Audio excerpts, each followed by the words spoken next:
In a plain with nothing but bushes, Kim Suho, or rather, Lloyd Frontera, observes with his pets and his loyal servant a vast sea of money. Digging his shovel into the ground, Lloyd activates his ability, turning that vast plain into a cluster of future buildings. This is the story of a civil engineer who completely changed the medieval world. But before that, let's go back a few years. You have been randomly chosen by the Absolute Being as a candidate. From now on, you will be a character in the novel. Knights of Blood and Iron. This was the message Kim Suho received as soon as he opened his eyes. Instantly, he realizes he has ended up in the fantasy world of the novel he read the night before but is confused because he woke up on the ground. He gets up, freezing, his mouth paralyzed from sleeping on the road. The system mocks him, leaving him stressed and making Lloyd try to hit it. Regaining consciousness, he knows he has possessed someone from the novel. But the only person who sleeps on the street and lives in the rural area is the young Master Lloyd. His bodyguard, who was searching everywhere, finally finds him. He is none other than the protagonist of the novel, Javier Azrahan. The protagonist recognizes him immediately, as he looks exactly like the illustrations in the novel. In the novel, Javier's reputation as a swordsman spread throughout the continent, but initially, he is just an anonymous knight who works in the countryside. When the protagonist finds out he is the vagabond Lloyd, he becomes extremely irritated. Seeing this, Javier says he never called him a vagabond, but is glad he has self-awareness.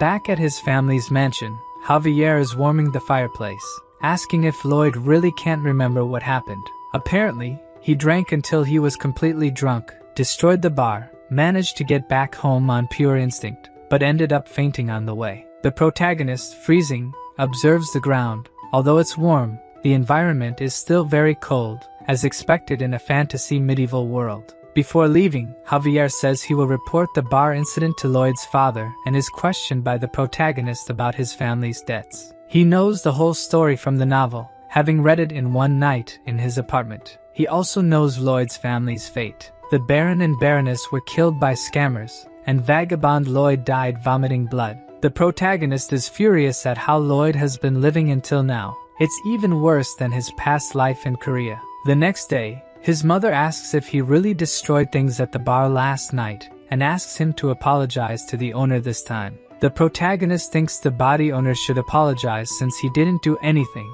but still says he will apologize. His words truly scare them both. They never imagined he would apologize to anyone. In the city, a man working with hay sees Lloyd and his guard walking through town, so scared of him that he hides behind the cart. In fact, this happens to everyone in town. Even children are instructed not to make eye contact with him. His mere presence disgusts the villagers, but this is something he already knows. He wonders why Javier is following him. Javier says the Lord asked him to prevent any accidents from happening again. In short, he's there to protect the villagers from Lloyd. The protagonist wonders if he should try to clean up his image first, but the more urgent matter is to make a lot of money to settle the family's debts so he can enjoy a good life. He checks the system for any hacks he can use, but only finds 2 useless abilities. Javier asks where Lloyd is going since they are already in front of the bar. The protagonist says he got distracted and didn't realize they had arrived, but Javier is still very suspicious of his actions and suspects he is lying.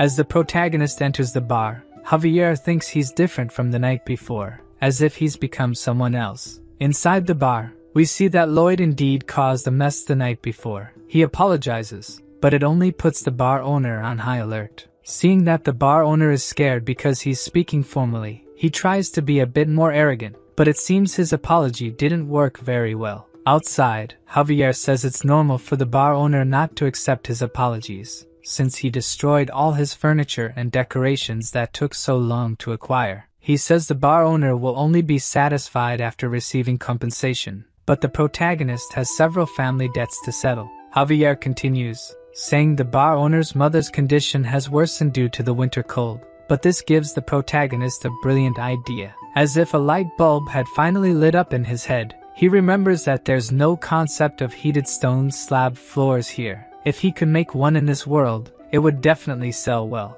This is something Lloyd could never do, but with Kim Suho's knowledge, it would be possible. In Korea, he studied civil engineering and even managed to build a house while in the army. Excited about the new idea, he tells Javier he'll go back to the bar, but as he's returning, he receives a notification from the system saying his real journey has begun, and now he had RP points to earn from people. At first, he doesn't quite understand what it means and imagines it must be similar to XP. However, unlike XP, he doesn't gain it by killing monsters but by improving his relationship with characters, so he takes the opportunity to test how it works on Javier. His impression level with him is at -30, finding this number very low. He tries to compliment him by saying he's handsome, but this only makes the impression even more unfavorable, now at -31. He decides to set this aside for now to avoid irritating him and proceeds to the bar. At the bar, Lloyd is trying to make a contract with the owner.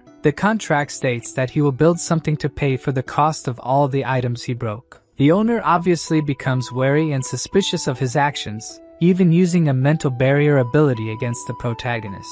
Since his reputation is completely destroyed, he can't simply try to transform into someone else to redeem himself. Instead, he uses his reputation as a vagabond to make the bar owner sign the contract. Now with the contract in hand, Lloyd says it was an excellent choice to negotiate with him, while his bodyguard looks at him with suspicion of his actions. Outside in the bar's yard, he's measuring the site with a shovel. Javier asks if he's trying to establish a new pattern of misconduct, since he threatened the bar owner to sign the contract. The protagonist says he's judging him based on what he did in the past, but now things are different. He will make them smile in the end.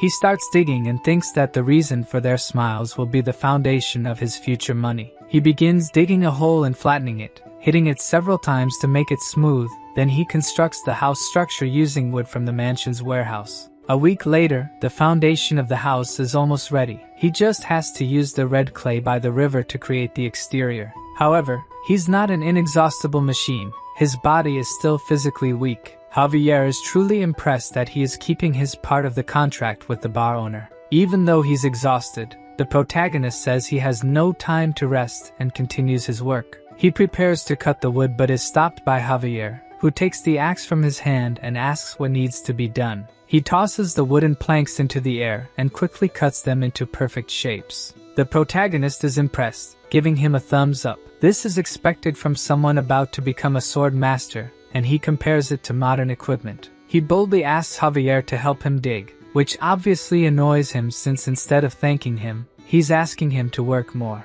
But the protagonist convinces him, saying that if they finish quickly, he'll be able to satisfy his curiosity about what he's doing. With no other choice but to help him finish faster, Javier starts working with the protagonist, and shortly after, they complete the house. He questions him about the symbol on the plaque, but the protagonist says it's his logo. Then he calls him to check what kind of problem he caused, lighting the fireplace and calling the bar owner and his mother. Both seem to love the warm room. The old woman says she feels like her joints are loosening, while the bar owner wonders how he did it. The protagonist thinks it's normal for people in this world to be surprised by this. It's the power of the Andal floor technique, a Korean method for heating rooms. Javier is impressed, seeing that he really managed to make the two smile. Even though he still doubts Lloyd's intentions, it's undeniable that because of him, two people are happy. Javier's impressions of the protagonist increased by 2 points, earning him 36 RP points.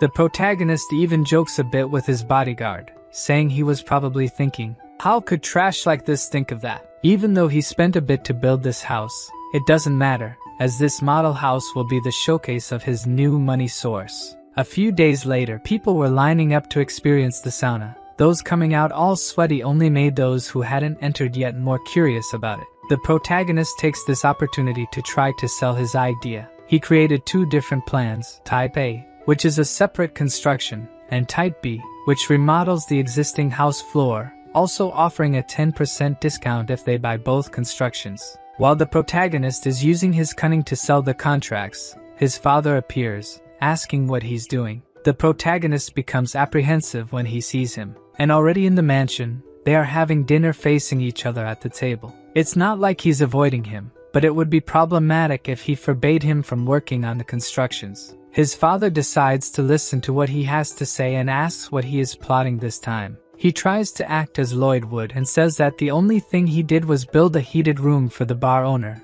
although his father already knows about the contract he made with him and warns that lying and deceiving the population will not be tolerated. The protagonist says that's not what he's doing and asks to leave, but his father asks if he's worried about the family's situation. He continues to say not to worry, that he will overcome this situation immediately, and asks him not to stray from the right path. The protagonist remembers that in his past life, he also heard these words from his father. At the time, he thought everything was fine, but it was all a lie. As he leaves, he tells his father not to give up and to keep going strong. Those were the words he should have said to his father back then. While walking through the corridors thinking about the request he received, 2 loan sharks pass by him without even greeting him. In the Baron's room, they say he has 5 days until the deadline, and if he continues not paying, they won't stand still. The protagonist, who was eavesdropping behind the door, thinks this is the perfect time to appear. He remembers receiving some RP when Javier's impression increased and found out he could use them to level up his skills.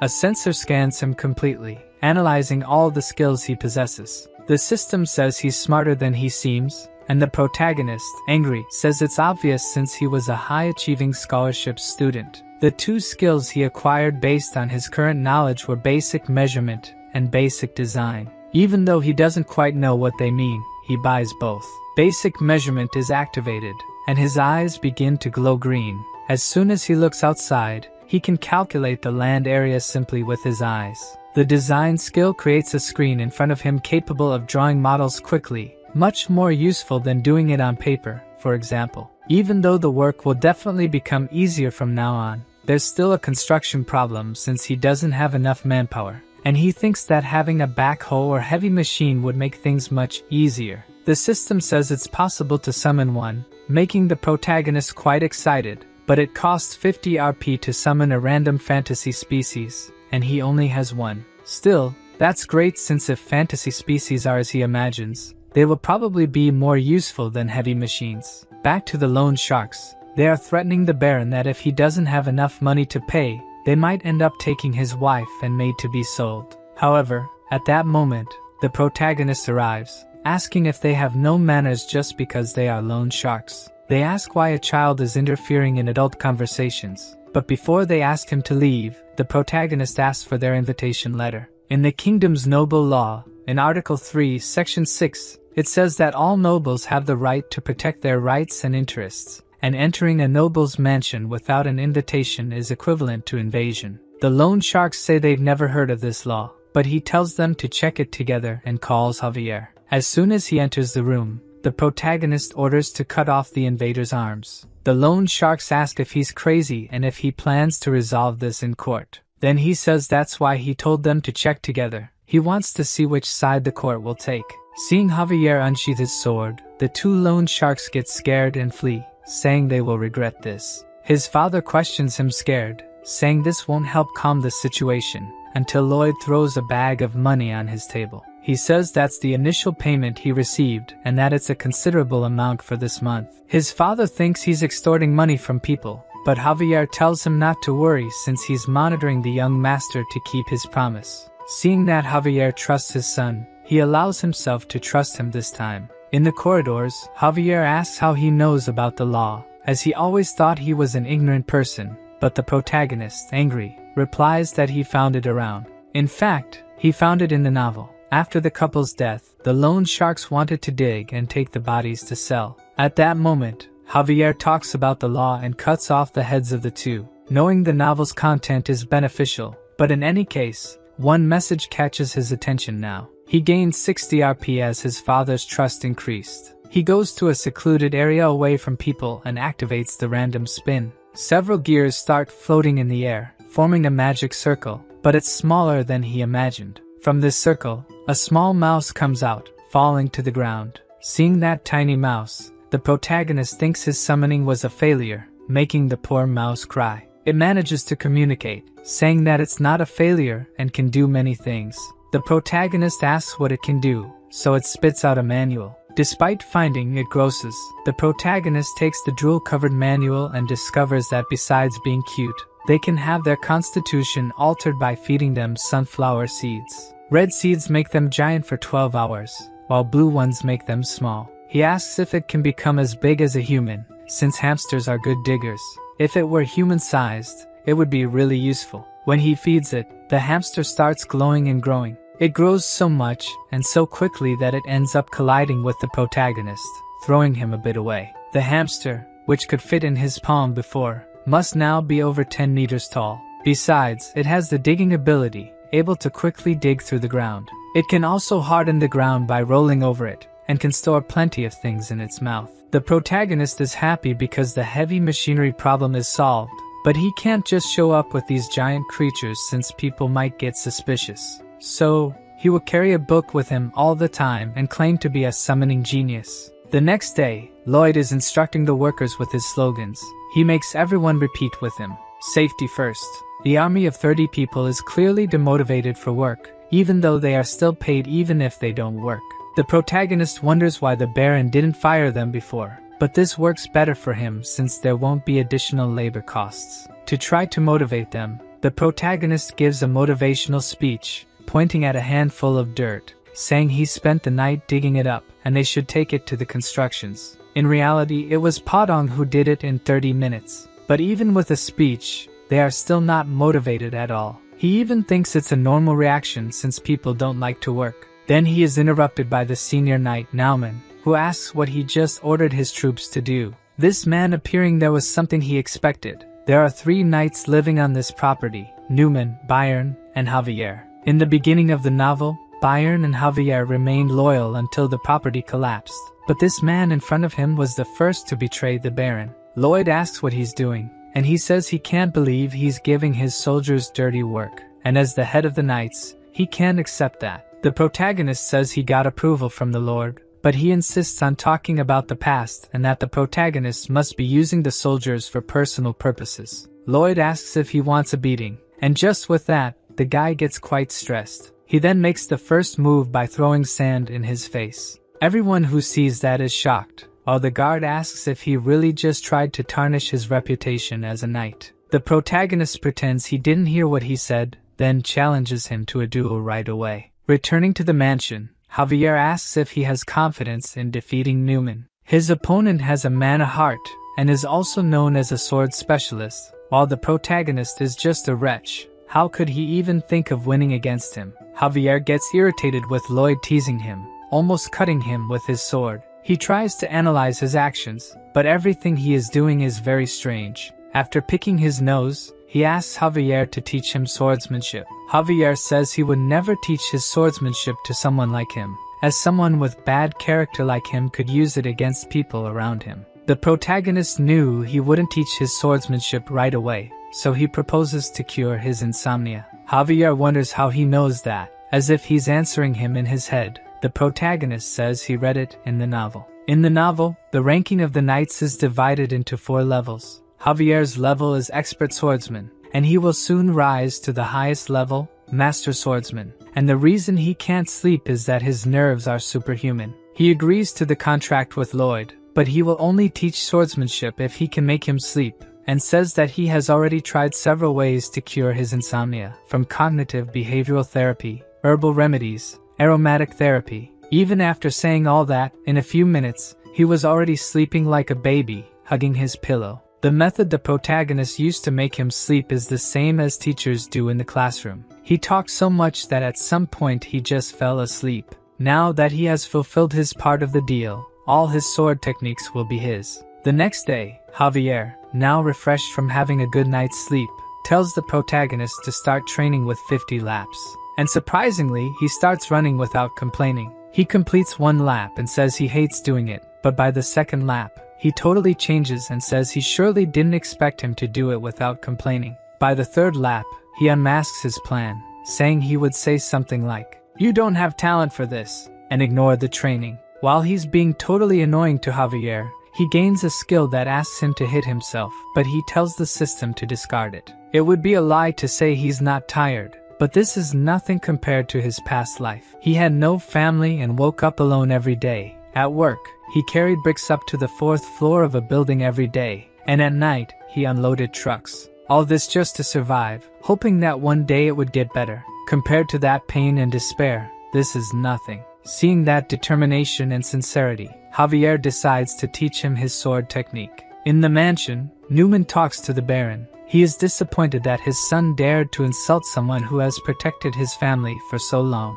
He had hoped that he was becoming more rational, but it seems he was mistaken. He says it's his duty not to cancel the duel, but asks him not to hurt him so much since he's still the heir to the estate. Newman says he accepts his request, but his true intentions are entirely different. He plans to kill him in the fight, and if the Baron complains, he will kill him and his wife and make it look like suicide, all as he had planned. 1 month later, the long-awaited battle begins. The Baron and the Baroness, with their servants, watch anxiously. Newman asks if the protagonist is prepared. He, carrying only a shovel, says he should be prepared to take a beating. Everyone watching the fight from outside wonders if he's really going to fight with a shovel. Javier says he personally asked the blacksmith to forge it. His father is deeply disappointed, thinking he's playing around with a serious situation. But Javier, who has been following what he's been doing for the past month, doubts that he's just fooling around. Early in the morning, he did the basic training without complaining.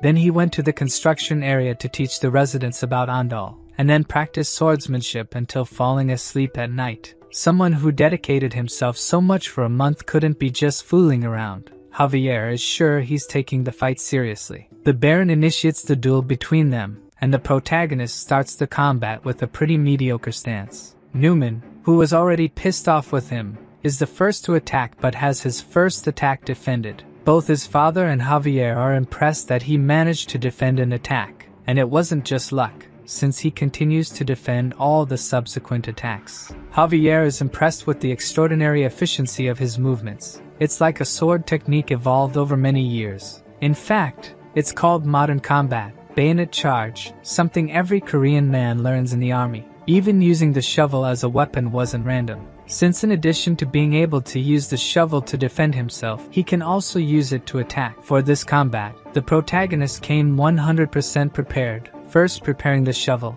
second, the basic sword technique, and finally, a tool synchronization ability for excavation. He managed to buy this ability thanks to Javier and his parents. Then, Newman shows why he is a Baron's Knight. He starts accelerating the state of his own mana using his mana heart. He truly prepares to attack this time, advancing almost instantly towards the protagonist. Even Javier says it's impossible for an ordinary person to block an attack from someone who has a mana heart. That's if he were an ordinary person, of course. Even though he attacked with all his strength, aiming to kill, the protagonist manages to block the sword. Newman is confused, feeling as if his body had sunk. This was the fourth ability he prepared, Azrahan's core technique, the technique that made Javier the strongest man in the novel. He realizes that his attack's mana was absorbed, immediately pulling out his sword, but the protagonist takes advantage of this opening to land a blow on his face. The impact is so great that he sees one of his teeth flying,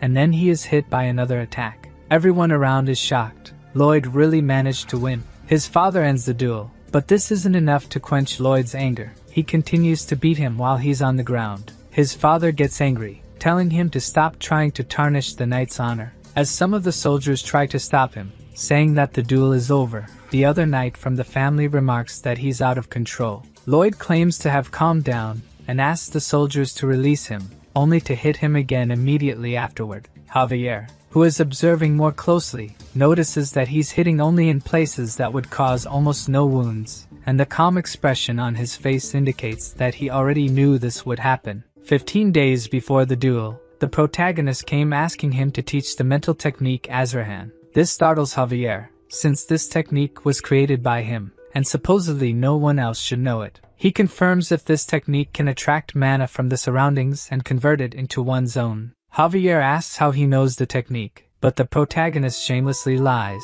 saying he talked about it in his sleep. Javier says he can't teach the technique because it's still incomplete, but the protagonist claims he can complete it. He explains that if he absorbs external mana and puts it in the mana heart, the mana heart will simply reject it and explode it out, as they don't mix. He should concentrate it separately, and then move it around the mana heart.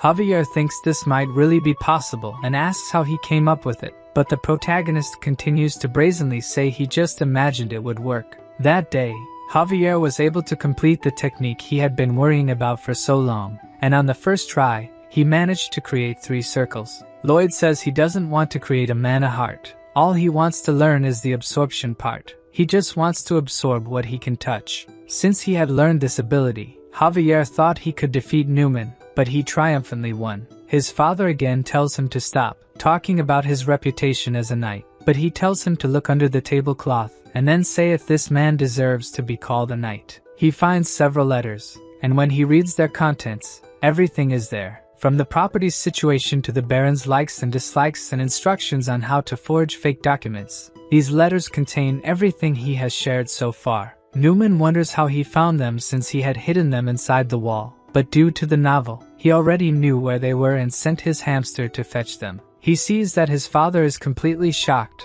In the novel, he was described as a kind man, but this protagonist doesn't know the words kind and friendly. He suggests a way to get rid of this man. He proposes throwing fierce rats on his head and then banishing him from the properties or reducing him to a normal knight and giving him a chance to think about his sins. People are confused about why he wants to throw rats at him, since a measly rat wouldn't be able to hurt Newman. Both his father and the people around think it's a sensible and generous suggestion, albeit understandably dangerous. His father agrees to the punishment and asks if Newman has any objections to it. He obviously doesn't, and thanks for their mercy. If you treat an evildoer well, will they really reflect on their sins and return the given mercy? Or will they become even more determined to manipulate and figure out how to take advantage of that kindness? The protagonist says it's great to see his final smile, gives a red sunflower seed for his pet to eat, and says there's no best method to ask for forgiveness. The rat thrown into the air grows to a colossal size, falling on top of Newman, probably killing him. With this, the rotten apple of his lands has just fallen. The next day, his hamster digs a path in the middle of the city. Javier asks what he's doing, and Lloyd replies that he's preparing the way to build a road. The engineering unit, previously shy and unwilling to work, has now become surprisingly efficient. He mentions that in ancient times there was a city called Rome, where people loved roads and even created a road system called the Appian Way. He wants to build something similar, a road that stretches from the Baron's house to the eastern coast. Javier questions again why he's building a road, but the protagonist tells him to just watch quietly and see the rising popularity of roads. However, everything seems very strange to Javier, so he asks where he suddenly learned to do all this. He asks if he's really his young master Lloyd. When the protagonist saw this guy's personality in the novel, he knew something like this could happen. He's the kind of person who would notice the change and immediately draw his sword. He starts using his Lloyd persona, claiming he studied without anyone knowing, and when questioned, since he only lived on alcohol, he says that Javier didn't watch him all day and couldn't know if he was studying or not. He asks how he explains the summoning, as it would be difficult for mages even with 20 years of experience. So the protagonist retorts by asking how he manages to use mana so well at 20 years old, and says that if he's a genius, why couldn't he be one too? Unable to refute his words, Javier just stays silent, so the protagonist seizes the moment to flee and get out of there as fast as possible. He goes to Knight Bayer and asks him to take care of everything while he's away. Javier says he'll accompany him, as it's his duty to watch over the young master, but the protagonist questions why he's stating something so obvious. Javier asks where they are going, and he replies that they are going to a distant place to collect unpaid debts.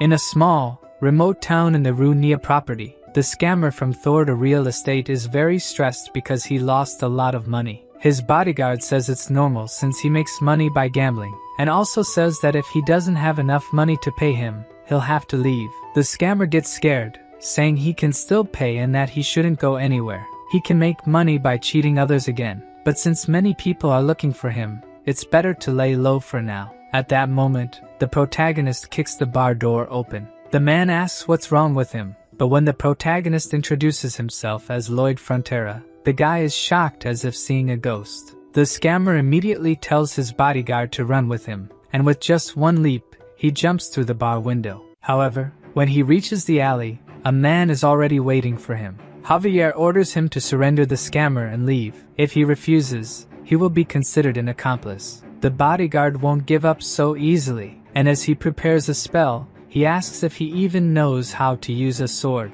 The protagonist, observing the fight through the broken window, says that when Javier lost the Baron, he sought revenge and then fought this bodyguard, the first evil black mage he encountered. He had to fight against gravity power. At least that's how it is in the novel. The black mage then uses his gravity magic, directing it towards Javier. He manages to defend using his sword, but the magic expands and creates a gravitational field around him. The black mage then activates the gravity, causing him to break the ground with his feet. When Javier fought this guy in the novel, he was just an expert swordsman, but now this Javier has 3 mana circles and easily manages to cut the gravity magic.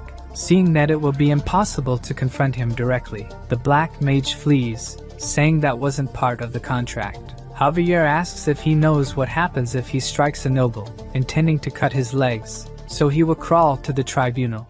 However, at the last second, the scammer is saved by Lloyd, who steps in the middle of the attack and prevents it from landing. He shouts at Javier, saying he will be punished with death if he goes to the tribunal. Javier is shocked. Lloyd just showed kindness to another person. They tie up and lock the swindler in the room. Seeing him quite apprehensive, the protagonist tells him not to be so afraid since he won't kill him. After all, if he did, the people he owes money to would cause a mess. The swindler asks if the protagonist will forgive him, and Lloyd replies that he won't take it to the tribunal, but he expects compensation in money. But since he doesn't have money to pay, the protagonist has another way to forgive him. All he has to do is sign this contract, and that's it. The swindler asks what kind of contract it is. It's just an ordinary worker's contract, and he will be paid, of course, but 80% of his salary will go to repayments due to the high debt, to be paid after 520 years. This shocks both the swindler and Javier. It was obvious that he wasn't there just to sympathize and forgive. The protagonist thinks he'd never be crazy enough to kill a guy who owes him. He'll suck every drop of money he can for the rest of his life. The swindler asks how he can make such an unfair contract, but when the protagonist threatens to take it to the tribunal, he ends up signing the contract right away. Back in the cart on the way to town, we see the swindler still tied up.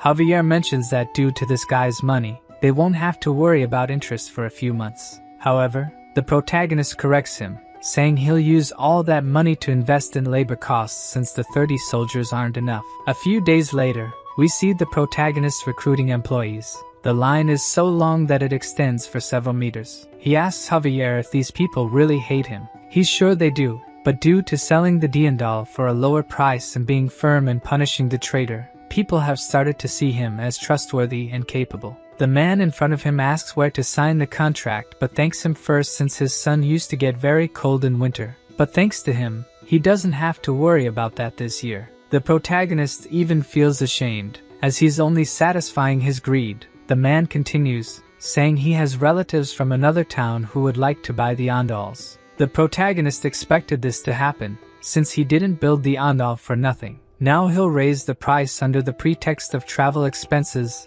and make all the money from them. Up in the mountains, Lloyd tells Javier that one day this mountain will be entirely bare because the Andal consumes a lot of resources. The trees here won't last long. That's why he's canceling the construction of the Appian Way. At the end of the road, there's a reserve of bituminous coal. They'll extract and sell it for a high price. If the Andal gains a high level of approval, other countries won't be able to resist. Of course, the people in their town will get a discount, but just a little. Lloyd asks if he finds this unfair, but he says if he doesn't do it, he won't be able to pay off the family's debts. Javier agrees with this, but mining there is impossible as it already collapsed once. Still, he says he can do it because he knows modern-era excavation technology. He will use the shield method. Javier has no idea what this shield method means but says he'll continue to observe this completely different young master. However, even the protagonist who read the novel doesn't know everything. In this world,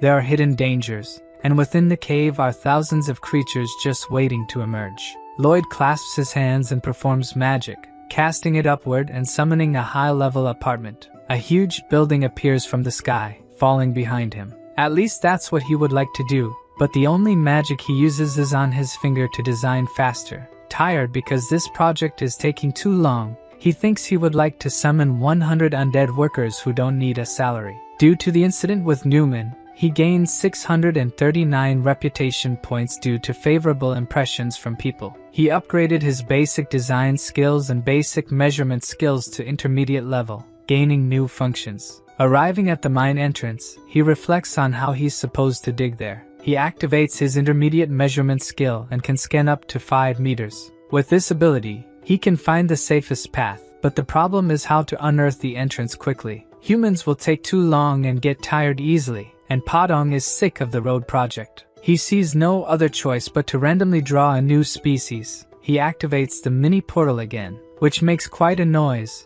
and a mini snake comes out of it. Seeing this cute snake, it seems apparently useless on the outside, but he remembers that was the case with Padong too, and asks if it grows big with sunflower seeds. He asks her to demonstrate her skills, and weeks later, he sees that she is much more useful than he imagined. She can eat the earth in front of the shield equipment, then she digests the food, and at that moment, Javier prepares for the attacks. She excretes steel, and Javier is in charge of cutting them, which are then used to build the terrain's support structure. Javier questions why he's cutting the poop of a giant snake, but the protagonist doesn't care and orders everyone to move forward, pushing the iron shield. Even though he installed oxygen tubes, he still feels a bit dizzy, but if it weren't for them, he would have probably passed out inside. Seeing that he's starting to get tired, Javier tells him that he also needs to rest with the other workers, but the protagonist says he's the site manager and needs to oversee the operation and act responsibly.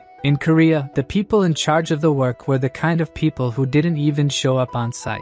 He hated those people and promises never to be like them. So, he uses his ability and detects luminous coal ahead. He cheers everyone up, saying they're almost there, and thanks to Little Snake because thanks to her, they were able to do this 10 times faster. While the protagonist explains that after they reach the coal, they'll have to dismantle the shields and expand the space, they start hearing a noise coming from the ground. Alarmed, the protagonist uses his ability and sees a small hole that wasn't there before, and this hole begins to grow larger until a giant ant emerges from it. Javier immediately cuts its antennae, and Lloyd uses his shovel to crush its head. The sudden appearance of this monster surprised him since it's something that didn't appear in the novel. But this is not the time to relax because an ant never walks alone. Thousands of ants begin to appear, and the protagonist evacuates everyone outside, while Javier manages to hold several of them, cutting them into pieces. If there's an ant colony, there can be from 200 to 1,000 monsters there. Javier is running out of breath. He won't be able to hold them all, and the path they made is so well structured that it won't collapse unless they use dynamite. The situation seems very complicated, so Javier slaps Lloyd's face to snap him out of it and not panic, who is thinking incessantly for a solution, comes up with another brilliant idea. He tells Javier that they will attack head-on and enter the ant tunnel, even though he thinks it's absurd. There must be some reason behind it, so they proceed. At the mansion, the Baron receives the news that monsters have invaded the mine and that his son and Javier stayed behind. He quickly puts on his armor set and tells them to go immediately to the mine. Meanwhile, Javier continues fighting the ants and asks how much more they have to face. The two are completely surrounded by the ants. The protagonist knows that Javier is reaching his limit. He uses his ability to locate methane gas somewhere underground, knowing that if they can find it, they can create a large-scale explosion to deal with the ants. He manages to locate it and starts digging to unearth the methane gas, with Javier protecting him. Things seem to be going well, but they both hear a very loud scream. The Ant Queen has decided to show up, and just by seeing her size, Javier says he can't face her. However, in this situation, he has no choice but to push beyond his limits, managing to defend against and counterattack the Queen's assault. While Javier fights her, the protagonist continues digging until he finally uncovers the gas. He tells Javier to get out of there as fast as possible and run to the entrance, while he grabs a still-burning torch. They run through the tunnel filled with dead ant bodies, and when they finally put enough distance, he throws the flaming torch towards the gas outlet. The Ant Queen tries to attack them but is hit by the massive explosion caused by the gas. Not only her, but all the ants in the cave are caught in the blast. Outside, people hear the noise and a great tremor from deep inside the cave. The Baron worries about his son and tries to enter the cave but is stopped by his bodyguard. Inside, the two survive the explosion, but Javier and the snake have fainted. To make matters worse, the entrance is blocked. Realizing they will soon run out of oxygen, the protagonist uses his ability to see through the wall. He sees no other option but to start digging. Javier, who managed to keep some consciousness, sees him working to get them out, and as a result, he builds a stronger bond with him. Seeing that he has nothing more to lose, he asks the system to enhance his abilities. The system reanalyzes the abilities he possesses, combining all these skills to create the core technique Azrahan. When the ability is created, he feels immense power coursing through his body. Even though he doesn't have a mana core, he can feel the mana circulating around his core. His mana increase went up to 120%, and now he has plenty of RP to spend, so he keeps increasing it until his technique reaches level 10. When it reaches level 10, it evolves, and he starts feeling 2 mana circles circulating around his heart. Now his mana increase is at 200%, and he also gains 2 new abilities, one that prevents fatigue for 10 minutes, and another that triples his mana for 20 minutes. He activates his fatigue-preventing ability and begins digging tirelessly towards the exit. After digging deep into the excavation, he finally sees a hole indicating the way out, but he is still 5 meters away. He doesn't give up and keeps digging until he reaches 3 meters away,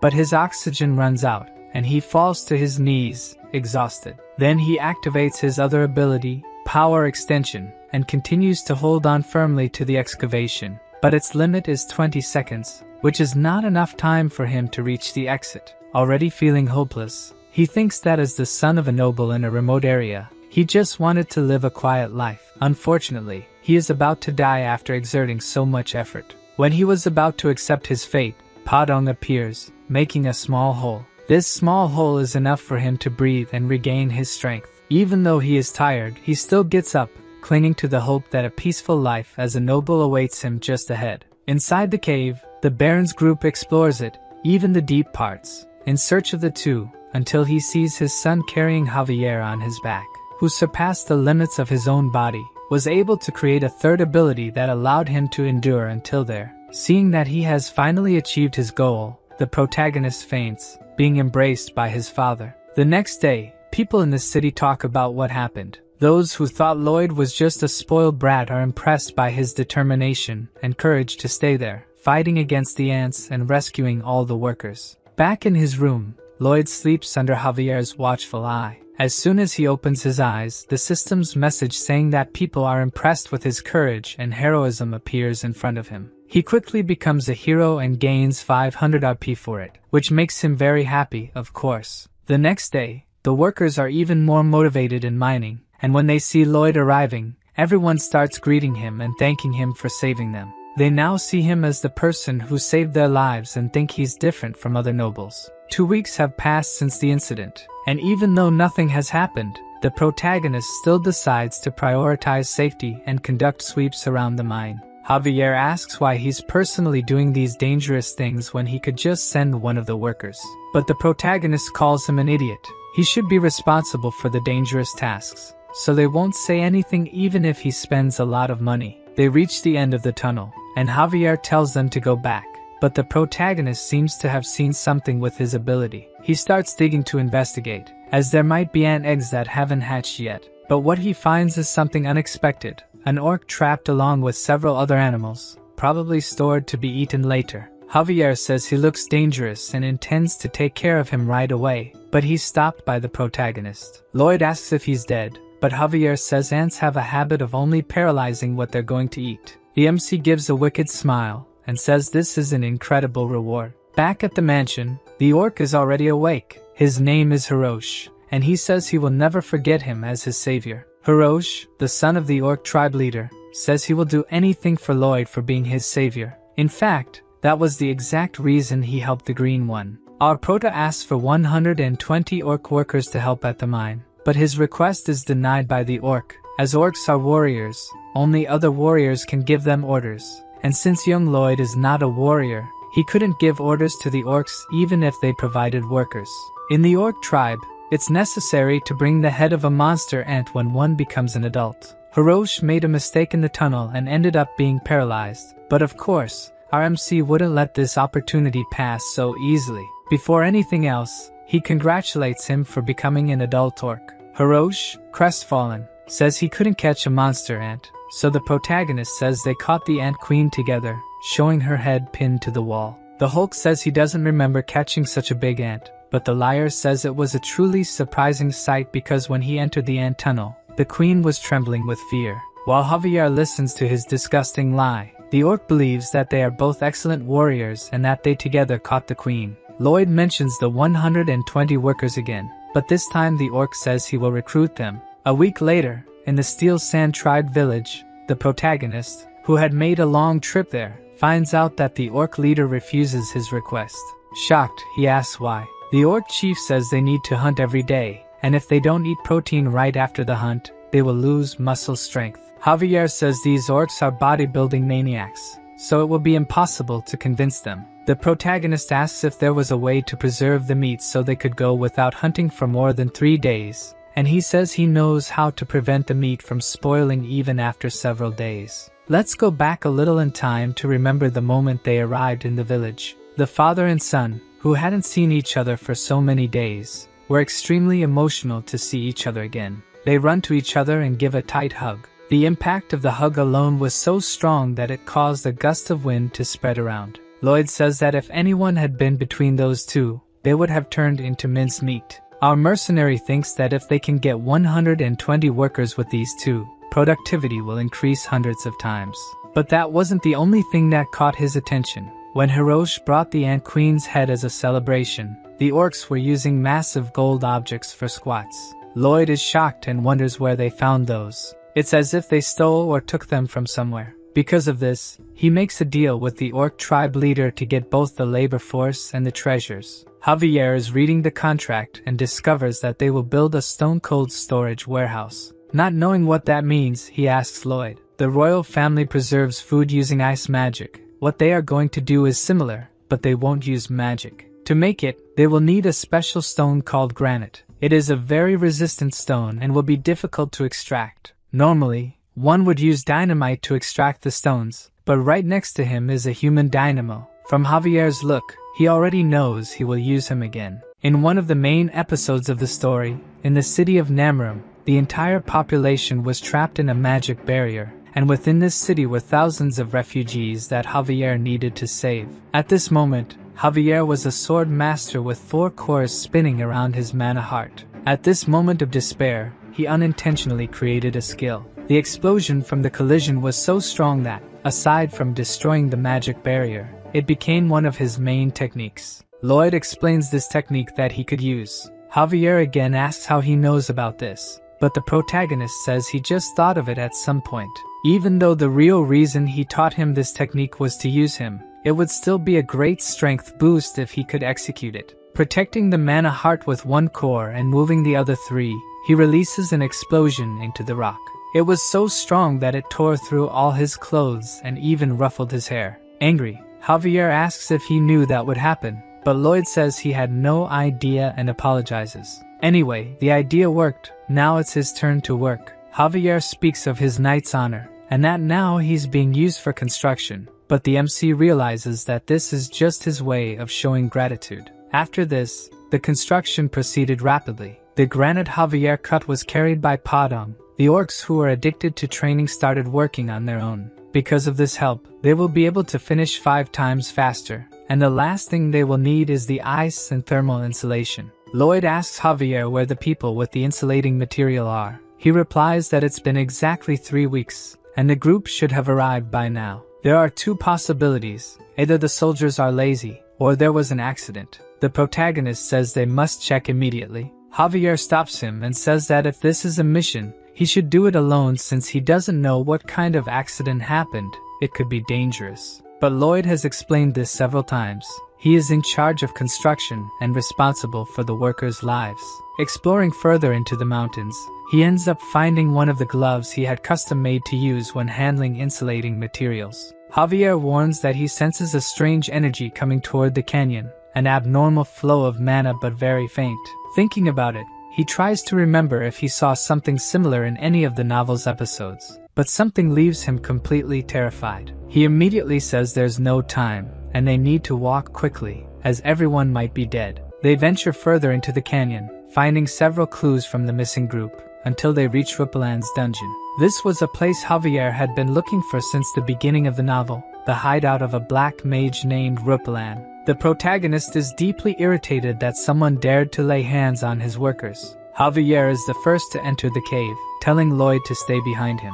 He ends up stepping into a trap but is narrowly saved by the protagonist. MC asks if he's sure he's a knight. He should have thought that there might be a trap inside. In fact, he already knew about the existence of this trap since in the novel, Javier fell into it and had to continue through the dungeon all battered. But Javier is the type of person who never falls for the same trick twice. Lloyd comments that earlier, he felt a normal mana flow and asks him to use that technique since magical traps are linked to mana. He would be able to sense any abnormalities. Javier manages to detect where the traps are located and begins to guide the way to the back of the cave. The swordsman thinks that even though his master always lies or insists on annoying things, this time it seems like he knows exactly what's going on. He can't sense any special mana or energy, and thinks it might be a type of very powerful mana, but he decides to ignore that and focus on rescuing the workers. Inside the cave, a black mage senses the presence of intruders since one of the traps was activated. They probably came to rescue the recently kidnapped people. However, the black mage has already finished the preparations he needed to make and approaches a large iron door.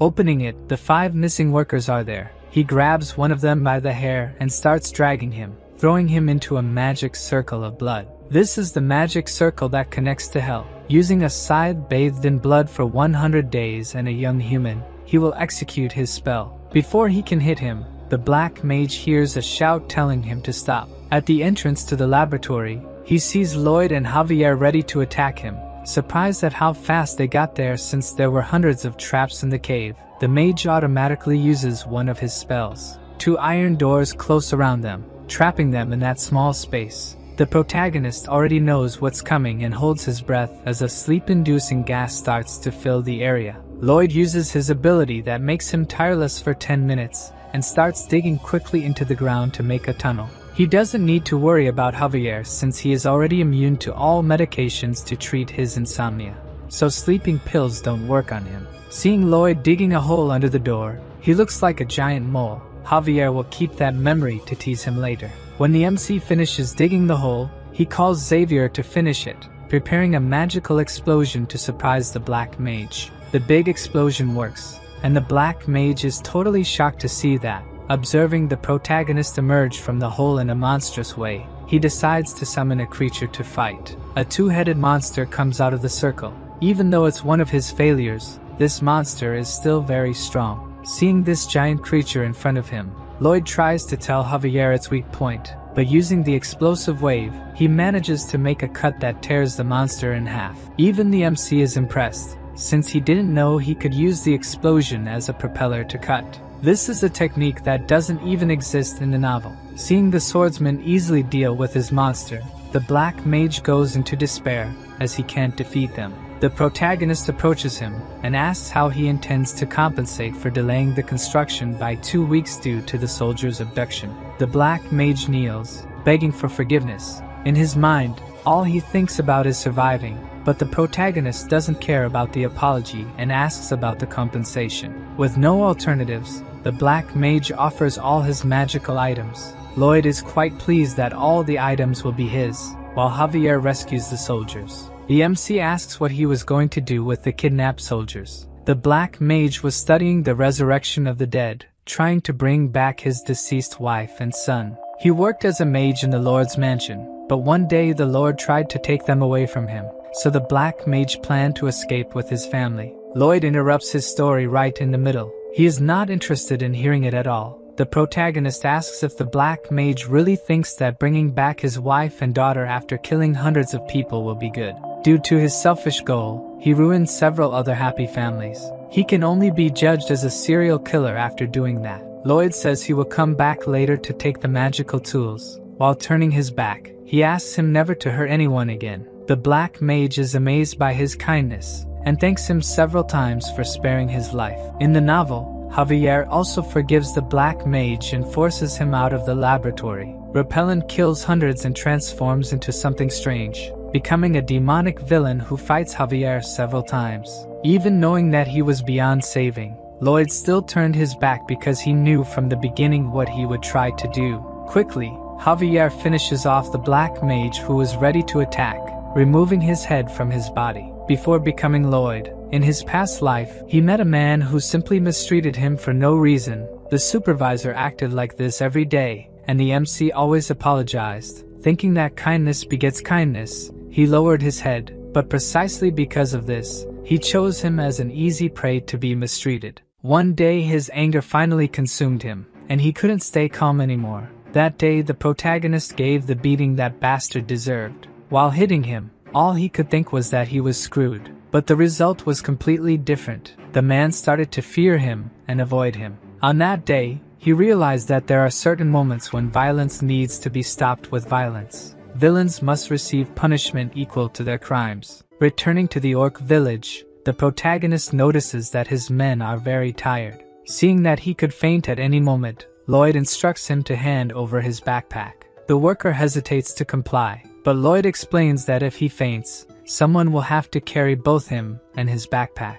In reality, the young master takes backpacks from all the workers, ties them together, and declares that if anyone complains from now on, they won't receive bonuses. Javier isn't sure if he's doing this just for the backpacks or for the soldiers as well, but the truth doesn't matter to them, since all the soldiers see Lloyd as a trustworthy leader they can follow. The system sends messages asking if he doesn't find this rewarding, but for the protagonist, his only reward is money, nothing more. Arriving at the orc village, the stone-cold storage is already complete. Inside, the young orc notes that it is indeed a bit colder than outside, but not enough to prevent the meat from spoiling. Lloyd says it's still not complete as they lack ice to cool the area. Hiroshi asks how he's going to get ice since their living area is very hot.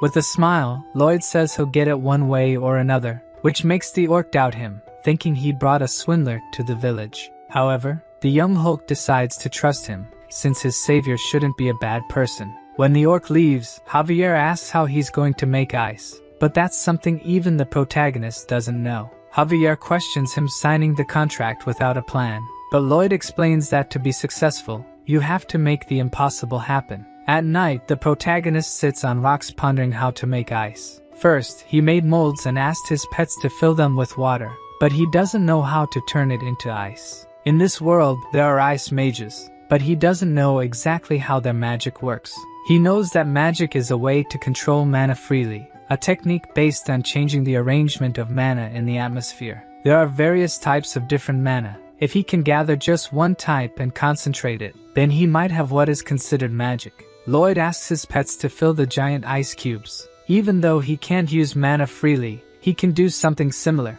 Placing his hand in the water and using the Azrahan core technique, he will try to draw only the warm mana and leave the cold in the water. In the first attempt, he does the opposite and pulls only the cold energy. Javier thought he was just being reckless, but apparently, the young master is finding his way proudly. A few days later, he actually succeeds. The orc chief and his son are shivering in the cooling room. What causes all this cold is a huge block of ice made from several smaller ones.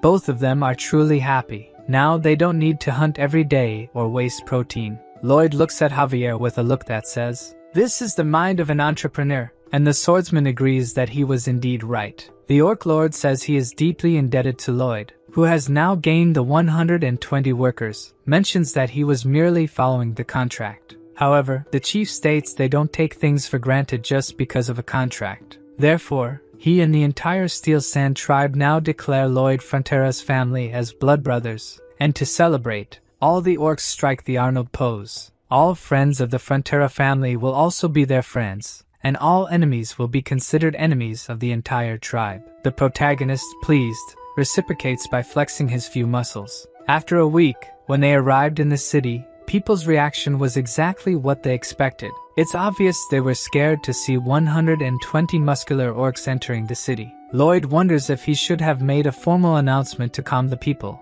It seems even that wouldn't have worked since even his parents, who knew the orcs were coming, were scared. Besides the points the protagonist gained from the orc village, the story of how he saved the workers from the dark mage also spread, leaving him with a total of 911 points. The Baron said he would look for wealthy merchants to buy the orcs' equipment. Now all that's left is to figure out how to use the dark mage's tools. While looking through a book, Lloyd finds something so surprising that he immediately rushes to the mine. There, he searches for the defaulter everywhere and tells him he has great news. The clause in the contract stating he would work for 520 years was a joke, since it makes no sense for someone to live that long. But now he won't have to worry about it, as he found a spell that can turn someone's body into a ghost and control it. This means he will be able to work for the next 520 years. The protagonist asks why he's the only happy one there and tells him to smile. The defaulter forces a smile, while shedding tears of despair. His actions were so cruel that the system says the king of hell is enchanted by his personality. Returning to the mansion,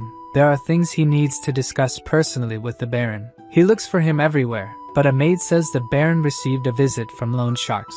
At that moment, Lloyd's expression changes completely. He definitely has something planned for them. In the meeting room, the loan sharks are trying to convince the Baron to hand over the mine in exchange for paying only 10% of the initial debt. While he is silent, thinking about it, the protagonist knocks on the door asking to come in. This time, Lloyd arrives quite friendly to talk to them. They immediately show they have the contract, and that he won't be able to expel them from the house again. However, he continues with his act and humbly asks to make a suggestion. They refuse, but Lloyd keeps talking, leaving them quite irritated. Lloyd goes on and says that if he doesn't make suggestions, it will leave him a little irritated. At that moment, behind him, the young orc appears in fury, asking who made his brother irritated. The two loan sharks are terrified of the orc, but Lloyd tells him not to worry, as they will accept his suggestion. After the meeting, the two loan sharks run out of the mansion. Lloyd tells his father that he would like to make the debt disappear, but since that would be a crime, they must be content with this outcome. He also mentions that the extraction of bituminous coal is going very well. However, now they have another terrible problem to deal with. Orcs eat 10 times more than a normal person, and if they can't resolve this, they will end up with more debts. As he expected, the orcs are great miners. Some of them mine for over 24 hours without stopping and have to be forcibly removed by humans. Their productivity is 10 times better than he expected, and they also refuse to receive wages. Their payment is in food, but the cost of this food has increased so much that Lloyd considers raising taxes to meet this demand. However, continuously raising taxes would be theft, making the population dissatisfied and work less. The simple solution to this problem is for the population to earn more money, and for that, they will use the wasteland in the north of the village, turning a swamp into a farm. Obviously, this won't be easy. Even with knowledge from another world, the protagonist still struggles to create a perfect drainage system. After 21 days of effort and hard work, even Javier asks the Baron if he should stop Lloyd, as he's not sleeping or resting properly. But the chief says that he used to hate his son,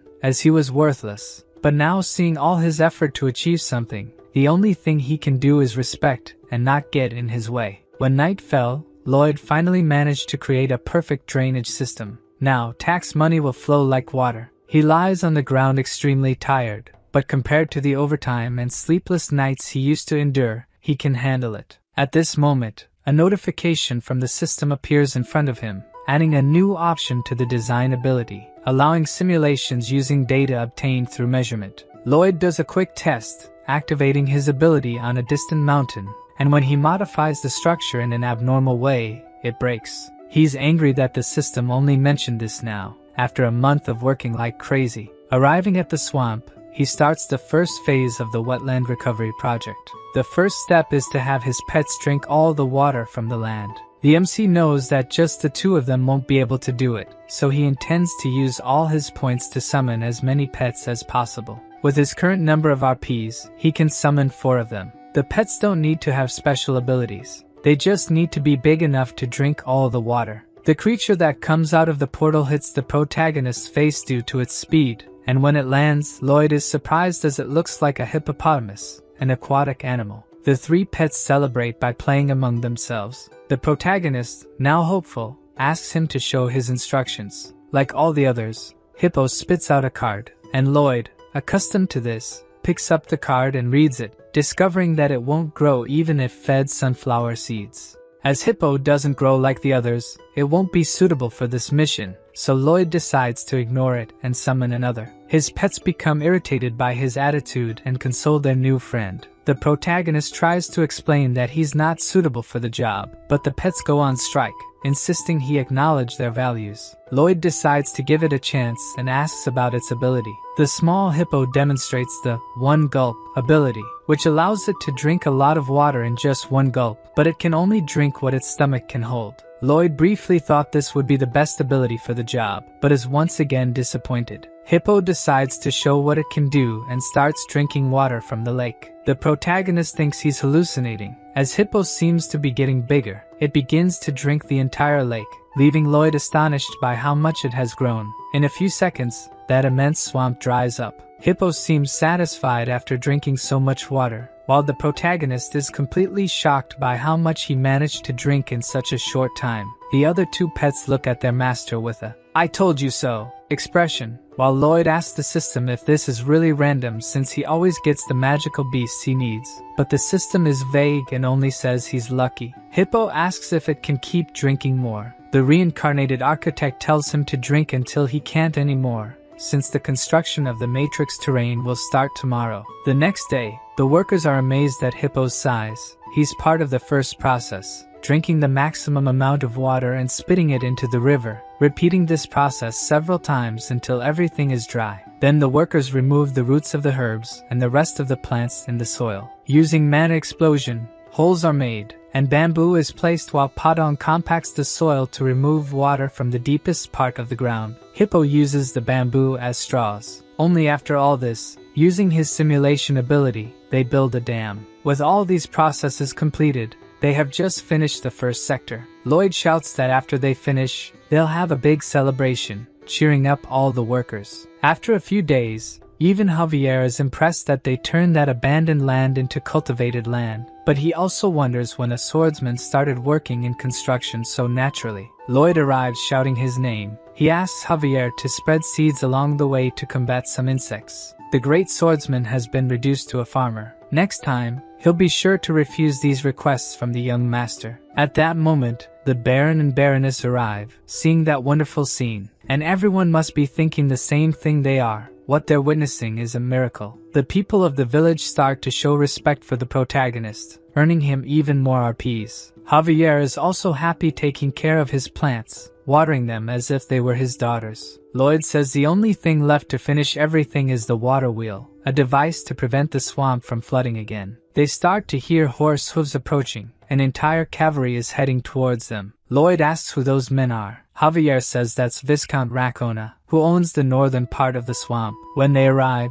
the protagonist identifies himself as responsible for the construction. One of the mounted subordinates says this is the Viscount's land, and they should leave immediately. The Mara's swamp is a place that hasn't been visited by anyone for hundreds of years. The northern part is land administered by Viscount Lacona, while the southern part is administered by the Frontera. However, they obviously claimed rights over the land out of nowhere, aiming to take this fertile land without any effort from the start. It makes sense for them to insist on handing over the land, since a part of the swamp is indeed their property. That much is clear until now. Lloyd asks the Viscount if he's really saying that his land was invaded. The man on horseback tries to speak but is interrupted by the protagonist, who says this conversation is among nobles. The man gets angry, while the farmers question the young master's actions. Lloyd introduces himself as the eldest son of the Frontera family. The Viscount comments that his behavior is indecent and asks to call Baron Frontera. The MC pretends not to have heard and scratches his ear. When questioned, he says the only thing he heard was the sound of a dung fly. The Viscount looks for the fly but is alerted by his guard that the young man is referring to him. Lloyd talks about the laws of the kingdom's lands, Law number 321,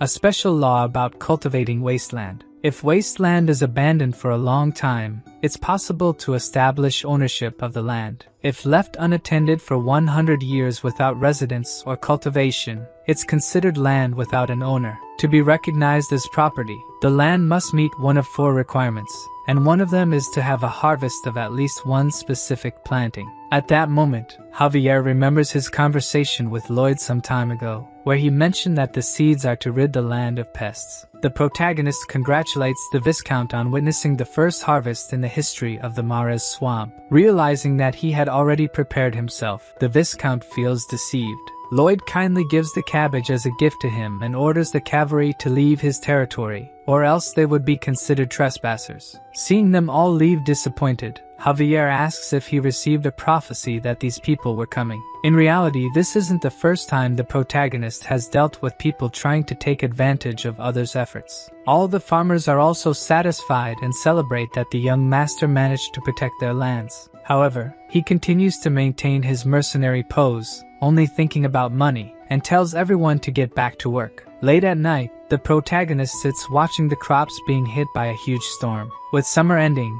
autumn brings rain. Even though he has used simulation hundreds of times, he shouldn't let his guard down and observe until the end. By morning, the rain has passed, and with it, the worry. Thanks to his great invention, that land didn't turn back into a swamp, and he even gained achievement points from the system. Now that the first thing is done, he will move on to the next step. Meanwhile, in Viscount Lacona's territory, he might be indignant with the situation. If they continue planting for 2 years, the land will officially be theirs. The swamp is the land where golden eggs will hatch. Even his stomach is hurting from having to give up his precious land. He can't let this fertile land slip from his hands and asks his executive to call the dye workshop supervisor. A few days later, Lloyd wakes up from his bed with a severe headache. Perhaps the long days without sleep have finally caught up.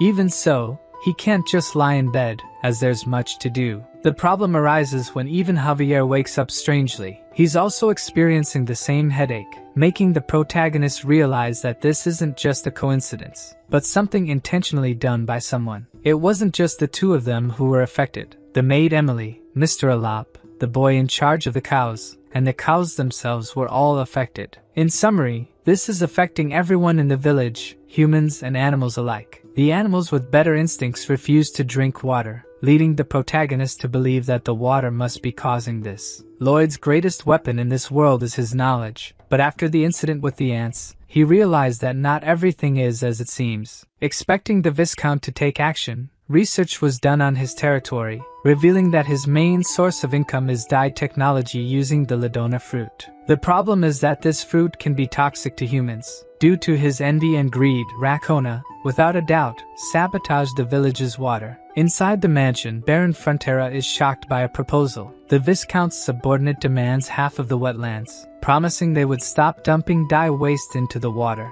The protagonist's father calls it blackmail, but that's exactly what he planned to do. Even if taken to court, it will take at least 2 years for a verdict, and with all the legal fees and the cost of new clean water, it will be very expensive for him. At that moment, Lloyd enters the room, telling his father that their parasitic neighbors are tampering with the water. The door slams in the subordinate's face, who complains to the protagonist for insulting his master. With a look of anger, the protagonist remarks that he didn't know trash parasites could understand humans. Humiliated again, the knight cannot contain his anger, drawing his sword and challenging him to a duel. Shortly after, we see the same scene again, with Lloyd beating someone who has already surrendered. After the person cries and begs for mercy, Lloyd pretends to be satisfied, only to beat him again shortly afterward. The Baron warns his son that the duel is over, but his expressions show he's quite pleased with what he's doing. After being beaten, the subordinate returns to his master, who calls him trash for being beaten by the incompetent son of the Baron. However, upon reflection, the subordinate did a good job because the Frontera can only take the case to court, and they can use this public beating to delay the process by 3 or 4 years. At least, that's what the protagonist thinks the Viscount is planning. However, as a Frontera, he will resolve this using his own methods, rallying the population to defend their lands from greed.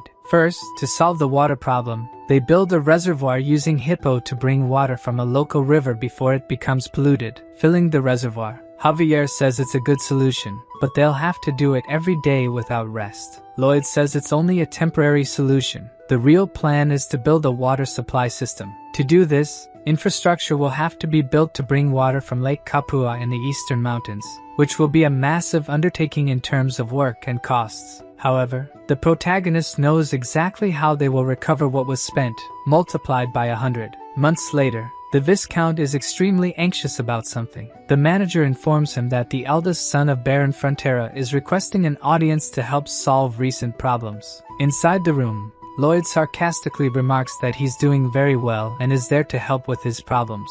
The Viscount tries to play dumb, saying he has no problems, but Lloyd insists he could save his dye workshop from bankruptcy. At that moment, the Viscount understands that the crisis he's facing is the fault of young Frontera. But before he says anything, Lloyd explains that due to the waste he dumped in the river, they had to bring water from Lake Kapua. Workers had to dig a long path of land, laying pipes for the water to pass through. In the middle of the route, they came across a huge valley, and their only alternative was to build a Roman-style aqueduct. For this, Javier had to blast a lot of limestone, as it's a material used in construction. Some limestone rocks ended up accidentally in the river. Anxiously, the Viscount asks, "What the hell does this have to do with your paint workshop?" Lloyd explains that the water flowing to the workshop is full of limestone, which caused their clothes to be dyed brown. Rakona says she will take them to court, and the protagonist says it will take at least 2 years, asking if anyone will remember their products during that time. Afraid of going bankrupt, the Viscount is totally shocked. Lloyd, having already satisfied him by dispelling his doubts, bids farewell. But as he's leaving, he's threatened by the Viscount, who says he'll make his life hell. Outside, Javier questions Lloyd's intentions. All he did was provoke him, but that man is truly dangerous due to his connections in the capital. The MC asks him to wait and see who has more to lose. A month later, the Viscount kneels to beg for help to save his paint workshop. With a tone of superiority, Lloyd asks if 2 of his prosperous connections said he couldn't win this case. Deeply regretful, the Viscount apologizes, but the protagonist isn't interested in pride or apologies. All he wants is for the Viscount to sign a contract. If he signs it, water will be supplied to his workshop in a week. Seeing the exorbitant amount he'll have to pay, he asks why someone would put a price on water. The protagonist finds it strange, as he was the one who taught him that water isn't free. Startled, the Viscount sees no alternative but to sign. Even his father is scared to receive such a large sum of money every month. With a cynical expression, he says the Viscount is a very generous man. Javier thinks that the Viscount started the battle, but now, the protagonist seems like the devil himself. That contract doesn't have a specific end date, which means he'll take everything from the Viscount until he dies. In fact, knowing Lloyd's personality, he'll be draining his money for generations. Like a demon king, Lloyd wouldn't let this slide with just a pat on the back. If he could exchange blood vessels for money, he'd rip them all out. The Count also has great news to share. He found a buyer for the Orc tribe's treasures. When the protagonist asks who bought them, he finds it really odd, as someone like him would easily be able to buy new pieces.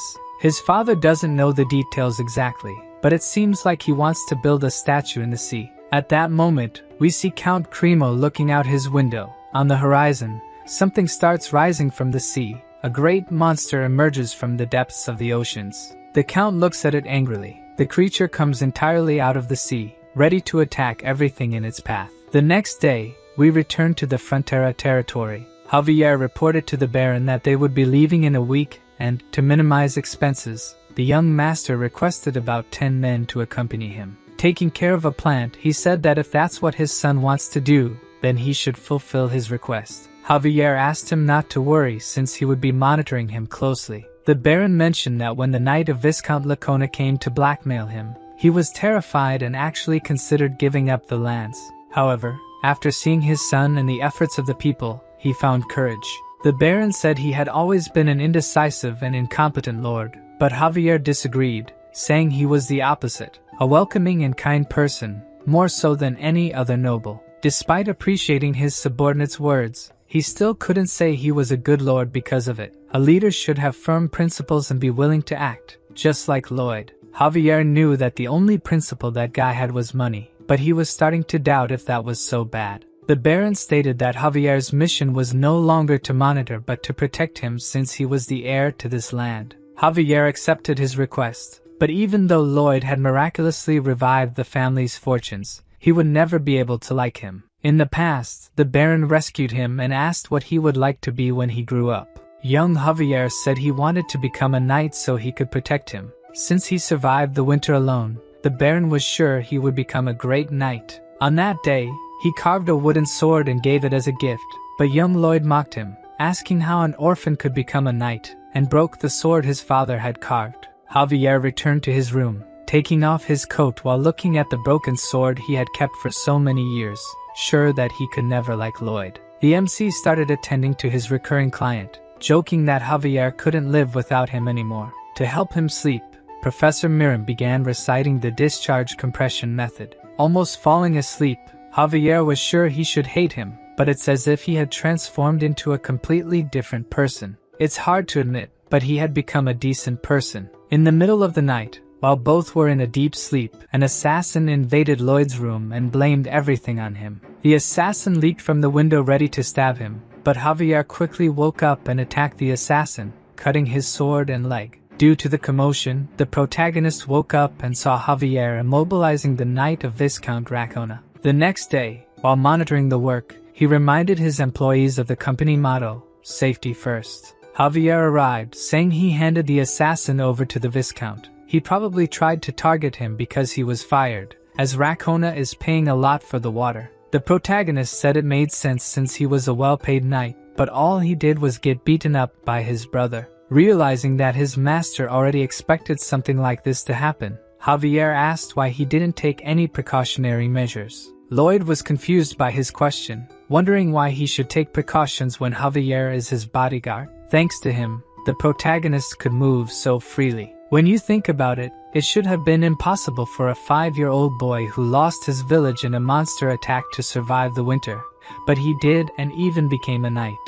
Is there anyone more reliable than him to be his bodyguard? Hearing the sincere words of the protagonist, Javier slowly started to let go of his long-standing resentment. He hated himself for thinking it, but Lloyd really is a decent guy. Since they would have finished the pipe construction by tomorrow, they could finally prepare to go to Cremo to make a lot of money. On the way, the protagonist falls asleep on Javier's back, which angers Javier enough to elbow Lloyd in the face. Lloyd wakes up, asking if he really just got hit. The MC decides to get off and asks Javier to teach him horseback riding. Javier retorts that he is a knight, not a teacher. Lloyd says it's an order. Javier calls him repulsive, but the system continues with automatic translation, making the protagonist angry and telling him to shut up. Then he receives a truly useful notification. Rumors of his incredible construction work have spread, earning him even more fame points. Realizing that fame means money, the protagonist now sees a great future ahead. The journey there isn't short. Winter arrives while they're still on the road, so they only manage to reach Cremo in the middle of winter. The Baron there greets them. He had heard rumors about a talented builder, but never imagined he would look so young. However, he's not saying this to the protagonist but to Javier. Lloyd tries to interrupt, but the Count is determined to marry Javier to his daughter. Due to the interruption, the Count gets angry, asking how a mere servant dares to interrupt a noble's conversation, even making the system laugh at the MC's face. A while later, they manage to explain the situation. Lloyd is in deep depression, while Javier struggles not to laugh. To make matters worse, the Baron says it's Lloyd's fault for being born with the appearance of a servant. This man in front of him is the Lord of Cremo, the commercial city, and also an important character from the novel, helping Javier when he became a criminal. He wants to buy jewels to decorate a statue to be placed in the sea. However, his business is declining because some years ago,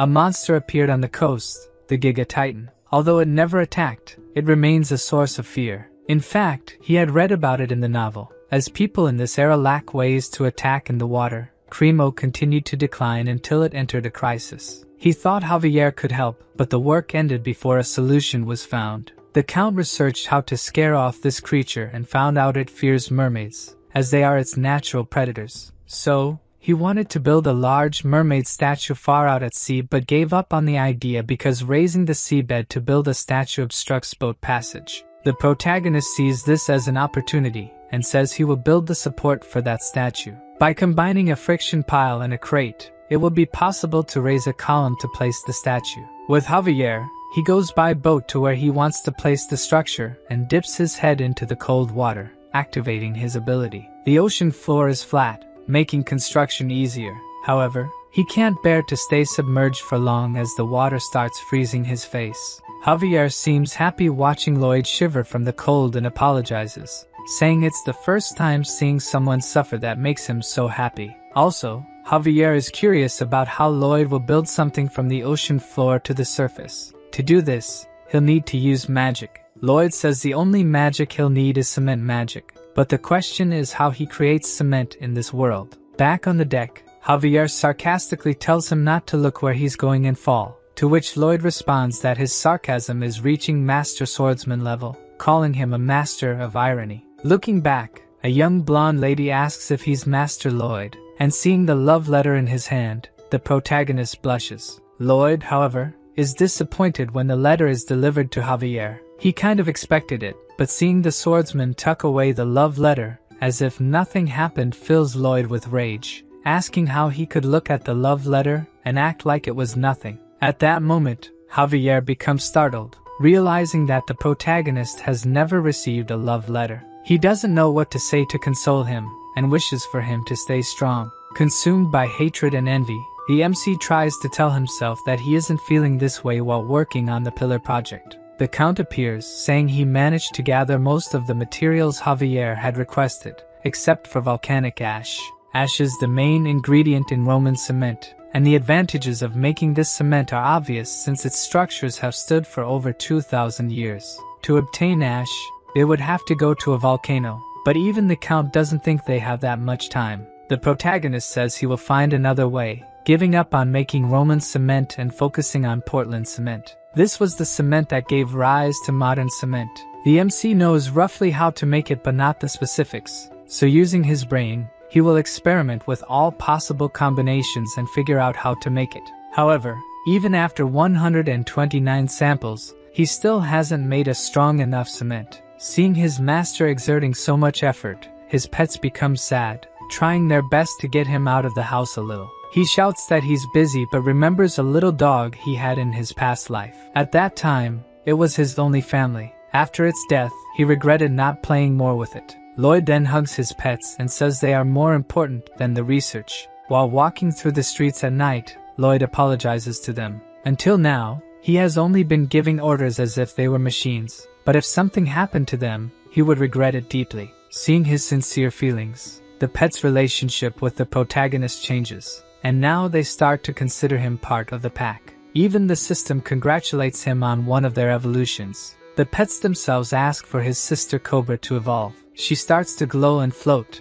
gaining several new abilities. But the ability that catches Lloyd's attention the most is volcanic explosion. The next day, a huge explosion is seen from the mountains, and the people in the city are frightened by it. Even the Lord thinks it might be an enemy bombardment, but it turns out it was just the protagonist testing the new ability of his little snake. Using her ability, he analyzes that the ashes are indeed volcanic ashes. Excited, he tells Javier that this is an absolute gift, but due to the explosion, Javier isn't hearing anything. Thanks to Bangul, the cement problem is quickly resolved, wasting no time and moving on to the first step of the pillar construction. They built a massive diaper to collect the volcanic ashes, and when Bangul activates his ability, the diaper prevents the ashes from spreading. The entire population is impressed with Lloyd's ingenuity, especially the Baron, who will keep an eye on him and analyze his creations to make an impartial report to His Majesty the King. Once the ingredients for the cement are gathered, it's time for the second step. A large coffin to pour the cement into is made and placed in the sea, using Hippo to quickly remove all the water from the coffin. The third step is to cover the bottom of the coffin with wooden stakes to anchor it, obviously done by Javier since he is the strongest. He quickly finishes using all the stakes and asks when more will be brought, leaving the protagonist impressed that he hasn't complained so far. Reminded of his duty, Javier drops the hammer and walks away, but as usual, Lloyd uses emotional blackmail to make him come back to work. When the protagonist finishes the morning training, he uses Bangle's steel manure launcher to build the tower structure, finally pouring the long-awaited cement. Once the cement dries, they dismantle the wooden coffin, completing the first large artificial maritime platform. Lloyd explains to the Lord that they made it 50 centimeters higher than sea level to give the impression that the mermaid is floating. The Baron is still hesitant, and doesn't believe this foundation can support the weight of the statue.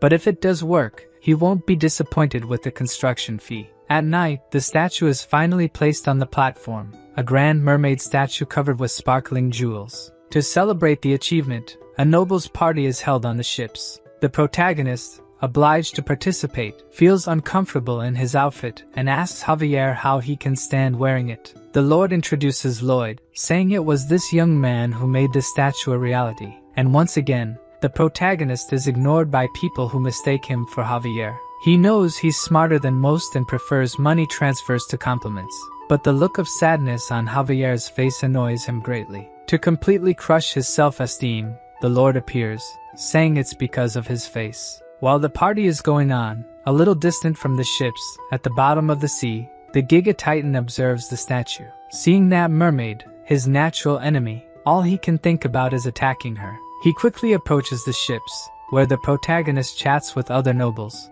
and Javier captivates all the women present with just his presence. He goes to the edge of the ship and drinks his wine peacefully, but he feels a slight tremor in his glass, causing him to look towards the sea. At that moment, the protagonist approaches, asking what he's doing. Javier thinks something is coming towards them, something fast and about the size of 2 ships, making the protagonist realize exactly what it is. He approaches the Lord and speaks quietly so only he can hear that the Giga Titan is approaching and they must evacuate everyone. The Count calls his knight and asks if he feels anything strange in the sea, but he says no. Since he has reached the level of Sword Master, the Count trusts his senses, but the protagonist knows that Javier's senses are even sharper since he is the main character. The Lord continues, saying that the Giga Titan has never attacked them in all these years, but Lloyd says that now he has a reason to attack and looks at the large mermaid statue. At that moment, the Lord realizes what is about to happen and orders the anchors to be raised and the boat to be moved away from the statue immediately.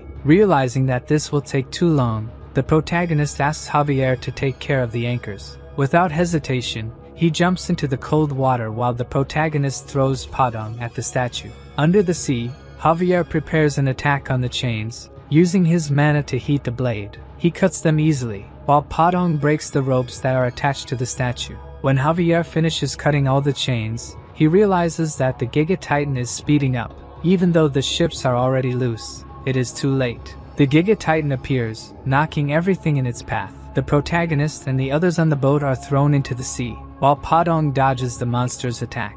Javier uses a mana explosion to quickly get out of the water, saving Lloyd from falling into the sea, while the statue is hurled into the city, destroying everything and almost hitting some people. The people thrown into the sea are in despair. The protagonist knows there won't be time to save everyone, but has a brilliant idea. He uses Hippo to drink the seawater and pull people along. Meanwhile, the Giga Titan emerges from the sea and heads to land to destroy the entire city. Javier tells his master that they should try to stop it, but the protagonist is already fleeing to the other side. Lloyd says that trying to stop something that big is foolishness. He will only die trying to do that. Many things are happening at the same time. The Lord orders his subordinates to rescue the men at sea by throwing ladders from the ships that have not yet sunk.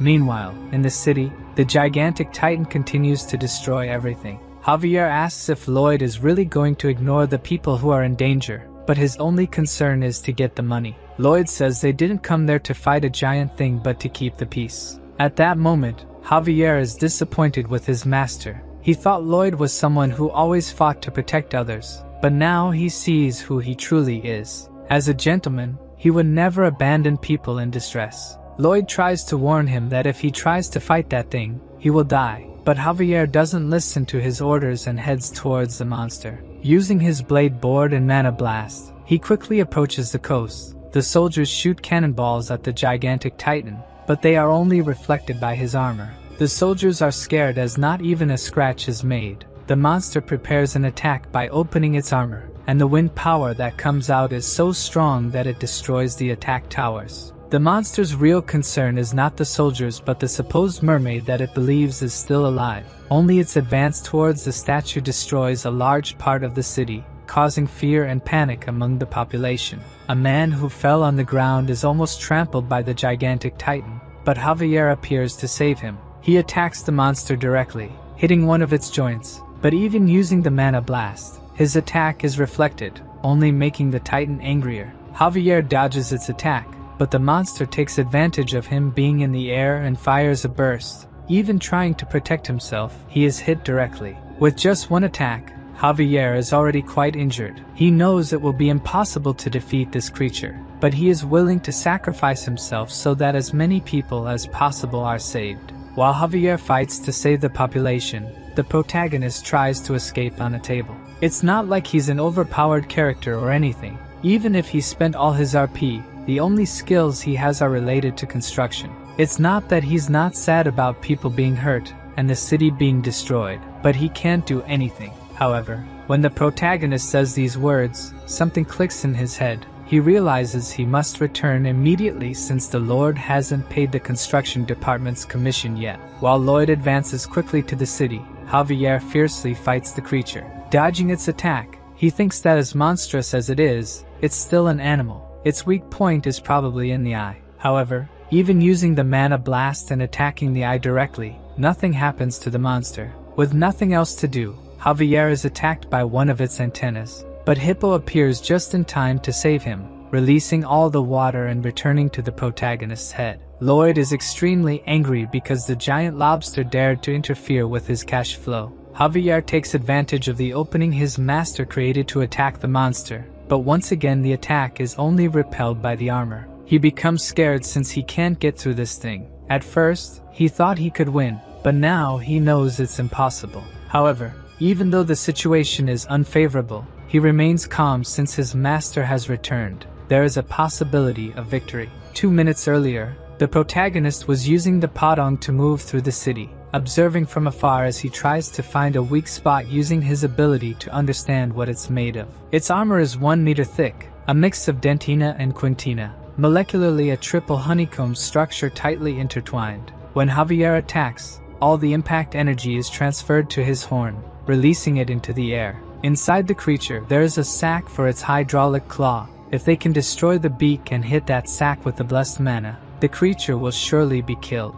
Javier asks what he should do, while Lloyd gestures to cut the horn with his hand, but the swordsman doesn't understand anything and asks if he's gone crazy. The protagonist then decides to shout, explaining that he should cut the horn, while Javier elegantly dodges the attack from the giant lobster, knowing that cutting the horn won't cause lethal damage. But his master wouldn't ask for it without a plan behind it. Lloyd warns that even though it's hollow inside, it won't be easily cut and that mana circles aren't just about hitting. Javier doesn't exactly know what he means by that, but instead of just hitting, he uses the mana circle like an electric saw to cut.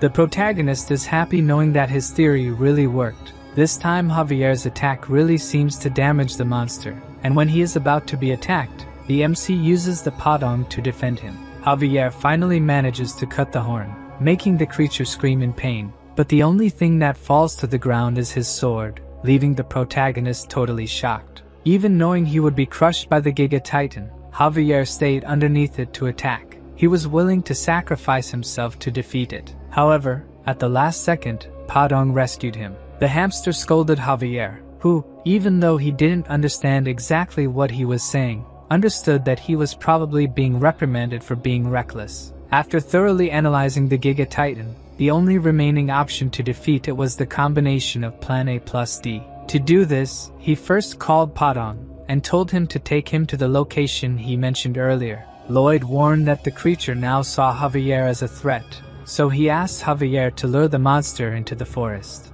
The protagonist had bought enough time. They should have finished by now, so the only thing left to do was to trust the Count. 15 minutes earlier, the Lord was in shock watching his city being destroyed by the monster. His knight apologized for not detecting it earlier, but the Count said the fault was actually his. It was a mistake to think they could drive out the beast with just a statue. At that moment, the protagonist stated that the statue did drive it away. That monster only came to destroy it, and recommended taking advantage of this obsession. He would buy as much time as possible for the Count to prepare something. Javier continued dodging the beast's attacks, but even he was reaching his limit, yet he kept luring the creature relentlessly into the forest. The Giga Titan remained an unstoppable force that destroyed everything in its path, and Javier couldn't run anymore, getting closer to being caught by the creature. Before he was caught, the protagonist shouted, asking for applause for the bronze statue. When Javier looked, Lloyd was bringing the statue,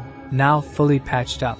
Seeing its natural enemy, the Giga Titan flew into a rage, leaving Lloyd quite pleased with its reaction. Through the novel, he knew he could trust the Count to reassemble the statue. His plan was to use it to create an opening for Javier to attack. When they got close enough to the monster, Padong drifted the cart, and they began to lure the titan towards them. Javier seized the opportunity to attack the creature's weak point, hitting it precisely with a mana blast. Even though the attack was powerful and created a huge explosion, all it did was create a crack in the armor. Javier was saddened by his weakness, but as he fell, he heard Lloyd say to leave the rest to him. As your master spoke with great confidence, he knows he can now relax. Before he hits the ground, Hippo appears to cushion his fall. Lloyd shouts that he will protect this city no matter what. Padong is also at his limit, and he can't ask for more from him. At his signal, Padong throws the protagonist towards the Giga Titan. Earlier, when he was still heading to save the city, he thought of some plans to attack it, deciding he should use the mana blast. The problem is, for that, he would need to have a triple circle heart, and currently, he only has 2. Using the system, he starts to evolve his technique, but unfortunately, he doesn't have enough points to evolve to the final level. Even though he had decided to stay out of the fight, he wonders what the hell he's doing hanging there, while deciding whether he should try to punch it using mana. The notification that he gained 5 approval points from Javier appears, and with that, he has what he needs to create the 3rd mana circle. Now confident, he prepares the attack using 1 circle to protect the heart and the other 2 to collide, but the monster ends up breaking a mountain with its paw, and one of the stones coincidentally hits the protagonist's head. Due to the impact, he loses his senses, not knowing what to do anymore. He uses the 3 circles to collide, creating a triple circle mana blast that is so powerful it explodes the entire creature. From the city, people see that huge smoke. The creature is now completely dead. Lloyd's pets try to wake Javier up. Slowly, he gets up and sees the Giga Titan on the ground, impressed that he actually succeeded. However, Padong is not happy at all and tries to get Javier's attention. He follows the 3 desperate pets, finding Lloyd a little further ahead, with a bleeding head and lifeless eyes. He gets close and listens to his heart. However, Lloyd has no heartbeat. A carrier pigeon flies to the Frontera household, where the Count retrieves the letter and is completely startled by its contents. He immediately mounts his horse and sets off towards Cremo. In the letter he read, the Lord of Cremo mentions that his eldest son, Lloyd, admirably completed all the construction work they needed, but after the party, the city faced great danger, and at that moment Lloyd and his guards sacrificed themselves to save countless lives, leaving Lloyd in an unusual coma state. The Baron hurries to Cremo, worried about his son, yet recalling all the moments he shared with the new Lloyd, who never called him father, only Baron. For a moment, Frontera doubts if that young man is truly his son, but before he can dwell on it, a monster appears on the road. The knight dismounts and instructs the Count to continue while he faces the creature. He defends against the beast's first attack, apologizes to the Count, and promises to meet again in Cremo. The knight and the monster attack simultaneously, but the wolf is too strong, breaking the sword in half and biting the swordsman's shoulder. Undeterred, the knight continues to fight, even as he's overpowered. Just when he thinks he'll die, the Baron and Baroness appear, aiding him in defeating the wolf. The knight feels ashamed for not handling the creature alone, but the Baron reminds him that he's a vassal, and it's his duty to protect his people. Suddenly, the Baroness notices something alarming, a pack of wolves approaching. The knight, despite his injuries, stands his ground against the wolves, while the Baron and Baroness lose hope. Then Javier arrives, swiftly dispatching the wolves and offering to escort them, asking if anyone is hurt. The Baron's knight knew Javier was skilled, but wonders what made him so powerful since arriving in Cremo. The Baroness asks if Lloyd is alright, but Javier can't say for sure if he's alive or not. He explains that after the giant was defeated, Lloyd had no heartbeat. Worried that he would lose his new home, Javier was suddenly relieved when Lloyd's pulse returned. Although he's sure Lloyd's heart has stopped, he still has a pulse and is breathing. Touching Lloyd's chest, Javier feels the triple circle heart spinning at an incredible speed due to the magnetic fields they're generating. He can't determine the condition of his heart, only that these fields are keeping him alive. Returning to the present, people are trying to rebuild the city. Javier explains that the young master is at the Count's mansion, under a doctor's care, but his condition hasn't improved. The Count reflects on their battle against such a monstrous creature, but Javier insists he was just a sword Lloyd was using. It was his own strength that defeated the monster. Hearing this, Not even the protagonist's parents believe he has this power until they hear that other nobles are heading to the Count's mansion to pay respects to Lloyd, acknowledging that without him, everyone would have frozen to death. Lloyd didn't just save the people from the sea, he also helped a soldier trapped in rubble, preventing a massive fire from destroying the city. Indeed, the entire city recognizes that they were saved thanks to Lloyd Frontera, and everyone outside the Baron's house pays homage to him. A man tries to start an argument, blaming Lloyd for the incident because of a statue he made, but he's beaten by the crowd, who are quite agitated. In the room, the protagonist finally wakes up, his head hurting, and some system notifications are in front of him. He remembers using the triple mana blast like an idiot, and wonders if he's really alive. The system confirms he is, prompting the protagonist to ask how, since his heart should have exploded. At that moment, Javier enters the room and is shocked by the scene. Lloyd is happy to see him, immediately asking how much they will be paid for the construction. For a moment, Javier is disappointed that these were his first words, but he's happy soon after because Lloyd seems healthy. The Baron and Baroness rush into the room, embracing their son who has just awakened. Whether he is the true Lloyd or not doesn't matter now, they are just grateful he's alive. In the royal capital of Magenta, a servant reports to the king about the letter from the Count of Cremo.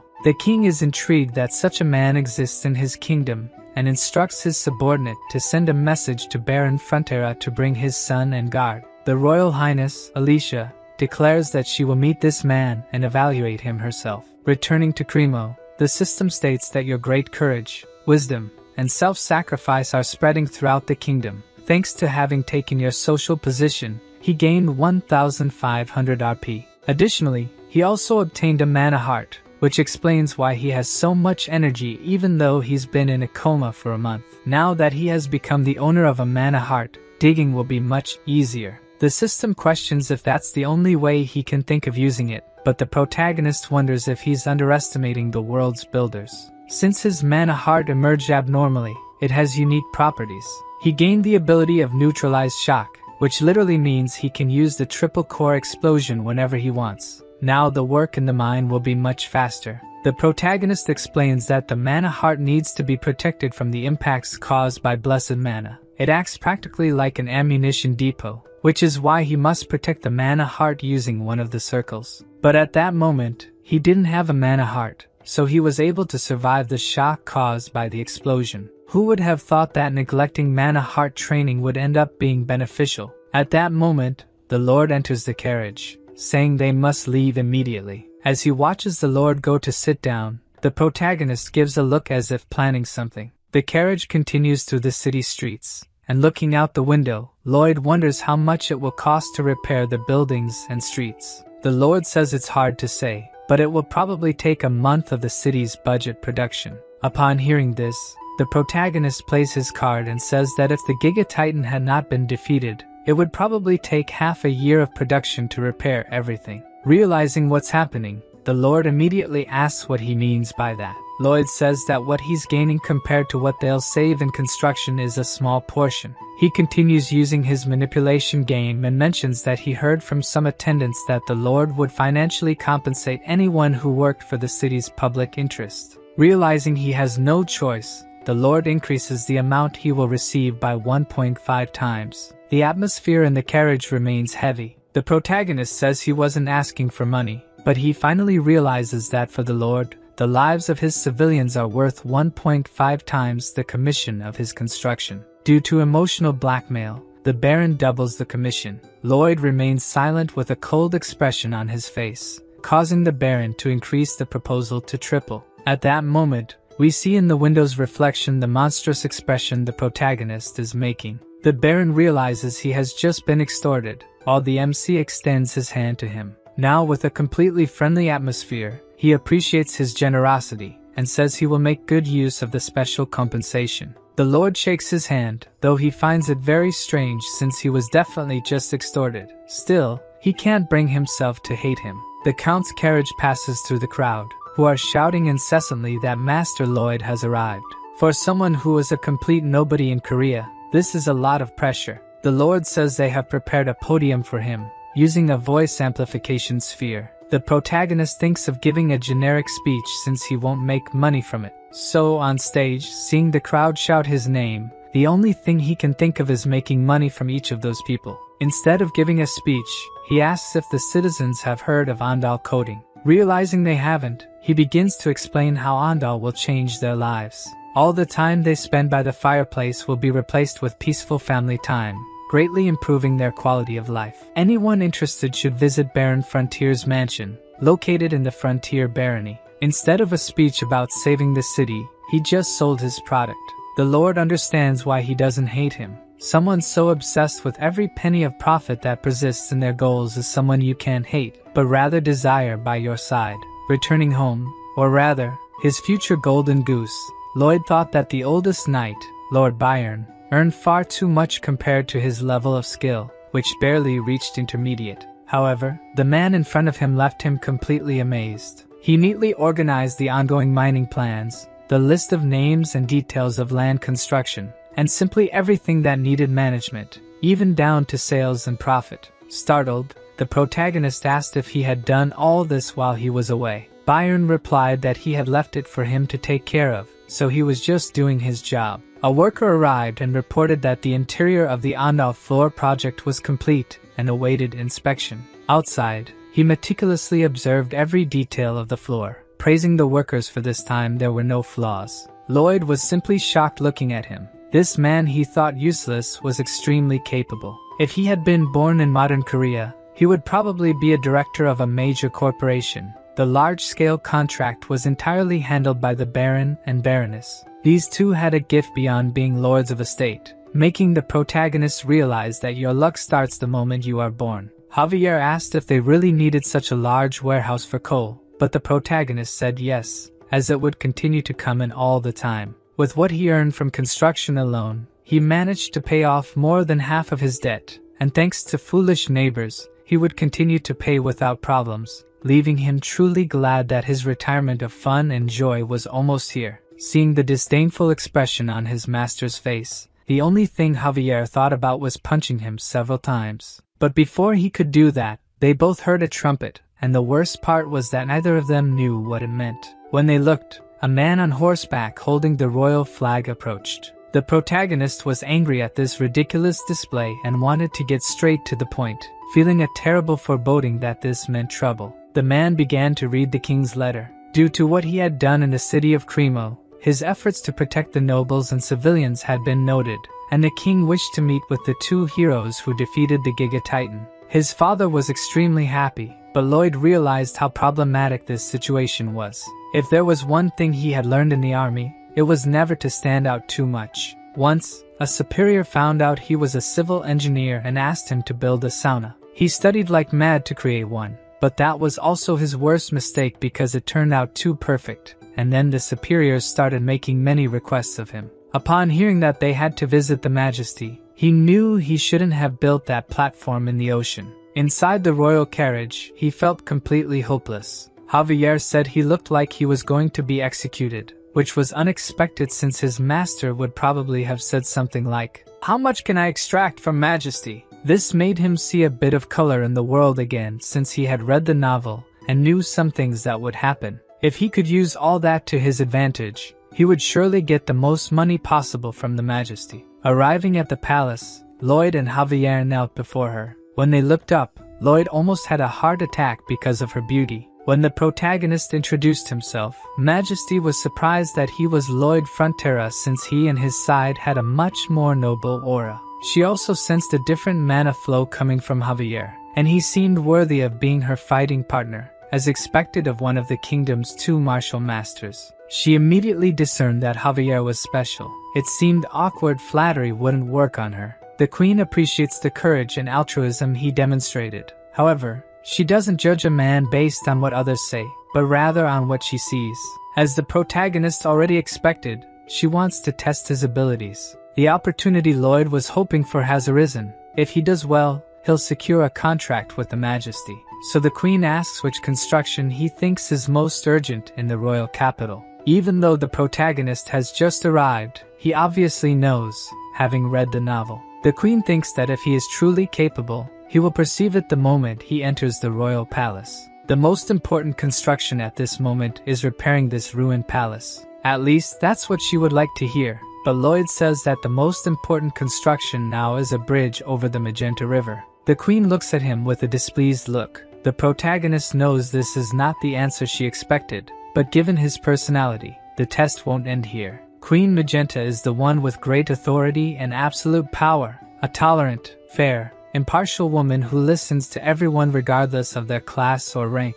She asks why the bridge is necessary. The protagonist says other men might think differently and say that repairing the royal palace is most important. He knows a dragon with a bad temper took down 2 towers of the palace, which is why the roof is so heavy. However, this weight is pressing on the ground and its pillars, causing it to slowly collapse. Even after all this, the protagonist says that the repair can be postponed and that building the bridge is more urgent. The Queen realizes he knew what she was thinking and still gave a different answer, while the protagonist knows that she knows he gave a different answer. The Queen, like a lion ablaze, shows her power, while Lloyd is like a puppy chasing after a construction contract. He says the current Magenta River Bridge has been rebuilt 20 times and regularly collapses due to not withstanding the rising waters in spring, asking for Majesty's trust to build a new bridge that will never collapse, clearly referring to a modern suspension bridge. Seeing that the man in front of her just criticized her decision,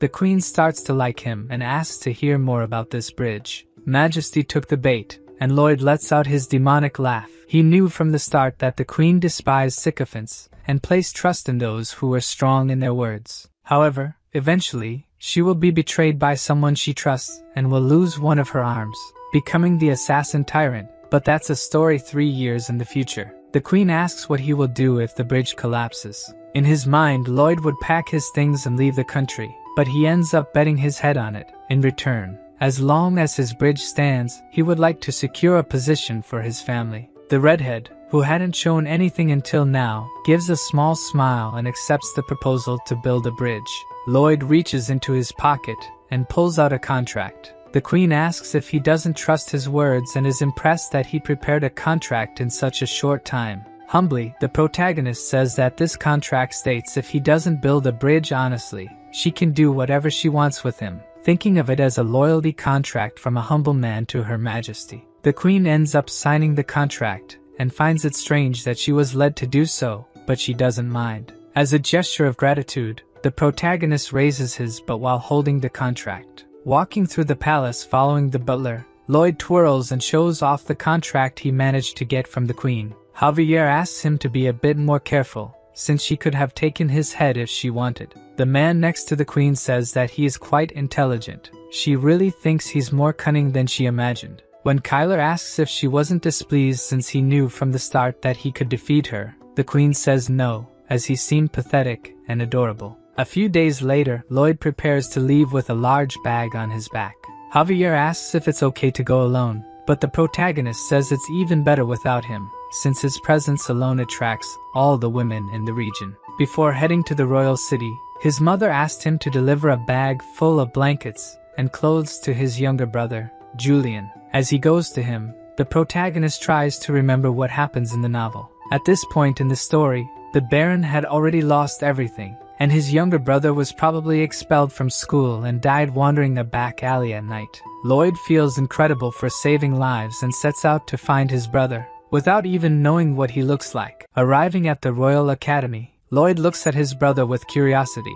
Even though he's the same age as Javier, he's practically a garden gnome, and the way he's looking at him makes it seem like he must have suffered at Lloyd's hands. The protagonist decides not to be too nice and acts as if he's turned the page. Maybe then Javier wouldn't suspect so much, throwing the bag full of clothes at him, saying their mother sent it. Julian finds it very strange that Lloyd didn't insult him. Moreover, he wonders if he really came there just because their mother asked. The system warns that his brother suspects his identity because he's being too kind. To try to act a little more like Lloyd, the protagonist leaves cursing at him, but Julian finds his human behavior even stranger since he left without beating him up. Before leaving, Lloyd reminds him that their mother asked him to have lunch with Javier, even though he finds it a drag. He asks if there's any fancy restaurant around. Julian questions why he's asking, and Lloyd says he'll take him to lunch since their mother asked. At the restaurant, his brother is extremely suspicious. He orders a basic set, but the protagonist tells him to choose something more expensive since he doesn't frequent these kinds of places often. Julian wonders why he's acting so normal. He used to hit him just for looking at him directly, and starts to find it even stranger when Lloyd says he quit drinking. A few days ago, someone from the palace came to say that his brother saved the city of Cremo from the Giga Titan attack. At the time, Julian thought it was an unfounded rumor or that he stole credit for something Javier did, but seeing his current behavior, it really is like he's a different person. Suddenly, Julian gets a slap on the head. The man asks what a nobody like him is doing there. Even as he tries to explain, the man keeps punching him, saying a poor baron should eat where he can't be seen. The protagonist looks around, and 2 students are laughing at the situation. There are even teachers and staff there, but they're just ignoring what's happening. They call it an academy, but all they really value is family status.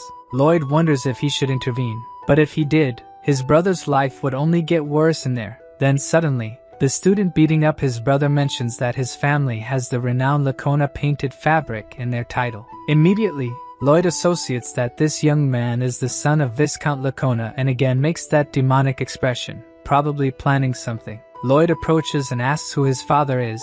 The blonde says it's the merciful and wise Viscount Lacona and tells him to move, getting slapped immediately afterward, losing 2 teeth. Lacona's son flies and lands at the end of the restaurant. That's the anti-horse slap. But the system says that's not an official skill. Another student yells at Lloyd, asking how he dares to touch a member of the elite union. But he also receives a slap that knocks out a tooth. Another student who is considered the best second-year fighter appears, but is neutralized with just 1 slap. Extras keep appearing. The twin brothers get beaten up at the same time, and the guy who introduced them also gets beaten up.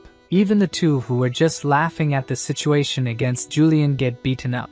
Lacona Jr. appears behind the protagonist, punching him in the face, but immediately realizes that was the worst decision of his life as Lloyd looks at him as if he's going to kill him. He beats Lacona Jr., but before killing him, he's stopped by his brother. Julian is worried that he will be even more intimidated at school after this, but the MC says with a smile on his face that if they die, they will never bother him again. Julian is completely shocked at how he can say something like that with such a bright smile. Lloyd continues beating and thinks he's seen many guys like this in high school. The best remedy for dealing with them is the fear of death. Suddenly, soldiers appear, commanding him to stop immediately. An old man says this is the Sacred Academy and asks what he's doing. The protagonist, still holding the Viscount's son like a demon, leaves his brother scared, thinking he will try to hit the guards too. But to his surprise, his attitude changes completely, and he calmly introduces himself as the son of Baron Arcos Frontera. He apologizes for the commotion, but says he was only defending Her Majesty's honor. The old man says this is ridiculous and asks who would dare tarnish Her Majesty's name. Lloyd says Lacona's son was intimidating his brother, and even points to a teacher who witnessed the situation. But since there was no intention to punish him, he had to intervene. The reason he didn't do anything is obvious. The staff of this academy has been bought by the nobility. There's no way the administration of the academy doesn't know what's going on, but they will just ignore these cases. The old man asks what all this has to do with Her Majesty. The protagonist says that insulting his brother is the same as insulting him and even insulting the queen since he is a royal guest. As soon as the old men see the royal symbol, they all immediately kneel before His Highness. Lloyd says they must have understood the situation and is leaving. However, the old man plans to punish Julian since the royal invitation is temporary. But when he looks at Lloyd's face, he again has that demonic expression, leaving the director totally scared. In the corridors, Julian asks where they are going. Lloyd replies that they are going to the administration office to ask for a leave for him. Obviously, he hates this situation and asks how much more he intends to ruin his life. But Lloyd responds that this place will soon not be good for studying, and he should take the opportunity to rest his mind and keep his body in shape. At the palace, Javier explains to Julian that if Lloyd has a plan for him, then he should trust it. He also explains that the plan to defeat the Giga Titan was entirely made by the young master. Furthermore, he managed to open water channels, develop quarries, and become friends with wild orcs. The brother he knew became another person. Lloyd listens to the whole conversation behind the door and is happy that Javier trusts him so much. Soon after, his illusions are shattered as they begin hurling insults at him. Julian asks if he really thinks someone can change so suddenly. Javier is sure they can't and has convinced himself that Lloyd is an imposter disguising as the young master. The protagonist is worried because he could be discovered at any second. Julian asks if they could have used black magic to do this. Javier responds that it's a possibility. He has even seen the theory in a book. Because of this, he investigated if there was any abnormal mana flow in Lloyd's body. The protagonist wonders when he did that, leaving him extremely worried about being discovered. Fortunately for him, Javier doesn't feel anything unusual in his body. Javier tells him to forget about it, saying it's just an exaggerated theory. The MC knows that Javier is probably sensing his presence behind the door. It's a way of saying he suspects his identity. Julian mentions it's the first time he's heard about the family debt. He thought only he was having difficulty with studies, but Lloyd managed to get their family out of that situation, so he deserves some credit at least.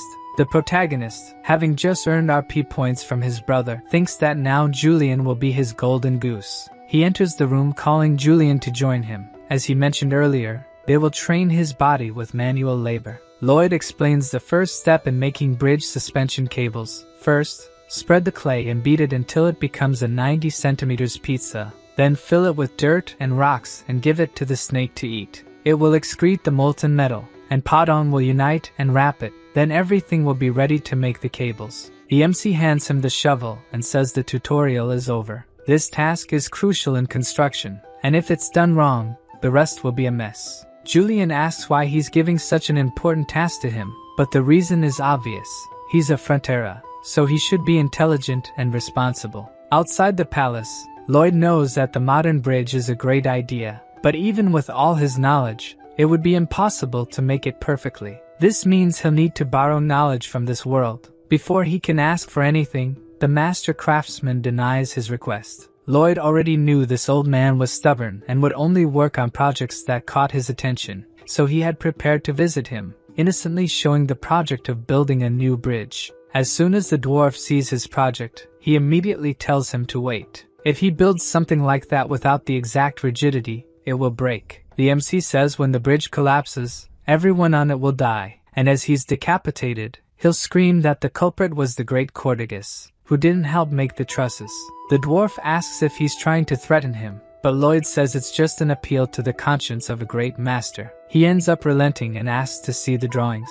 Upon closer observation, he is fully aware that he is the only person in the kingdom capable of doing this. The protagonist continues with a killer look and says that's why he asked for his help. The dwarf says this has caught his attention and decides to help with the project. With Julian working on the cables and the royal workshop working on the trusses, the only thing left to work on is the suspension of the towers. Lloyd and Javier use a mana explosion on the ground but are suddenly stopped by nobles who accuse him of stealing the Majesty's treasure. The protagonist is obviously confused, but it seems this was planned for a long time, as they personally went to ask for a trial from the Queen. In the meeting room, the Queen orders each side to state their arguments, and the first to speak is the guild. Victor says that the Magina Bridge was built by the guild's previous leader and has stood for over 30 years. He explains that in its structure, wedge-shaped columns were made to slow down the strong water current, making it practically impossible to fall. Lloyd knows that it will eventually fall, as this is information from the novel, but he cannot reveal future events to others. Boldly, he asks the guild leader how much they were paid to say that. His scandalized reaction makes the protagonist absolutely certain that he is being paid, and he recalls that in Korea, when a politician and a businessman meet, either the politician takes money from the businessman, or the businessman bribes the politician. In this case, it's the latter option. They strip away all negotiating rights and monopolize the budget. His accusation without proof ends up irritating the Queen considerably. She says that accusing someone without proof in her presence is unacceptable, and immediately sends Lloyd to royal trial. He is tied up, and his head is placed at the Reaper's aim. The Queen says he insulted her and her vassals with lies and must restore his honor. Seeing that scene, Javier prepares to enter combat as needed. The Queen asks for their final words, and Lloyd says they must exterminate the entire bloodline of the guilty party. Javier becomes even more worried about the situation. The Queen asks her two vassals if they agree, and they fully respond that it is the right thing to do. In that situation, Javier is ready to attack, But before he does anything, the queen says they must prove the innocence of her vassals and immediately orders 4 mages to circulate the guild leader. As if he knew this would happen, Lloyd has a smile on his face. The Majesty orders the confession spell to make them tell the truth. David becomes completely desperate, asking her to wait a bit. Seeing the 2 hit by the spell, Lloyd starts laughing like a psychopath, and the next day, the 2 men are crucified in the public square. The protagonist made only those 2 pay for the crimes since their families did nothing wrong, thinking of himself as a good and altruistic man for doing so. As a reward for telling the truth, the queen hands over all the kingdom's workers for the bridge construction. The archmages use gravitational magic to lighten the weight of the stone blocks, making the construction extremely fast. Bangul is tasked with taking the suspension rope to the other side, using her volcanic explosion to quickly cross the river while Padong tries to hold it. Seeing this incredible construction method, Julian says his brother is amazing. Javier also thinks he is and says that even though it's his first time doing hard work, he managed to do it every day. Before, Julian couldn't learn his sword art because he had a fragile body. But looking at his body state now, that shouldn't be a problem anymore. After some time, the bridge construction is finally complete. The queen says this bridge will be called Lojavi, a blend of Lloyd and Javier's names. She also grants him the title of Master Builder, leaving the dwarf irritated as he built the entire platform. Lloyd thinks that only the commission money will be enough to clear his debts, but now he has another major obstacle. The queen is probably thinking of how to use him to her advantage. If he fails now, it will break his entire plan of becoming a wealthy and lazy lord, so he will put the plan of escaping work and helping Julian in the academy into action. Returning to the castle, the queen fulfills her part of the agreement and grants a noble title and properties to Lloyd. The castle's nobles were not pleased with this at all. The queen thinks it's natural, since he has sunk other nobles. The protagonist says he would like to ask for something a bit bigger and mentions that if she considers his request reasonable, she may even withdraw the offer of the title and property. This piques the queen's curiosity about what he will propose.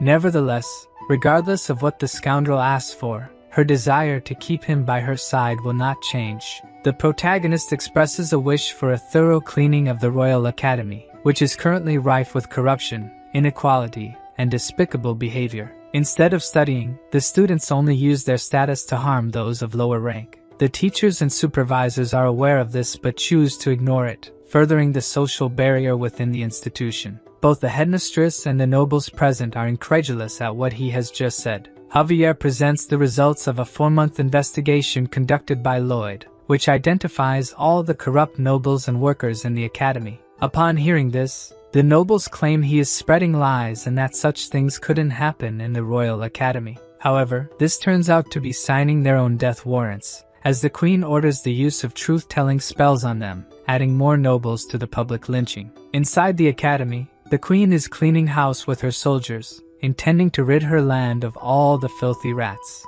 Lloyd watches from afar, a satisfied smile on his face. Javier asks if his smile is because the nobles are being condemned, but in reality, it's because his plan to get rid of the queen and enjoy a lazy life has worked. Suddenly, the royal bodyguard appears with a message. He can go home whenever he wants, but must attend the banquet tomorrow night.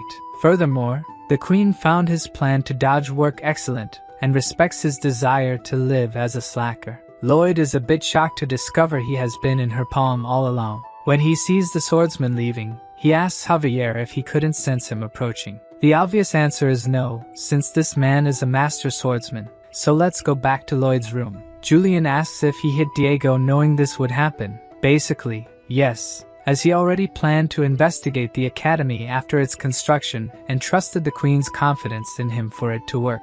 Julian tells him he no longer needs to pretend to call him a little shit and now sees him as a brother he can be proud of. Lloyd is impressed by his words, but then says it was so bad it made him want to vomit.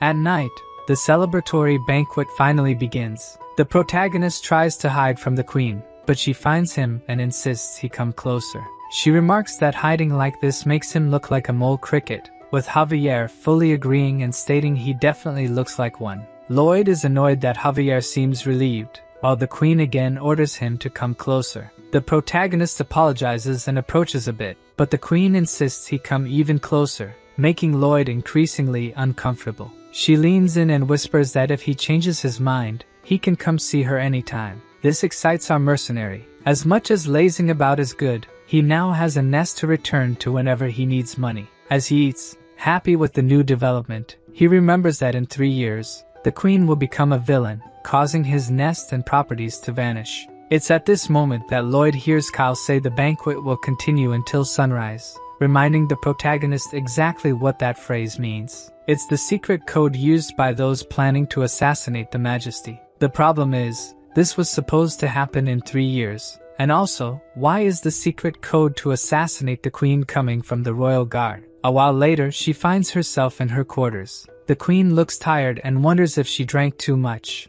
but she thinks it must be because she's been working hard in recent days. This excessive work is due to Asfahan, an enemy state where King Samarkand has been amassing an army. But it's probably not for an invasion, since trying to invade through the jungle would be a suicide mission. At that moment, the queen feels a strong headache. She finds it strange, since the effects of alcohol should be neutralized by the mana in her body. Soon after, it becomes difficult to control her heartbeat and breathing. She tries to circulate mana to neutralize the effects, but a sharp pain hits her heart, preventing her from circulating mana throughout her body. The queen has no doubt it's poison and tries to walk to the door, calling for help from anyone who might be there. The front door begins to open, and her knight Kyle appears. The queen says he arrived just in time and that she needs his help, but the help Kyle offers is different, leaving the queen incredulous at the betrayal. Meanwhile, Lloyd, still at the banquet, tells Javier that they have a problem.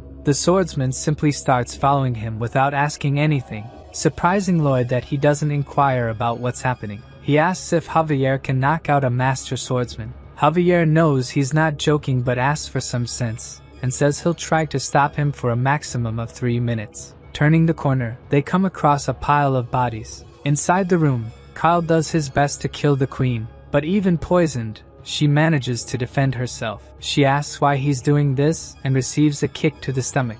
Kyle prepares for a final attack but is stopped by Javier, who approaches quickly. Not giving him time to react, Kyle attacks, but our swordsman manages to defend, surprising Kyle as he stopped his sword using a candelabra. Taking advantage of the distraction of the battle, Lloyd approaches the queen, covering her mouth before she says anything and using the core technique to absorb the poison. Javier continues buying time, but Kyle is not playing around and activates the sword's aura. Realizing that if he completes that, they're in trouble, Javier throws the candelabra, interrupting the aura formation. He catches the candelabra back in the air and uses blessed mana to attack, impressing Kyle with his mana talent. However, he still lacks experience in real combat, and Kyle takes the opportunity to strike while Javier is in the air, cutting his candelabra and his chest. Lloyd continues absorbing the poison mana. The only thing he can do at this moment is pray for Javier to win, or everyone there will die. Kyle knows his cut was superficial but takes the moment to land another blow.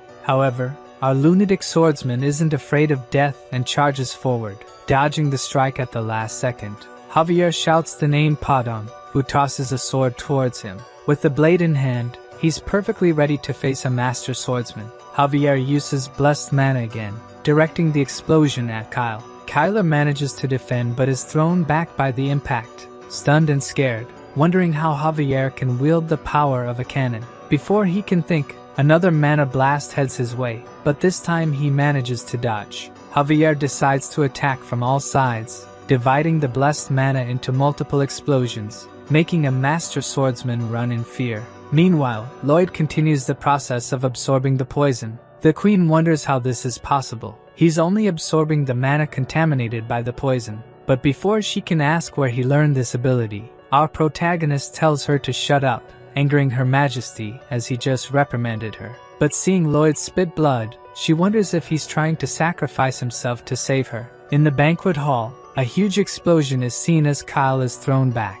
watching Javier advance slowly. The master swordsman realizes he can't handle him alone and shouts to the guards that Javier is an intruder who tried to assassinate the queen. With a single sword swing, our mini-monster sends several elite guards flying back and, concentrating a bit of mana, causes an explosion to keep them at bay. Kyle has never heard of a man who could do something like this in history, and is scared at the possibility of him becoming a sword master. However, that won't happen as he will personally ensure Javier is eliminated. Seeing the sword's aura, Javier knows he's in trouble. Just swinging his sword makes the ground stones float. Shortly after, Javier is thrown away by the aura, heavily injured, as Kyle approaches to finish him off. At that moment, the protagonist finishes absorbing all the poison, but it's too much for his body to handle. He starts vomiting black blood, and the queen says he will die like this, instructing to gather all the mana in his arm. However, our mole man refuses to lose an arm as it will make digging harder.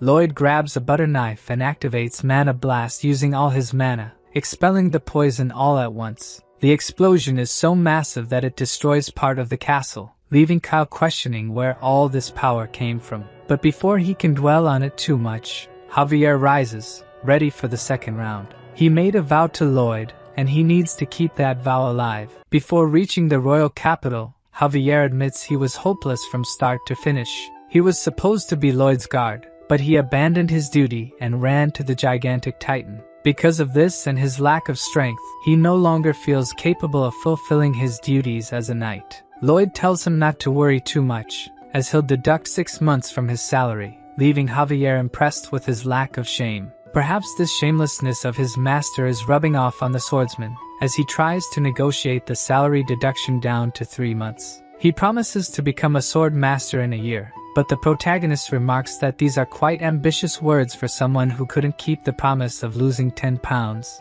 Nevertheless, Lloyd decides to help him, explaining the concept behind becoming a sword master. Before finishing the explanation, Javier interrupts, saying he'd like to do it without his help. He advances determinedly but is impaled by Kyle, who is surprised that he survived. Most people would have been torn apart as soon as they were hit by the aura, but our prodigy concentrated all his mana into one point to strengthen it. Kyle would like to see more of his tricks, but he's running out of time. At this moment, Javier starts to catch fire but still manages to hold onto Kyle's hands, preventing him from escaping. The aura is burning his body, but while holding Kyle's hand, he manages to absorb the aura directly from the mana heart. Realizing the danger, Kyle throws Javier away, who simply falls to the ground without showing any signs of life. Even the master swordsman can't detect any breath from him. As Kyle has already wasted too much time, he moves to take the queen's head but is stopped by Javier, who rises unexpectedly. Javier says he now understands mana and activates the aura, creating a new sword blade. Kyle is at a loss for words. In all his life, he has never seen such a cursed brat. Javier further increases the aura of the sword, making it giant and attacking immediately. The swordsman tries to defend, but the power of his aura is completely overwhelmed, and his arm is severed. He screams in pain as the other guards approach. Javier orders everyone to retreat, warning that they cannot face the sword master. In the room, the queen is worried about Lloyd, who shows no sign of life. The protagonist slowly wakes up and discovers that he is now immune to poison and can absorb mana from the environment. He is quite happy since these seem to be great, but due to his creepy face, the queen reflexively punches him. He is confused about being hit out of nowhere, and even the queen cannot explain why she did it. She just says that when she saw his face, she felt like hitting him. Putting that aside, she asks if he is okay and can stand up, but that massive surge of mana left the protagonist incapacitated. As the only option, he uses his new ability to absorb the mana from the environment, even drawing mana from the queen who is nearby. She is frightened by this ridiculous absorption power, and tries to get the MC's attention, but he does not seem to hear anything. The queen simply accepts it, saying he can take all the mana he needs and go help his knight. After a few minutes, he finally manages to restore all his energy. Lloyd feels his body much lighter, probably now fully restored, but before celebrating, he remembers he needs to help Javier. When he turns towards the queen, he sees she is completely out of mana. Magenta says she will ask for details later. The priority now is to stop Kyle. The protagonist puts her on his back and heads towards Javier. The queen knows he is strong, yet it is not enough to face a sword master, or so she thought. As soon as they turn the corner, they see Javier facing the guards. At that moment, The protagonist notices the sword aura and Kyle on the ground, groaning in pain. The queen orders the guards to lower their weapons and explains that these were the two heroes who protected her from her guards' betrayal. All the guards line up as the queen states that everyone who attended the banquet must be investigated. Lloyd asks if he really became the sword master. Javier casually says yes, as his master keeps putting himself in dangerous situations. This is his way of fulfilling his duty. Due to all his incredible achievements, the system activates a new function called the praise system. Whenever he does something fantastic, he earns a title, and this title comes with an ability, but he did not expect the boost from the ability to be so great. The system also gives CP, but Lloyd has to beg the system to tell him how to use it, discovering that this CP is used to see a final spoiler. Returning to the room, Lloyd complains of exhaustion, having been unable to sleep the previous night due to the investigation. Julian asks if they found the culprit behind the plan, but Lloyd explains that they used some barrier that prevents the truth spell. Because of this, he will have to stay a little longer in the royal capital since the novel had no information about the murder, besides these events being supposed to happen in 3 years.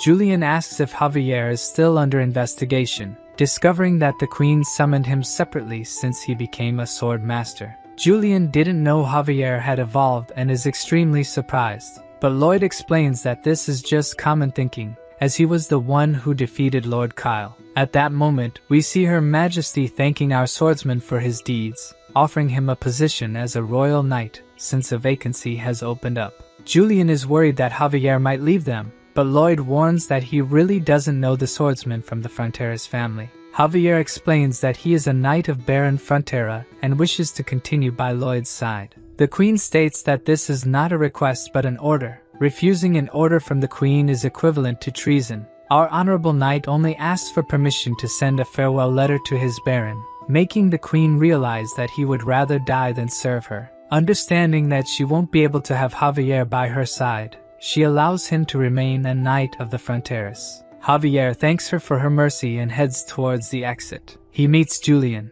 who asks if he will leave the family, but Javier asks him not to worry because he will continue to be their knight. The queen realizes she truly isn't lucky with people from the Frontera's property. Finally, night falls, and Lloyd is lying on the grass, checking the abilities that titles offer. Many of his great achievements have earned him titles, and his most recent one was gaining the queen's trust. All these titles grant CP, character points, but they are only counted in the system once a month on the full moon. Seeing the moon shining in the night sky, the CP is finally accumulated, and he decides to see a final spoiler. As he activates the ability, the space around him becomes dark, until suddenly the darkness is replaced by flames. Walking a bit, he realizes he's at the Frontera's property, but the beautiful place is completely destroyed, and people are dead. Lloyd starts running, asking what kind of ending this is, trying to get any information from the system, but what he finds further ahead leaves his mind completely disturbed. The protagonist sees Lloyd and Javier staring at two bodies on the ground, immediately recognizing them as the Baron and Baroness. Illusion Lloyd is desperate, apologizing for not being able to protect anyone, making the protagonist even angrier with this ending. Suddenly, he hears a noise coming from behind, and when he turns, he is faced with a swarm of insects. Javier walks up to him and prepares to attack the swarm of locusts with his sword aura. He lands 3 strikes, making the protagonist think he's really gotten rid of them, but the swarm is much larger than he imagined. At that moment, Lloyd wakes up on the lawn, utterly speechless. He asks if what he saw was real, and realizing that it's all really going to happen, he heads straight for the queen. In the spoiler, he said that if he had arrived a little earlier, he could have avoided this. But Lloyd doesn't know how early he needs to arrive, so he decides to go as fast as possible. He goes to the queen's office and tells her that all regions will be reduced to dust. This is the work of the enemy nation. They are trying to set up a domino effect with monsters, driving the monsters out of the jungle and making them migrate to the west region. In the book, this was supposed to happen in 3.5 years, but now is not the time to think about the future. The queen was already aware of Asfahan's movements and thinks this is really possible, but the bigger question is how the protagonist knows about their movements. At that moment, Lloyd thinks he screwed up but manages to quickly come up with a lie. He says that due to his blood bond with the orcs, he got information about Asfahan, about the assassination attempt. He simply saw Kyle acting suspiciously and decided to investigate. Regarding the mana he absorbed, destroying the surroundings, he simply says he learned from his knight Javier, who is a genius, and as he is also somewhat clever, he has decent control of this ability. The queen realizes that everything he said makes sense, but it still seems like he just made it up. At that moment, his title activates, giving him the ability to make the queen believe 100% in the protagonist. Lloyd thanks her for her generosity and says that as soon as he can stop the attack, he will give her all the credit for the resolution, restoring the honor of the crown that was tarnished by the assassination attempt. The queen has never met anyone as suspicious as our protagonist, but she's glad they understand each other so well. Lloyd and Javier head to the Frontera territory. The horses' legs have been reinforced with magic, making them run at supersonic speeds, which further distorts Lloyd's not-so-pretty face. After a whole night of travel, they finally arrive at the territory just in time, since the locusts have already begun to appear in the sky. Seeing that black cloud forming, the field workers don't know what to do until Lloyd appears, telling them to hide in their homes and asking for the largest pot lid they have. The invasion of mutant locusts continues, spreading rapidly through the city, even invading the Baron's house. A maid passing by is frightened by the insect, but is saved by the Baroness, who crushes it using a chair. At that moment, several other insects invade the mansion. The two start running in fear, and when the Baroness peeks out the window, she sees that the swarm of mutant locusts is so large it almost covers the sky. The Baron appears, telling them to join Byron and the other soldiers, but when they open the mansion door, they attract the attention of all the locusts outside. Byron runs through the city, calling his soldiers to mount a defense at the Baron's residence, but he realizes that all the villagers are in danger. This leaves the bodyguard confused. Should he protect the Baron or the people? Byron recalls a conversation he had with his master, where the Baron advised that if the property were ever in danger, prioritize the people. The knight goes to save a citizen who is being attacked, but ends up completely surrounded. He knows it will be impossible to deal with all these locusts alone. Fighting the invaders alongside the Baron are the orcs. Being a tribe of warriors, they uphold the oath with their blood brothers. Everyone fights relentlessly for their lives or for the lives of others, and when all seems lost, people start hearing sounds that draw the locusts' attention. Lloyd shouts, saying they should be in a natural history museum, while holding a pot lid for Javier to bang. The impact sound on the lid attracts the locusts' attention, making them stop attacking the city and start chasing them. Javier notes that they are following in a regular manner, as he had said. Lloyd says they should circle the entire city and attract every locust that is destroying it. The protagonist orders his swordsman to hit the lid harder but gets annoyed when he realizes Javier is enjoying it. Thanks to the novel, he knows that locusts are attracted to this kind of loud noise, and he doesn't plan to stop just at his properties. He intends to save the Laconas from the invasion. Javier is surprised that he is helping the neighbor even in a critical state, but Lloyd simply doesn't want to lose his water supply. In the Viscounty, Lacona is desperately trying to survive the invasion, until Lloyd simply appears, destroying part of the house, telling Lacona not to even think about delaying the water bill this month. Javier asks if his plan was to lead them through the buildings and concentrate the swarm even more, but the protagonist just wanted to be a jerk like the Viscount. While attracting the locusts, Lloyd repeatedly shouts his name and that of Frontera. The swordsman tells him to save his strength and stop shouting, but again, all of this is a plan to make everyone know who their savior was. Not even Javier knows what's wrong with this guy, but since they've already attracted most of them, now they must go to the wetlands. Heading to the plantation, their path is blocked by another swarm of locusts, but of course, for a master swordsman, this swarm is nothing. Javier simply passes through, cutting down all that stand in his way. Moving forward, Lloyd realizes that the horses can't run anymore, so he has a brilliant idea. He jumps on Javier's back and uses him as his horse. Even pissed off with this, Javier goes along with the idea and starts running, but they're not faster than the horde and almost get caught. Lloyd shouts, calling Bangul and Hamon, who emerge from the water at the same time. Hamon uses his volcanic fart to explode a large number of monsters, but it's still not enough to eliminate them all. So, Hippo uses the accumulated water as a pesticide to kill even more insects. Round 3 belongs to the protagonist and Javier, who who used mana explosion and aura at the same time to eliminate the rest of the locusts. Javier says they managed to take care of the majority, but there are still at least 1,000 left. Lloyd tells him not to worry, as the cavalry is arriving. 300 orc warriors approach with 500 soldiers of the white cavalry. The rest they can leave to them since they'll have something else to worry about. The monster domino effect never ends with just one wave. Meanwhile, the soldiers of the white cavalry do their job. The mages enchant the knight's swords with a fire spell, making it easier to subdue the insects. The orcs don't even need magic.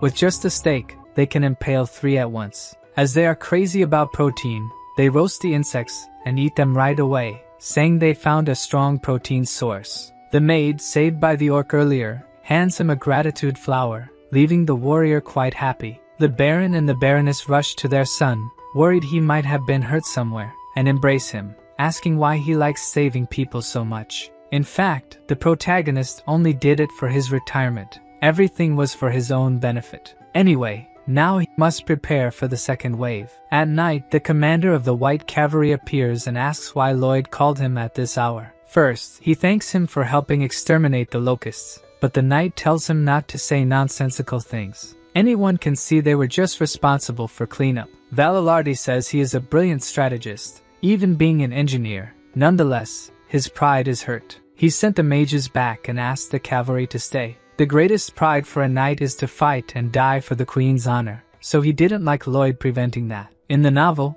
this knight fought against Javier, defending the honor of the queen who had become evil. At that moment, Javier wasn't yet a master swordsman, so he barely managed to win. However, what increased respect for this character the most was that, on his deathbed, the only thing he wished for was for someone to stop the queen's evil actions. With unwavering loyalty and a natural warrior, this knight is needed in times of crisis like this. Lloyd knows he won't get far if he keeps going in circles, so he proposes a duel. If he wins, the white cavalry will have to obey him. If he loses, they can return to the queen right away. Valalardi says he can never fight a civilian without the queen's orders, but the protagonist reminds him that he is the one commanding them now, and that's an order. The knight asks if he has a weapon. Of course, Lloyd shows his shovel, but this time the knight doesn't underestimate him. He knows that shovel protected Frontera's property. Even reaching the 3rd mana circle, Lloyd's chances of winning this duel are 0,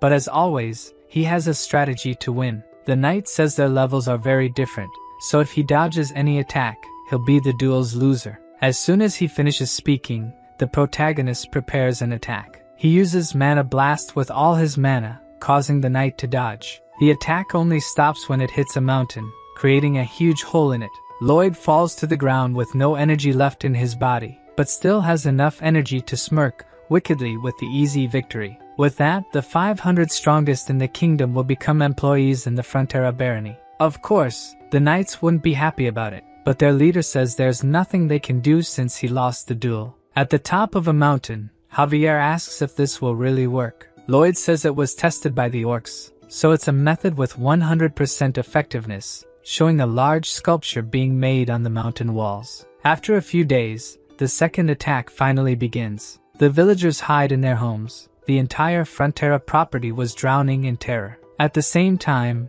they all shared the same feeling, that young Master Lloyd would protect them. The leader of the white cavalry observes smoke approaching. He finds it hard to believe, but what Lloyd said is indeed true. A huge herd of mastodons is quickly approaching. A few days ago, the leader of the knights asked for evidence for Lloyd's certainty, but Lloyd simply dodged the question, saying it was obvious which animal would attack in the second wave. Regardless, he was right.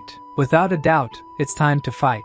The cavalry's plan is to slow down the herd, then encircle them and attack from the outside in. They will likely have some casualties on their side, but if they use this method, victory is guaranteed. One of the soldiers says that after the battle, he will propose to his beloved, but the leader of the knights thinks that maybe what returns to his beloved won't be a ring, but rather news of his death. As they advance, he says there's nothing to fear, as that is the fate of a knight. But before the confrontation begins, they are stopped by Bayern. The knight asks what he's doing on the battlefield without armor, but Bayern simply says that his master said he wouldn't need any. In fact, he is there only to decipher Lloyd's message, who is on top of a mountain observing the mastodon's arrival. Suddenly, Lloyd begins to signal using 2 flags. Byron translates that he's sending the soldiers of the White Cavalry to the southeast border of the village. This leaves the commander confused, since he's practically asking to clear a path for the mastodons. If they go to this location, they won't be able to stop the mastodons' advance.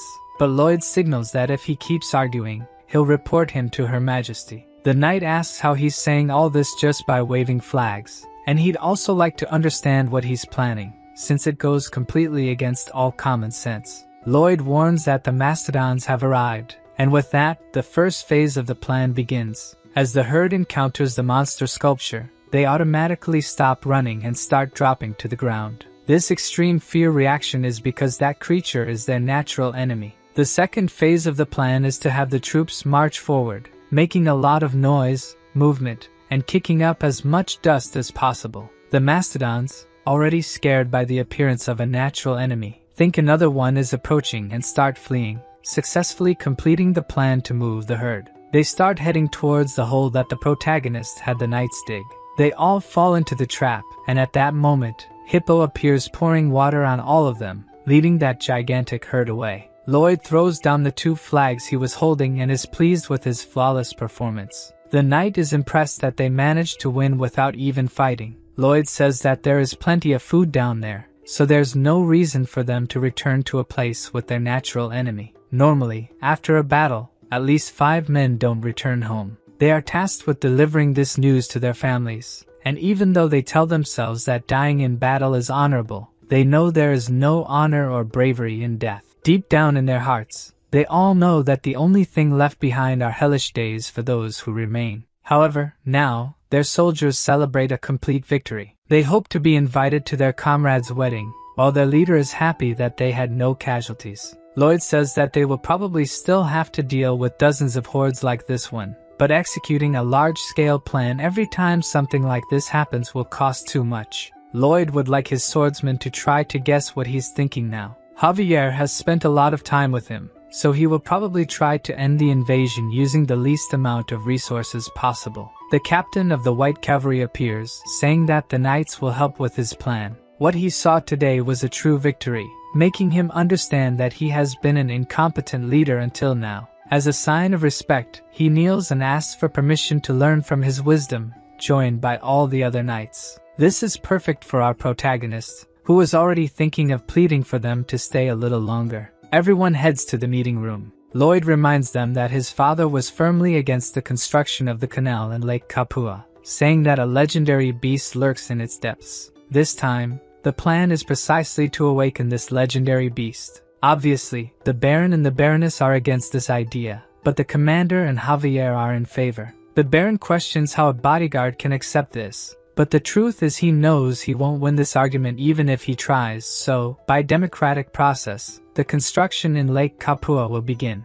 All the new workers march towards the mountain. Javier asks if he will try to control King Storma in some way, but Lloyd is not a wizard or anything like that, so the only thing he managed to do was study his habits.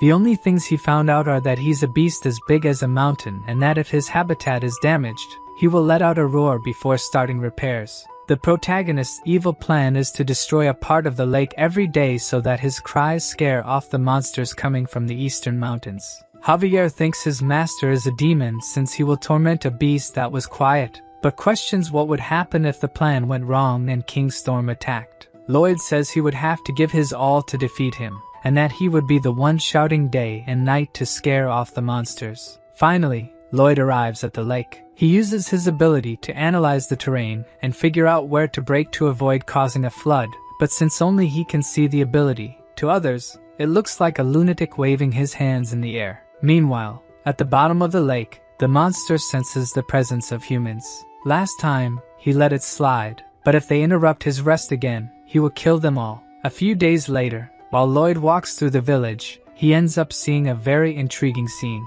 As soon as Byron realizes he's being watched, he stands up and asks if he can take care of the mastodon pups that have been separated from their mother. Lloyd finds this dangerous, as they tend to become fiercer as they grow, but Byron says that won't be the case since they are adorable. Realizing that the manager is a true animal lover, the protagonist simply gives up and tells him to do as he pleases. Anyway, the Lord will do a good job using them, and if successful, Perhaps these animals could become a great asset. Because of the domino effect, the orcs also have to return to their village. It's a shame to lose such an important ally, but Lloyd understands and sends 5 men along with the tribe. Finally, all the preparations are complete. Today is the day they will awaken an ancient beast. Lloyd gives a motivational speech to the White Knights, who this time are quite excited to work, even praying for the blessing of the Grand Shovel. Seeing all those knights marching with shovels in their hands, Javier truly laments for the White Knights. Through simulation, they modified the land so that when they broke the dam,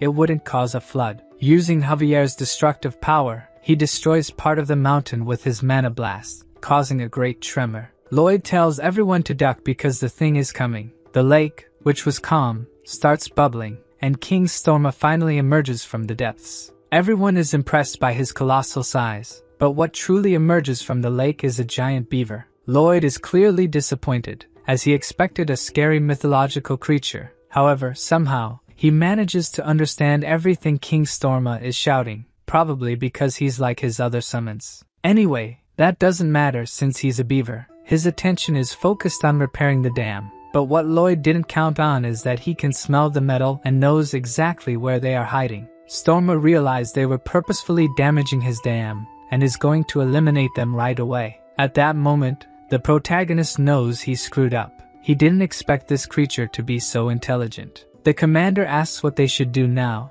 but Lloyd is totally desperate, not knowing what to do. King Storma puts his hand in the lake and raises a large amount of water, drowning all the workers who were trying to flee. Javier is the only one who manages to escape the flood and attack the creature using mana blast. But not even the power of Sword Master is enough to even harm this creature. Seeing that they have no choice but to kill him, Javier activates the sword's aura. But before he can do anything, he is stopped by Lloyd, who says he has come up with a plan. So, instead of attacking, Javier just keeps dodging his attacks like a fly. Taking advantage of the gap, Lloyd swims towards King Storma, but is almost detected by his keen senses. The swordsman keeps attacking to get his attention, but even using the sword's aura, none of his attacks are effective. The situation isn't good, since mediocre attacks won't be able to get this thing's attention. In desperation, Javier uses all his strength to shout in King Storma's language, managing to catch his attention,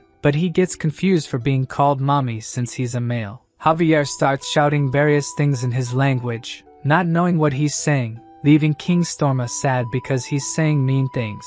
While the two are arguing in a completely strange language, Lloyd takes the opportunity to climb onto the beaver's head. Even trying to get him off, he can't because his arms are too short. The protagonist jumps and throws something into his mouth, making King Storma shrink. He gets confused as to why the world seems so big, and is captured by Lloyd shortly after. Of course, King Storma won't let himself be caught so easily, hitting Lloyd in the face with his tail and using the opportunity to escape. The protagonist uses his Pokemon to catch him, but Storma took boxing lessons and punches Padong. Our guinea pig won't let it go and punches back.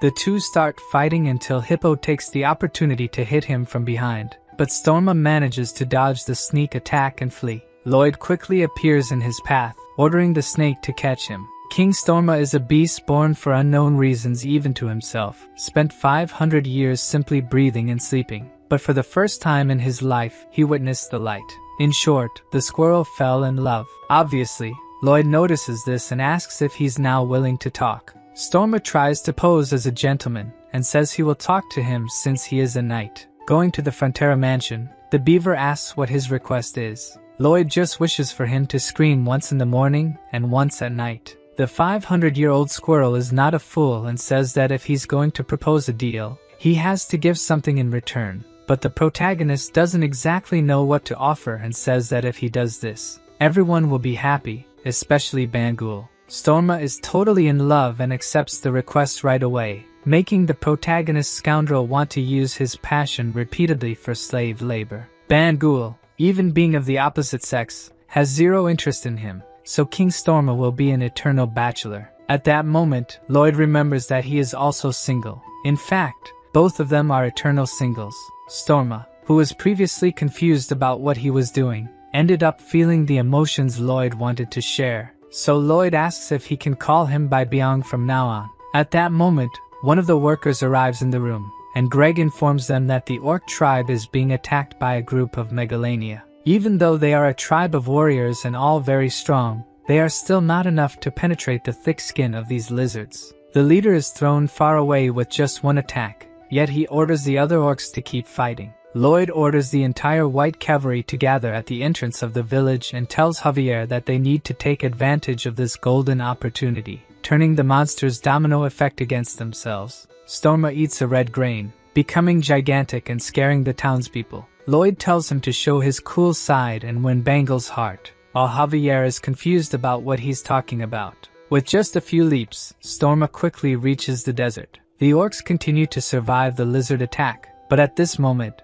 the giant beaver appears. Lloyd tells them to spread the word that if the monsters keep heading west, they will become the food. With just one slap, Storma throws several lizards at once, sending them flying kilometers away. He shrinks back down and looks at Bangle, waiting to see her reaction. Seeing that she is quite happy, Storma blushes and feels embarrassed. The leader of the White Cavalry says that even though they accompanied them, they didn't manage to do much, while the orc leader says they are no longer in a blood pact. Now that he has saved them twice, the Steel Sand tribe will swear loyalty to the Frontier Barony. Lloyd seizes the opportunity and tells them to start the third project, resurrecting the Steel Sand tribe. Some time ago, Asfahan burned the wheat field region for a certain strategic purpose, causing a massive domino effect of monsters to follow. Among these monsters were some from barbaric societies that possess intelligence. It was these exact ones who saw 3 apex predators being tossed around like paper. They spread the news that there was a beast the size of a mountain to the west, so large it could touch the clouds. Its eyes were black as the abyss, and its fangs could devour all living beings in the world. Moreover, there was the master who controlled the beast, with demon eyes that looked like hell itself. In the palace of Asfahan, a man informs the king that the Steel Sand tribe abandoned their settlement and migrated to the Magentano forest. The Sultan says his plans worked and asks how Magentano reacted to this. The man replies that the tribe managed to reach the kingdom without any problem, leaving the king disappointed. Before leaving, the messenger reveals that there was another problem. The group of monsters the king expelled have returned and are now attacking the kingdom's border walls. The king gets nervous and asks the messenger if this is really happening. According to the servant, they are doing their best to repel the monsters, but the monsters seem to have gone mad with fear of something and won't stop attacking. He tells them to gather the soldiers and set more fires in the reed fields. It seems the domino strategy has backfired on them. It should be impossible to stop such a massive movement of monsters unless there is a true demon living in the West. At that moment, we see the protagonist instructing them to sign a document. The 2 loan sharks are confused about what kind of document it is, but Lloyd explains that, as it says, it is a receipt for the full payment of the debt. The loan sharks are shocked, looking at the huge check, but the MC asks what they are doing, tells them to sign it quickly, and get lost. As the 2 idiots leave, the Baron arrives. He asks Lloyd if their enormous debt was really paid off. Lloyd shows the Baron the payment receipt, and even suggests putting the receipt in a frame. In tears, the Baron hugs Lloyd and apologizes for making his son pay his debt. He reveals that he doesn't even know if he deserves to be the father of someone like Lloyd. Looking into the Baron's eyes, Lloyd asks if he really loves his son. To the Baron, this is a silly question because he is certain that he loves him. So the protagonist says that this is enough to make him his father. While walking through the mansion's corridors, Javier finds him and says that the tribe's relocation went well. Lloyd takes the opportunity to tell him to take the day off. With the tribe's relocation, they might buy some time if the domino effect returns. His debt is also paid off, so he has nothing more to worry about. However, it is strange. Our protagonist would normally be jumping with excitement when the debt was paid. For the first time in a long while, Lloyd lies down on his bed to rest. He remembers the Baron crying when the debt was paid, but this memory triggers another memory he would like to forget. He remembers his real father in Korea, crying and apologizing for making his son suffer. The protagonist says he managed to take care of all the problems in that world, yet he still feels guilty for not being able to help him in any way in his world. Javier hears his master's muffled sobs behind the door, while the protagonist, for the first time, cries as Suho and not as Lloyd. A few days later, while the MC is walking through the village, he is greeted by the villagers as if he were some kind of celebrity. Suddenly, Mr. Byron appears, saying there are problems, and Lloyd gets excited to hear this. According to Mr. Byron, many people are coming from the south. Lloyd is curious if they could be enemy soldiers, but it turns out all those people are refugees. The MC goes to meet these people, and the refugee at the front of the group asks if Lloyd is the lord of those lands. The protagonist explains that he is the son of the lord and asks who they are. The refugee introduces himself as Nicholas, the chief of Sortie village, and says they are subjects of Baron Certino to the south. Until recently, his father was the chief, but he stayed behind, so the rest could escape. His father protected the barony with the lord until the end. It all happened very quickly. Lloyd interrupts Nicholas and asks what happened and if it has anything to do with monsters. Their lands were attacked by giant beetles, and their only option was to flee there. Javier comments that the domino effect affected a much larger area than they had calculated. The protagonist knows that all areas near the jungle were affected, but his was probably the only one still intact since, besides giant summons, they have a master swordsman and the white cavalry. To the north, the refugees would find only the sea, to the south they would reach another country, and to the west of Cremo, it would be too far to go. So, they would probably head to the center, where Frontera and Lacona are, making Lloyd worried about the number of refugees that could go there. They beg for food, even if only for their children. Javier comments that they won't have enough space to accommodate everyone, but the protagonist is quite excited about all this. Obviously, the swordsman is scared, asking what he is thinking in this situation, but Lloyd asks how much he thinks they will start earning when they tax all these people. Javier gets angry, asking how he can think of taking money from these miserable people, but the protagonist ignores him and orders Mr. Byron to prepare some of the cooks to feed them all. While the young master goes to report all this to the Baron, the knight asks Javier not to be so angry. Even though he makes those bizarre expressions and can read people like a book, Lloyd is a good person, so it's better to see what he does before getting angry. The Baron is frightened to learn that more people will come in the future. Although he wants to help everyone, the current food stock is not enough. Lloyd is confused and asks what he is talking about, since they should have enough to feed everyone for now. Initially, they were stored to be used as fertilizer, but there are several warehouses with tons of them. Obviously, the Baron says that giving locusts to people is a bit bizarre, but when he notices, his wife is already eating one of them. She says they taste like shrimp and there shouldn't be a problem since the orc warriors eat them too. The problem is that the smell of the insects is quite bad, and she asks to be in charge of the kitchen. Soon after, tents start being set up for the refugees. While they are still finishing the first set of tents, more refugees arrive in droves. The protagonist tells them to hurry, or everyone will freeze to death in the winter. While the workers set up the heating system, the Baroness explains how to prepare nutritious meals using locusts. The other cooks say the smell is very strong, but the Baroness shows the legendary recipe book, leaving everyone astonished, since this book is the obsession of all aspiring cooks. Looking at the construction of the tents, Lloyd realizes there won't be enough space for everyone. Even if they expand the houses to the northern mountains, it won't be enough. At that moment, he sees a child crying, wanting to go home, reminding him of the day he had to move as well. At the time, his parents were happy while mentioning "our home" in their sentences. Unfortunately, he will never see that smile again. Even if it was a small and bad house for others, it was where he had the best moments of his life. Lloyd tells the boy not to worry since they will have a new home soon because the legendary architect, Lloyd Frontera, is there. Hearing this, Javier feels a bit relieved to know that his master is not a complete jerk. Lloyd says this will be the biggest project they have ever done, and he will solve the space problem by creating apartments. It's a common type of building seen in South Korea, and based on the current circumstances, this would be the most effective type of construction to house everyone. The necessary costs are also reduced due to standardization, and having units in all directions optimizes insulation. On top of a mountain, Lloyd analyzes the surrounding area using his ability. The construction of the apartments will bring significant changes to his lands, and these changes will bring rivers of money. This will be his last job. After that, he will enjoy a lazy life for the rest of his days, finally achieving humanity's ultimate dream of becoming a wealthy, unemployed person. He won't even need to manage the state. He will just dump all the work on Mr. Byron. Lloyd begins the meeting about the construction of the Hive apartments. Javier immediately objects, as he suspects there are many hidden motives behind this. Mr. Byron also looks uneasy, saying he dreamed of a demon slaver working him to death. Lloyd tells everyone to look at the documents. This is a Tulu, an ancient building design found in Fujian in the east. Each generation has a room and a hall, and in the middle, there is a dining plaza with shared facilities. The protagonist's idea is to build them in square shapes, since they are faster to construct than circles.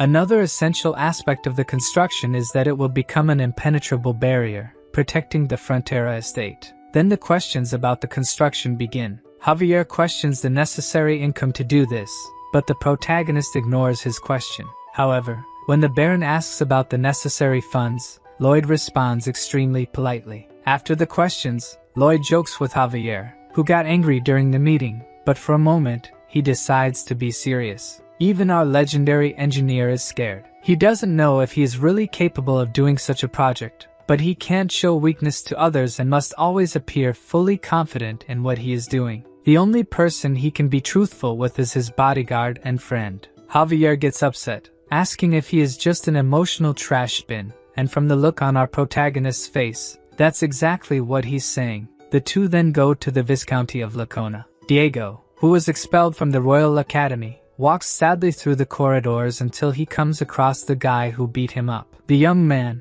still missing 2 teeth, screams in fear when he sees Lloyd, but the protagonist tells him not to be so afraid since he is there to help him return to the academy, though that will depend on his father's actions. The Viscount is shocked, asking if he really wants to increase the price of water. Besides expelling his son from school and profiting from selling water, this bastard wants to earn even more. But of course, the Viscount won't just hand everything over to him. Perhaps because he is still young, he doesn't know how business works, but this contract has a fixed price, and he doesn't have the right to increase the price of water. Of course, our swindler had thought of this and takes a magnifying glass out of his overalls, showing tiny hidden letters that say the water price is subject to change. The Viscount gets angry, calling him every name possible, but Lloyd says this is a fair trade and that he too will profit immensely. Since 17 states were destroyed because of the domino effect, before the refugees went to the Frontera estate, they had to pass through the Viscounty of Lacona. As a fair exchange, he won't tell the queen that a Viscount ignored his needy population. Basically, he is threatening him, saying he will spare him, but of course, our good-hearted protagonist really cares about his neighbor and will send a letter to Her Majesty requesting his son's return to the academy. With this tempting offer, the Viscount asks how much he will have to give, but Lloyd says that speaking like that makes it sound like he's a gangster extorting someone, and he only hopes that he gives enough to ensure there are no cracks in their strong friendship. The poor Viscount just wanted him to give a number. Javier is really scared of his master's actions, thinking that he really is a disgusting person. The MC tells him not to feel pressured, as he will be grateful no matter the amount decided. The Viscount starts with 20%, but Lloyd's expression makes him change his mind instantly. Fearful, he raises the offer to 30%, but Lloyd's face only worsens. Completely desperate and unsure of what to do, the Viscount looks at Javier, who signals with his hand, indicating 5, increasing the offer to 50%. Even so, Lloyd is not at all satisfied with this amount, leaving the Viscount confused, asking if he wasn't supposed to increase by 50%. Javier shakes his head, indicating that he meant 5 times. This drives the Viscount crazy, as 5 times the initial value is utterly ridiculous. But the protagonist says he doesn't want 5 times, just 4 is enough, making the Viscount immediately agree to this amount. However, after analyzing the contract a bit more, he realizes he has just been thoroughly extorted. Outside, Javier feels bad, saying he feels like he has become a blackmailer. Lloyd tells him he shouldn't feel like a blackmailer, as he already is one. The swordsman says his duty is to protect him and that he won't help with his frauds, but the MC says if he doesn't obey, he'll stop singing him lullabies. Javier says he has become a master swordsman and can now control his senses perfectly, no longer needing his lullabies to sleep. When night falls, the swordsman can't sleep alone and goes to Lloyd's room, begging for the lullabies. The protagonist asks if he has heard of sleep hygiene, which involves repeating a certain routine to form a sleeping habit. implying that Javier won't be able to sleep without his lullabies. He sings the swordsman to sleep and then starts his tasks for the day. Lloyd was lucky with the construction of the Andal, as it was knowledge he already had, but the apartments are different. Never in his life has he built one, meaning our protagonist will test all simulations until he finds one that works. A few days pass, and Lloyd is stressed, giving various orders for Mr. Byron and others to carry out. At night, he continues testing possibilities for his new project. Even Mr. Byron is worried about the increasing number of refugees, but Lloyd tells him to accept everyone. He's running out of ideas to ensure his project doesn't collapse. He refuses to reduce the number of floors in the apartments, and at this point, his body is showing signs that it won't hold out much longer. The next day, Mr. Byron explains that the 4 months they have to build the apartments will not be enough. Although Lloyd insists it will work, it is clear he is exhausted. Suddenly, Lloyd's efforts take their toll, and he collapses on the sidewalk from overwork, leaving everyone around him worried. In the royal capital, the kingdom's knights prepare to shoot with crossbows. The target of all their shots is the queen, who is undergoing simple combat training. All shoot in her direction, creating a rain of arrows, but the queen, also a master swordswoman, manages to deflect them all. Despite this impressive feat, she doesn't seem satisfied with her progress, all because of that humiliating situation she went through. An old man appears, saying that the messenger from the Frontera barony seeks an audience. This messenger is Javier, who reads the letter sent by his master. The queen is obviously suspicious, as anything from that sly fox is dangerous. The letter states that, thanks to Her Majesty's wise judgment, they were able to save the territory. However, other territories were not as fortunate and left many refugees homeless. Since the Great Queen is known for sympathizing with the commoners of her vast kingdom, Lloyd decided to follow her will and shelter all the refugees, but he ended up running out of money. The shamelessness of our protagonist surprises the queen, but she had anticipated something like this and was considering sending supplies. However, as if reading her thoughts, Javier says they will need 3 times more than she has in mind. She is shocked, as 3 times is a staggering amount, and she even questions whether Lloyd has gone mad. Once again, Javier responds to her thoughts, saying he has not gone mad. The protagonist explains the idea of the apartments, which will serve as housing for the homeless, and again mentions that he does not have enough money for this. Her Majesty says she understands the message he is trying to convey, but cannot arbitrarily use a large amount of money and will need to speak with a financial expert first. At this moment, Javier, who had already read the first letter, pulls out a second one. It states that the buildings will be designed in such a way that they function as a fortress, preventing attacks from enemies and monsters coming from the east. Since the defense is directly against the enemy state, everyone who agrees with this plan will definitely gain a much better position within the kingdom. The queen sees no problem with having a fortress city, as there is indeed a possibility that the Frontera territory could become as large a commercial center as Cremo. The queen decides to provide the money, but Javier comments that he would love for her to send the dwarf Corjudas as well. Meanwhile, our protagonist is unable to work, and Greg is in charge of commanding while Lloyd is absent. So you asked me, who is Greg? In the beginning, he was just another lazy soldier, but he was always around, even participating in extremely dangerous missions and difficult and meticulous tasks. He is someone who gained responsibility, did his best, and finally was reborn as a true man. This is the kind of person Officer Greg is. When he leaves the tent, he ends up meeting Emily and asks why she didn't take a break like the others. Greg tries to take the sheets she is holding, but fails, yet the two seem to be having a lot of fun while doing this. At that moment, an orc who is in love with Emily sees this scene. The warrior is completely disappointed by this, while being teased by the other orcs, who say that a human would never like an ugly and muscular guy like him. The orc gives up on his love, throwing the bouquet of flowers on the ground, but this will not be the end of the orc's love story with Emily. In his bed, Lloyd finally wakes up.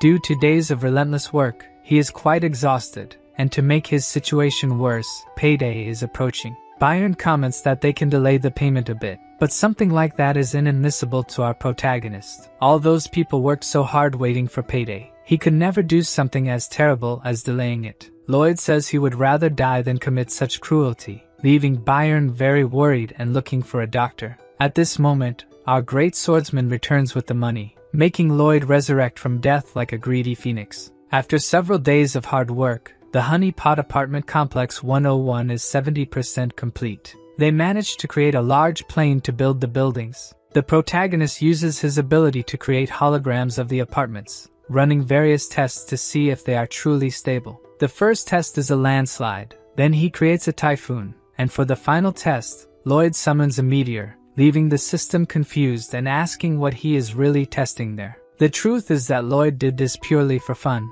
making Javier think that he has finally gone mad. Javier informs that Cortigos and 30 more dwarves have finally arrived. Even though he is very intelligent, an apartment is a complex and detailed structure, so it cannot be built randomly. Therefore, he plans to build a cement mixer to help maintain the quality of the cement and prevent the entry of unwanted elements into the mix. The dwarf complains that they have just arrived from their journey and are already receiving orders. But Lloyd makes that face and says that there's nothing better than showing a project first.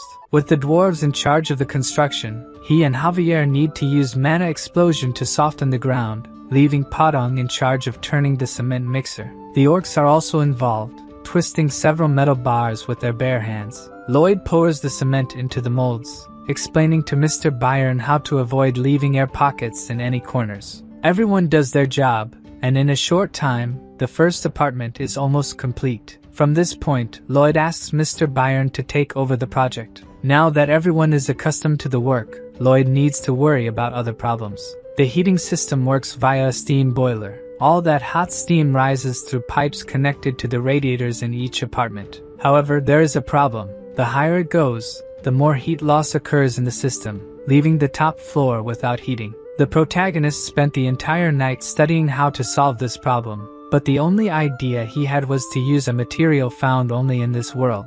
There is an episode where Javier faces a dragon. As the name suggests, this is a legendary creature, and just its breath is enough to take any knight off the map.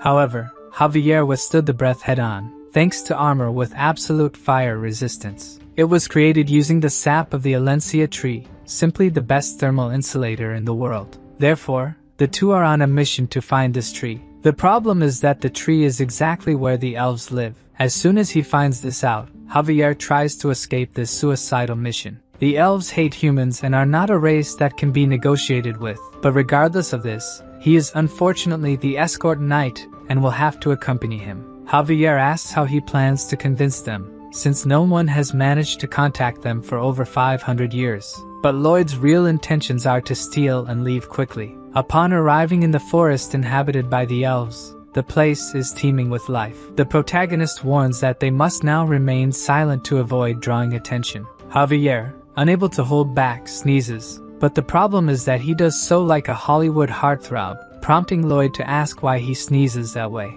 Javier explains that because he has a handsome face, everything he does looks beautiful, but that's something Lloyd wouldn't understand, leaving the protagonist incredulous that he actually said such a thing. Lloyd questions how a sword master can hold back a sneeze, saying he is imperfect for not even being able to hold his own crap. But Javier is used to these jests, and retorts that Lloyd mentioned crap because he has nothing to say about his face. The protagonist gets so angry that he tries to hit him, but this only makes Javier happier. Lloyd gives up trying to strike him and continues on their way, but the earlier shouting has already caught the attention of all the elves in the forest. Javier says this is not good, but Lloyd had expected something like this might happen. Things just progressed faster. The elf women start shooting simultaneously, but the sword master easily deflects all the arrows. Lloyd takes advantage of the distraction and says he will get the sap from the tree, leaving his bodyguard to deal with all the elf women alone.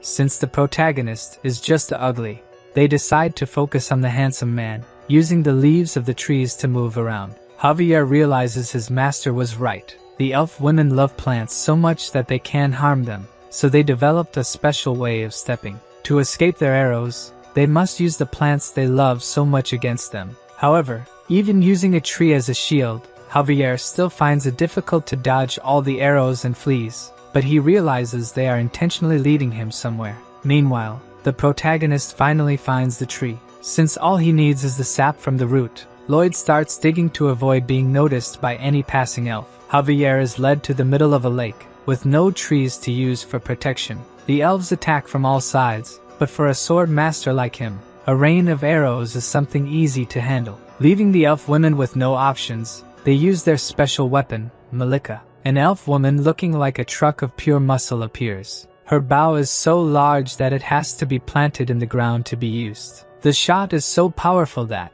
even using aura on his blade, Javier is still thrown far away. The swordsman uses all his strength to try to stop the gigantic arrow. Using sheer brute force, the elf was able to snatch Javier's aura sword. Since Lloyd warned that if a single elf were hurt, all the others would come after them, the swordsman cannot counterattack the elf. Their assassination skills are far superior to those of the orcs. Javier raises his aura-infused sword to defend against another shower of arrows, thinking it's time to go to his master. Even without knowing exactly how he will drive the elves away without injuring any of them, Malika has another giant arrow ready to hit Javier. The swordsman shreds all the normal arrows that were shot at him. At that moment, the brute elf launches her gigantic arrow, and Javier uses his power to deflect the flying arrow. The deflected giant arrow heads toward another one launched by the warrior elf, and the two collide. Meanwhile, Lloyd is in the hole he dug, collecting Elancia roots, until someone calls him a demon, and he turns to see who it was. Behind him are 3 elf archers trembling with rage because he dared to cut the precious tree roots. Lloyd apologizes, obviously without any remorse, and says that many lives depend on him. Of course, the elves do not back down and warn him not to move, or they will fill him with holes. The MC says they can do that if they want, but the elves do not understand what the stranger means by that. Then Lloyd turns around holding a mandrake and threatens to burn the plant if they attack him. This horrifies the elves, who love all the plants in the world. The MC continues threatening to burn the mandrake if they do not back off. Furious, the elves start cursing Lloyd, one of them saying that it is because of his behavior that he is not popular with women. This hits the protagonist like a blow, and he almost burns the plant in anger. The elves retreat as he asked, until they reach a wall. With nowhere else to go, one of them says it's time for them to talk. Lloyd does not want to talk and starts biting the mandrake, which cannot stand the situation either. The MC orders the elves to climb out of the hole, and with no choice, they do. Outside the hole, Lloyd is still holding the mandrake, waiting for Javier to find him. The problem is that outside, he is more exposed and could be found by other elves. If something like that happens, it will be the end of our protagonist. One of the elves starts to feel sick after being nervous about the whole situation. Soon after, another one also feels unwell, and their leader insists they must endure and not show weakness before the plant killer. The elf barely finishes saying this, and her stomach growls loudly. Thus, the 3 fall to the ground, feeling ill after seeing Lloyd threaten the poor mandrake. Lloyd looks at the elves, not quite sure what's going on, and he remembers that earlier, when he and Javier were surrounded, they seemed to have tired eyes. Thinking back, since he entered the forest, he has not heard a single bird or seen any animals.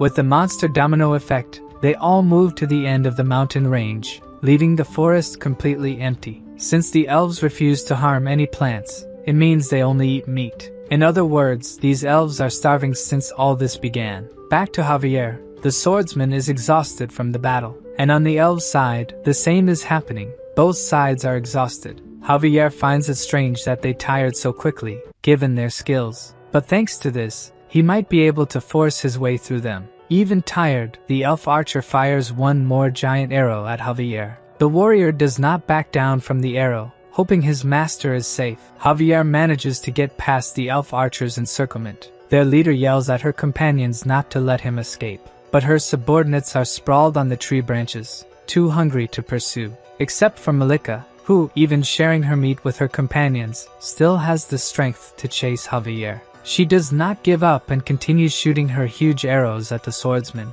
Javier tries to hide from the arrows, staying behind a tree. But Malika appears, coming towards him carrying the arrow like a spear. Javier narrowly manages to dodge the elf's attack.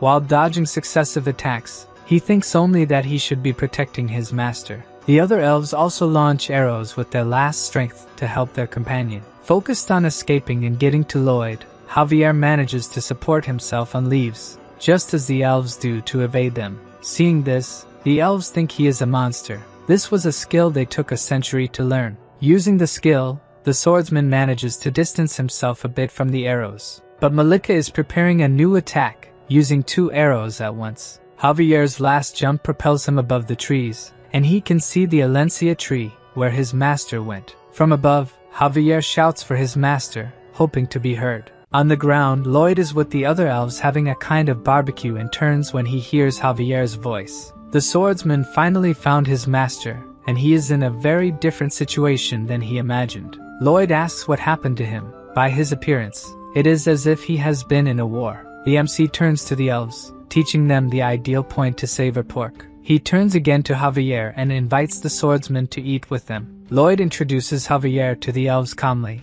saying he is his servant, while Javier has not yet accepted the situation. Javier is also introduced to Muira, the tribe leader of the elves, but he has no reaction, as he has been fighting the elves until now. Muira takes the opportunity to ask Lloyd if there is room for one more person, and he agrees. Then she calls Malika, who is hiding behind a tree, to join them. Malika sits down, squeezing Javier, and Miura reveals that her companion is starving. Lloyd, pretending to be a good guy, says she can eat as much as she wants, although they did not bring much food. For the elves with their bows pointed at them, just the smell of meat has to be enough to satisfy their hunger. Looking closer, the poor elves are weak and salivating at the smell of the food. Taking advantage of the conversation, the MC says that the male elves doing the housework while they do the rest of the work must be starving. Hearing this, they burst into tears, remembering their poor husbands. Lloyd continues, asking how the younger elves and the elderly will survive without anything to eat.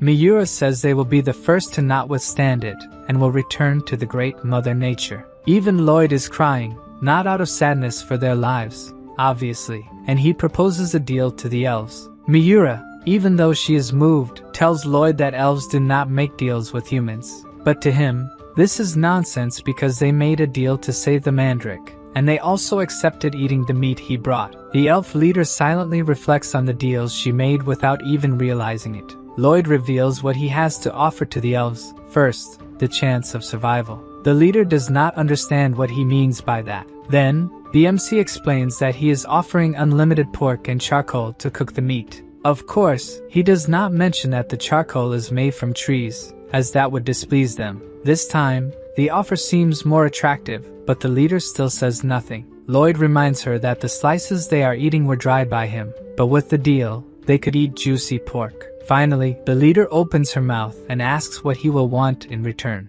The MC reveals that many lives depend on him and will suffer from hypothermia if she does not accept the deal. All they need is the Alencia tree sap once a month. He will explain a way for the elves to extract the sap without harming the tree. Lloyd also thinks that transportation would be faster if the elves were divided into 2 groups. One to transport the meat and another to help with house construction, as this would help both sides survive. The elves are outraged and say their leader should not accept the deal, especially because humans are liars. The leader remembers her mother saying that humans live short lives and therefore try to make the most of it, being capable of horrible things. She should only trust a human if she believes he can be a true friend. A silence falls over everyone around the campfire as the leader ponders what to do. Finally, she refuses the deal, saying she would only make a deal with humans who are friends. The MC realizes that even though they are starving, it will be difficult to make a deal with these elves. Lloyd wonders what it means to be a friend.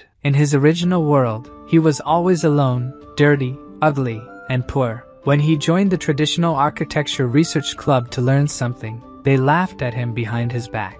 People said he was too poor and always ruined the atmosphere of places. He learned to accept these insults and tried to learn, aiming to use that knowledge to escape poverty. Until one day, someone told him not to take what people said into consideration, because he had better results than others and was also better at duties. This person was eating Korean barbecue with him, and said the MC could eat as much as he wanted, since all he could afford to eat was canned tuna. Hearing something like that made the protagonist freeze. The other guy looked down at him, smiling, as if he was doing a good deed by feeding a stray dog. This made him cry because that good deed of feeding a dog was very delicious.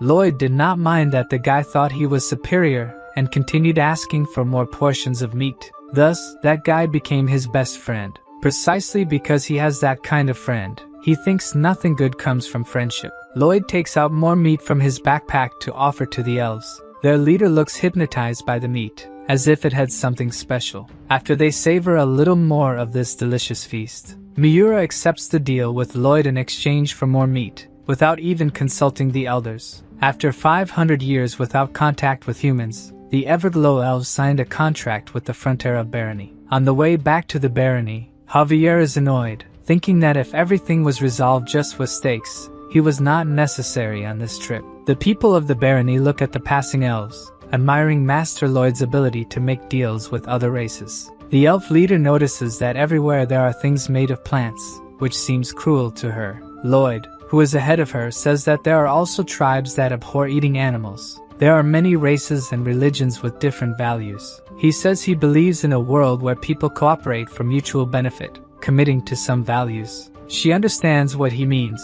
but in her heart, accepting these differences is still difficult. The MC tells her he knows it will take time for her to accept these things, and she can think about it while eating a steak. The leader salivates just hearing those words, as if she would understand everything better by eating. The construction of the Honey Pot Apartments 101 and 102 continued while Lloyd was away. One of his concerns before leaving was whether they would be ready before the temperature drops below freezing. If the water in the concrete freezes when the temperature drops below zero, it will only thaw at the end of winter or when it gets warmer. If these water droplets become impurities inside the concrete, it will be a disaster. However, this will not be a concern for him. The elves, using their skills to jump from place to place at incredible speed, it will make the construction progress much faster, and after the day's work, they will eat meat. On the first snowfall of the year, the Honey Pot Apartments 101 and 102 are ready. Now, they will start finishing things to accommodate everyone until the next autumn.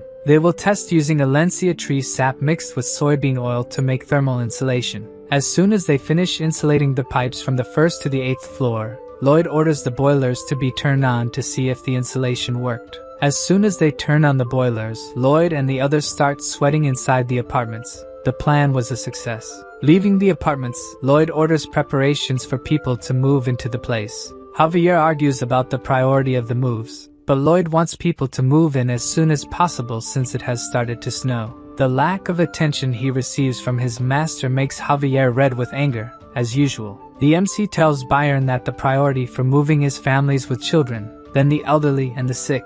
People who cannot move into the apartments will be placed in other heated houses, so they do not suffer from cold or hunger. Thus, they will owe a big favor to Lloyd, and it will be easier to get them to work. With this part decided, Lloyd decides to go to the Baron, telling Javier that they still have a lot of work to do this winter. Even wanting to punch his master, since Lloyd's personality changed, Javier stopped hating him. After changing so much, the protagonist managed to gain the trust of everyone around him. While they are walking, they hear a trumpet, and Javier says it is the royal messenger from the Empress. The Baron and the Baroness are bowed before the messenger. The messenger starts reading the Queen's letter, saying that since the Frontera barony set an example, given the recent events, she orders that from the date her orders reach the Frontera region, the barony will be promoted to a county, and congratulates Count Frontera on the achievement. The Baron and the Baroness have tears in their eyes. They certainly were not expecting this news. The messenger describes the Baron's contributions in stopping the monster invasion,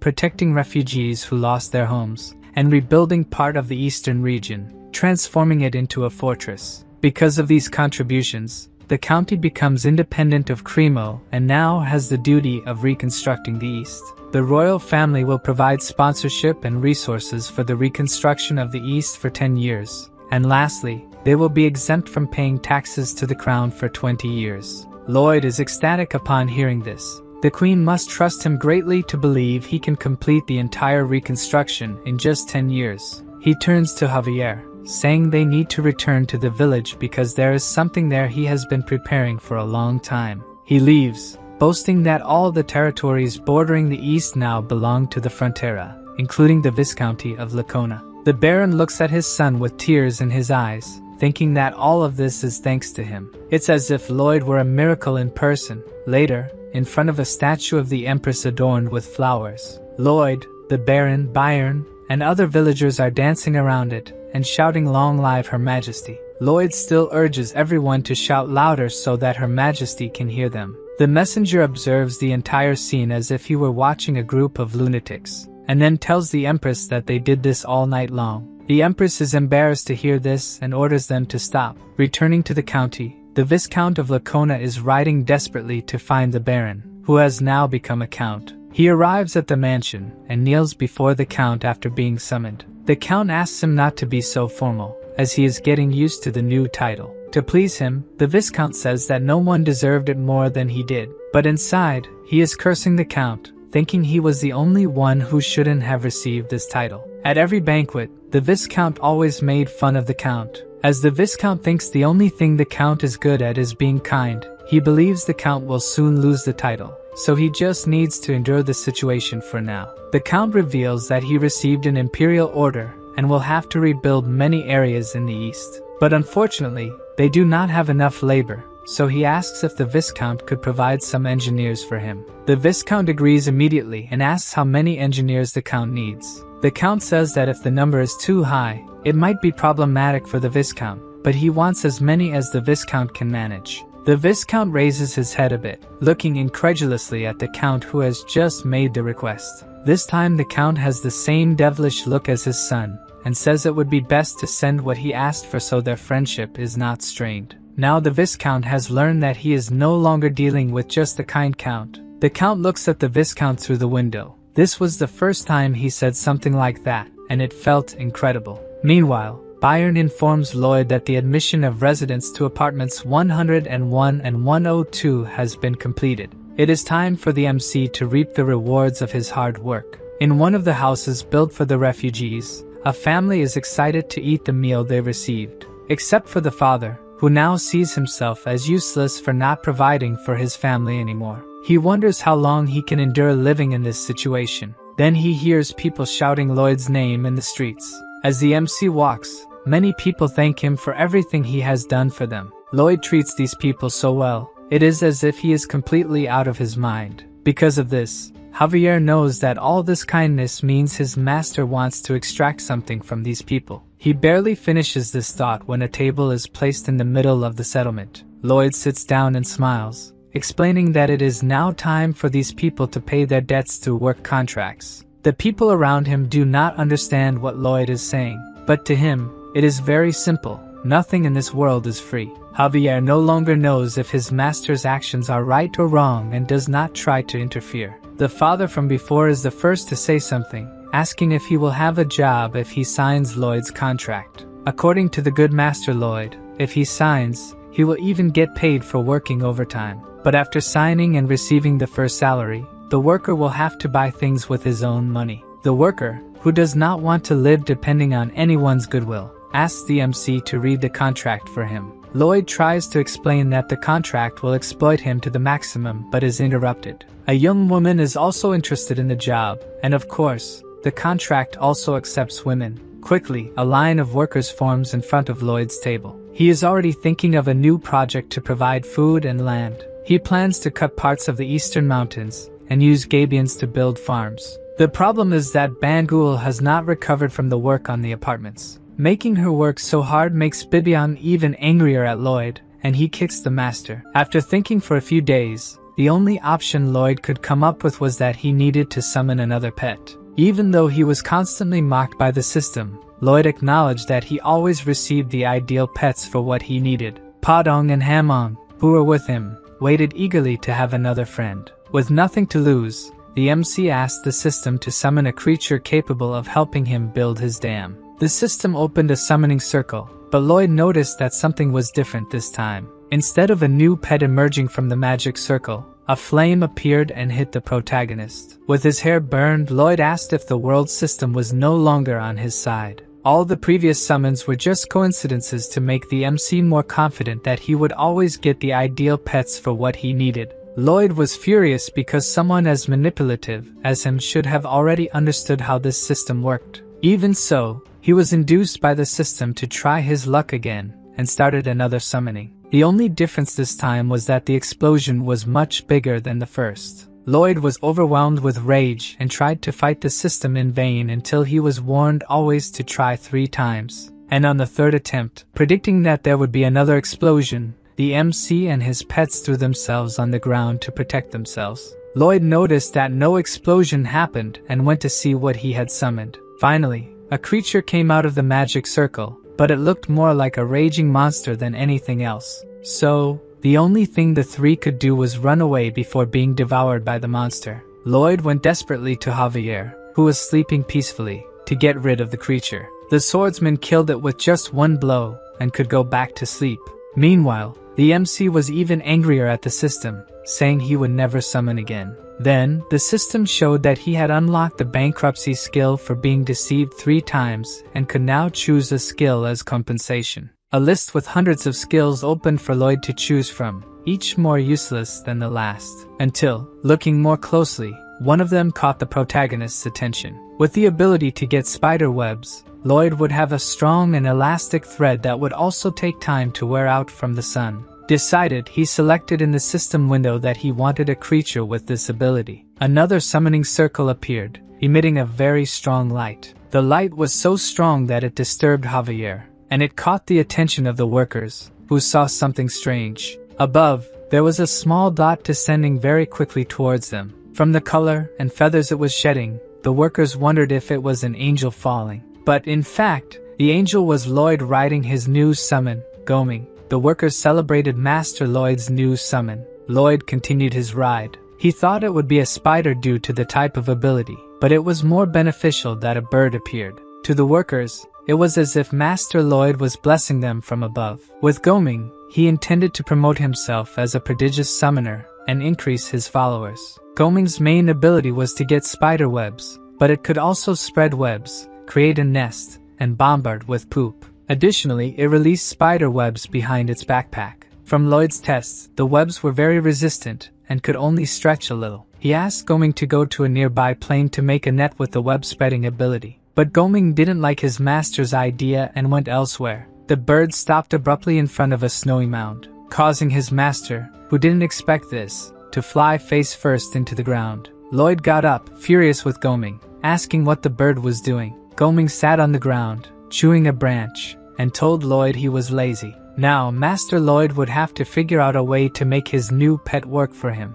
The previous night, right after Lloyd had summoned Goming, he asked if his new summon could show how it produced the webs. But Goming just sat on the ground, with no desire to do it, and asking why someone like him had to work like a slave. From that moment on, Lloyd realized that his new pet was not like the previous ones. Padong went to Goming, trying to be friendly with the new little friend. And he said that Goming could build the infrastructure of society, improve people's quality of life, and find satisfaction after doing so. The new pet could be an existence capable of bringing happiness to the world. After this speech, Goming felt a bit more motivated and said he would try to do it. The next day, when he was supposed to be helping Lloyd, he got lazy again, leaned against a tree, and didn't want to do anything. Seeing that his colleague's determination didn't last even a day, Padong went to him again, encouraging Goming to work together. The bird decided there was no reason to keep working. He believed the world would continue to develop without his help and that Lloyd,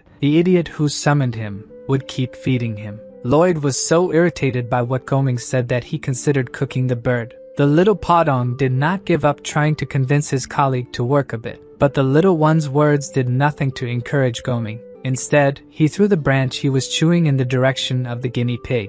Poor Padong didn't even have time to dodge and took the hit right in the forehead. Seeing that friendly conversation wasn't going to work with his colleague, Padong asked his master for a sunflower seed. After that, an explosion could be seen in the forest, and Goming was trying to flee in panic. But before he could do so, Padong, now giant, grabbed the bird by the leg. The bird, desperate, screamed for help as the guinea pig started punching him in the mouth. Even Lloyd couldn't believe the scene he was witnessing. His pets weren't supposed to do something like this. At that moment, Padong practically swallowed his colleague, who was giving his last screams of despair. Fortunately, the taste of the bird must not have been very good, and he was spat out by Padong. Wiping his lips, the guinea pig asked if his colleague wanted to do it again. Proving he was just lazy and not stupid, Goming was now determined to work. Satisfied with the decision, Padong gave an evil smile just like his master would. Not that Lloyd wasn't also pleased with his pet's persuasive power.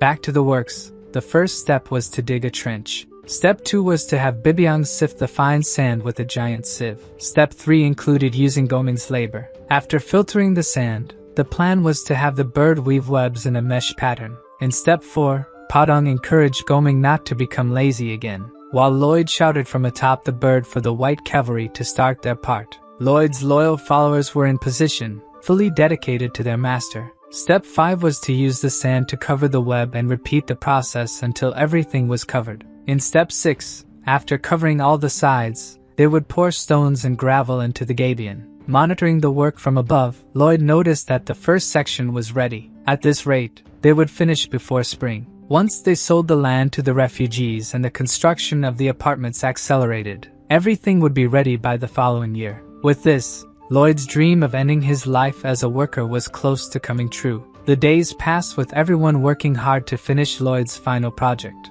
Not long after, the construction of the county's terraformed farm was completed. And with that, Lloyd, lying in a flower field, earned the title of Leader of the Tired. To enjoy his new retired life, Lloyd spent the day playing chess. His opponent was none other than himself. Javier appeared, asking if he really found this fun, and Lloyd tried to hide that he was enjoying his new life. It was the first time Javier had seen Lloyd play since that day, and according to the master, there was nothing left to do. They had already improved the wizard's magic, and now their work was much more productive. Everything was going well. This phrase triggered some old memories of his original world. In them, his father said that he should always reconsider if everything was going well. Remembering his father's words left the MC petrified. Then, Lloyd decided he needed to do something before putting Javier to sleep. He needed to be sure that everything was indeed going well. Alone, he invoked the system that gave Lloyd the option to get a spoiler of the story's end.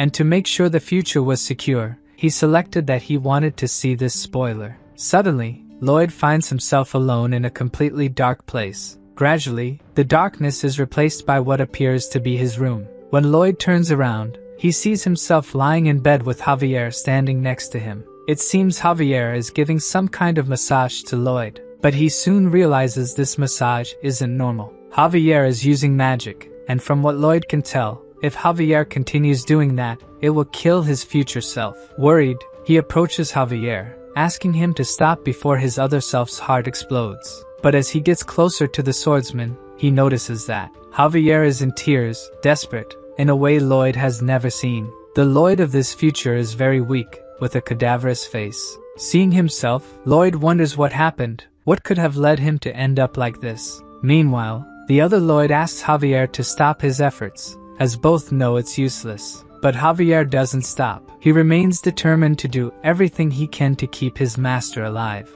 Lloyd, with great difficulty, says that he is actually not the Baron's son, but Javier interrupts him, saying that he is the hero who protected their home and saved countless lives. This is how he will pass on his master's story. Without the strength to do anything more, the Lloyd of the future meets his end. His pets, all gathered around him, begin to cry over the loss of their master. And since they were all summoned by him, as soon as he leaves this world, they also begin to disappear. Our Lloyd, who continues watching his horrible future, tries to stay calm. This isn't the first time he's seen his end, and he needs to analyze this situation. Since this Javier isn't much different from the one he knows, this future must not be far off. This Lloyd is very thin. He might have suffered dehydration, but for what reason? Javier carries Lloyd's body, and from the landscape, all this should happen in the spring. Our Lloyd keeps following the swordsman, analyzing where he is going. At the end of the path, Javier reaches a place full of bodies scattered on the ground.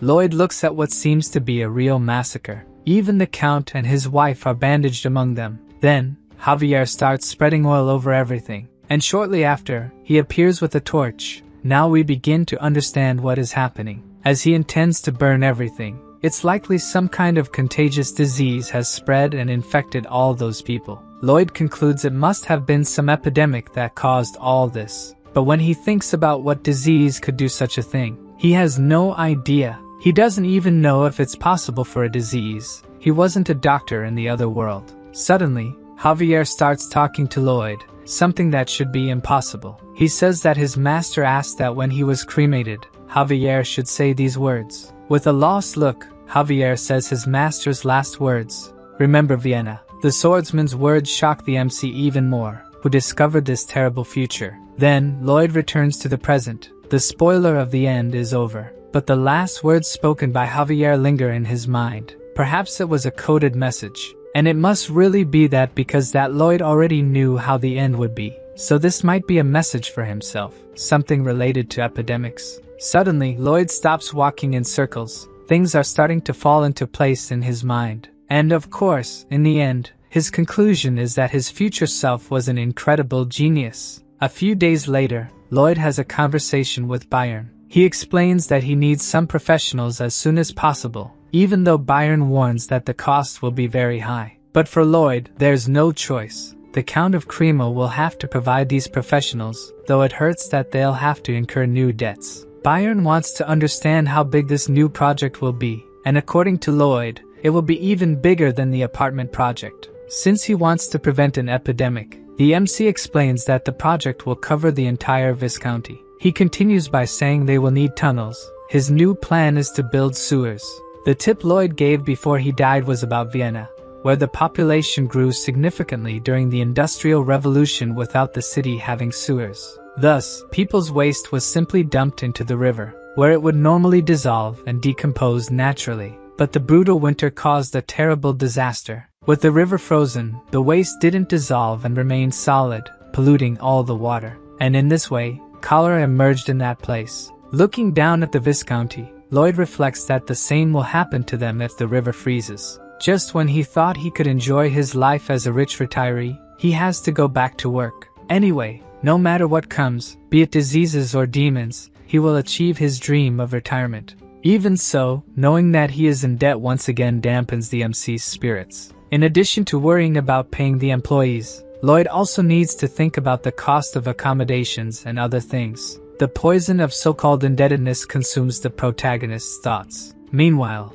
near the construction site, we see the love-struck orc. He has just spotted Officer Greg flirting with a girl. The officer is telling the girl that ever since she arrived in the Viscounty, his heart has warmed like the sun. The girl starts to laugh at his silly words but still likes them. This scene becomes increasingly strange for the orc, who continues watching from a distance. From the smile the girl gives the officer, we can see that she likes him. The orc also notices this and becomes completely enraged at the officer's actions. Suddenly, a soldier appears saying that Bayern is looking for Greg, forcing him to say goodbye to the girl. As the officer goes to meet Bayern, the orc calls out to him. The orc is so angry at the human that it's as if flames of fire are coming out of him. Then he asks how the officer could do something like that, but Greg doesn't understand what he means by that. Kuga, the orc, shouts in disbelief that the officer could court a girl when he already has Emily. The officer doesn't like what he hears and asks what the orc is talking about. What did he mean by someone like Emily?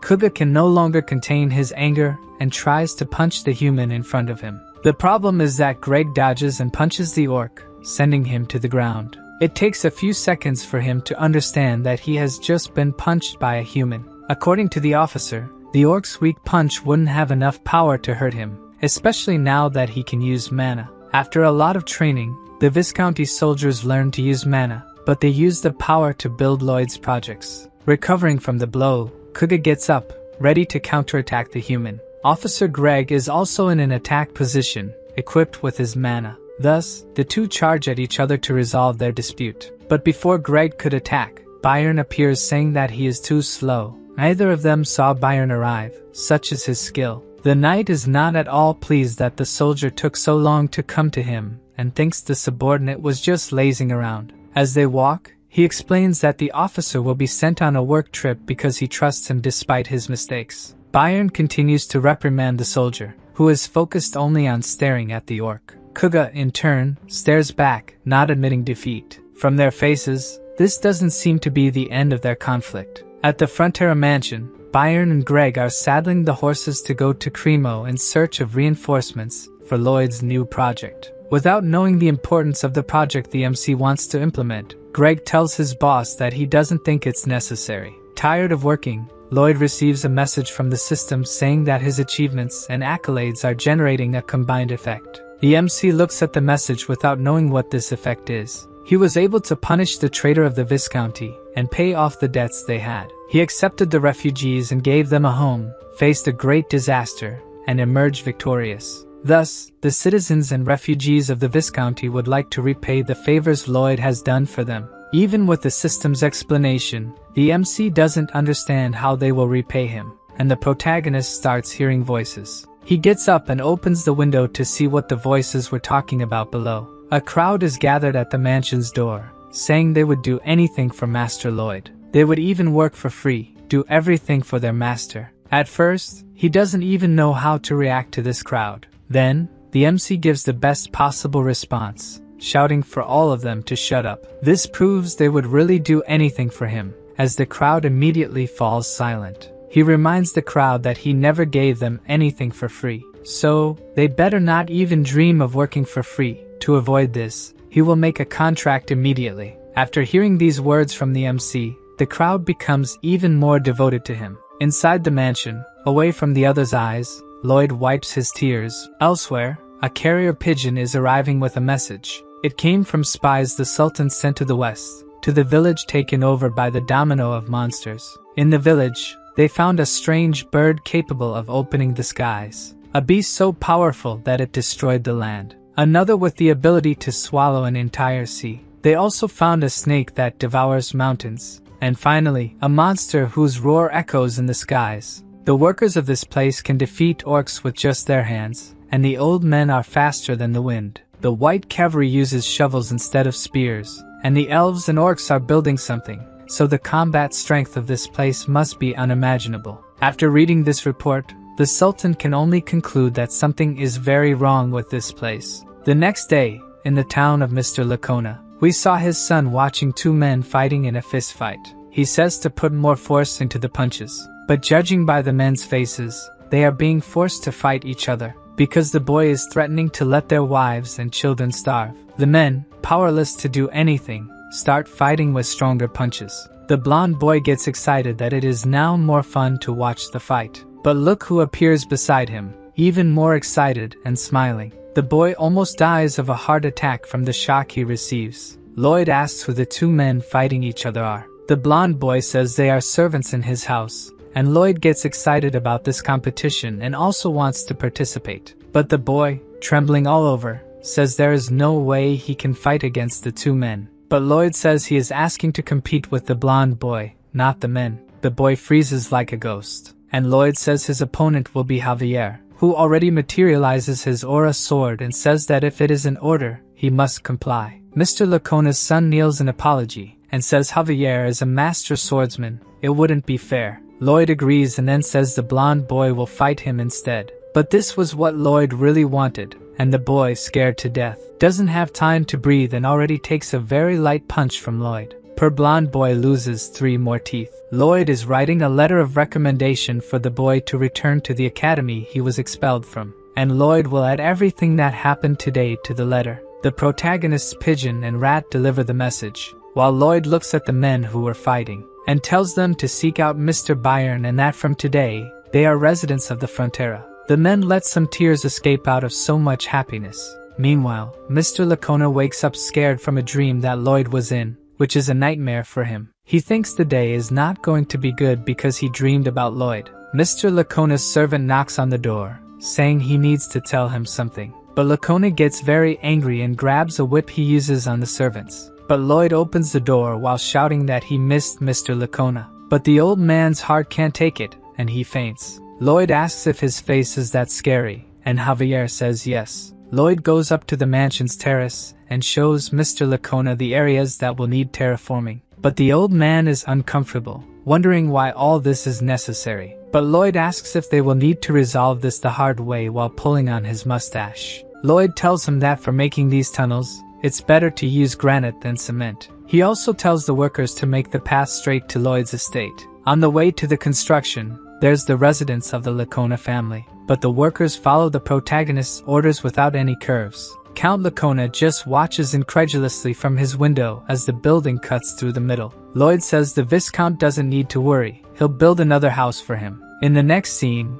we see a patched up tent. Inside it is Malika, the bodybuilder elf who looks like He-Man. Mr. Lacona is also there with his son. Malika asks if they are okay and why they are trembling, but they say it's nothing. Lloyd appointed Mr. Byron as the supervisor of this work front, praising his leadership abilities. Lloyd also doesn't need to worry about the heavy work. After all, they have many monsters on the team to do that job. They are even using monsters as vehicles to carry soil. The elves are in charge of building more apartments. Now Lloyd is racking his brain about what to do with the waste. The best option would be to incinerate it like in modern times. But only he, Javier, or Bangul have the ability to burn it. However, they can't be tied to this job, as if something happens and they need to leave, it's going to be a disaster. After thinking a lot, Lloyd has an idea of who can solve this problem. So he asks the dwarf blacksmith for armor made from the sap of the Alentia tree. The giant dwarf asks if he's going to hunt a dragon to need such armor.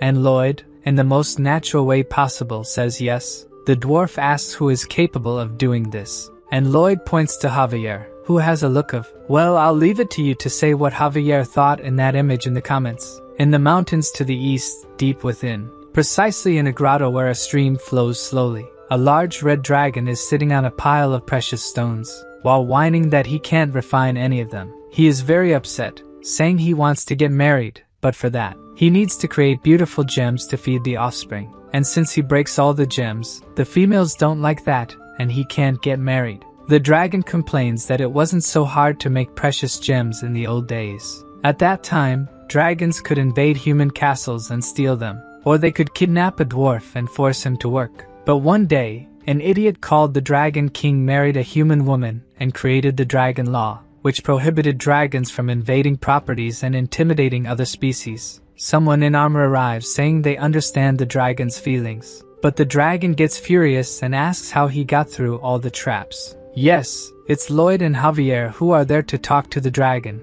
and Lloyd says he disabled the traps. Lloyd asks if the dragon's name is Solitas and says he has a proposal for him. But the dragon spits fire at them without even hearing the proposal, shouting that he can't get married because of humans.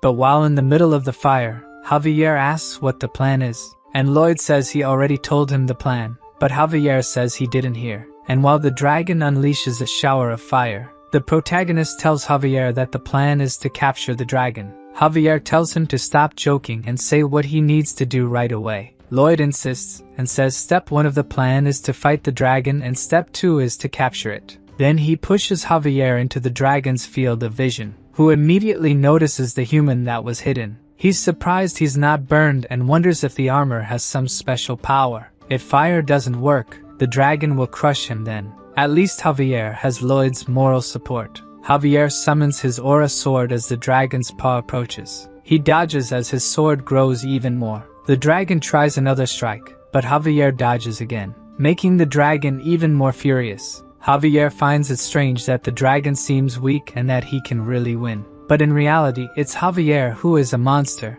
Lloyd, with a smile, says he knew this would be easy. In the book, Javier won the fight against the dragon even though it was difficult. So now that Javier is much stronger, it's going to be impossible for the dragon. The dragon is scared of Javier's new technique. He simply used the elves' technique as a base, and now with Mana Blast, he can jump in the air. Almost like Sanji's technique in One Piece, he goes after the dragon. He says he needs a powerful attack to hurt the strongest creature in existence. So he uses Aura Blast and charges a powerful attack on his sword. The attack hits the dragon's chest, making it immobile. The attack creates a small hole in the dragon, who watches as the attack disappears. From the dragon's despair, he had never taken damage from anyone. He starts thrashing in pain while Javier watches from afar. As Javier prepares to start the fight again, the dragon asks for calm. Lloyd explains that now that Solitas has experienced fear, Javier is like a monster to him.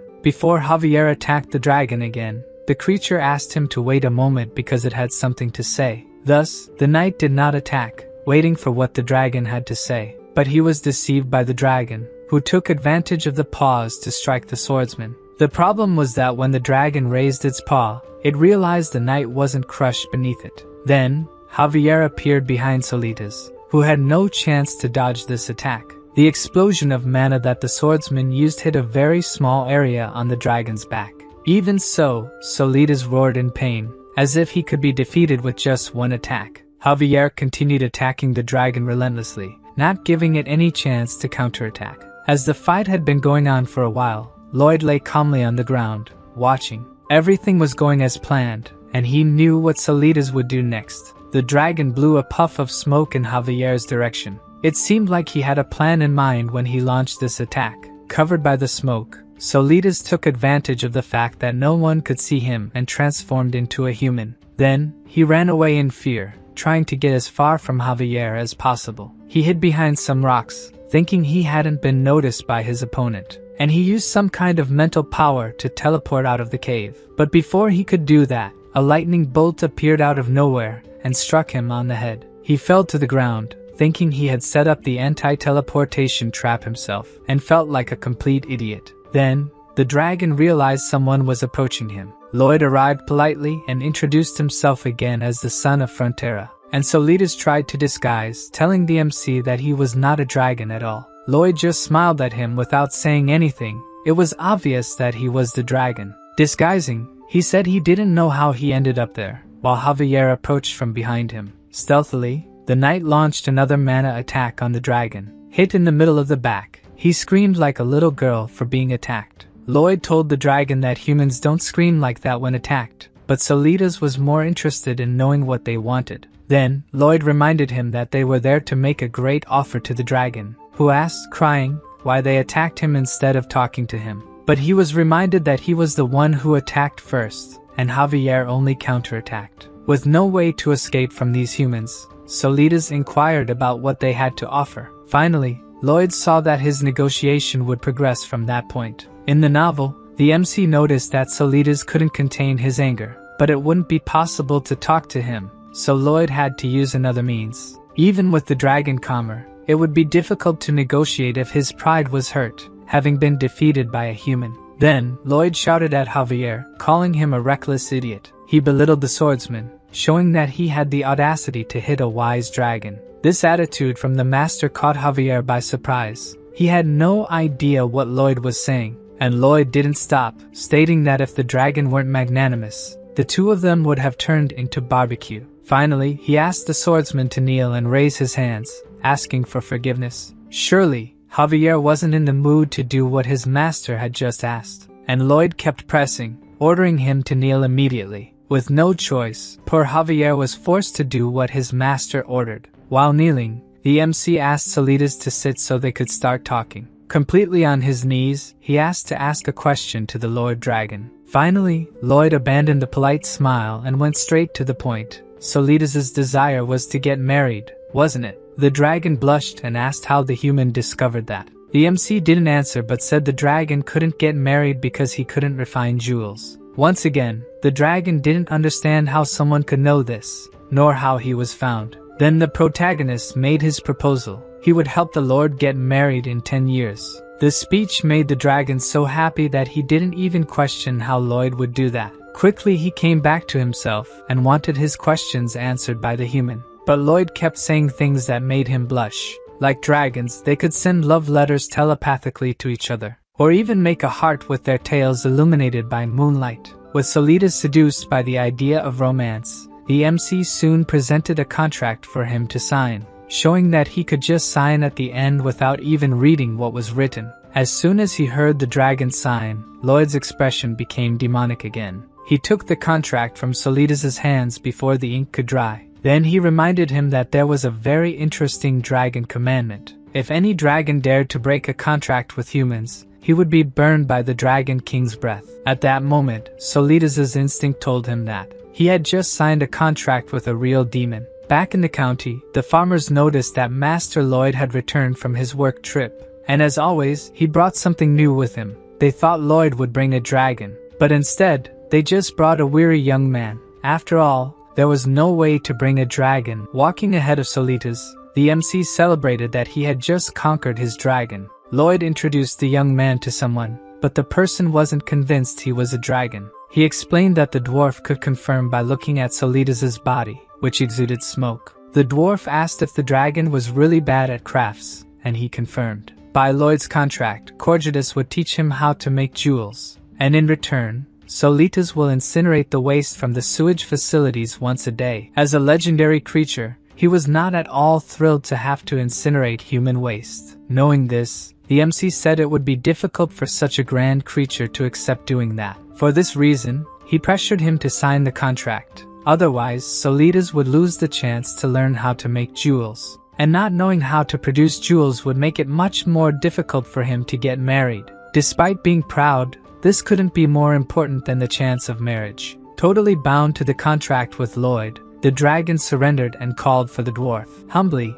he said he would be in Corjudas's care. Being a dwarf, he never thought he would have such a majestic student as a dragon. According to Solitas, dragons are indeed more powerful in terms of power. But the dwarf is definitely the best when it comes to craftsmanship. So he asked Corjudas to teach him. From afar, Lloyd thought that no matter how silly he was, the dragon was still quick to adapt to the situation. Corjudas accepted the disciple but warned that he might be a bit harsh with him. The dragon didn't mind. He had already decided he would do everything to improve his skills. Then the dwarf's face turned scary, and he ordered the student to stop loafing and go get the materials. Solitas almost cried and asked if the dwarf was really talking to him, and Corjudas retorted for him to go quickly. Frightened, the new disciple ran off to do what his master ordered. Meanwhile, the MC was satisfied that in this contract, both parties would benefit. Solitas managed to trade his pride for the best education that exists in the world, and Corjudas could enjoy being the first in the world to abuse a dragon. Lloyd lost count of the experiences he had with contracts that were unbelievably disadvantageous, but he had to sign them. Those who offered these contracts must have known that he had no choice but to sign. For the MC, this was nothing short of violence. In a real contract, both parties must benefit. However, he didn't take his eyes off the jewels that the teacher and student discarded on the ground. Even though both benefited, there was no problem if he managed to gain a little more. Leaving with the jewels, a system message appeared saying he had managed to transform another tragic destiny. Solitas' fate was to lose his horns in the fight against Javier, and leave it extremely wounded, having received fatal injuries. After returning to his lair, he would die alone and never be found. Which is a bit different from what Lloyd knew, because in the novel, the dragon just appeared fleeing to his lair. If it weren't for the MC, the Frontera couple would have the same fate too. The Count is multi-talented, and without the debts, he can focus on jobs he couldn't do before. He is happy now, thanks to Lloyd. Julian, who would have perished in a foreign land, is now recognized as the best student at school. All thanks to the MC. It's impossible to calculate the number of lives he saved. With the compliments, the protagonist became convinced, but what he needed now was the skill to build the sewage system. The estimation skill doesn't gather information from the whole county at once, and that makes Lloyd's job difficult. This skill stagnated at a point, and Lloyd knew that in business, he needed to do what's necessary to evolve. Therefore, he starts spending the points he has to level up the skill. After investing a lot, the skill's estimation radius more than triples, and the MC also gains a new skill option, Construction Guide. To test the skill, Lloyd summons the 3D construction diagram. The system then prompts him to activate the construction guide. As soon as he activates it, the MC is impressed by what just happened. In front of him is a hologram of a life-sized house, allowing builders to work much more precisely. In other words, the skill can reduce Lloyd's workload by at least 50%. Immediately, he decides that he needs to test it on a real project. Lloyd creates a hologram on the ground and explains to Javier that he is to excavate this area. The swordsman is suspicious of his master's plans, but the MC will give him the details later. Javier notices that the green outline is not just on the surface, but also inside the hole he is digging. To test, Lloyd asks him to dig outside the green light area. As soon as he does that, the light turns red, indicating there was an error in the project. Additionally, a hologram with the MC's face appears, saying the work is being done poorly. To Javier, this appearance is a true monstrosity. Probably no one would mess up their work if they had to see Lloyd's face when they did something wrong. Seeing his master remain silent, he finds it strange and asks if something happened. Without a response, Javier asks if the MC is going to say he was a genius with a magical illusion, or if it's a magical tool he stole. Since the question came out of nowhere, Lloyd doesn't know how to lie convincingly. So he just asks which story the swordsman finds more plausible. Since it seems easier to believe that he stole the skill from a mage, that's the story they will use. Even he will pretend to believe that was what happened. Lloyd won't tell the whole truth about his skills, but he asks if there's anything Javier would like to know. But the priority for Javier at the moment is not his curiosity. It's that his master can save all the people of the county. In his thoughts, Lloyd is grateful for the trust the swordsman places in him, and he says, of course, he will save everyone. On another day, Byron explains to the workers that they will build a sewage system to prevent the people of the county from getting sick. He shouts to the workers, asking what their motto is, and they respond that safety comes first. They will not get hurt. Lloyd and Javier watch the workers devoted to the work and their master. The MC comments that they seem crazier by the minute, not knowing how they got that way. The waste thrown into the sewer will flow to the main pipeline. Even alone, Padong is capable of digging a smaller sewer, but he alone won't be enough to dig the main tunnel. So, what they need right now is encouragement. Watching Bangle's encouragement, Bibyong's heart starts pounding wildly. He gets more than encouraged and starts working at full power. Suddenly, one of the workers digs in the wrong spot, and the area turns red. Then, a hologram of Lloyd criticizing his lack of attention appears. All the workers stop to see the projected image of Master Lloyd, and instead of being intimidated by it, they get more excited to continue the work. From above, we can see several holograms summoned, and the workers competing over which one is the ugliest. This makes Lloyd furious. They weren't supposed to be playing with the holograms. And he asks Javier why his workers started acting like lunatics. A heavy spring rain falls over the county, and the construction of the smaller sewers increased drastically in just 3 months. Using the construction guidelines, the construction of the main sewer progressed rapidly. And with that, the project quickly extended northwards. At a ravine, Lloyd gives Byron instructions on where the main sewer will pass and where the sludge treatment station will be. Byron remembers that the mastodons are in that area. But for Lloyd, as long as Bibyong is there, they won't attack recklessly. Anyway, he warns Byron not to let the workers agitate the mastodons and to approach quietly. They did as instructed, but no mastodon was seen, perhaps due to Bibyong's presence there. At least that's what they thought. With nothing to do for a while, our protagonist started playing games. Playing with himself out of pure boredom and still finding it fun. Until Padong appears, looking sad and asking why his master seems bored. Then he starts explaining something very seriously to him. From what Lloyd could understand, his pet found something very strange.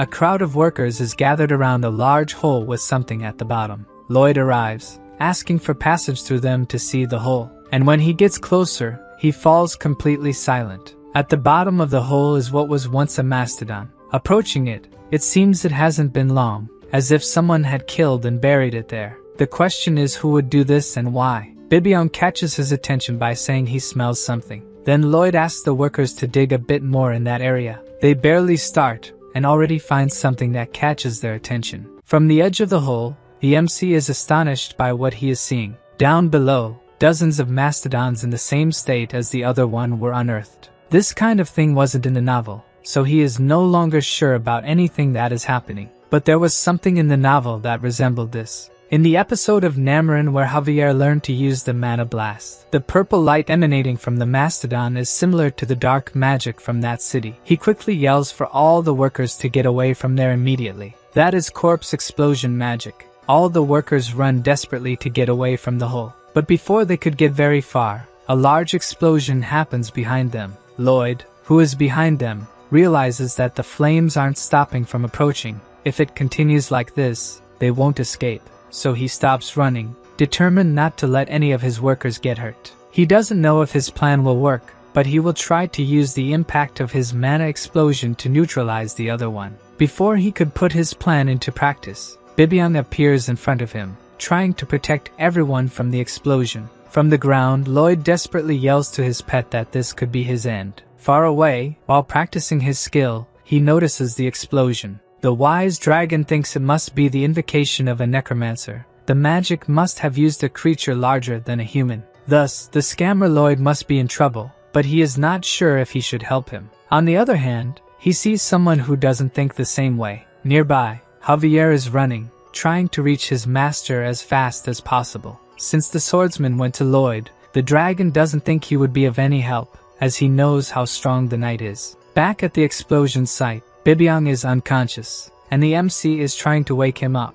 The workers, thrown to the ground by the explosion, look back and see something sinister. Even Lloyd is worried about the scene he is witnessing. At the explosion site, mastodon corpses are floating, as if they had turned into some kind of zombies. The herd of zombie mastodons descends to the ground, and Lloyd, holding the still unconscious Bibyong, doesn't know what to do to protect his workers now. The herd must have been buried deeper than the bodies that exploded, and their number is much larger. As if it weren't bad enough that these creatures have come back to life. One of them screams as if commanding the others. Then the whole herd starts running towards Lloyd. Realizing it will be hard to escape them, the MC yells for the workers to run away, and they waste no time trying to distance themselves from the pursuing herd. Further away from the workers, Lloyd notices something wrong ahead of him. The leader of the white cavalry gathered his men, wanting to stop the zombie mastodons. He shouts that his men and he will fight to protect the people and Frontera County. Knowing that this won't work, the MC orders them not to do it. Fortunately, he is heard, and the cavalry retreats and resumes fleeing. Running, Lloyd thinks about what he can do to keep distance from their pursuers. He spots Byron and asks where they are. The knight reveals they are in the field, but we don't know who they are. Then the protagonist calls Podong to delay the mastodons. The guinea pig distances itself from its master, heading towards the zombies. As it approaches, the mastodons become alert to the new enemy. Podong is much larger than the resurrected ones and prepares to attack. He hits one of the mastodons with the Podong explosion, and the creature is thrown into the middle of the herd by the force of the attack. The guinea pig continues attacking, landing elbows and kicks capable of sending its enemies flying. The mastodons don't just take hits, they also attack, momentarily forcing Podong to retreat. Then he starts preparing a new attack. Podong delivers a series of blows to the mastodons, with names like Plum Blossom Fist. From afar, his master watches in awe at the guinea pig strikes. Despite the attacks, they don't retreat and hit Podong in the belly. Several other zombies join in to attack, pushing him back. But that won't be enough to defeat him. The guinea pig manages to throw all the attacking mastodons into the air. He barely does this when another creature appears, sinking its fangs into the fighter's leg, even giving his best to fight against the entire herd. They are too numerous, and little by little, Podong is being overwhelmed by them. Suddenly, Lloyd's voice echoes, catching the creature's attention. The shout was so loud that they stop to see what's happening. Lloyd is at the end of the ravine with a small mastodon. He tells the herd that he has one of their calves, and that he will turn it into ham in just a few seconds. This definitely caught the attention of the zombie mastodons. The MC continues his threat, saying that the herd must be feeling nervous and irritated right now. If they don't get to Lloyd soon, he will tear the calf apart. Then the herd starts screaming, wanting to save their calf, and they run towards the protagonist at full speed. Lloyd's plan worked, and he managed to get their attention. He grabs the calf and runs. The calf, which is actually named Pending or something like that, wasn't part of the herd. In fact, it was one of the calves under Mr. Byron's care. From the hint given in the novel, mastodons are docile creatures that don't attack humans, unless their calves are in danger. In that case, they become true beasts. Faster than the zombies, Podong catches up with his master, and Lloyd says they will head through the valley, and asks the guinea pig to lead them to the forest to hide until everything is over. The ravine is empty after the zombie mastodons go after Lloyd. Only the workers remain there, feeling saved once again by Master Lloyd. Meanwhile, in the forest not far from there, Goming is being lazy again, sitting on a branch and humming, until suddenly, a hand appears and captures the poor bird. The hand belonged to Javier, who needs Goming to grow up to take him north. Back at the ravine, Podong is still running from the zombie mastodons. As he is very tired, the zombies are slowly catching up to them. To buy some time, Lloyd prepares a mana attack, and launches it at his pursuers, hitting one of the leading mastodons. A purple light starts radiating from within the creature, and another purple explosion occurs. Before the smoke from the explosion dissipates, several zombies pass through it without a break. Lloyd thinks about what he can do. There are many of them, and attacking the mountain might injure himself and his companions. Suddenly, Podong looks very scared, and abruptly stops running. When Lloyd and the calf look ahead, they realize why he stopped. The guinea pig has nowhere to run. There is a mountain in front of them, Lloyd needs to think quickly about what to do, or they will be trampled by the gigantic zombie herd. The MC uses his search ability, trying to find a way out of that place. But just as he thought, Padong isn't able to climb the embankment due to his weight. Lloyd is panicking as the herd gets closer and closer. He tries to calm himself by thinking about his past experiences and what he has learned to do something. Padong calls out to his master, not knowing what will happen to them, and Lloyd asks him to stay close to the wall and hold the mastodon calf tightly. He was worried that using the triple core mana explosion might kill him,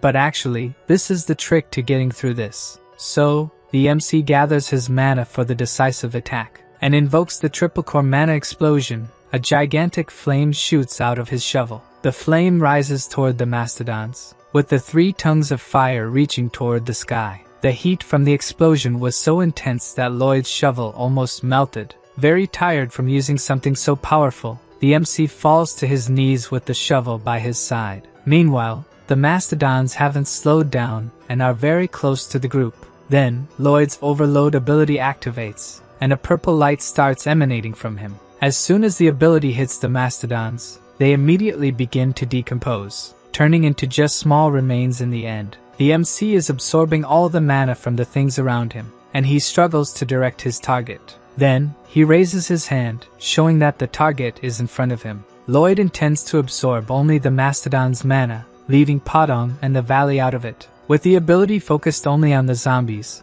they disintegrate completely as they run out of mana. While doing this, he remembers using this ability on the Empress to level up his mana heart. The MC had asked to feed off Javier's mana, and although the swordsman disagreed, he had no choice since it was an order from his master, who was planning to increase the level of his mana heart by using overload to absorb Javier's mana. Then he begins the mana blast several times, until he ends up completely without mana, to thus be able to activate the overload ability. But the ability started to suck the mana from everything around. So Lloyd focused all his efforts on taking only the mana that mattered, Javier's. Even having his mana sucked, the swordsman showed no concern, while the MC laughed diabolically that he would take every last drop of mana from his servant. That is until a system message showed that his body couldn't withstand this type of mana, and he fell to the ground, powerless after his plan failed. Then, with a satisfied smile, Javier asks if the master is alright. After failing, Lloyd learned to establish a direction and target, and now will take all the mastodon's mana. While doing this, several of his abilities are improved, such as his expanded mana heart. The problem with this absorption is that the mana from these zombies is rotten, making it necessary to use more powerful rotations of his mana core to convert this rotten energy. The system warns that the mana heart was damaged and then healed with purified mana. Right after, the process repeats, and the mana heart ability evolves several times. The mana heart continues to be damaged and healed in turn, until the ability's rank is updated. Now the MC's physical capacity increases by 600%. After using the ability for so long, he can barely stand. Then the system communicates that a new mana heart ability has been activated. Lloyd commands all the zombie mastodons to kneel before him. He gained the undead domination ability, and all the mastodons kneel. Behind his master, Padong is impressed with Lloyd's powers. The MC throws a blue sunflower seed to his pet. Finally, it's time for them to go home. Lloyd's new ability allows him to control any undead with less mana than him. Those who are dominated will follow all his orders faithfully. While walking on the zombie mastodons, the system alerts Lloyd that there is a catch to the ability. The ability can only be used if he is looking directly at the zombie. Upon learning this, the MC looks at the mastodons behind him. They are all turning and heading towards the protagonist. The system informs Lloyd that he has 40 seconds until the 308 zombies are no longer controlled by him. Thus, he, Padong, and the calf begin to run desperately. They have only a few more seconds to escape, before being caught by the zombie mastodons. But time runs out before that, and Lloyd embraces Padong and the calf, trying to protect them. Suddenly, a white rope descends from the top of the ravine. Somehow it attaches to Lloyd, pulling him and his protected ones up, avoiding being crushed by the herd. Catching his breath, the MC looks up, trying to see who saved him. Goming is flying above him, and used his web-spinning ability for the rescue.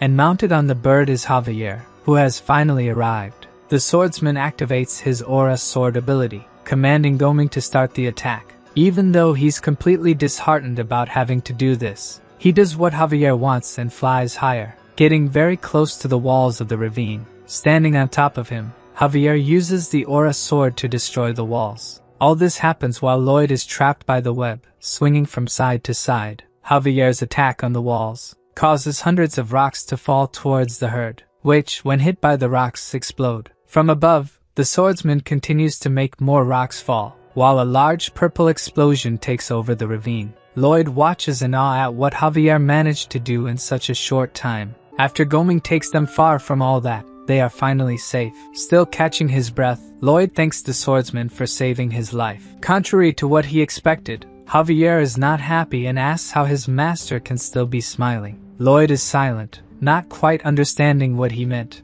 As an escort knight, he believes he should be by his master's side if something like this happens. And he still remembers that the MC used himself as bait to evacuate the workers while riding on Goming. But Lloyd says it wasn't quite like that. He was trying to lure them to take them all out at once. Then Javier questions whether his plan worked. Knowing the outcome, the MC asks what exactly Javier wants him to say. The swordsman yells that his master should worry about himself at least once. Without the master, the apartment and sewer projects would end. Even the lives of the villagers would be in danger. The MC needs to take care of himself because countless lives depend on him. So Lloyd asks if that's what Javier meant. That some people might die as long as he is alive. But the swordsman explains that's not what he meant. He just doesn't want his master to keep taking risks. But Lloyd shouts angrily that if he hadn't done what he did, people would have been hurt. One shouts what they think should have been done to the other, while Padong watches the two worriedly. The MC continues to say that he is the most important person in the county, and the people there are his responsibility.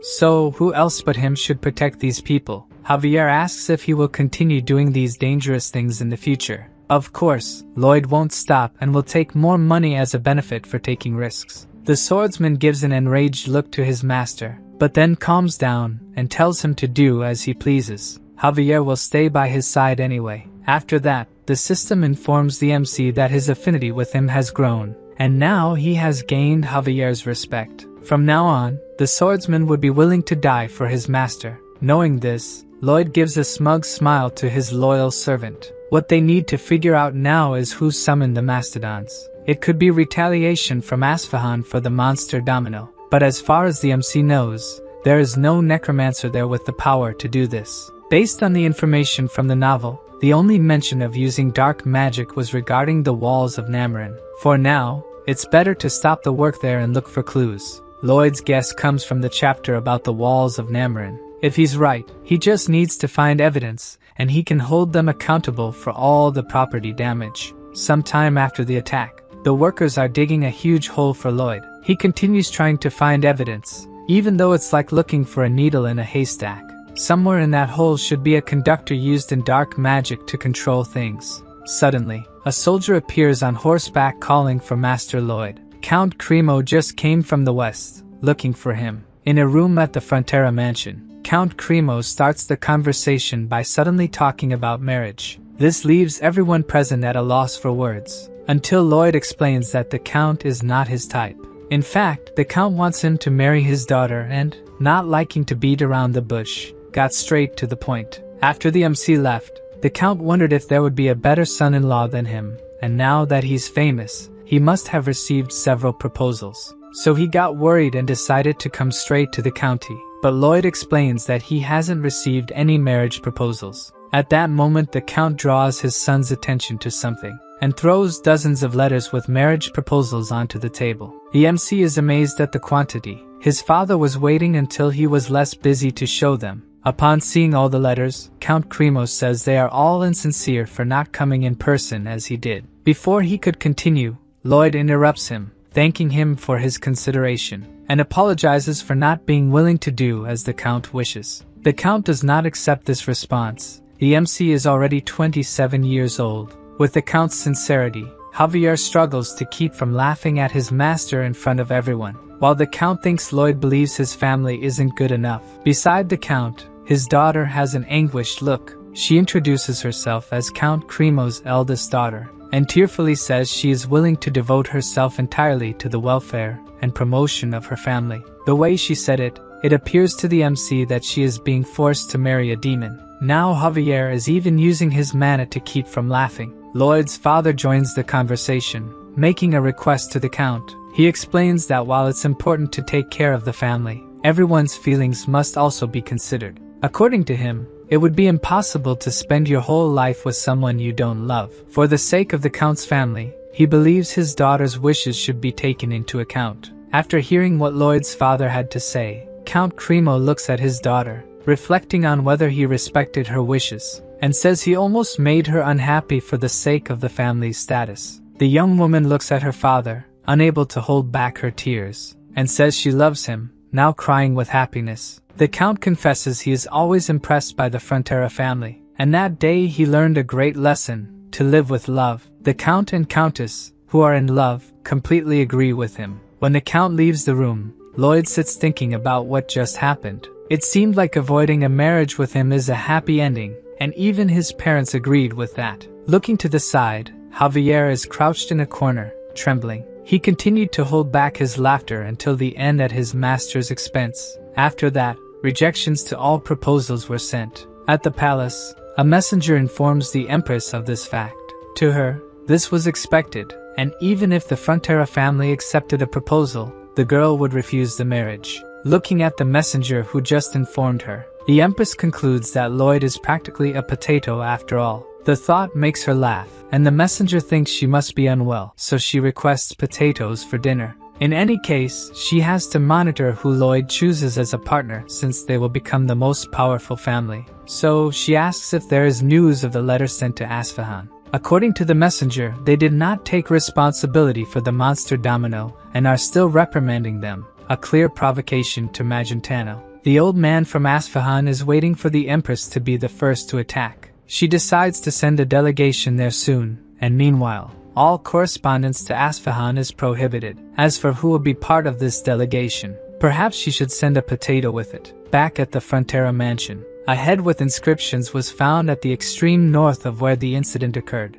That's why Mr. Byron believes it is involved in the incident, but there was no need to put a rotten thing on the dinner table. Lloyd analyzes the symbol on the goat's head, and remembers seeing it before, in an illustration from the novel. In the novel, the symbol was on a large red flag, and it represented the symbol used by the new Dark Queen Alicia in her new kingdom. This brings up another fact that wasn't in the novel. The walls of Namarin and Queen Alicia must be connected. His presence in this world caused several changes. The queen did not turn evil, and the events that enabled Namarin to disappear. The refugees who would be the trigger for Namarin did not happen, and so someone is trying to do something that didn't happen in the novel. Cannavaro, the dark mage who made the walls of Namarin and sent countless people to their deaths, is Lloyd's main suspect. The MC asks Mr. Byron to resume construction, and as soon as it's completed, they need to go somewhere. His parents are worried because he has barely rested these days and is already thinking about going somewhere. Lloyd reveals that he will go to Namarin and catch the bastard responsible for this.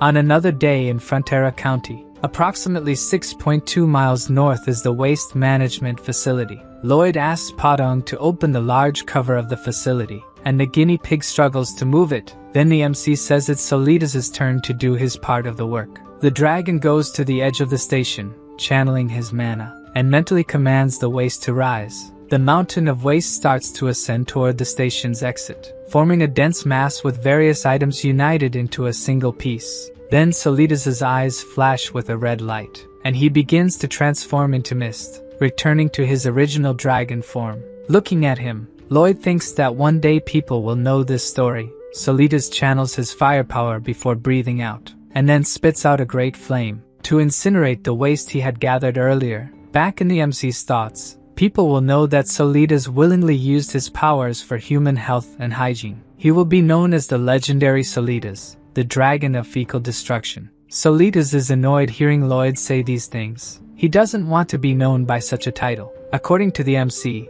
being a man of science, he couldn't be good at naming things. With this achievement, the system shows that Lloyd has established the concept of public health and earned the title of Toilet Ghost. Returning from the sewage station, Javier asks when his master intends to go to Namarin. they should go soon.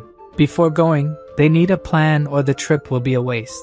The swordsman catches Lloyd's attention to look ahead. Several noble carriages are parked in front of the Frontera mansion. For some reason, the MC has a bad feeling about this. After entering the family mansion, his father explains that the rejection letters were not well received, so the nobles sent their daughters hoping he would change his mind. The father also made lists to organize the order in which the girls would meet Lloyd, clearly enjoying it. Deep down, the Count is worried about not having grandchildren and that rumors about his son being defective are spreading. Even the system mocks the lack of romance in the MC's life. In the end, it's not bad to have a line of women waiting for him, but what really matters are their parents, who are waiting for a chance to make an alliance with the Frontera family. The first girl enters the room and Lloyd greets her. As soon as she sees who is in front of her, she becomes completely flushed. She was enchanted at first sight by Javier, thinking he was her suitor. When she finds out that the MC is the suitor, she looks disgusted. Knowing that she has no interest in him, Lloyd says goodbye to her. The door closes, and the MC waits for the next candidate. As soon as she enters, he introduces himself to the girl. She doesn't even hear him, as she is focused solely on Javier, thinking he is her suitor. Once again, Lloyd explains that he is the son of the Count and not Javier. This girl also looks at him with disgust, having no interest in him. So, the MC says goodbye to yet another candidate. As soon as he and Javier are alone in the room, the swordsman reveals that he is not finding this amusing at all. According to his master, he knows very well how the girls judge him. Then a new candidate enters the room, and it seems that this one caught Lloyd's attention. She looks familiar, and the MC is sure he has seen her in an illustration from the novel. She bows and introduces herself as Siluria Namarin, the eldest daughter of Count Namarin. In the novel, Lloyd had thought she was the heroine and Javier's love interest, but she ended up sacrificing herself to protect the people of Namarin. This left the readers outraged because the author always kills those Javier loves. Siluria says she is there at her father's insistence but confesses that she found the suitor much better than described. Then, Lloyd explains once again that he is her suitor and not Javier. Surprisingly, she knew this and also that Javier is a renowned master swordsman. Realizing that she found the MC pleasant leaves both him and the swordsman petrified. The girl sits down and says it must be strange for Lloyd to receive these proposals at a time when he is so busy. She explains that on her way to the mansion, she saw the buildings and roads he is constructing, so it's incredible that he has any free time. Thinking she will be rejected, she asks to leave, but the MC wants to talk a bit more with her. Lloyd asks if Namarin is going through difficulties recently, like a significant population increase. Then she sits down again and asks how he knows this. Indeed, 400 people, refugees due to monster attacks, went to her county,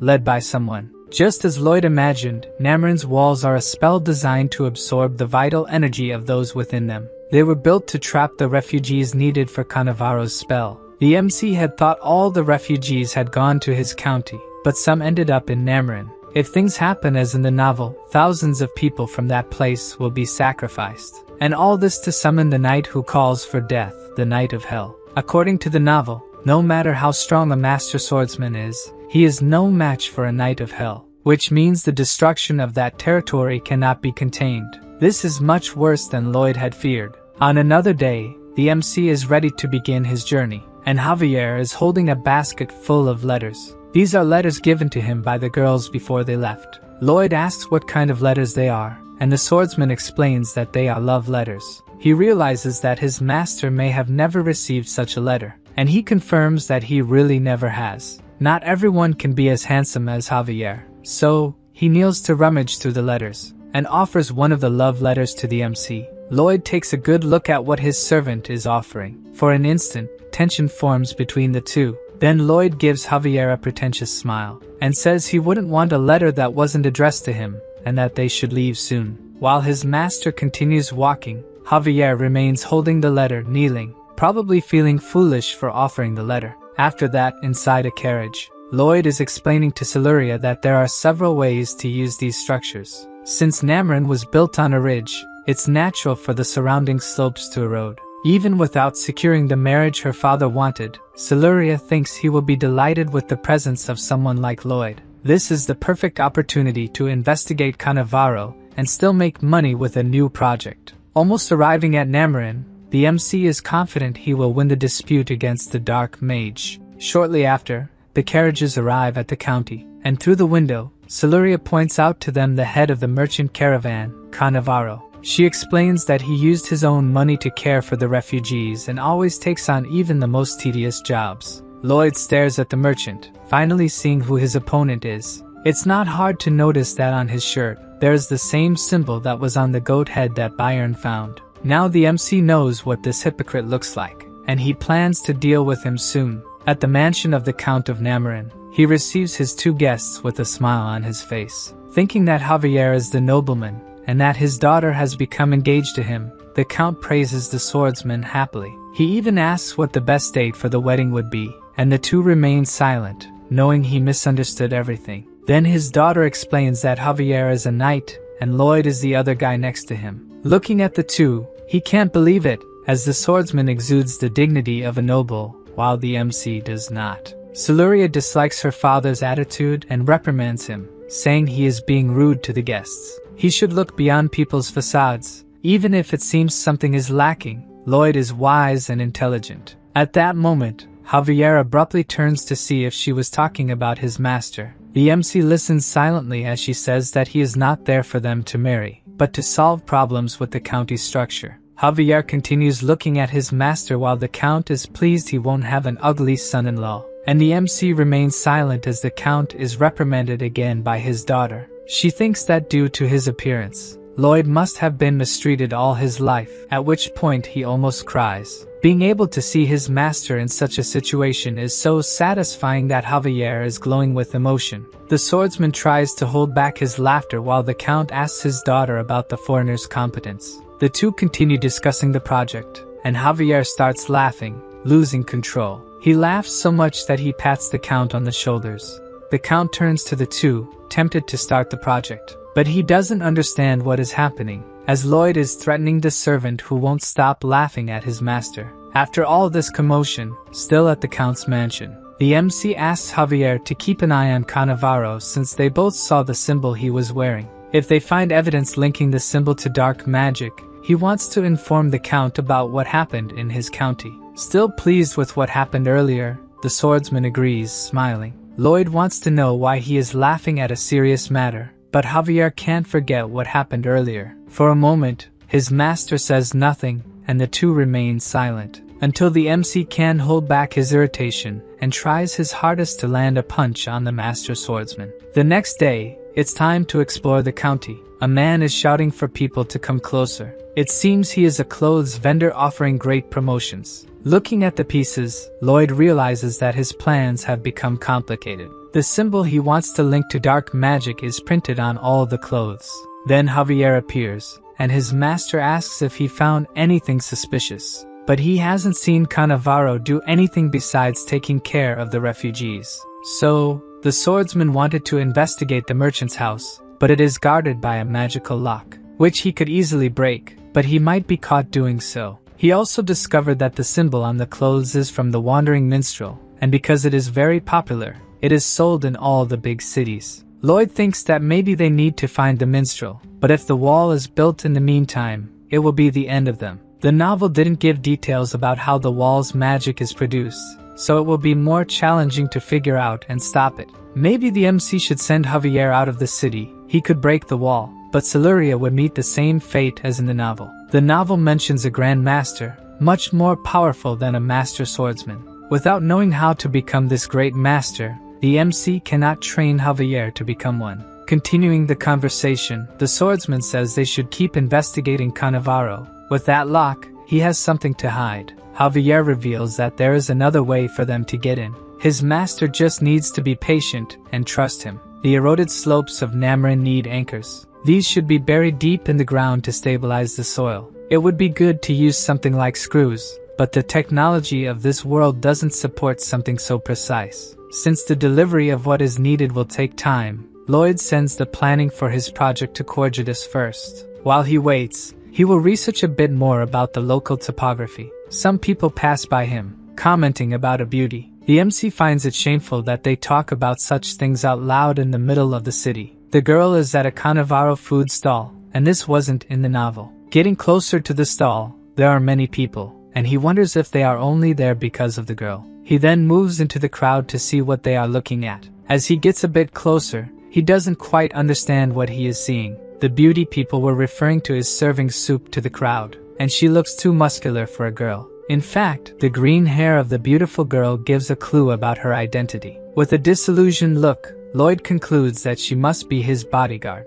Suddenly, she glances at the crowd around her, and notices that there is someone familiar among them. In fact, the familiar person is looking directly at her. Javier is shocked that his plans were discovered so quickly by his master, who starts making various gestures, symbolizing that he respects the swordsman's personal tastes. In response, Javier also starts making symbols, to say that he doesn't like doing such things. In fact, he doesn't like dressing as a woman. This is all part of a plan he put into action. Then Lloyd shows that he will keep an eye on him, and withdraws, disappearing into the crowd. Javier is irritated, but for the sake of his plan, he needs to continue with the act. Suddenly, Cannavaro appears, walking behind him. He discreetly asks someone how the preparations are going, and a worker responds that they were completed the previous night. After hearing this, he leaves the place quietly. In disguise, Javier is gradually obtaining information about his target. In another part of Namarin, far from the center,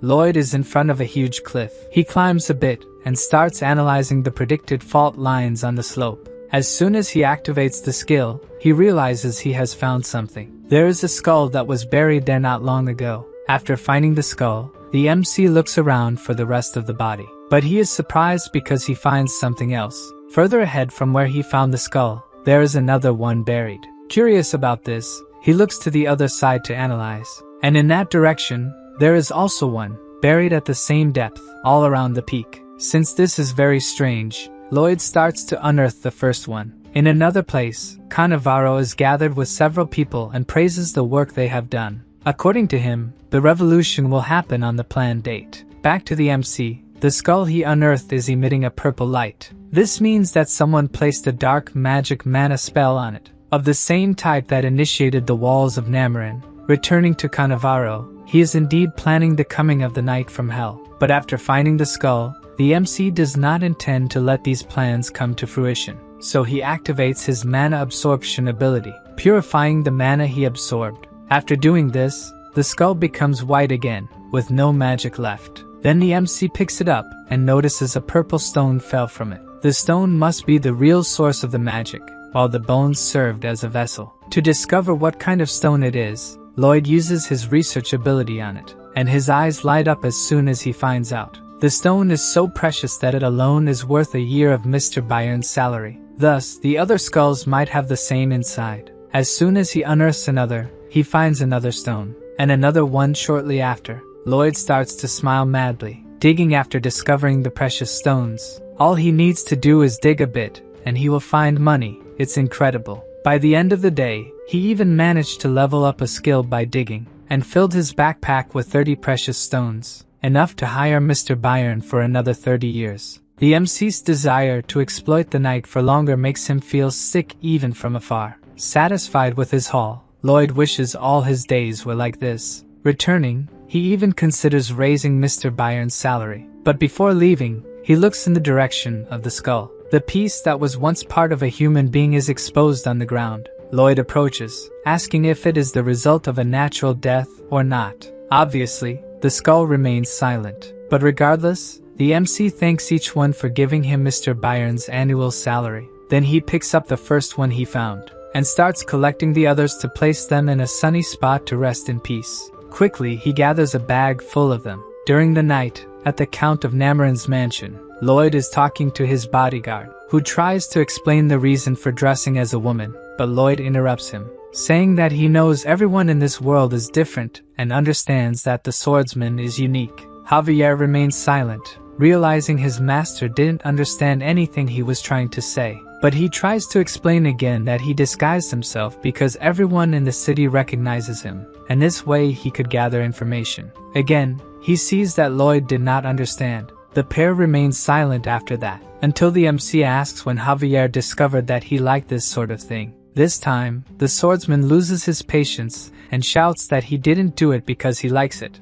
Lloyd sees no reason for him to be upset. It's not like there's anything wrong with that hobby. Returning to important matters, Javier was sent to Cannavaro's house while in disguise. In the basement, there was a door that led deeper underground. The first time he saw him, the swordsman thought he was a good person and that his master was wrong. But he must be hiding something behind so many doors. Maybe the MC is right about this guy too. Therefore, Javier will try to find physical evidence about Cannavaro. The MC agrees with him and reminds the swordsman that he doesn't need to be ashamed of his hobbies. That same night at Cannavaro's mansion, he is furious upon learning that all the Noctanium is gone. A man tells him that both the stones and the bones have disappeared. So he wonders if this was something planned or if someone found them by accident. Some men criticize Cannavaro, saying that he claimed the plan was foolproof and that they invested a lot to create a world for dark mages. Trying to calm them down, Cannavaro says that not all is lost. The stones were in those places only for security. If they help once more, it will still be possible to bring the knight from hell as planned. The next day, a bucket full of water appears floating and falls on the muscular beauty's head. Javier, disguised as Javiella, tells a concerned woman that he accidentally got wet. She says that Javiella can change at Chief Cannavaro's house, lending one of her dresses. The girl goes to the mansion, impressing the guard with her beauty. In a closet in the mansion, she becomes Javier again. He begins to use his mana control, trying to completely hide his presence in that place. Having done that, he exits through a window to explore the area. With his stealth, he manages to pass without the house servants noticing him. He goes to a locked iron door. The door leads to the second basement, and Javier is not sure how he will open it. As he looks stealthily at the door, Cannavaro is standing right in front of it. The dark mage looks around, checking if anyone else is nearby, and uses his mana to unlock the enormous padlock on the door. As soon as he does this, its gears start to move. Hidden, the swordsman thinks that this lock needs a combination of mana to be opened. In another location, where the stones Lloyd took are, he is pondering if there are more of them scattered around and if the walls of Namarin could be activated with them. The MC cannot let something like this happen. Therefore,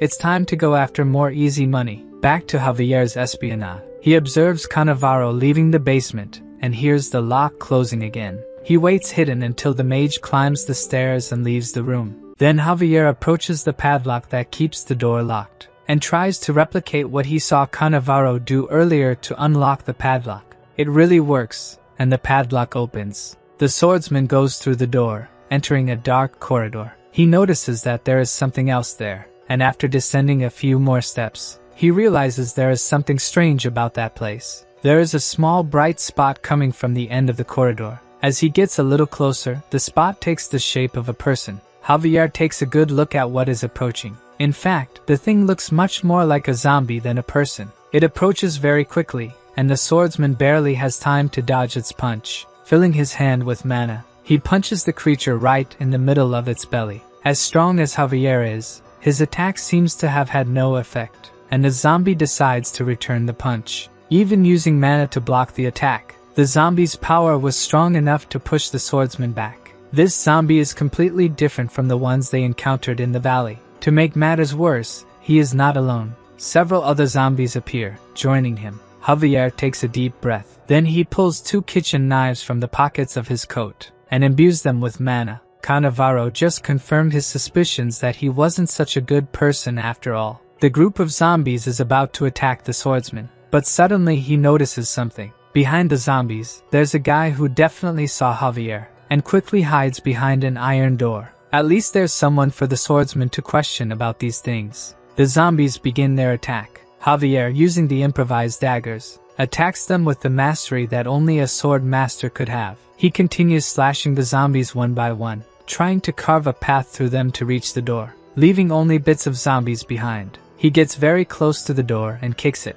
making it fly into the other room, taking the guy behind it with it. The guy falls on his back, appearing just like a weak human. In front of him, Javier looks imposing, holding the pair of daggers. Scared, the guy begs the swordsman to spare him. Then Javier says he has questions to ask him. But before that, he steps on the guy's leg, making him scream in pain as his leg twists to the wrong side. If he hesitates in his answers, the other leg will end up the same way. Javier wants to know what Cannavaro is planning in that place, but the guy says he doesn't know, he just does what the wizard asks. He was hired as a funeral agent, and the wizard asked him to use a special product for embalming. The swordsman wants to know where the wizard acquired the bodies. According to the funeral agent, they belonged to refugees who died of illness. The information stirs some memories in Javier. When he was still undercover, Cannavaro talked to a refugee, saying he would take care of her sick father. He grits his teeth upon realizing that the wizard wasn't caring for the sick refugees. Both the skulls that Lloyd found and the zombies must have been refugees at some point. Then he asks if the funeral agent never found it strange that the bodies kept appearing.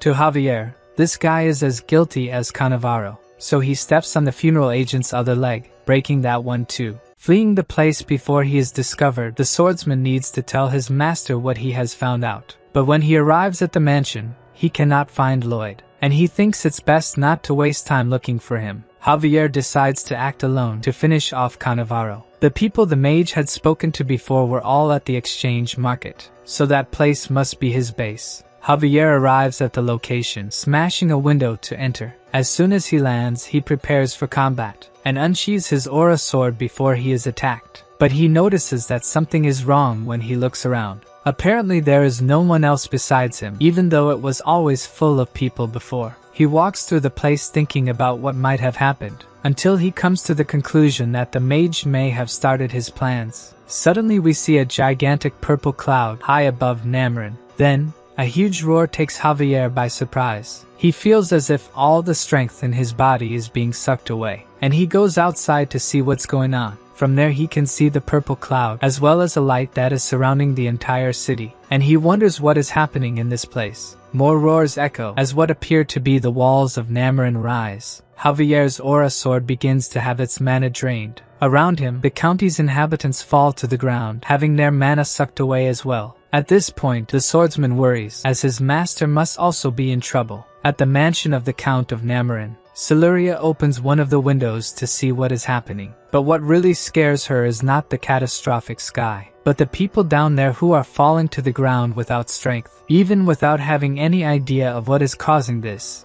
she feels that she needs to help them. She holds a jewel on a necklace, thinking that everything will be alright. Outside the walls we see a dark mage. He is using the tools that Cannavaro gave him, and if he continues like this, the Hell Knight will emerge soon. Once that happens, the world will be theirs. Suddenly, Lloyd appears right next to the mage. He says he saw 30 people around there who look like him and asks if they are doing some kind of rain dance. The guy seems so surprised that someone else is there, besides the mages, that he falls silent. Then Lloyd starts asking why he's being ignored if the guy is pretending he can't see him. The guy thought the MC was so ugly that he thought he was the Hell Knight. If he moves, the talking will ruin all the magic, and Lloyd leaves his side after being ignored. Out of the corner of his eye, the guy glances in the direction of the MC, who has his shovel raised, ready to test if the guy will really stay still. With all his strength he slams the shovel into the mage's face. But soon he realizes that the attack was not as he wanted. His shovel is all dented after the blow. This happened because Cannavaro put a protection spell on these mages. So the MC tries another attack,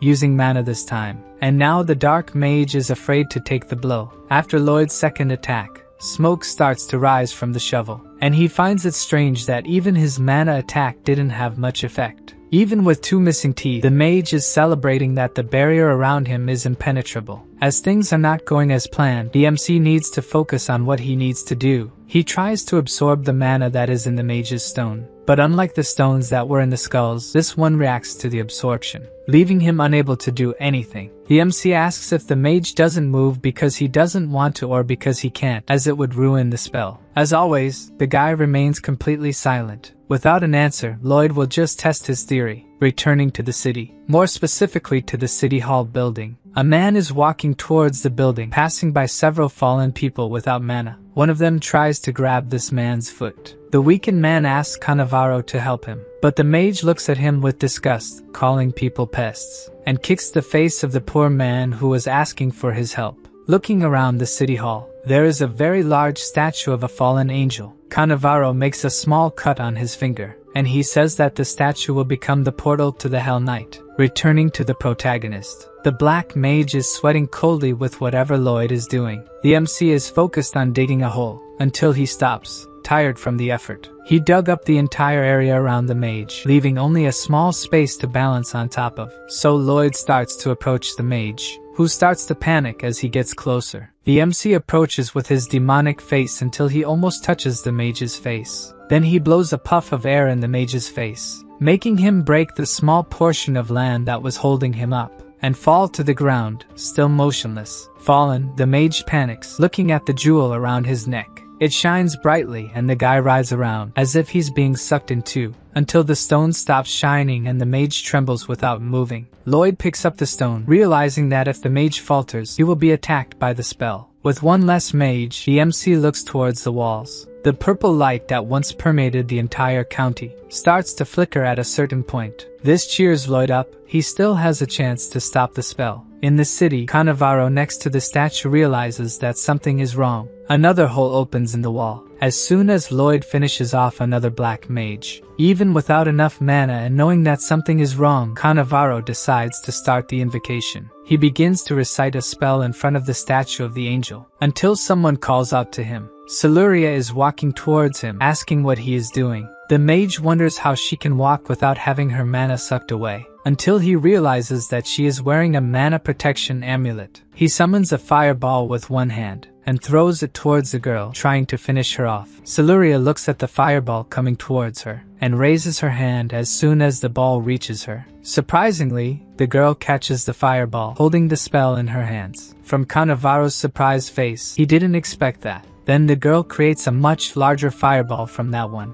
Siluria calls the spell the punishment of the god of fire and throws it towards Cannavaro, who is about to be hit by it. The mage summons a protective barrier, surprised that someone so young is at such a high level of magic. Even with the barrier, an explosion happens as soon as the spell hits the mage. Further away, Siluria is catching her breath after using such a powerful spell. Cannavaro is lying at the feet of the statue after receiving the spell, and the girl approaches, wanting to know what he was planning in that place. The mage continues to recite the spell without answering her, who is surprised, not yet knowing what he is doing. Cannavaro stops reciting the spell and summons the Hell Knight. Suddenly, the statue begins to crack with a purple glow coming from within. Siluria, who understood the Hell Knight part, knows that something very bad is coming. Then the mage lunges towards her, wielding a sword. But from a hole in the middle of the ceiling, Javier emerges. The sword master cuts off the mage's attack before he can get close to the girl. Cannavaro is completely dumbfounded that someone would appear and stop his attack, while Javier gives him a serious look. The mage's severed arm hasn't even hit the ground yet, and Javier is already prepared for another attack. This time, Cannavaro uses a magic barrier to block the attack. Even so, the attack is very powerful and breaks the mage's other arm.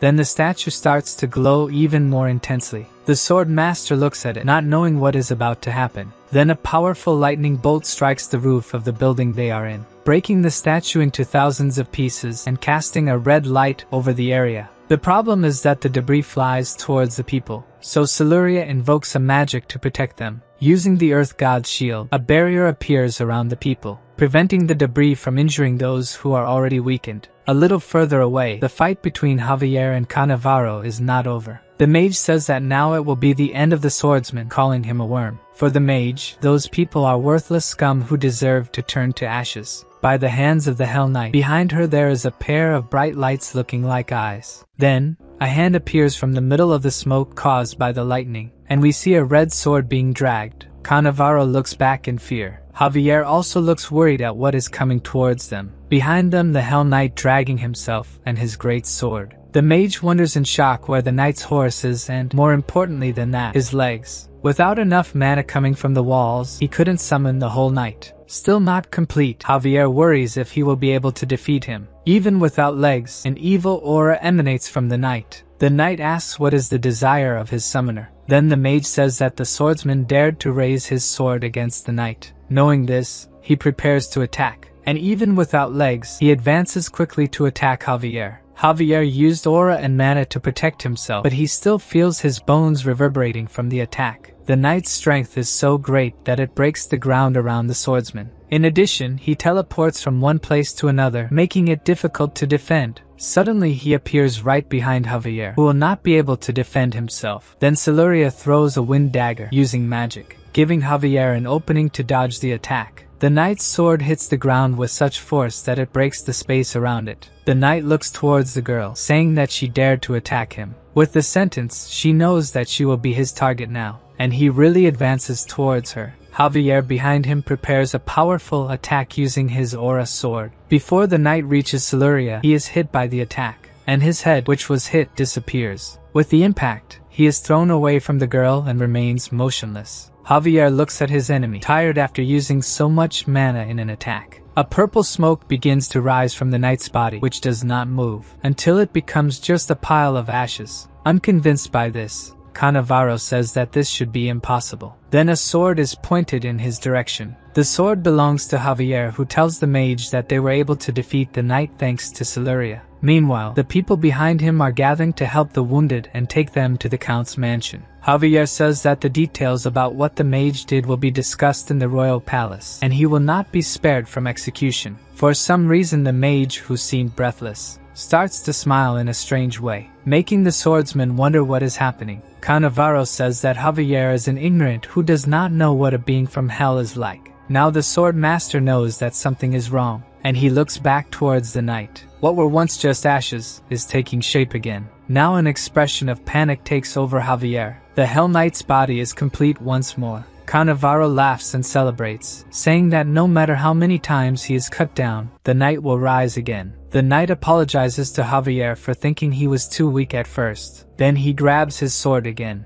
and he introduces himself as Gialexius, commander of the First Corps who served the Master of Hell. Javier also introduces himself and says he will send him back to hell. Then the two set off to clash. The swordsman attacks with his aura sword, but the knight disappears into thin air and reappears well above him, making it difficult to dodge. Using a dagger charged with mana, he struggles to hold off the attack. The knight comments that he is finding the fight surprisingly fun, while Javier struggles to his fullest just to hold off the attacks. The impact of the attack destroys another part of the ground. Javier emerges from the cloud of dust caused by the attack, trying to distance himself from the knight. But it's impossible. The knight approaches him again and attacks the swordsman, who barely manages to dodge. All Javier can do is try not to get hit. The sword master is exhausted just by dodging the attacks and needs to find an opening to attack. So he throws his mana-infused dagger at the knight, who catches it in the air without difficulty. So Javier takes advantage of the opening he created to attack. He attacks from bottom to top, but his opponent disappears into thin air once more. The swordsman tries to guess where he will appear next, and prepares to attack, trusting that he has memorized how his opponent attacks. He sees a part of the knight's sword emerging from the ground, and attacks him, but the knight manages to deflect the attack using his sword. Already expecting this, Javier attacks him again. This time the knight won't have time to react, and his head is hit by the swordsman's new attack. So the knight grabs the sword master's leg. He knows that his opponent is trying to throw him to the ground and needs to reinforce his body with mana before that. The mana he absorbed from the knight is disrupting his mana flow. This prevents him from reinforcing his body with mana, and he ends up knocked down. Javier feels a terrible pain as he is thrown to the ground. The knight lifts him up again, just to throw the swordsman back to the ground with even more force. His opponent confesses that it was a pleasure to fight with him, and that he will remember his name with esteem.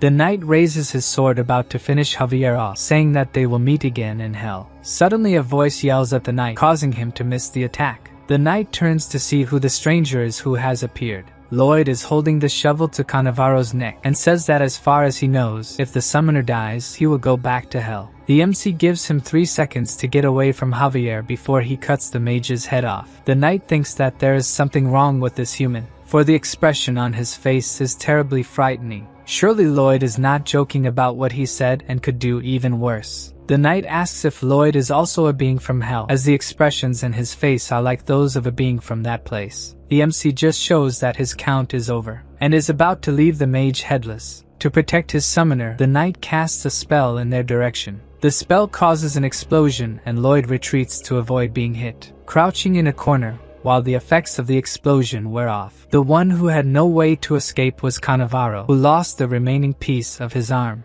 The knight explains that even if his summoner dies, he will still have 40 minutes before being sent back. As his plan failed, Lloyd will have to think of something else. Suddenly we see Javier refreshed, ready to attack the knight. But before he could do that, the knight rises and repels the attack, throwing the swordsman away. Knowing that his bodyguard is still not well, the MC invites Gialexius to fight with him, and orders Javier to rest for a bit. Lloyd keeps calling the knight who paid him no attention. Almost losing consciousness, Javier thinks that with his master there, they can win. Ignoring his opponent, the MC throws a fireball at the knight. Unfortunately, it is repelled with just his hand, and ricochets back towards the one who threw it. Focused on the fight that matters to him, the knight is about to attack the sword master again. The swordsman is almost out of strength, holding his sword in a defensive position. Then Lloyd appears, throwing himself in the direction of the knight, trying in every way to prevent the attack. The MC grabs onto Gialexius' back. The knight warns him that he is a fool, his mana will touch his heart and kill him. Lloyd is not scared by what he said, and he warns that he has purified a good amount of dark mana recently. Gialexius, scared, asks what kind of creature this is. Lloyd absorbs his mana while he talks and activates his human lock mode, attaching himself to the knight. Obviously,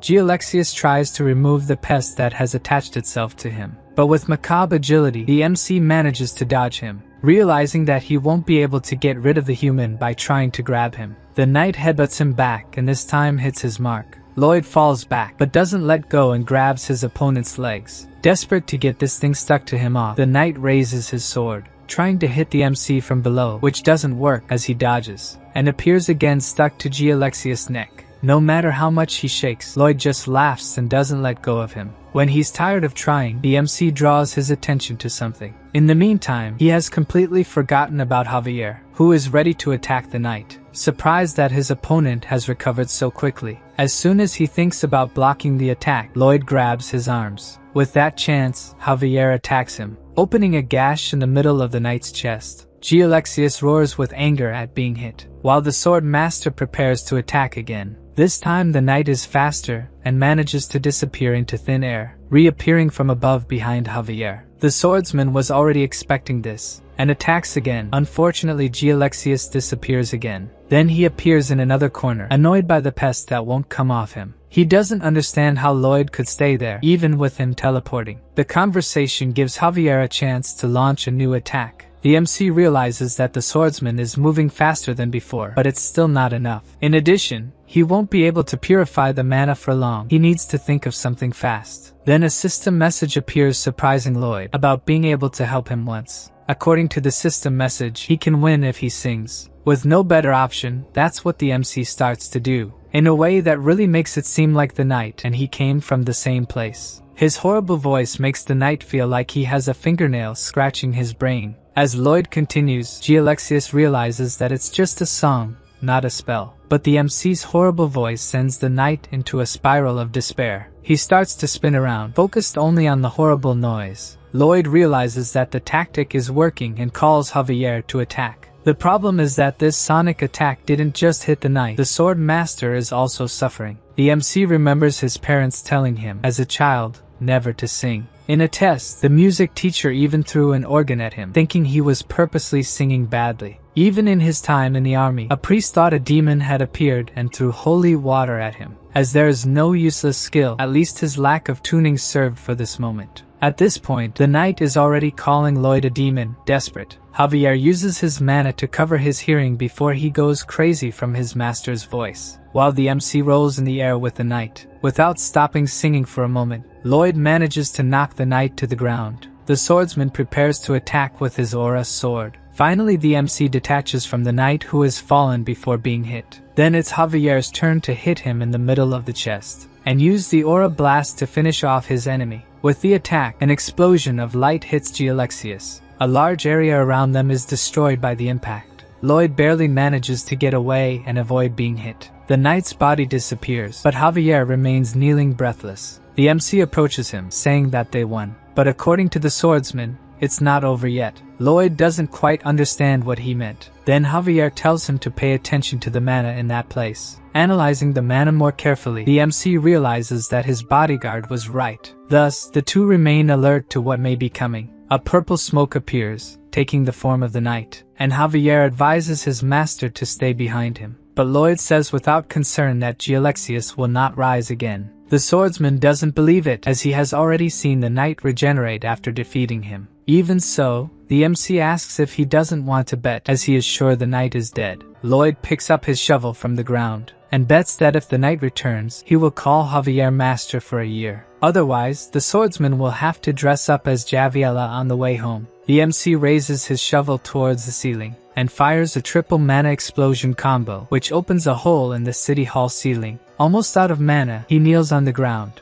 as the Hell Knight continues to take shape. Then Lloyd uses Overload, and starts to suck mana with his ability. Javier is surprised to realize that his master is sucking the mana from the knight, who begins to disintegrate as he is caught by the ability. Gialexius claims that the MC will not be able to absorb his mana. Indeed, Lloyd is not able to absorb it. There is too much mana and it is too strong, but there is no way, he has to endure. While being sucked, the knight says that the MC must already know that he has failed. At this point, Lloyd is using his last strength and won't last much longer. Then, Javier and Siluria's hands touch his back. The two of them help him purify the mana he is absorbing from the knight, to increase the effectiveness of what he is doing. Siluria uses the Life Blessing spell to heal the protagonist. Then, the MC starts to smile, sure that they will win. The knight gives his last enraged screams as he disappears, leaving only the three humans in that place. Lloyd stands with his clenched fist glowing, finishing the absorption. Soon after, the light emanating from the fist diminishes, and he says that he has finished the soul domination with a scary look. As soon as he finishes saying that, his strength runs out, and he falls to the ground, completely exhausted. The girl gets worried and tries to help him, but Javier explains that her master usually ends battles this way. Looking at him, Siluria can't help but worry about someone who is passed out. Unconscious, the system reports that Lloyd defeated Gialexius, which surprised the King of Hell, who now wants to meet him. A few days after all this commotion, Cannavaro was arrested and transported to the capital by the Royal Guard. At this point, Lloyd has a big problem. He can't continue with the construction. Due to the walls, none of the workers have enough energy left to work. If he had known that something like this would happen, he would have asked for workers from the county in addition to the anchors. Thinking about what happened won't help. He needs to find a way to make money, no matter how. As soon as Lloyd woke up, the system showed that he had received a new skill. His zombie domination skill evolved into a new type of independent skill. If the MC can dispose of zombies, he will no longer need to pay for workers. In addition, he also received the title of the Possessed Tenor. What he needs to know now is how to get zombies and if it's really viable. For now, the only thing he finds incredible is the power of hell that makes his eyes shine. The MC's poses in the mirror are interrupted by a knock on the door. He opens the door asking who it is and has something strange on the other side of the door. In front of Lloyd, there are several headless skeletons surrounded by a purple glow. There are dozens of skeletons scattered around his room. Trying to understand the situation, the MC asks who they are. Then one of the skeletons starts making noises, and a gelatinous head starts to form, saying that they are. The scene is disgusting even for Lloyd, who refuses to look at it. With a plaque, he explains that they are the ghosts of those who lost their bodies to the hellish enchantment. They felt the power of hell that materialized them, and came looking for him. The MC is surprised to know that they are happy to feel that he has calmed their souls. All those skulls that he had found before, and he buried respectfully, must have belonged to these skeletons. They have no memory of their life or a purpose, and would probably wander until they were exorcised. So they all kneel down, asking Lloyd to keep them together and let them repay his kindness. The MC asks if they need to be paid. He also asks if they need to be fed, but they don't have a digestive system. As for a place to stay, all they need is a large coffin. Lloyd thinks quickly about this new workforce. From that day on, they will be part of the Frontera skeleton squad. Finally, the MC has gotten the free labor he always dreamed of. Javier wakes up to his master's macabre laughter, and the first thing he sees is dozens of skeletons celebrating. Being something that his master provoked, he shouldn't have to worry about it, so it's best to just go back to sleep. The skeletons continue to work without ever getting tired, sleeping, or eating, and especially without receiving salaries, the part that makes Lloyd most happy. When the Count of Namarin went to see the construction, he ended up fainting because of the skeletons. So the MC explained to him that he is a summoning genius, but the Count did not believe it. If Siluria could be a genius using magic, Why couldn't he be one too? The Count thinks about it for a bit, and ends up apologizing for thinking that Lloyd would not have that ability. In winter, the anchors arrived and the cliff stabilization project reached its final stage. Sitting on a cliff looking at his own hand as the snow falls, Javier remembers when his hand touched Siluria's, the moment the two of them tried to help his master. It's like he felt something different in that touch. Then a familiar voice calls out to him. Siluria is right in front of him. The swordsman comments on the construction and that his master can give more details, but she reveals that she is there to see him. He doesn't understand what issues she would have with him. She says that she can improve her magic skills and maybe he could help since he controls mana so well. Javier would be more than happy to help her. The girl is happy and a little blushed that he accepted. From afar, Lloyd watches the two talking. They are sitting next to each other talking and laughing. This moment triggers some memories of the MC about the novel. In the story, the price for defeating the Hell Knight was Siluria's life. People stopped asking for his help, thinking that he brought death to those close to him.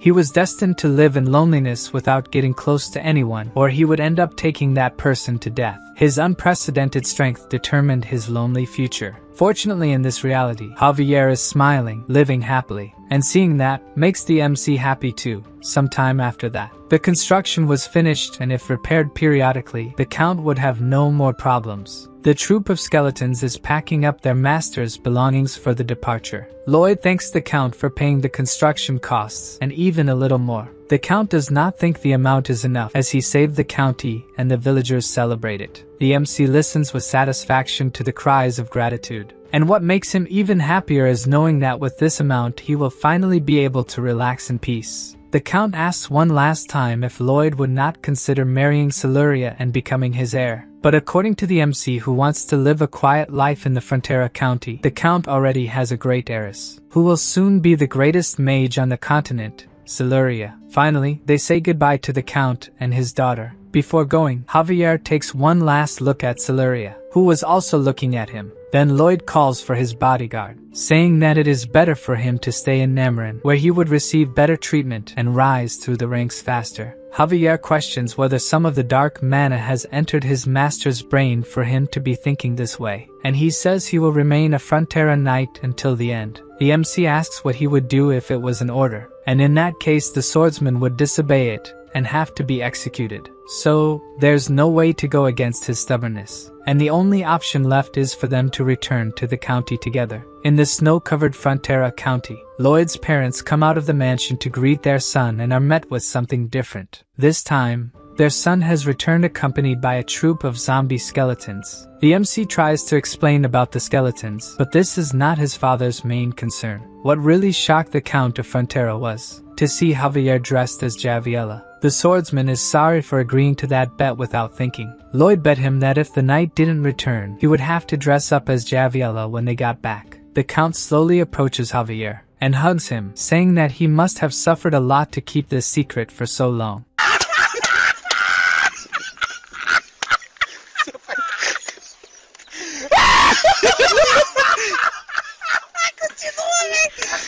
The swordsman tries to explain that it's not what it looks like, but the Count says it's okay, he's just a little different from the others. Embarrassed, he tries to say that it's not quite like that, while Lloyd is crying with laughter at his friend's situation. The MC is happy to finally be home. Now he can spend his days relaxing with his fortune. From now on he can finally live a life without having to do anything else. The poor protagonist barely has time to finish this thought, and is surprised by the Queen's messengers. The messenger says that by royal decree, Lloyd has been selected to join a special delegation to Asafahan. The protagonist is completely shocked by what has just happened, so the messenger explains that he must leave soon. For sure the MC is not at all eager to leave again. That's why the royal guards grab him by the arms, forcing the poor protagonist to leave with them. The royal carriage follows the road, and inside it, Lloyd couldn't be more discouraged. He's trembling, and at least Javier is with him. The swordsman comforts the master, saying that he looks extremely ugly when he does that. There are two other men with them in the carriage. The leader of the delegation, Count Ventura, does not understand the MC's frustration. After all, they are on a mission given by the Queen. pouring his hatred of the queen into his thoughts. Lloyd says he is crying with emotion, but Ventura remains irritated with him and remembers to have asked the queen why she selected the MC for the delegation. Maybe it was to represent the refugees from the monster domino, or because he had a diplomatic profile. Alicia thinks about Lloyd being suitable as a diplomat, but that kind of thing had nothing to do with her decision. She assured him that when Lloyd was summoned, he would cry, saying that it would ruin his plans for a peaceful life.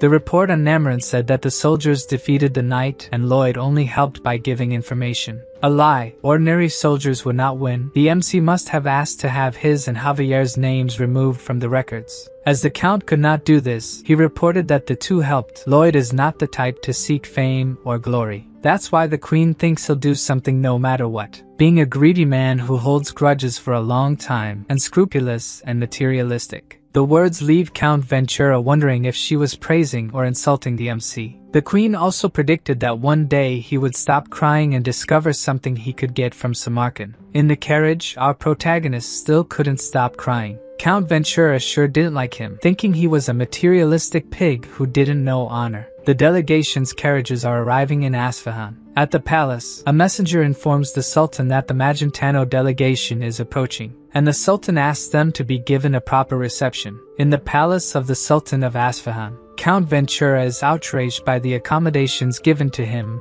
and the other envoys. But according to a servant, there was no mistake at all. They are just following the orders of Sultan Samarkand. So Ventura demands to see the Sultan, ordering them to be introduced. The MC still hasn't recovered when the servant explains that Samarkand is very busy and it will be difficult to see him. They must wait at least 6 months to have an audience with him. The delay and unwillingness of the servant completely infuriate Ventura. Suddenly, the servant shows the Count a kind of pendant. It's a padishar. As long as he has it, he will have all the kindness the Sultan has to offer anywhere in Isfahan. To the Count, it just seems like they are offering alms to beggars. The servant claims that he is mistaken. Receiving the padishar is an honor. However, he throws the pendant on the floor when he says this. So the servants leave the room, asking the guests to make themselves at home. Ventura is enraged. For him, this treatment is practically a declaration of war. He wants the messenger to communicate with Magentano and other kingdoms about this and ask for a larger delegation.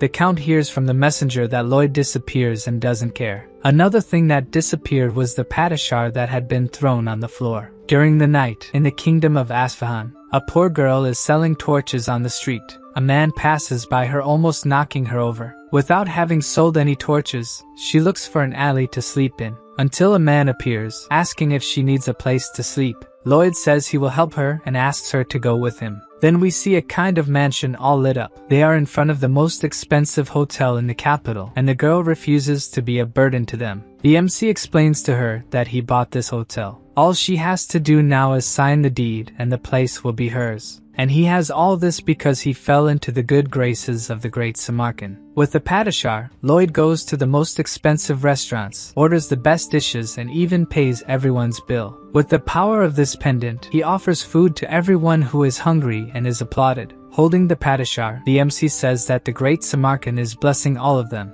In a fabric store, the seller presents the finest silks in the world, so the protagonist chooses all the ones he likes. Excluding 2, he will take all the ones the store has, with the power of the padishar. At the port, an employee understands that he wants to rent the sailboats in the port, but showing the padishar again, the MC says he wants the sailboats for himself. He buys everything from the finest perfumes to the best spices. Then he puts everything he has collected on the sailboats and sends them to Frontera County. Knowing that Lloyd is buying the luxury goods, a crowd of vendors goes to him. Determined to continue his shopping, the MC declares that Samarkand's grace will spread throughout the world. Then several soldiers appear, looking for him. Thus, the two are tied up and taken back to the palace, where they come face to face with the great Sultan, who is not at all happy that Lloyd has spent the equivalent of a year's palace budget. With his head bowed, the MC introduces himself, greeting the great and almighty Sultan Samarkand. Samarkand is shocked to meet the man who reversed the monster domino, recognizing that what Lloyd was looking for was a meeting with him.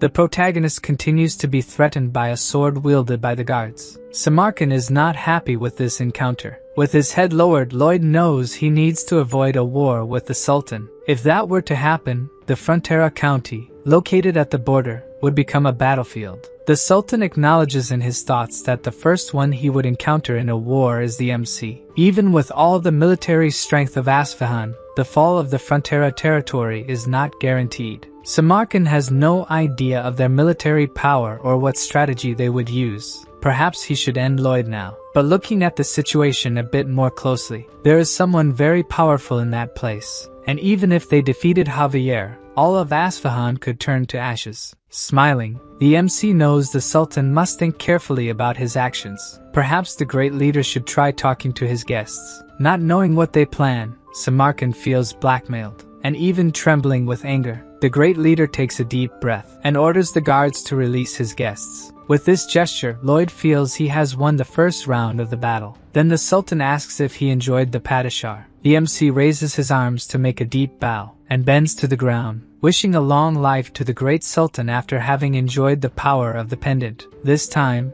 instead of being angry, Samarkand is astonished by the honesty he just witnessed. Indeed, Lloyd did not lie. He is immensely grateful. It's as if the CEO of a company had given him a corporate card to use. What other choice would he have but to spend extravagantly? The leader inquires if he isn't worried about what his country might think after bowing to an enemy nation. The MC responds without hesitation that he doesn't care, shocking the Sultan once more with his high confidence. Then Lloyd explains that the amount he spent is just a little less than what he received from the Queen. Incredibly irritated, Samarkand asks if he would be willing to betray the Queen if he paid more, receiving a positive response from the guest. The leader of Isfahan doesn't know what to think anymore. It's very difficult to understand someone like this. Either way, if the protagonist decides to serve him for money, he might not receive the Sultan's trust. Samarkand takes a long look at the two. The sound of his laughter echoes among the prostrated. He keeps thinking that the MC really dared to speak calmly with him,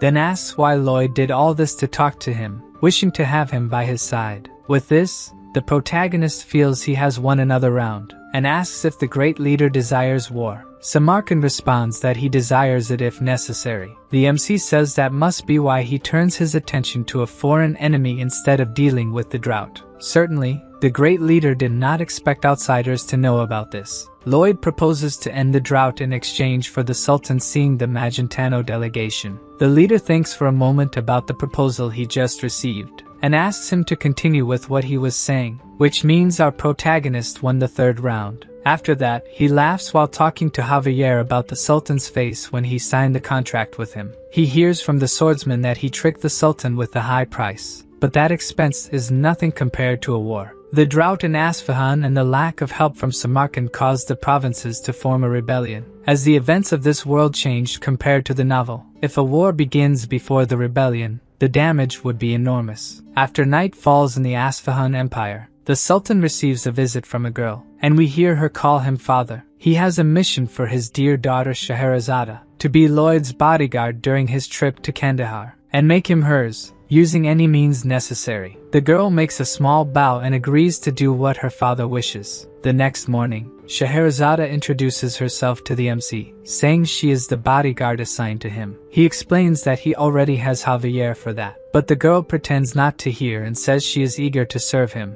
In his thoughts, the MC concludes that she is stubborn and might be there to observe them. Thinking a bit, her name sounds familiar. Then Lloyd remembers that she is the princess. But why would a princess escort him? She starts making some strange movements. Striking a pose, Scheherazade says again that she is there to serve him, leaving the MC astonished by the sudden suggestive pose. Despite her look, seeming like she wants to tear him to pieces, suddenly, he finally understands what she intends. Scheherazade is trying to seduce him. This plan could only have come from one person, the Sultan, as if Lloyd hadn't had enough marriage proposals already. The key to overcoming the drought is a kanat, a type of water transportation system used by the Persian Empire. With the scorching desert heat, any water flow evaporates quickly, so the route has to be underground. The mountain ranges miles from the city are covered in snow all year round, and they will take advantage of that. Our group arrives at the capital of Kandahar, Kandara.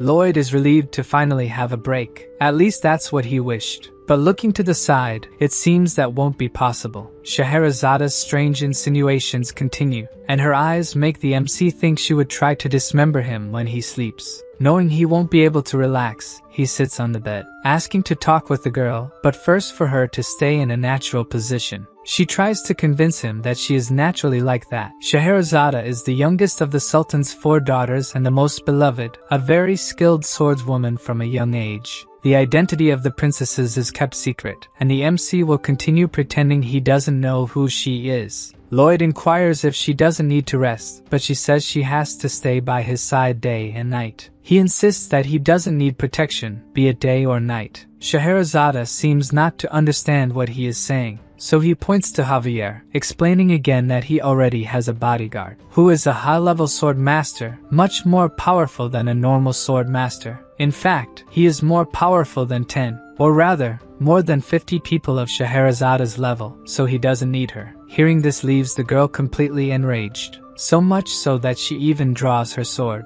Lloyd pretends to be scared, and starts mocking her by showing his neck. I seriously love Lloyd. By Javier's face, this is another moment when he finds his master pathetic. He continues mocking the girl, saying she will never be a sword master. Then she can't take the jokes anymore and punches the MC. Lloyd starts screaming for Javier while being punched multiple times by her. Unfortunately, the sword master is too busy laughing at seeing his master get beaten. Scheherazada, holding back tears, stops hitting him and leaves the room, leaving the two alone. Even with his face swollen from the beating, Lloyd celebrates that his plan worked. Javier finds it strange that his master has such a fetish, and the MC tries to explain that he should have been protected by him. The swordsman apologizes without any remorse, thinking his master deserved that, but he is curious about the provocation. The MC needed her to abandon the mission once and for all. A talented swordswoman like her shouldn't waste time after a guy. Still upset by what happened, Scheherazada keeps training alone. The next morning early, the girl appears inquiring where the two are going. Lloyd explains they are going to the construction site and that she would delay them if she went alone. Still, she insists on going, but the MC says it won't be as easy as she imagines, since she is not a sword master. Scheherazada gets irritated again and tries to punch him once more. Before she can do that, he starts talking about technical engineering terms. The girl stops, thinking he might be reciting some kind of spell, while the MC continues to talk about technical terms with a diabolical seriousness. Then she starts to feel sleepy, thinking she really fell under a spell. Lloyd gets an even more menacing look and doesn't stop talking, until the girl finally succumbs and curls up on the floor asleep. Javier, who was supposed to take her to rest in the room, also fell asleep. After waking up the swordsman, the two walk through the city, and are surrounded by the residents' gazes, who all seem tattered. They comment on the suspicious looks, as they came from the capital, which was not caring about their situation. They will need the help of these people to push this project forward. Smiling, Lloyd doesn't think it will be hard to get their cooperation. Then he shouts in the middle of the crowd. Immediately, all his pets appear, ready to work for their master. First, Lloyd asks Javier, Padong, and Bangul to build an inlet tank in the city center, while he sets off with Goming and Hamong, heading to the snowy mountains to the west. The bird drops Hamong in the snow-covered mountains, and the yellow hippo sucks up a large amount of snow, being taken back by Goming, who struggles to carry the heavy companion. Down below, the other pets have finished building the tank. Then Hamon starts dumping the melted snow, filling the new reservoir with clean water. People look at it in amazement. They will finally have water. As they start to draw the precious liquid, Lloyd appears, saying that they must all be incredibly happy, and all thanks to him, so they can be grateful for his good deed. He says confidently that he is the one responsible for bringing water from the mountains to them. Everyone should remember the name Lloyd Frontera. Then the people stone him, saying he gave them a little water just to exploit them more later. He dodges the stones laughing, claiming to be the reason they have the strength to do this. Walking later, he thinks that the people's complaints will not be easily resolved. Taking a look around, he realizes that many people are too proud to take the water, but he will keep insisting until they give in. The next day, the villagers notice that the well is full again, and once again, our protagonist appears, claiming to be the one responsible for bringing water to them. Even being stoned again, he won't stop until people stand by his side. During the beautiful full moon night in Kandara, a family is having dinner together around the table. The couple's daughter is incredibly happy because she can now drink all the water she wants. But for some reason, her parents are terrified. The reason for this is Lloyd standing outside their window. With a serious face, he points to the water the family is drinking, and then points to himself, reaffirming that he is the one responsible for bringing the water. What he achieves with this is traumatizing a family that was happy until then. In the following days, he continues to do this kind of thing, trying to instill in people's minds that when they think of water, they will immediately remember him.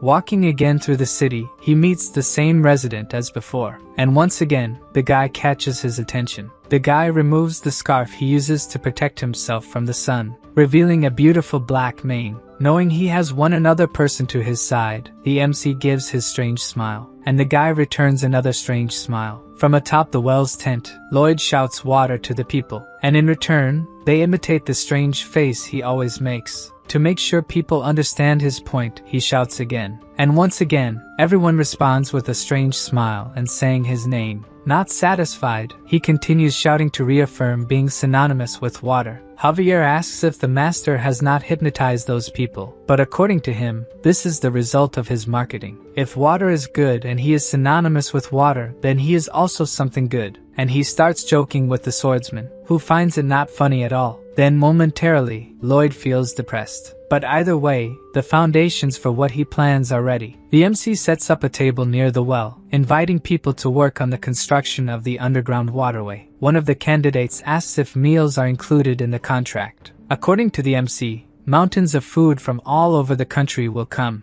In the capital of Isfahan, Samarkand receives more bills from Lloyd made with the Padasha. The new enormous list of expenses makes the Sultan boil with rage. Back in Kandara, Lloyd is flying with Javier on Goming. The MC is searching for something with his ability, but since he can't find it, it must be more than 15 feet deep.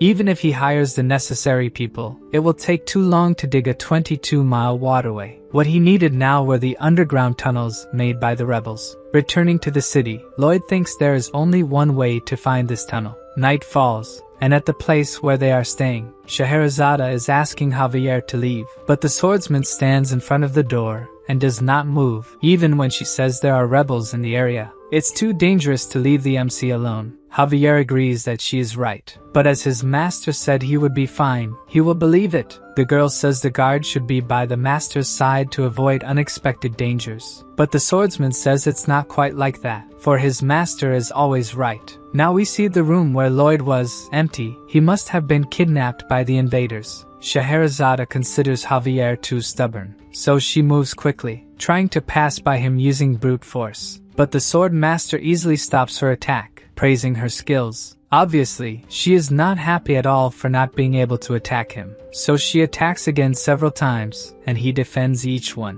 while preventing Scheherazade's attacks. Javier gives several tips on how to become a sword master to her, who does not think she needs his training. The swordsman is doing this because it was a request from his master. As soon as she knows this, she wonders why Lloyd would do that. In another part of the city, the MC is surrounded by kidnappers who want to know what kind of scheme he is doing in the city. Since he has a sack on his head, it's impossible to understand anything he tries to say. Then the guy who seems to be the leader makes a sign, and the sack on Lloyd's head is removed. Something catches the leader's attention as they start to remove the sack. The protagonist has a serious look. A strange sensation takes over the leader. Although they are the kidnappers, the MC's diabolical face makes it seem like they are the ones who have been kidnapped. Lloyd says that to reveal what he is planning to do in that area, he will need to explain how he got there. But before that, he would like to be untied. Claiming to be a weak person who wouldn't be able to escape from them, he insists it wouldn't be a problem if they released him. Noticing the MC's calm demeanor, their leader asks if Lloyd was already expecting them to show up.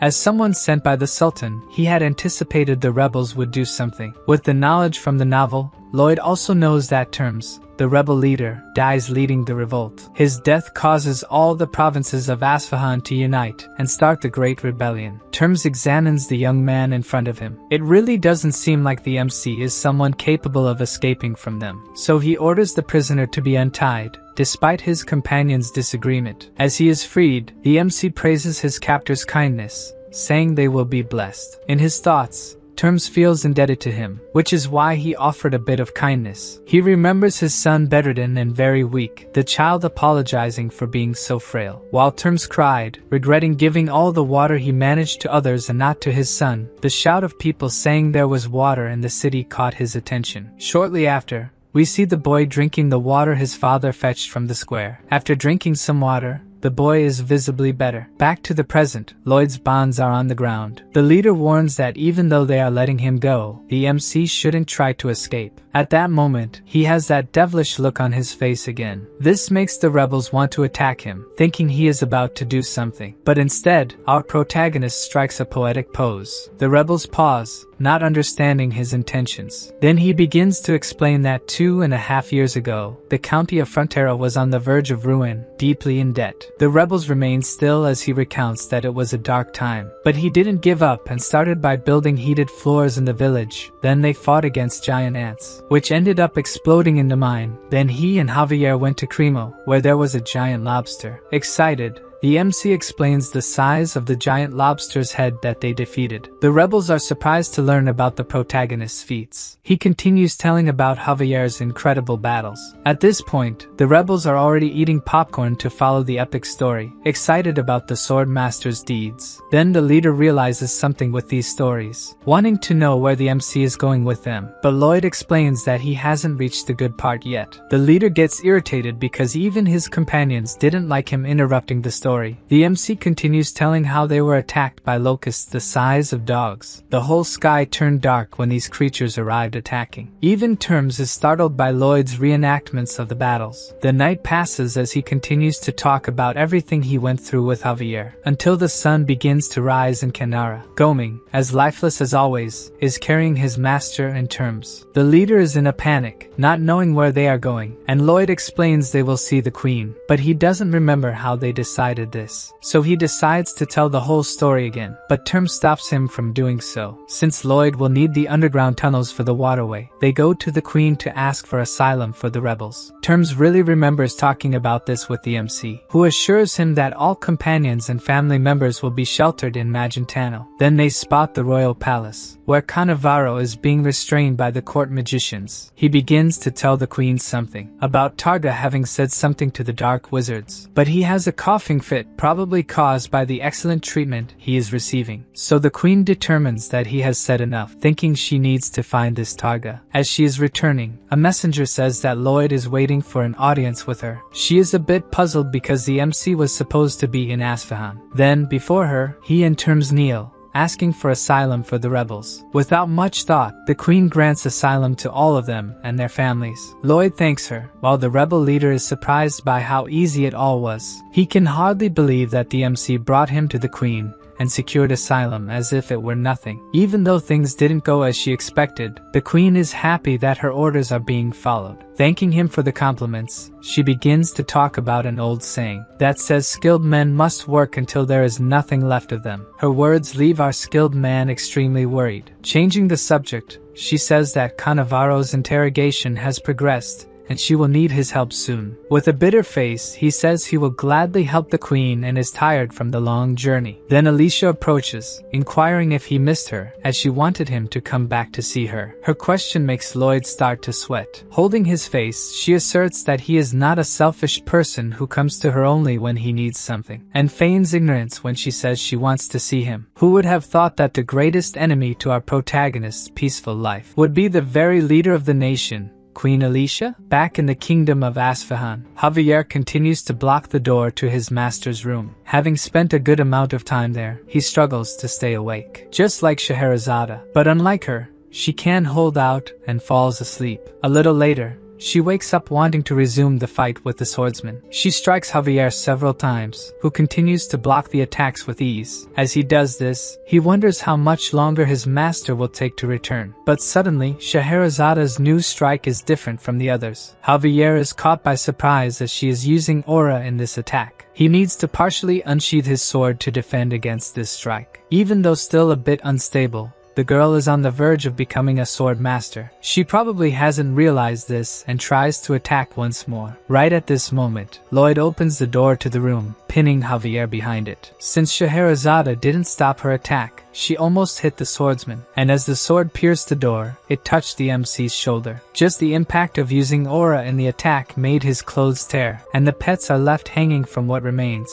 On the other side of the door, Lloyd is paralyzed, almost without clothes, and not knowing what's happening. Javier is furious that someone could have died from such an attack, while the princess doesn't recognize the MC. Only after looking closely at him, she realizes who he is. Immediately she wants to know where he was, but he raises his hand towards her and starts talking about engineering theories again. The psychic attack quickly takes effect and she begins to feel sleepy until she falls asleep peacefully on the floor, avoiding having Lloyd explain everything that happened to her. Then he turns to Javier, calling him to start the construction. But the swordsman was also affected and fell asleep. Wasting no time, the MC starts his plan by mapping the underground tunnels with his ability. Then they check which tunnels they will drill or close to make a straight path. The third step is to close the tunnels for use during the day and open holes in the ones they will use at night, needing to be careful or everything could collapse. Then for the final stage, several hooded figures appear. Lloyd celebrates that these people arrived just in time. Terms asks who they are, and according to the MC,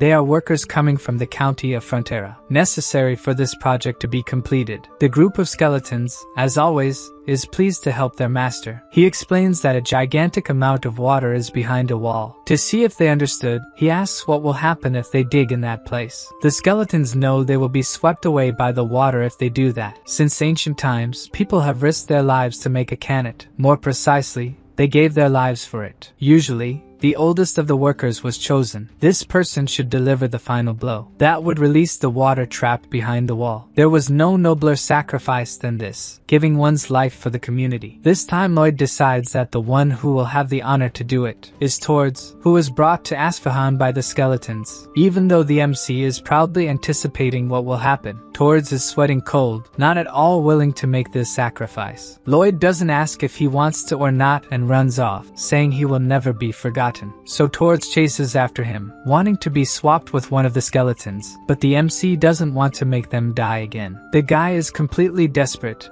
and considers that the swordsman could do it and survive. But Javier has only one change of clothes and can't get them wet. Even to the system, he is more demonic than the devil. Speaking of the devil, the guy seems totally swamped with work. It seems he has just been informed by his messengers from above. Helkeros, the king of hell, wants to see how Lloyd will finish. Back in the scorching desert of Asfahan, after some discussions, the leader of the skeletons, Turtleneck, volunteered to deliver the final blow, which didn't make his master very happy, as he preferred Tords to do it. As soon as the leader of the skeletons strikes the wall, the water begins to gush through the tunnels, carrying him along. After the tunnels, it flows into several pipes that will direct this precious resource to the people who need it. Facing water-filled paths, people celebrate that they will no longer go thirsty. Then we see a child carrying a water pot. He goes to Lloyd and catches his attention, then offers him the water he brought to the village. Our protagonist thanks the boy for giving him water. Then the child takes the opportunity to ask something that made him curious. Why does this man keep walking around almost without clothes? Lloyd gives a gentle smile and replies to the boy that buying clothes is a waste of money. After opening the central waterway in Kandara, several other villages were connected to it. Almost at the end of the project, the system gives him the title of top-ranking person who only wears underwear. The title grants him 100% resistance to dehydration in all hot regions, which doesn't seem very useful now that he plans to relax from now on, without going anywhere hot. Suddenly, Terms appears and Lloyd asks if he's ready for the long journey to Magentano. Then the leader of the rebels kneels before him, leaving our protagonist bewildered by the warrior's gesture. Terms says that the MC saved countless people, stopped the drought, the war, and even managed to find refuge for them. Therefore, all the people present at that place will be eternally loyal to Frontera. As he was only pursuing his own interests, Lloyd is a bit embarrassed by all this gratitude. He is delighted that his approval with the rebels has risen and joined the approval of the county residents. That night, the skeleton squad guided Terms and his companions to Frontera County, just when everything seemed to be going well in the capital of Asfahan. The Sultan asks Lloyd to continue by his side in the kingdom. Kneeling, our protagonist apologizes and reveals that he prefers someone with a smaller physique. Then the Sultan, knowing that the MC has realized that Scheherazade is his daughter, asks if she doesn't please him, but he replies that the princess's feelings are much more important than his, making the Sultan remember that his daughter utterly despises this man. Samarkand sets aside this matter, and since Lloyd has kept his word, now it's his turn, who will finally meet with the delegation from Magentano. The MC thanks him for fulfilling what he promised. As the two are leaving the throne room, Samarkand gets a demonic look, thinking that as a ruler, he will always get what he wants. Somehow,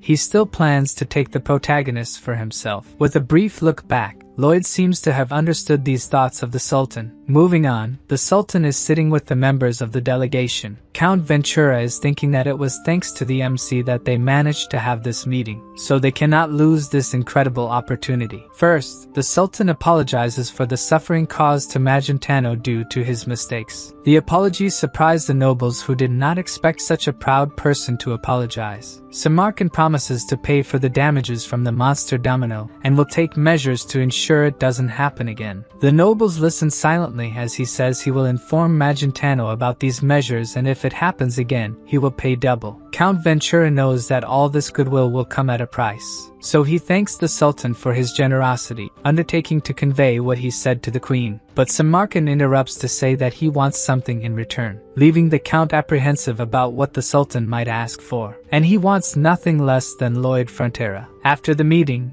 Lloyd wants to know how Ventura responded to this request. The Count is somewhat cornered to respond, until he reveals that he agreed that the Sultan could have him, causing an incredibly happy expression on the MC. To lighten the mood, the Count says that someone talented like him will be useful anywhere, and the Queen will be pleased. So our protagonist smiles and says the Count did the right thing, and the poor man doesn't understand anything anymore. Lloyd says that what just happened is perfect. In the throne room, Samarkand is trying to decide what he will ask his new servant to do first. Then a messenger appears saying he couldn't bring the MC because he decided he would get rid of the sandworm that is outside the city. The sandworm looks like a scary monster with a giant mouth and a body like a snake, but its actual size is a little larger than Lloyd's pets. The MC points his shovel in its direction and uses his mana blast, causing an explosion where the creature was. After that, it's Podong's turn to attack, kicking where the little creature is, and then trying to hit it with its paws. Lastly, it's Javier's turn to attack. He takes his sword of bright aura and delivers a powerful attack that throws the sandworm.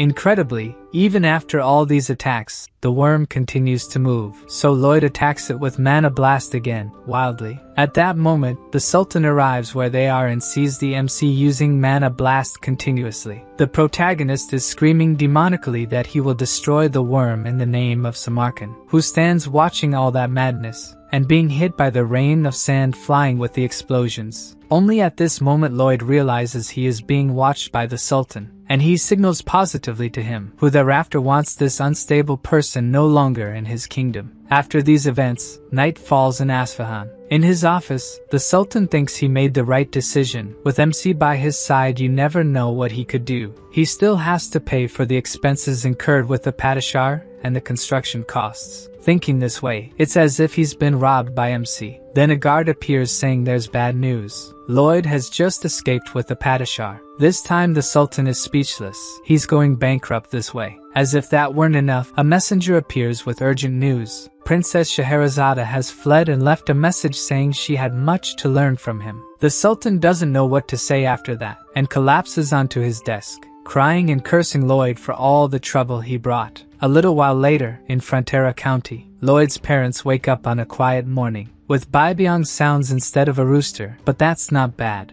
A servant announces that a letter from Master Julian has just arrived. He tells them he graduated as the second best in class and will be able to work in the capital. Then Bayern appears saying a shipment from Lloyd from Isfahan has just arrived. Outside there are piles and piles of filled chests sent by their son. As soon as one is opened, Marbella is impressed that they are all luxury items. She holds an ugly necklace of precious jewels, planning to sell these items to extremely vain nobles. The Count notices that his wife didn't used to make expressions like this. But it doesn't matter, she can sell the jewels as she wishes, he is still a happy man. The Count is glad that his county is full of wonderful people, just like wonderful orcs. who greet him as they pass by. Only one of them doesn't seem very friendly. It seems he and Soldier Greg still don't get along. The two collide as they walk, and the couple is apprehensive, thinking the two are about to start a fight. Then Soldier Greg acts as if the orc wants his attention, grabs the chest of the green man. Instead, the two stand facing each other without saying anything,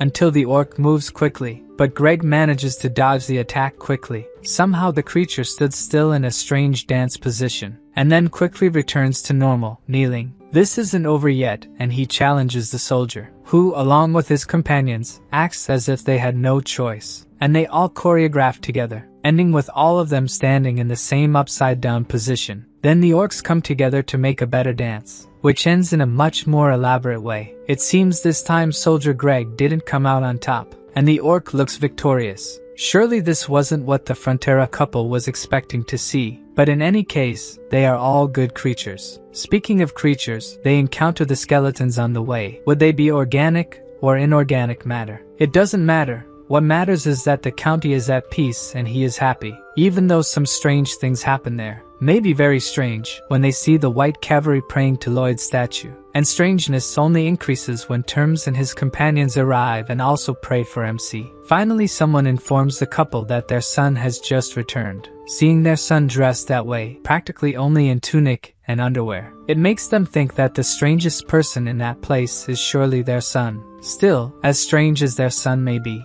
they are still happy to have him, and on the day Lloyd calls him father instead of my lord, he will be even happier. The Count hugs his son after a long time without seeing him, and asks why MC isn't wearing clothes, who replies that he already has many at home. Meanwhile, in the royal palace, Count Ventura is reporting on the agreement they made with the Sultan. Such an agreement seems unprecedented to the Queen, who asks if he negotiated it. Ventura is a little embarrassed, but admits he's responsible for the agreement. Then the Queen wants to know if it was Lloyd who asked him to tell her this, and asks what the Count thinks is necessary for people to live comfortably. She herself answers that they only need someone to work themselves to death in their place. As her Queen said this, Count Ventura fully agrees with what she said. Although this agreement resolves many things, Magentano and Asfahan have been enemies for a long time. How could they establish a relationship of trust? While the Queen thinks about this, Scheherazade has just arrived in the county, thinking about how she will take this state from him. Unaware of any of this, the Count is pruning the garden plants, and is surprised when someone appears calling for him. He has no idea who the girl in front of him is. Then Scheherazade introduces herself, and the Count wants to know why she is there. The girl explains that she is there to see Lloyd. The Count, still in shock, doesn't understand what she wants with his son. She takes a deep breath, and tells the Count that she needs this man to sleep at night. The Count takes a moment to understand what she is saying. As soon as he understands her words, he is incredulous. This must be the most unbelievable thing his son has ever done. We see the protagonist lying on a dirt floor. Gradually, his consciousness returns. He is at the edge of a cliff, questioning what place this is and why it is so dark. Suddenly, a light appears, illuminating his face, along with a thunderous noise that alarms him. A giant fireball is rising in front of him, which gradually takes the shape of a human body. The immense fiery body stands still in front of the protagonist, until it says it is a pleasure to meet Lloyd Frontera. In fact, to meet Suho Kim. The MC thinks that no matter how real it seems, this must be just a dream. So he asks who this talking fire figure is. From within the fire, the person says they are the one who sees true nature, the ruler of the fire of hell, the king of hell, Helkeros. Lloyd bows, saying he didn't know he was in the presence of royalty, even though he thinks it must be a dream. From within the flames, the leader of hell laughs, saying the MC seems very confident, and asks if he thinks this is just a dream. The MC explains that no matter what he thinks, since the leader introduced himself, he is probably not there to harm him. The flames become even stronger, and the commander of hell reveals that he has grown fond of Lloyd. The young man would be someone suitable for hell. He doesn't understand if that was a compliment. All he wants is to live comfortably with the money he earned. The commander says that all the MC did for his worthless dream, his face capable of intimidating his demon knight, his singing worse than the screams of purgatory. Someone like that could make the souls of hell wish to be killed once more. By the way he talks about Lloyd, it seems like he was some kind of demon king or something like that. Then the King of Hell makes a proposal to Kim Suho if he would like to join the leader of Hell, where he would use the full extent of his talents. While he gives this choice, Lloyd is fighting against Roots trying to trap him. They are very strong, and he probably won't win this fight. Then a system message appears, saying it's better not to intimidate him too much. After a while in silence, the King of Hell inquires if the system hasn't interfered enough, as it seems it could interfere even more. Hellcaros decides not to argue, and decides to play by the rules they have established. As soon as he disappears, the vines trapping Lloyd also vanish. Then the protagonist wakes up in his bed, sweating. The MC is panting after everything he went through with the appearance of the leader of Hell. His face is hot. It may not have been a dream, and he doesn't know who Hellcaros was talking to at the end. While thinking about this, Javier knocks on his bedroom door. The swordsman asks why the master is all sweaty, but Lloyd deflects. Then Javier explains that there is a visitor from very far away waiting to see him. The protagonist thinks for a moment about who it could be, and then makes his strange face, having an idea of who it could be. On the way, Javier inquires why the master didn't ask who it was, but he already knows it is Scheherazade. After she tasted the lullabies, he knows she would need more. By his master's expression, Javier knows he is plotting something. In a closed room of the mansion, Scheherazade proposes that Lloyd record his lullaby in a magic crystal for her. Knowing that this is what their meeting is about, the Count doesn't know whether to feel relieved or sad. With a grimace, the MC asks if she wants him to do it without getting anything in return, and she replies that he will be paid for this work. His expression doesn't improve as he retorts that he already has a lot of money, leaving Scheherazade frustrated for making things difficult for her. Then the protagonist places a stack of papers on the table, proposing that if she signs the contract, he will do what she asks in return. Javier is surprised that the master had prepared a contract in advance for this situation. The girl gets irritated. The contract requires her to serve the county for 5 years, and the song would be given only after that time. To her, these terms are ridiculous, but the MC reminds her that she's the one who needs the lullaby. If she sleeps well and trains hard, she can become a sword master, but of course, it depends on whether she accepts or not. Javier realizes that when the master asked him to train Scheherazade, he probably had this in mind. A system message appears saying it's because of such actions that the demon wanted to be friends with him. Scheherazade is furious, knowing he planned to do this to her, but he ignores her complaints. Then, unable to hold her anger, she delivers a powerful punch to the MC's face, and leaves, calling him a piece of trash. A little after this argument, the girl is walking through the forest, still angry with Lloyd, thinking that if she signed the contract, she could become a sword master and be recognized by her father. Suddenly, something pulls her out of these thoughts. She's been walking through the forest, and now doesn't know where she is. The girl needs to find a trail. Then, from behind a tree, she sees something, a shiny brown mane, which makes her look more closely at who is in front of her. None other than the young Lloyd Frontera. The young man has an apprehensive expression. Scheherazade wonders who he might be. Julian remains thoughtful in silence, while she thinks he looks fragile and weak, like a herbivore that could be devoured by a predator. Then, suddenly, his expression changes, looking determined. A little ahead, some knights are trying to move a huge rock without success. Julian asks to help them, but the knight thinks he shouldn't be doing this kind of heavy work. The young man insists, but the knight says their duty is to escort him,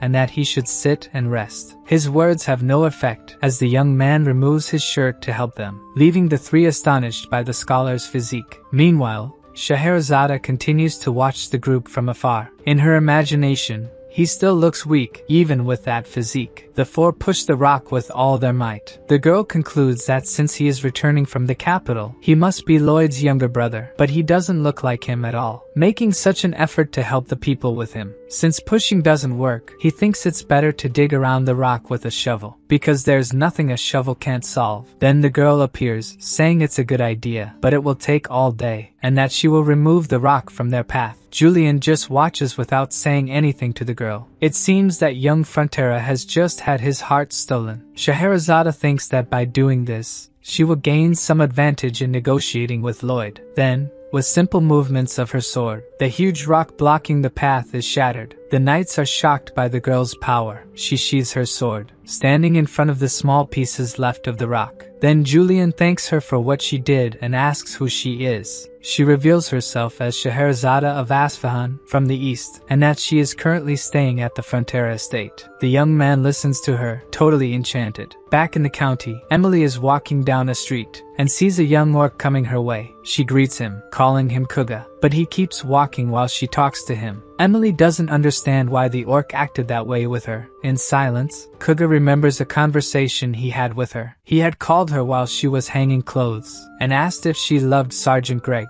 After a moment of silence, Emily told him that Greg was the most important person in the world to her. Her response left Kuga, who has feelings for her, furious. But at that moment, she didn't understand that. He still remembered Greg hitting on a refugee girl, and how his companions laughed at him, calling him ugly when they found out he liked a human. Thinking their relationship would never work, he decides not to tell her what he knows about Greg. Emily still inquires if he wanted to say something, but the orc just retreats among the sheets. Back in the present, Emily is sighing, sitting at a table. Sergeant Greg, who is near her, asks if something happened. So, calling him brother, she asks if people would find it strange if a human loved an orc warrior. Greg laughs, finding it ridiculous, saying that if the human's family knew, they would hunt her down. But suddenly he stops, remembering an argument he had, where Kuga fought with him, outraged, thinking the sergeant was cheating on Emily with another woman. It seems now he realizes their affection is mutual. At the Frontera mansion, the count is crying during the family dinner, happy to have raised two such incredible children. Scheherazade understands why, having one son as a diplomat and the other being one of the most talented in the kingdom. While for her father, she should either seduce Lloyd or become a sword master to prove her worth, understanding they come from very different families. Julian tells his father that when he is appointed in the capital, he intends to work even harder to make him proud. The count is more than happy and says his son can always come home if things get tough. Hearing something like that from a father shocks Scheherazade,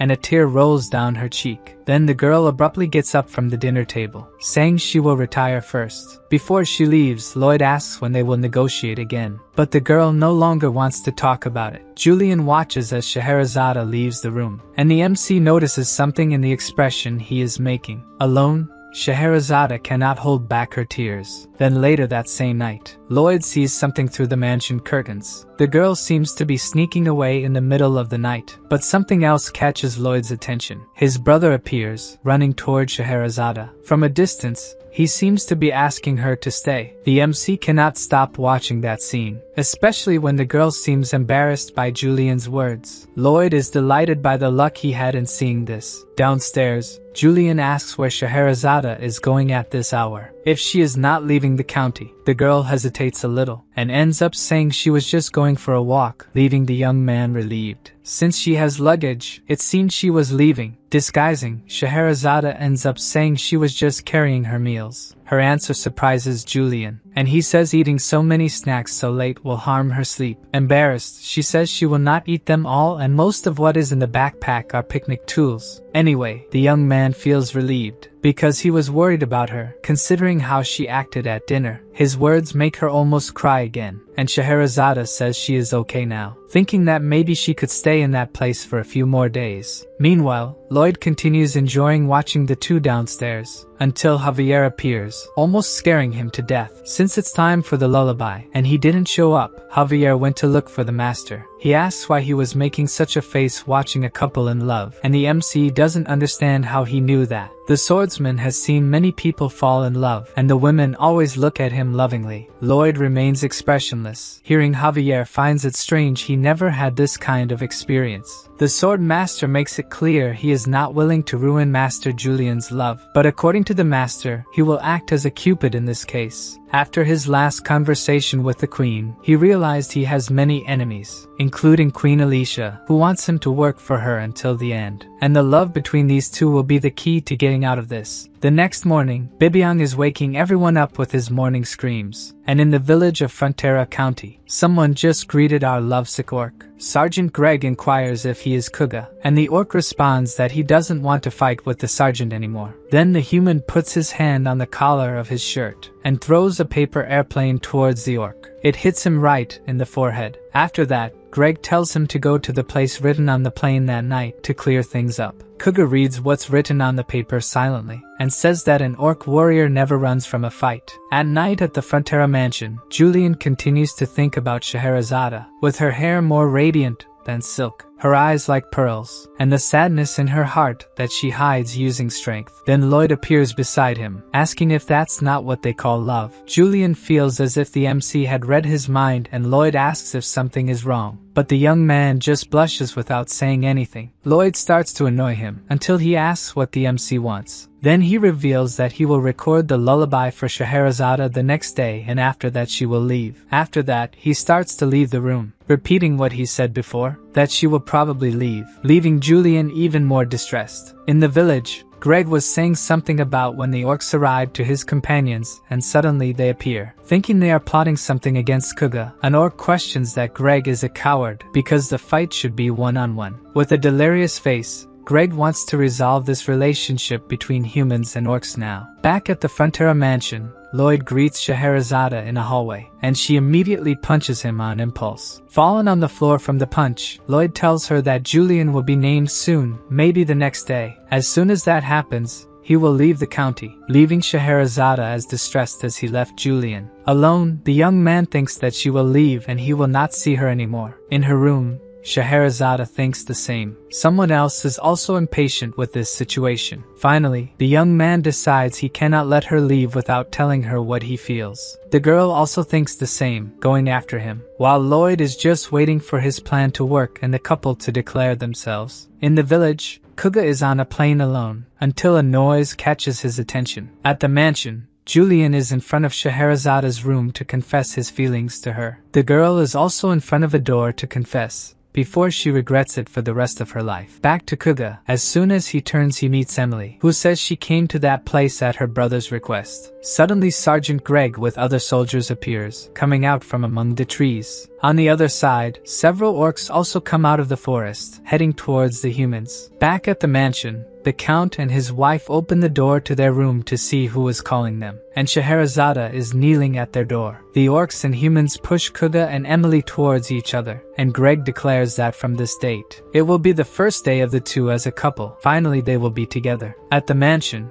Scheherazade kneels even more and asks the couple to entrust their youngest son to her. Knowing this, Lloyd thinks that once the two are together, the queen will no longer have as much power over him. Suddenly we see a large sinister castle surrounded by a valley. The queen is at the door of the old castle of the dark sorcerer Targa. She raises her hand to her army, commanding them to attack the castle with full force. Behind her fly thousands of red arrows. Most of them pass through some kind of magic barrier and set the castle on fire. Inside it, several dark mages try to defend the castle and protect their master Targa. Thus, a battle between knights and mages erupts. Then a large creature appears. Just the weight of its paw is enough to break the ground. The soldiers at its feet ask what kind of monster it is, and the queen's mages attack it with the fire god's punishment. Even being attacked, the monster does not retreat, stepping on the soldiers in front of it. Realizing that the attack is not going well, the queen orders the soldiers to retreat, leaving the castle, while the monster continues to roar and attack. Outside the castle, the soldiers are regrouping and counting the wounded, until they realize the queen is not there and look towards the castle. Queen Alicia is alone facing the creature. She wields her sword imbued with aura, and after a war cry, launches a large attack that reverberates towards the monster, which is hit squarely by the queen's attack. As soon as it is hit, a kind of green gas begins to escape from it, and Alicia covers her nose, because it might be poison. This was done with magic, but it doesn't matter. She trained her body to get used to poison. Thus, she walks towards a door, making an effort to open it. Queen Alicia is fully aware of what awaits her on the other side. At the feet of a giant dragon head stands the dark wizard Targa, enraged at being found by the queen. The queen asks if he is Targa. He nods, acknowledging that he is the one she seeks. Outraged that he plans a rebellion against the kingdom, she declares that she will decapitate him, doing so with just one swing of her sword. With that, his body falls at her feet, and she thinks that everything is finally over. But suddenly, she feels a severe headache. As it passes quickly, she wonders what just happened, and we can see that one of her eyes is different. Something is wrong with her. A little later, Julian and Scheherazade get married in the county. The girl is very happy during the ceremony, just like her husband, who looks at her passionately. Of course, the count couldn't help but cry copiously during the ceremony. Even Mr. Byron got a bit emotional. The orcs also celebrated with the elves. But among everyone, no one was more ecstatic about this event than Lloyd. Javier even suggests that he leaves so as not to spoil the occasion, but the master says he is just happy. The swordsman still does not understand how this marriage will prevent him from being enslaved by the queen. So Lloyd explains that he is now someone important in both countries, being a citizen of Magentano and also part of the Sultan's family, who is not foolish and must have understood when Lloyd fought against the sandworm that he was just pretending, which means he still wants the MC to work for him. Thus, if the queen tries to enslave him, he can go to the Sultan's side. Javier understood the master's point, but he could stop with this evil aura now. Lloyd knows he cannot challenge the queen, but at least he has a card up his sleeve to negotiate. Meanwhile, the Sultan watches his daughter's wedding through a magical device, and a thin tear manages to run down his face, wishing his daughter to be happy in this place, where she will be free from fights over the throne or family pressure. Emily appears, saying it's time for the bride to throw the bouquet with all her strength. Then Scheherazade throws the bouquet, making a home run. The arrangement flies past Emily, who obviously did not know about the bride's strength. The bouquet flies across the county, catching fire due to its speed, until someone manages to stop what's left of the arrangement. Not knowing what was coming, Solitas grabs what remains of the flowers. As the new couple withdraws, Lloyd remembers that in the novel, Scheherazade dies protecting her father during the rebellion. Even if it doesn't bring money, it's great to know that she will have a different ending this time. Then the system appears, showing that Lloyd has saved another person from an unhappy death. Knowing this, he thinks the system is just stating the obvious. The counter of lives he saved starts moving quickly, catching our MC's attention. He watches as the number keeps growing. With more than 23 million lives saved, he gets an additional DP. When he has 50 million DP, he will be able to exceed the final spoiler. Thus, Lloyd will have the right to use the world's most powerful ability. It can be activated for 30 seconds, which seems like a very short time. Actually, it's the highest ranked ability, and not the strongest, meaning if he fights the strongest thing in this world, he would lose. Moreover, to use the ability, he would have to forfeit the system's support, his skills, summons,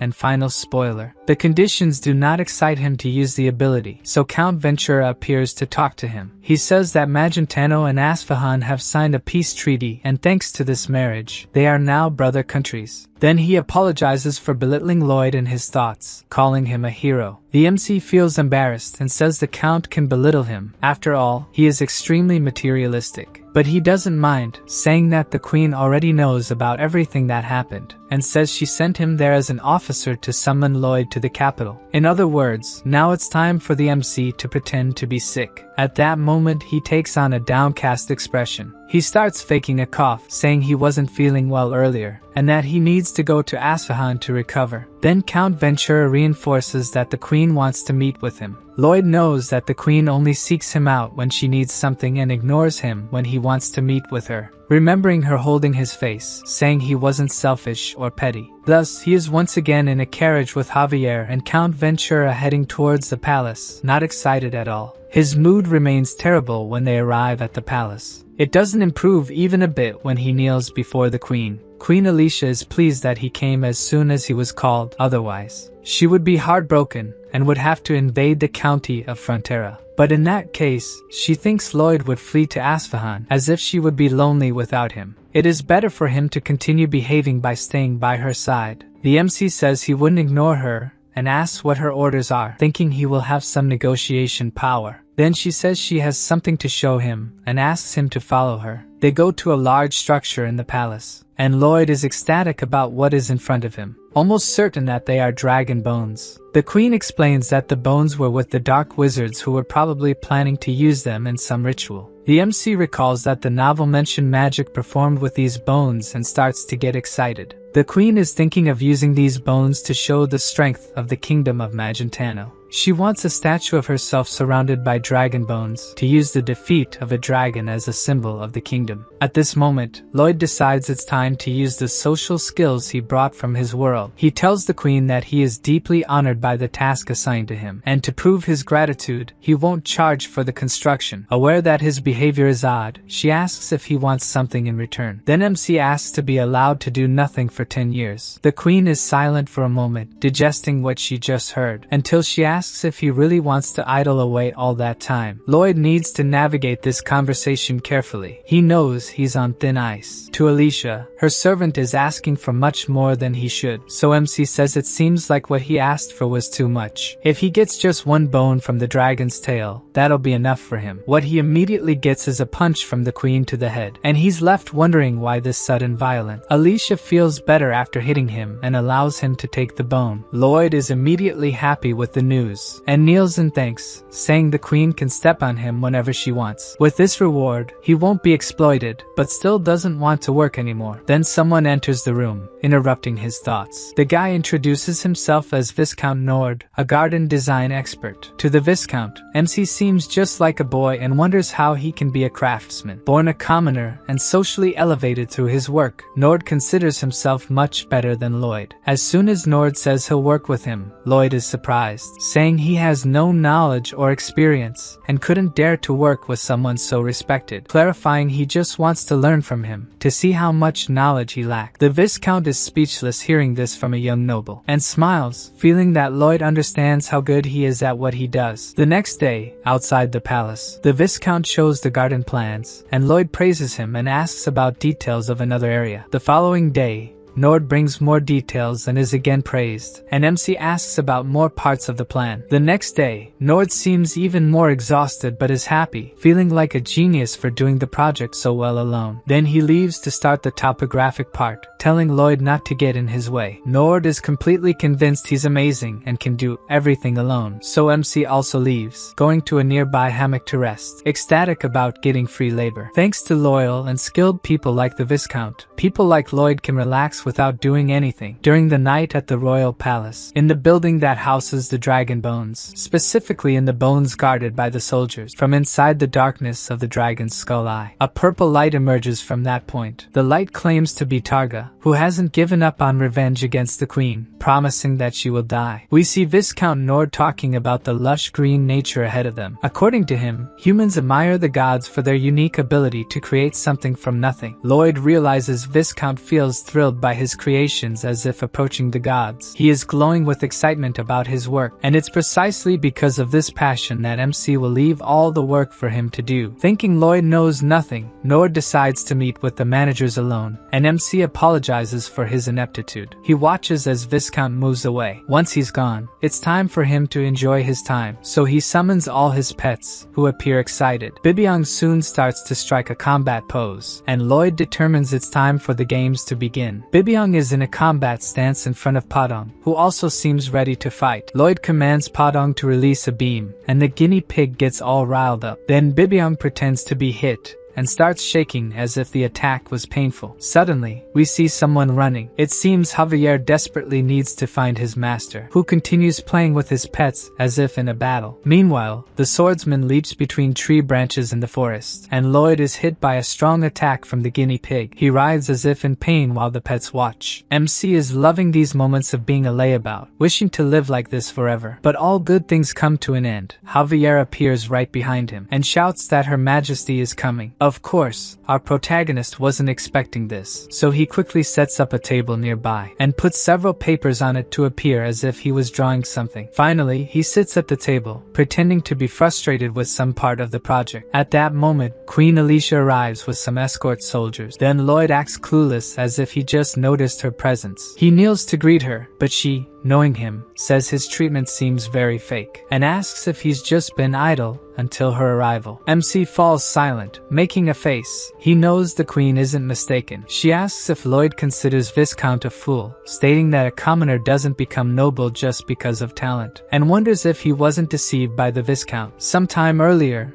Nord had gone to the sovereign to report something to her. He explains that the dragon's bones were requested. In the center of the garden, bowing before a statue of her and a waterway where boats would pass to admire the work. Despite efforts to find a solution, the gradient between start and finish was too steep, causing a very fast flow. Since he couldn't solve the problem, the queen thought he wanted to leave it out of the work, but he insists that's not the case, that Lloyd offered a solution to the problem. According to MC, he suggested building a system of steps in the waterway and putting gates at each level. When a boat enters, the gate behind it closes, and the water is filtered to lower the level. When the water at the current gate and the next gate are at the same level, the next gate opens, and the boat can proceed. He continues that Lloyd didn't just help with this problem, but with many others every time. The young man said they were just thoughts from someone who knew nothing. The Viscount would determine if they were useful. Nord concludes that MC has superb knowledge, but gives all credit to him. Participating only in crucial parts of the construction, the Viscount considers him a model of a capable man. Unaware of the conversation, Lloyd is thinking about what excuse he can give the queen and whether he can be accused of treason by her. Tired of him kneeling, she tells him to sit down and stand up. He does as his queen commanded, looking at her suspiciously. Queen Alicia gives Lloyd a long look, until she says his actions have pleased her completely, and that he should continue like this. MC raises his eyes to see her. He never expected to hear such words from her. She leaves shortly after, leaving him kneeling. So he turns to Javier, saying that she didn't find out he was slacking off. Even with the onset of winter, construction of the huge garden didn't stop. MC also had no time to rest. You never know when he could play like this again. More time passes, and spring arrives. The construction of the garden and its immense attraction finally finished. To celebrate, a grand party in the palace garden is held. Guests discuss the greatness of the queen and her country. Nobles from other lands eagerly look to form ties with the country. Looking at them,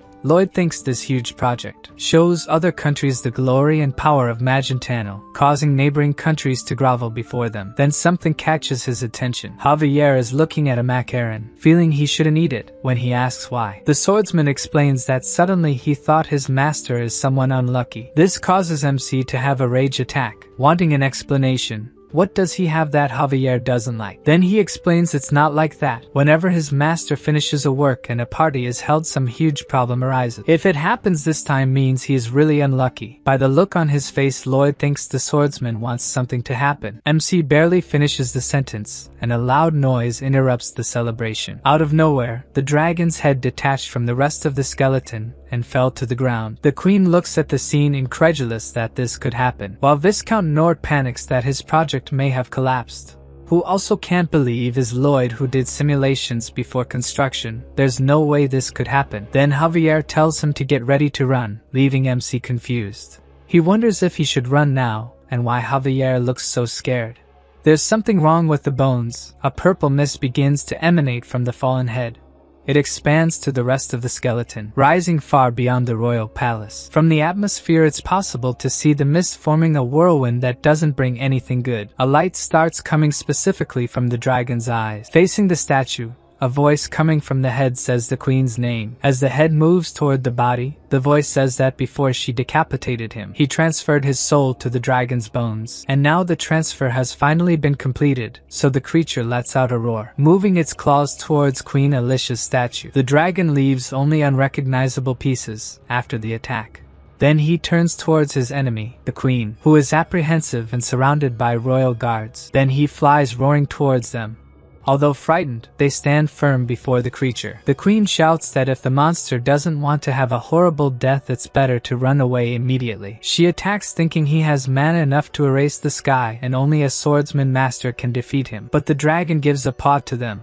so strong that it throws the queen and the guests in the air. The dragon thinks he's moving slowly, maybe because he hasn't yet gotten used to his new body. But that's irrelevant at the moment. People seem to be nothing more than ants to him, making the ground tremble by flapping his wings, while giving a scary laugh. The queen thinks they won't be able to fight against this monstrosity using only strength. In this case, she calls for Lloyd. He'll find a way to defeat this thing. The only problem is that at that moment, the one she needs the most is running away from the dragon. Seeing this momentarily leaves her hopeless, until she remembers she still has another option and calls for Javier. But the swordsman is also running away, right behind his master. Now she has really lost the hopes she had. In the distance, the two continue running non-stop. They jump over tables with food ahead of them, as if they were obstacle race athletes. Gradually, Lloyd can be seen almost out of breath. Javier warns the master that if they escape, he may not be paid, and Lloyd says he only thinks about money, confusing the swordsman, since his master is motivated by money. Suddenly, Javier stops running and MC shouts because he is stopping. Then he explains that if they don't stop this thing, it will end up reaching Frontera County. Without stopping running,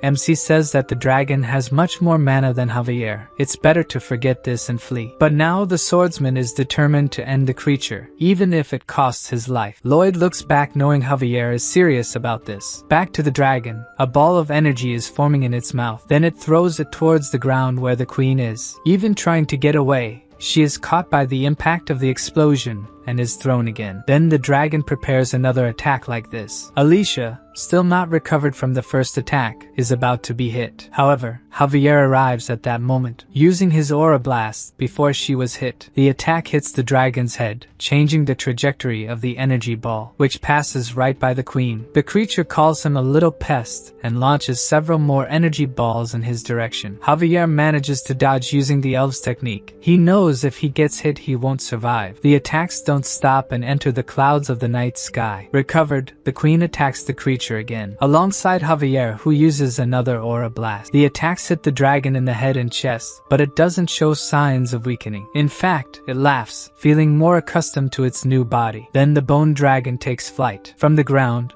Javier knows some powerful attack will come and stands in front of his queen. As expected, the creature launches more energy balls that explode upon hitting the ground. Javier and Alicia try to escape them, which are getting closer and closer. Then we see Bibiang being held by Lloyd, holding a sunflower seed that was about to throw the beaver. The MC is on top of Goming and throws Bibiang down. During the fall, the pet begins to chew the sunflower seed, getting huge, then uses megaton pressure just above the dragon, which is hit by the giant beaver. Its weight is such that it prevents the dragon from flying and it falls. The MC takes the chance to rescue Javier and the queen with Goming. While the dragon tries to understand what happened, Bibiang, now much smaller, runs away from him. At that moment, Goming is flying right above the dragon, and Lloyd tells the bird to throw its excrement explosion, leaving the poor thing embarrassed, since everyone will see him do that. Then Padong encourages his companion, saying that Bangul wouldn't want him to hesitate. Still embarrassed, he throws his excrement attack, which hits the dragon's head and body. He is silent until he realizes what it was. A much more sinister light emanates from him once he discovers what hit him. Then the dragon screams furiously that he will kill whoever did this to him. In the bird, the queen asks if the MC has a plan, and he says they either get bigger or surrender to the dragon. They cross through the clouds while he says he will bring someone. With the dragon closely chasing them, the MC wants to bring someone stronger than him to the fight. Lloyd plans to take the Dragon King to fight this creature. In the novel, the Dragon King brought order to the dragons and loved humans, a generous and benevolent being. He would never lose to a zombie lizard like the one that destroys everything around it. Lloyd is sure the Dragon King lives in Gaffel and asks the queen if they are very far from there. As she answers that it would take more than a day to get there, his hopes fade. Suddenly, we see the dragon is about to grab Goming. He narrowly manages to dodge, but the dragon is very close. Lloyd sees that the opponent is huge and fast. It will be difficult if they have to fly for more than a day chased by him. Javier asks if what the master needs for the plan to work is in Gaffel, and the MC says they have to go there. Then he raises his aura sword and uses the aura blast once again against the creature to gain distance. In turn, The dragon remarks that these attacks are no longer capable of even scratching him. He barely finishes saying this and realizes the attack pierced his wing. The dragon screams in the air, distancing himself from the group now. Lloyd praises Javier's successful attack and urges the swordsman not to let the dragon get closer. The dragon, now recovered, believes these tricks won't work on him anymore. Catching the queen off guard, the MC asks for her sword without explaining why. She hands over the sword, still suspicious of what her servant will do with it. He plans to fire at the same time as Javier so the dragon can't dodge the attack. Lloyd then envelopes the sword with his aura and invokes Mana Blast with a terrifying expression. At that moment, the dragon is preparing to attack. The queen remains apprehensive about what will happen to them. Then the duo launches the mana explosions simultaneously. The two attacks split as they approach the target, which cannot dodge. Lloyd's attack manages to hit one of the wings, while Javier's hits the other wing of the dragon, but neither pierces it. Both are frustrated, and the MC feels the dragon is getting stronger. Suddenly, something abruptly pulls him back. The queen is holding him by the waist and asks Javier to lift her master's body. They hold his body as if it were a plank, while the MC wonders what they will do with him. As he looks ahead, he is caught off guard by the dragon being very close. With her hand raised, the queen instructs him to follow her orders and shout, "Blast!" Just as she slaps his buttocks, Javier holds the master's face, who shouts what the queen ordered with a look of despair. Even the creature is startled by his terrifying expression, and it retreats a bit, increasing the distance from the group. Excited, the queen compliments the MC's success. His expression remains blank, tears streaming from his face. The dragon realizes it was Lloyd who removed the poison from the queen, repelled the mastodon army, and defeated the Knight of Hell. The MC's terrifying expression almost scared him to death. How could someone so monstrous walk the face of the earth? Either way, it will be perfect. The dragon wants to take revenge on both at once. The queen continues drumming on Lloyd's buttocks, while he continues shouting "Blast" with his monstrous face. But the dragon covers his eyes with a mana band to avoid seeing the MC's face. Then Javier asks the queen to cover her ears so the MC can use the banshee scream, even though he claims he was just singing. Thus, in addition to the horrible face, Lloyd also emits painful noises for the ears, which results in the dragon covering its ears as well and still pursuing them without seeing or hearing. The queen is annoyed by this and lets go of the MC now that he is no longer useful to her. Bringing the Dragon King was a mistake. They have no choice but to bring him down, and she tries to think of what could be this thing's weakness until she remembers something. The queen told him he could take a bone from the dragon's tail as long as no one noticed there was a fake bone. That's it. That must be his weakness. Goming continues accelerating to take distance from the dragon, who never stops chasing the group. He is getting stronger and stronger, transcending natural human limits, and becoming a powerful being, while we see he is right behind Goming. Suddenly, he makes a sprint and gets very close to the bird. To prevent them from being devoured, Lloyd asks Goming to use the spiderweb glow. Goming releases a web that wraps around the creature's head and part of its body, who shouts that they are using the most annoying attacks against him. While he was busy trying to get rid of the web, the group disappears into the sky, and the dragon wonders where they went. Then we see Javier and the queen jumping off Goming, who was flying right above the dragon. The MC shouts for them to aim for the fourth bone of the tail, starting from the pelvis. The swordsman uses his aura sword to hit where the master asked. Then the attack approaches the tail without the dragon dodging, hitting the granite bone, reinforced with the dragon's power. Either way, he takes the blow right on the fake bone. Let's not forget it's not just Javier who is a master swordsman. Queen Alicia is also a powerful sword master. As she attacks, she shouts that she ordered Lloyd to use the bone of an empress Pala to make the fake bone. From above, he apologizes to her, saying that it's always better to save costs in construction while she attacks the dragon. Her aura sword's power is immense and shatters the granite bone Lloyd had made. He celebrates that they managed to destroy part of the dragon. His tail flies off after losing its connection to the rest of the skeleton, and the dragon screams furiously at what they've done to him. Suddenly,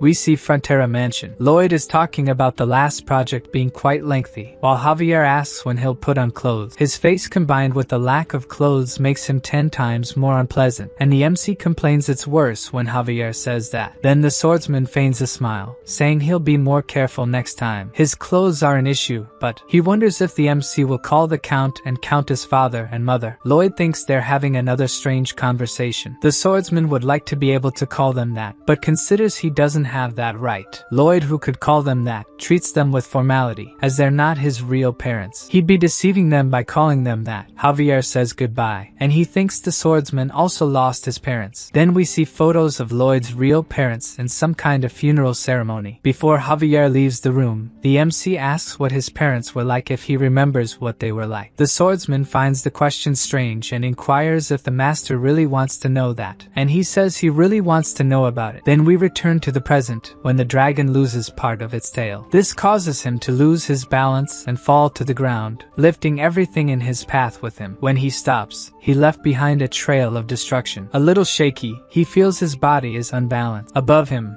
we see Padong become giant as he falls toward the creature. His body hits the dragon's head, which is immobilized on the ground. Next, Lloyd and the queen also land just ahead. He uses maximum mana explosion power. As the attack rises, the dragon thinks the human missed the target, which distracts him from Javier, who also uses mana explosion, making the monster roar when hit by it. Continuing, the MC uses his overload ability, which absorbs mana. The ability sucks the dragon's mana and manages to knock down the trees around it. All that power goes toward Lloyd. On the other side, Javier continues the aura attack, and the MC doesn't stop sucking mana, increasing his mana heart and improving the ability to purify toxic mana. To help in the attack, the queen appears attacking with another mana explosion, just above where Javier is aiming. She hits the zombie dragon bone with all her strength, causing the bone to crack. The dragon howls in despair for being unable to react to the attacks, and Lloyd realizes the plan is working. They can win. Then the system warns that his mana heart has gained dragon properties, and the dragons are showing interest in him now. Continuing the attack,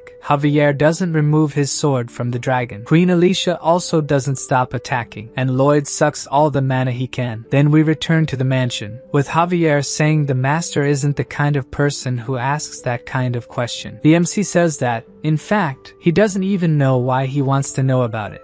Back to the dragon, its tail is heading towards Lloyd, who continues using the overload. Javier shouts for his master to dodge. Then we only see the forest. Javier is hit by the dragon's bones, protecting his master who is crouched right behind him. As he turns around, Lloyd realizes that Javier has been struck. Being caught by the tail caused significant damage even to someone as strong as him. The MC just watches as Javier is thrown among the trees by the bones. The force of the blow is so powerful that he remains airborne even after passing through the trees, until he falls unconscious into a lake. At that moment, the dragon manages to free itself from Padong and can move freely again. The bone tail heads towards it, rejoining the body of bones and mana. Lloyd is trembling, worried about what happened to Javier. As he shouts his friend's name, he is about to be trampled by the dragon. Thanks to the queen who appeared at the right moment, he wasn't crushed. She angrily declares that he must control himself and find a way out of the situation, as he always has. Without Javier, the entire kingdom is doomed. He needs to save him just as he saved her. But Lloyd doesn't know what to do. All of Javier's mana disappeared in a second, and he has no way to restore it. While they were talking, the dragon got very close to them without being noticed. In the lake, the sword master continues to sink into the water. He is thinking that he needs to gather mana, that he needs to expand and make it clash. The sword master continues thinking that he needs to save Lloyd. Then we see the queen running through the forest, carrying the MC on her back. The dragon is right behind them trying to catch them. Carried, Lloyd thinks he should have seen another spoiler of the ending, or improved his skills to become stronger. While in the lake, the swordsman keeps thinking that he needs to save Lloyd. On the queen's back, the MC thinks the same. The MC tells the queen with all respect that he needs to get off her back, and jumps over her back. Both think that no matter what happens, he needs to save his friend. Then we see that Lloyd has thrown himself into the lake, and is almost reaching Javier's outstretched hand to save him. The MC's hand rapidly approaches Javier, until they grasp each other's hands. In his thoughts, Lloyd wishes for the swordsman to take his mana, and it seems that even without saying anything, his friend understood that. We see the mana in Lloyd's body glowing, while Javier has nothing left inside him. Then his body also starts to glow as it receives the mana that was trapped inside the MC. On the surface, the dragon is about to unleash another energy ball, and only the queen can fight it at this moment. Suddenly, a large yellow ball appears spinning. It hits the dragon's head and continues spinning upwards. With that, Its attack is deflected into the forest, and the queen is not hit. Where it hits, a large explosion of fire is triggered. With the attack passing close to the water, it starts to move, making it difficult for the mana to pass between the two. Lloyd's mana feels strange to Javier. He wonders if it really is mana. It has the same form as mana, but it's different, completely different, as if it defies all the laws of nature. He is unable to control this mana. On land, Padong has just thrown Bagul. In the air, she uses the volcanic ash skill, leaving a dark smoke behind her. The smoke cloud manages to cover the dragon's surroundings, leaving it without sight of its surroundings. Then the queen appears before it realizes, aiming at the bone part that they managed to damage before. But she is paralyzed before the strike. That stain from before has returned to her eye. The queen curses that this had to happen right now. With the setback, the dragon prevents the attack by throwing her into the air. In the water, Javier is losing consciousness. He apologizes to Lloyd for not understanding the mana he contains, asking for forgiveness for not being able to stay by his side. In front of him, Lloyd's face is swollen, horrible, almost out of breath. The sight is so horrible that it brings Javier back to his senses,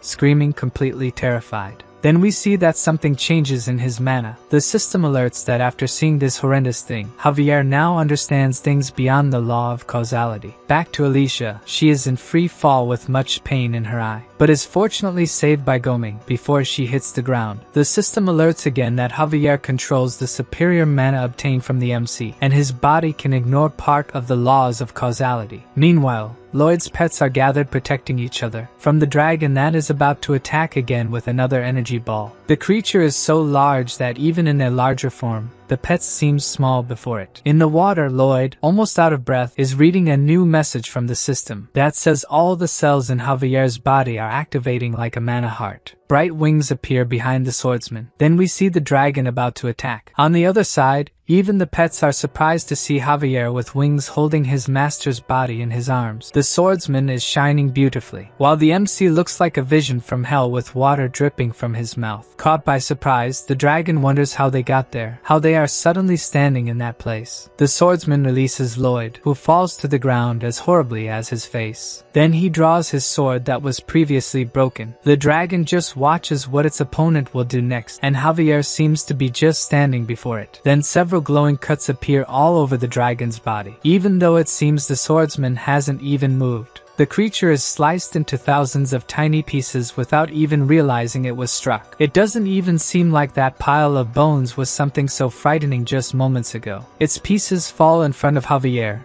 and the MC, who thinks that the sword master finally did it. He became the most powerful being that was only mentioned in the novel, the Grand Master. Javier realizes that his master is calling for him. After a moment of silence, Lloyd tells him that if they need to cut something, it's his responsibility, thanking in his thoughts that his friend survived. Then the swordsman shoots an irritated look at the MC, but soon smiles, grateful that Lloyd is alive. In their normal size, Lloyd's pets hug their master, now that the danger has passed. Then the queen appears and the MC bows to her. As he does so, he sees a new system message. The number of lives he saved goes up by another 10 million with this incident, counting not only the directly saved, but also all the lives saved indirectly by this event. He wonders if at least those points could be exchanged for gold. Then Javier gets his attention. He heard that dragon bones have immortal properties, so they need to take care of this skeleton. The pieces are starting to move, and Javier suggests cutting them into smaller pieces. But the MC stops him with his level 2 zombie domination ability. He will let them resurrect on their own. He already has his demonic face planning how to use those bones, now that he can dominate zombie monsters, ghosts, and dragon skeletons. Suddenly we see the dragon skeleton reassembling. Lloyd is watching it, preparing for his domination ability. More complete, the dragon roars at them. The system announces that the skeleton's domination has been completed, and asks if Lloyd wants to remove the soul attached to it, and he confirms. The space around him changes. He has been teleported to the skull. Now he must defeat Targa to obtain the dragon skeleton. Lloyd understands that the mage transferred his soul before being killed by the queen. Then something catches his attention, and he turns around. There is a man kneeling on the ground behind them. The man is Targa, and the system presents various information about him, like low blood pressure, age, and wait. Targa starts to say something, and Lloyd looks intently at him. He tells that he was born with cursed mana, so the villagers tormented and discriminated against his family. He cries, saying that his mother called him a demon, that he ruined her life and was her greatest regret. The MC looks at him with a sad expression, while he continues saying that despite all this, he loved his mother. Then Lloyd calls for Targa, asking what that has to do with him. Then his demonic expression returns, and he lunges at the mage, landing a solid punch on Targa's face. The blow makes the mage explode, and the system alerts that the MC defeated the parasitic soul. Outside the dragon's skull, Lloyd is expressionless, as if he has no soul in his body. The skeleton starts to glow blue, and the system shows that the skeleton's domination has been completed. Then we see Lloyd's little algae approaching and entering his body through his nose. The system says that now the skeleton has a new personality. This will define how it will relate to the skeleton. With his eyes shining from the ability, Lloyd tells the dragon that he is its father. Then the blue dragon prepares an attack, making the MC wonder if his brainwashing worked,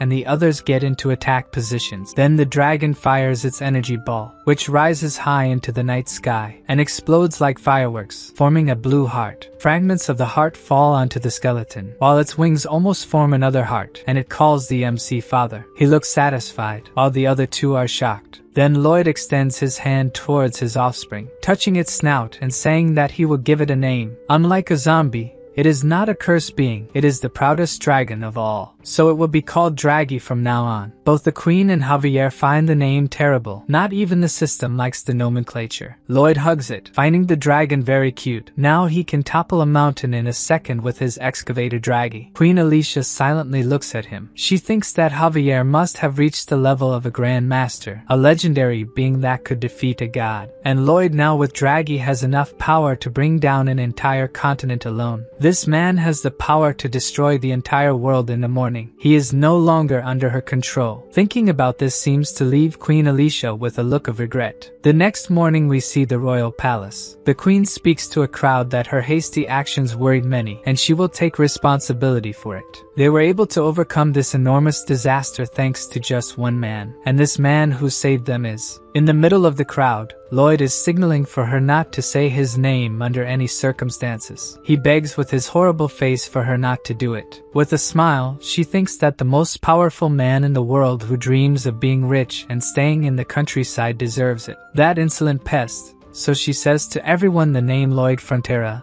the man who saved them. In the middle of the crowd that now recognizes him, the MC is dismayed by what she said. Queen Alicia sticks her tongue out at him, showing that he will have to deal with it now, while Lloyd remains incredulous about the situation. A little later, during the night, the MC is laughing, as the queen promised to pay 2 billion in gold for the reconstruction, thinking it made up for fighting the dragon. Javier recalls that they almost died in the fight, but to the MC, it doesn't matter since they are all alive. He continues to say that this is enough to live like a king, while Javier remains silent. Then we see what appears to be an abundance of mana, and Javier asks if Lloyd is some kind of god, catching him by surprise. But he quickly concludes that he can't be, given his appearance, irritating the MC. Suddenly, he asks where the real Lloyd Frontera is, if he's dead, leaving the MC in silence, unsure of what to say, until he finally responds that he doesn't know what happened to the original Lloyd. He explains that when he arrived there, he was already like that. Javier asks if he didn't choose to take Lloyd's body, but the MC says no. Javier lies down and says the MC can sing him a lullaby now, making Lloyd ask if he believed what he said. The swordsman says that when the MC lies, he has the most shameless face in the world, but when he tells the truth, he seems vulnerable. Lloyd remains silent, perplexed that Javier discovered this, then knocks at the door, interrupt the two. A bearded man who was knocking simply enters the room. Javier says he doesn't sense his mana, so he must be dead. The man is the dragon Anticus. More precisely, a message from him, the original spirit of the skeleton they defeated.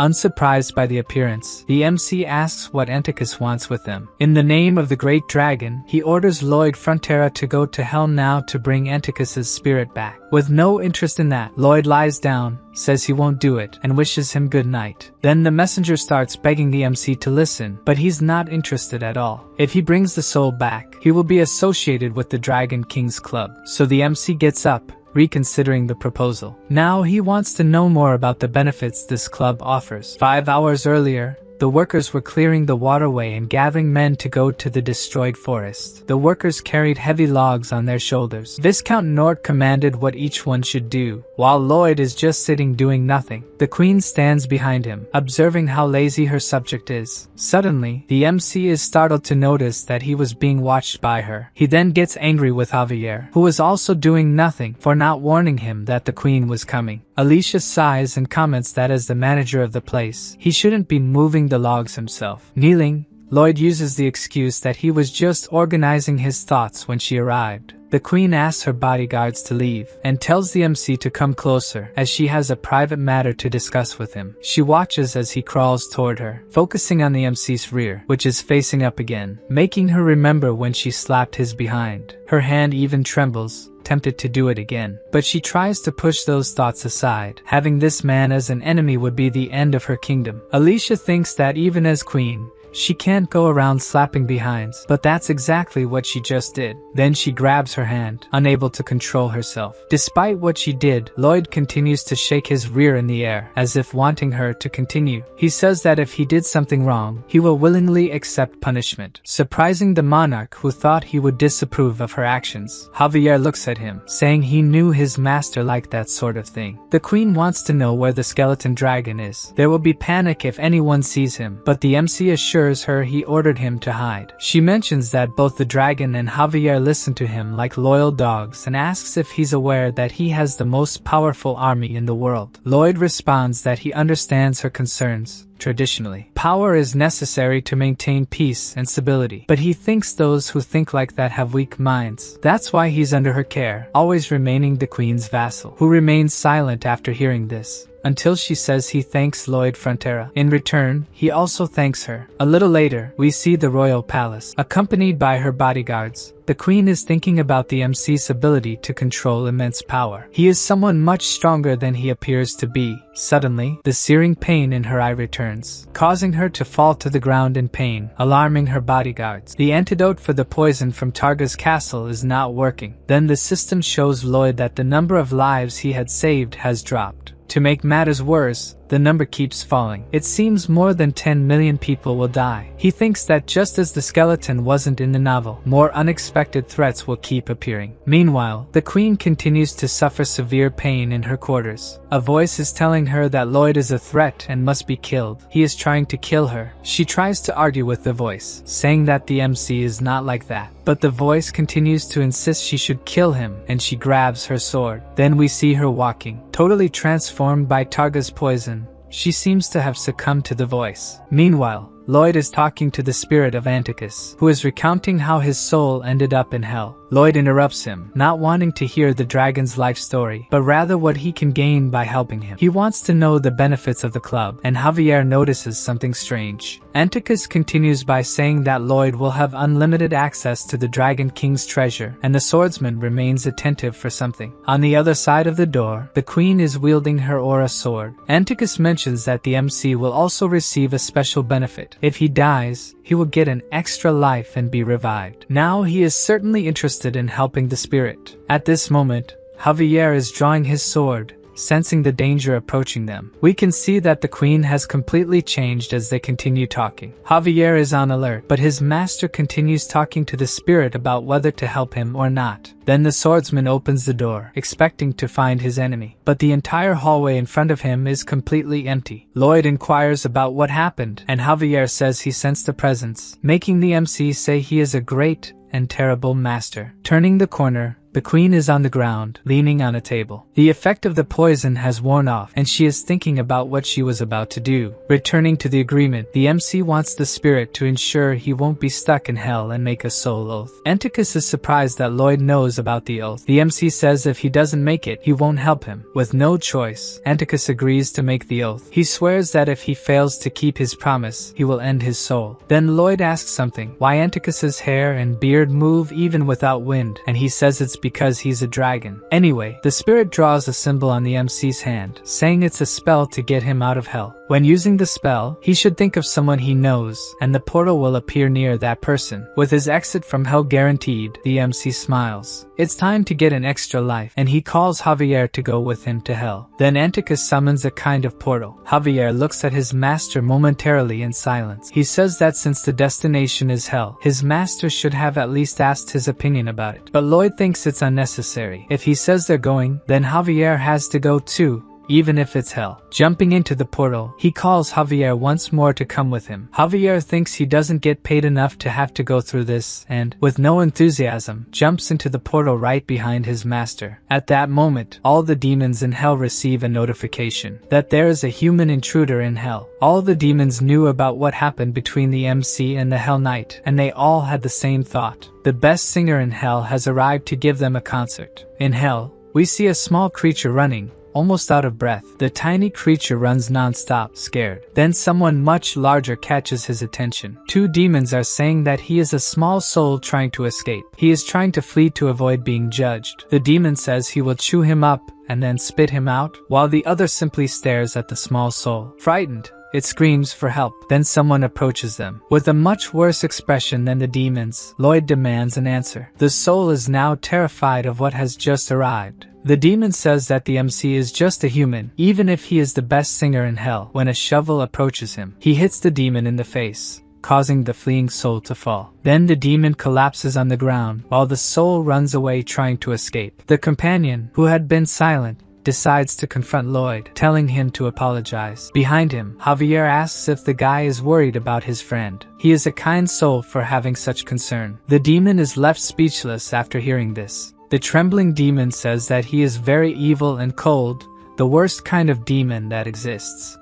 But the swordsman remains firm, saying that clearly his mother raised him with much love. This statement leaves the guy petrified. Javier continues, saying that his mother must have raised him to be a good demon who cares for his companions. The demon trembles as Javier goes on, saying that his mother must have hugged him every day. He is about to cry, hearing that his mother must have boosted his self-confidence and that he should take care of her. Then the demon can't take it anymore and starts crying, trying to say that it wasn't like that. Javier doesn't stop, saying that even when the guy fought with his mother, she talked to him, but the demon denies it, sobbing. Then he concludes by saying that the demon will always be a good son to his mother. Even Lloyd is shocked by Javier's skill with demons. The guy tries to hit the swordsman, telling him to take back what he said. But in the end, the blows are weak and he continues crying, with the MC still surprised, saying that he is incredible at dealing with demons. He says that there are lines that shouldn't be crossed, until he notices that the first demon is waking up. To prevent this, he gives another hit with the shovel to his face. On the other hand, his companion is hugging Javier, unable to stop crying. Lloyd, laughing maliciously, continues hitting the other demon, who hasn't fainted this time. While one talks about his mother, the other keeps getting beaten. With several bumps on his head, he agrees to tell Lloyd everything he wants to know. Then the MC says that now the guy is ready to talk to them. Despite the beating, the demon thinks that Lloyd does things that other people would only think of, which is why he has become his idol. Lloyd asks what the thing he was securing is, maybe a smartphone. The demon explains that it is a mobile communication device, but it doesn't have a search function. The MC won't find information about hell on it, and 40% of what he finds will be lies. The MC says that if only 40% are lies, it's better than in the human world, and the demon is shocked that the MC sees through his lies. The second question is where the Hell King's castle is. Then we see Goming flying with them over the fire mountains. The demon said the castle was to the west, but Lloyd is heading east, and the MC says he knew the demon lied. Even being cursed by the protagonist, this demon seems to enjoy it. He tells the guy to say everything he knows about hell and its king, and as a reward, he will call him all sorts of names. The demon wants to know how Lloyd is enduring the heat of hell, but the MC says he's the one asking the questions there. Lloyd is actually enduring it due to his 100%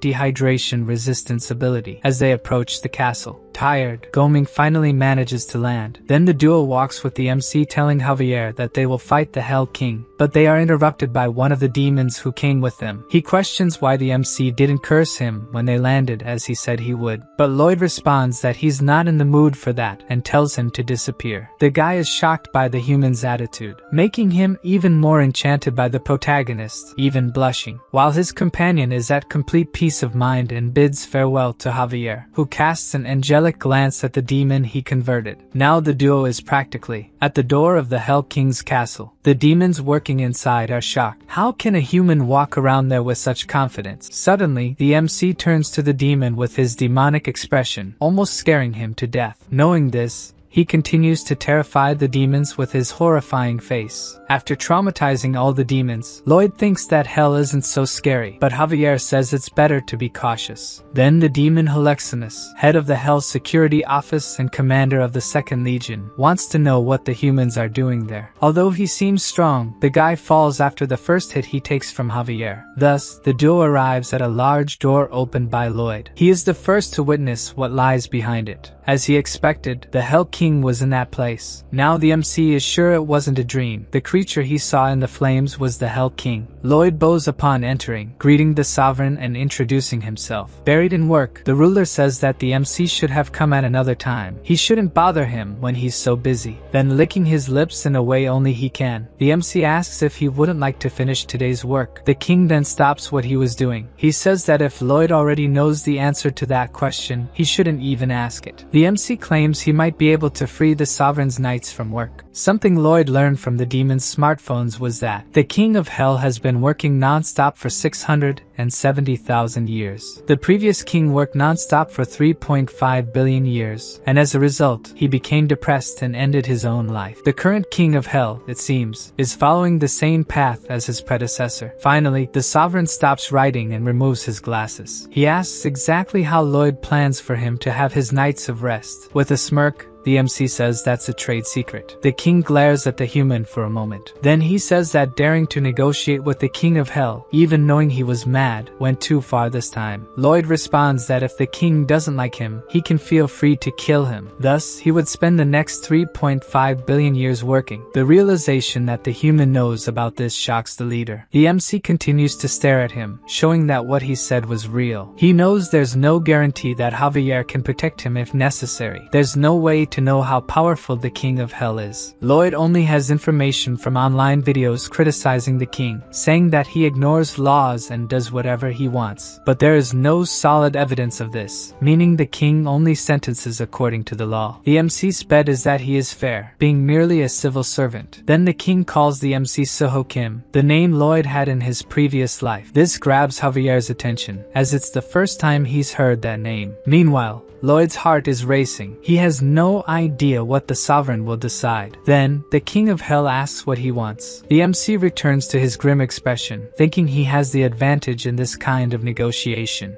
He asks for the freedom of Antika's soul that the king has been keeping. With a snap of his fingers, a bright red vortex appears. The king says that Antika's soul, which is in a dome, is just decoration and means nothing to him. Now that the king is engaged with Lloyd's scheme, he wants the MC to answer how he will manage to get his nights off. With a confident look, Lloyd says he will achieve that with railroad tracks. The king has a huge problem with his workload, but besides that, there's an issue that pressures him more. Souls are sentenced by the king and then transported to the Reincarnation gate, carried in carts. Due to the horrible terrain, the routes always change, but the demons are stupid enough not to find a new route on their own. So every time, the king has to find a new route, which is the main reason he can't get away from work. If the MC manages to build a railway, the king's workload will be reduced, and once he obtains Anticus, he will make it for the king. The sovereign thinks for a while before deciding whether to agree or not. Then he says he will prepare the contract, and Lloyd can start the construction. Great! Now the MC is excited about entering the Dragon Club. Since their conversation lasted a long time, the risk of extinction grows as the reincarnation of bacteria and microorganisms is delayed. He doesn't have time to help with workers or supplies, so the MC must recruit any workers he finds. This is his specialty. If the king sends a notification to his smartphone, it will solve the worker problem. Thunder echoes through the burning hell. Then we see the MC appearing from a portal with with Javier. The MC thinks the king is super powerful for having teleported them with just a snap of his fingers. Then something catches Lloyd's attention. In front of him is the Reincarnation portal, which looks more like a black hole. The MC thinks that if they get too close, it will be the end for both of them. Then, out of nowhere, Javier asks if the MC's name was Suho Kim, but he says whoever the MC is, just tell him what the plan is. Even knowing that Javier is aware he isn't the real Lloyd, he never knows what the swordsman is thinking. Lloyd said he would build a railway, but Javier asks if the iron can withstand the heat of hell's lava. The MC says it obviously can, which is why he bet everything on it. We see a demon's smartphone with a notification that the best singer in hell will perform a concert in a few hours. Several of them immediately get excited about the chance to see the show, and they head towards the concert venue, talking about what they will hear. Lloyd had better not sing in key or stay on pitch even once. If he's even vaguely good,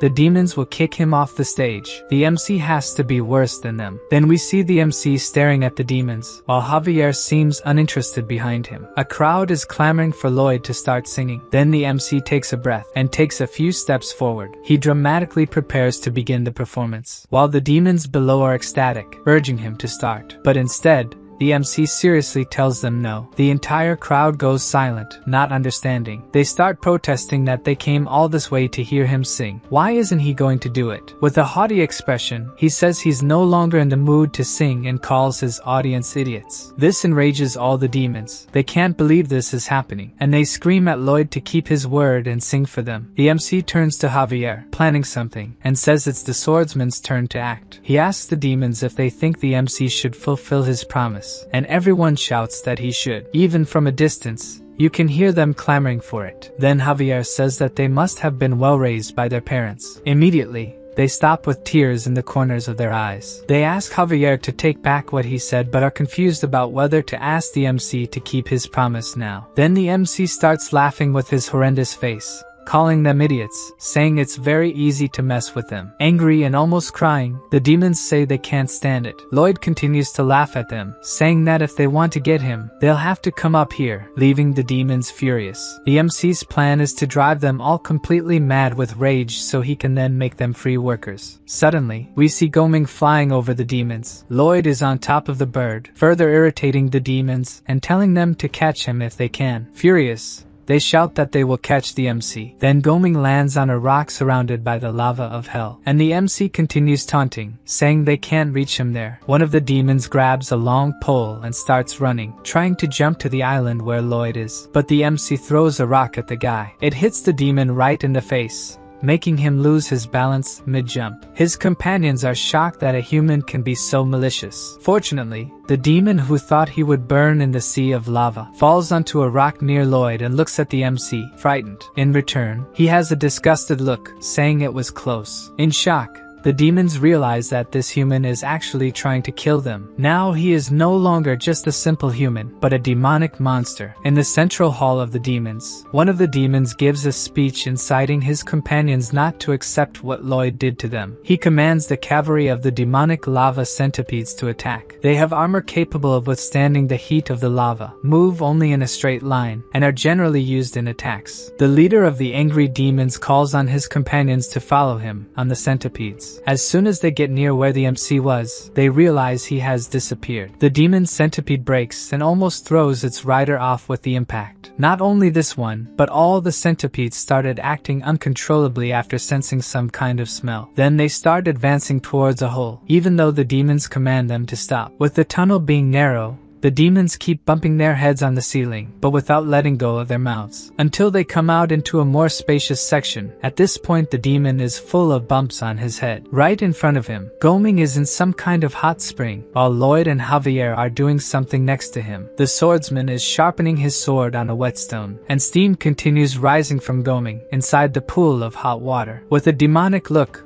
Lloyd says that the smell of roast chicken must have brought the centipedes there while Javier's sword glows. The demon trembles, realizing it was all part of the MC's plan for them to reach that place. Then, with extremely fast strikes, Javier slashes the first demon's centipede to pieces. The next demon looks at Lloyd in astonishment, knowing the same will happen to him, and thus the MC orders Javier to do the same. We only see the swordsman's strikes, cutting around the demon. Outside, the demons inside the tunnel shout to those further back to retreat, leaving their companions confused. There are only Lloyd's voices counting the slashed centipedes, while their riders scream in despair. Lloyd sits on one of the more than 32,000 blocks of centipedes. He says that the materials for construction have been acquired, and the plan to attract and capture the centipedes has been completed. Then he casts a glance to the side. The necessary workforce has also been secured with the subdued demons. Then Lloyd, with his frighteningly ugly face, orders his free laborers to start digging. From afar, someone is watching everything the MC is doing. The Demon King realized that the MC researched him and the creatures of hell before talking about the railway, even having initially thought that he could use his singing ability as a torture tool. Seeing how capable he is, maybe he can do the sovereign's own work. Back to the demons. It's clear that they wouldn't just start working easily. There were attempts to escape from work, but through aerial surveillance by Javier and Goming, the demons were quickly captured and sent back to work. They even started a rebellion, shouting that they wanted freedom and rights. But through Javier's verbal abuse, saying that this is the attitude of good workers, they fell silent. This is all the duo could use against them. Then we see a demon suffering while carrying a heavy sack and a younger one going to help him. But before he could do so, Lloyd interrupts them both. He extends his hand towards the fallen elder, angelically telling the demon to hold his hand. The older one does so, and the young one watches a little apprehensively. Then the MC gives a very strong squeeze to the old man's hand, crushing it. Lloyd shouts with a face more demonic than the demons, telling him to get up and work, as he can see he's strong enough. The other one also doesn't go unscathed for wasting 5 seconds being a good Samaritan, and will have his workload increased 5 times. After leaving the duo in tears, calling him the vilest thing in the universe, Lloyd withdraws. And that's exactly why they can't help but be charmed by the MC. He is a model for all demons, who should take note to learn from him. The MC won all their hearts. Amidst the sea of lava and rocks of hell, we see a small soul hidden among the stones. The small soul's attention is captured by the shouting voices. It seems that Lloyd's voice is not unfamiliar to it. Then it sneaks discreetly among the rocks, and from above, it manages to see the MC shouting that the demons do not deserve to receive safety equipment. The soul's eyes widen upon seeing him. The MC is shouting that his workers don't need breaks. They can rest as much as they want after they die. The soul, with hair very similar to someone else's, is incredulous that Lloyd could be there. We see the Frontera County a few years ago. One day, Lloyd's soul suddenly just left his body. Seeing his body fallen on the ground, he thought that his body had been taken from him, and is shocked when he sees his body rise again, without him. Lloyd's soul advances towards the body, saying that he wants his body back, but it crashes into some kind of barrier, preventing it from getting closer. He doesn't understand what's happening, who this guy in his body is,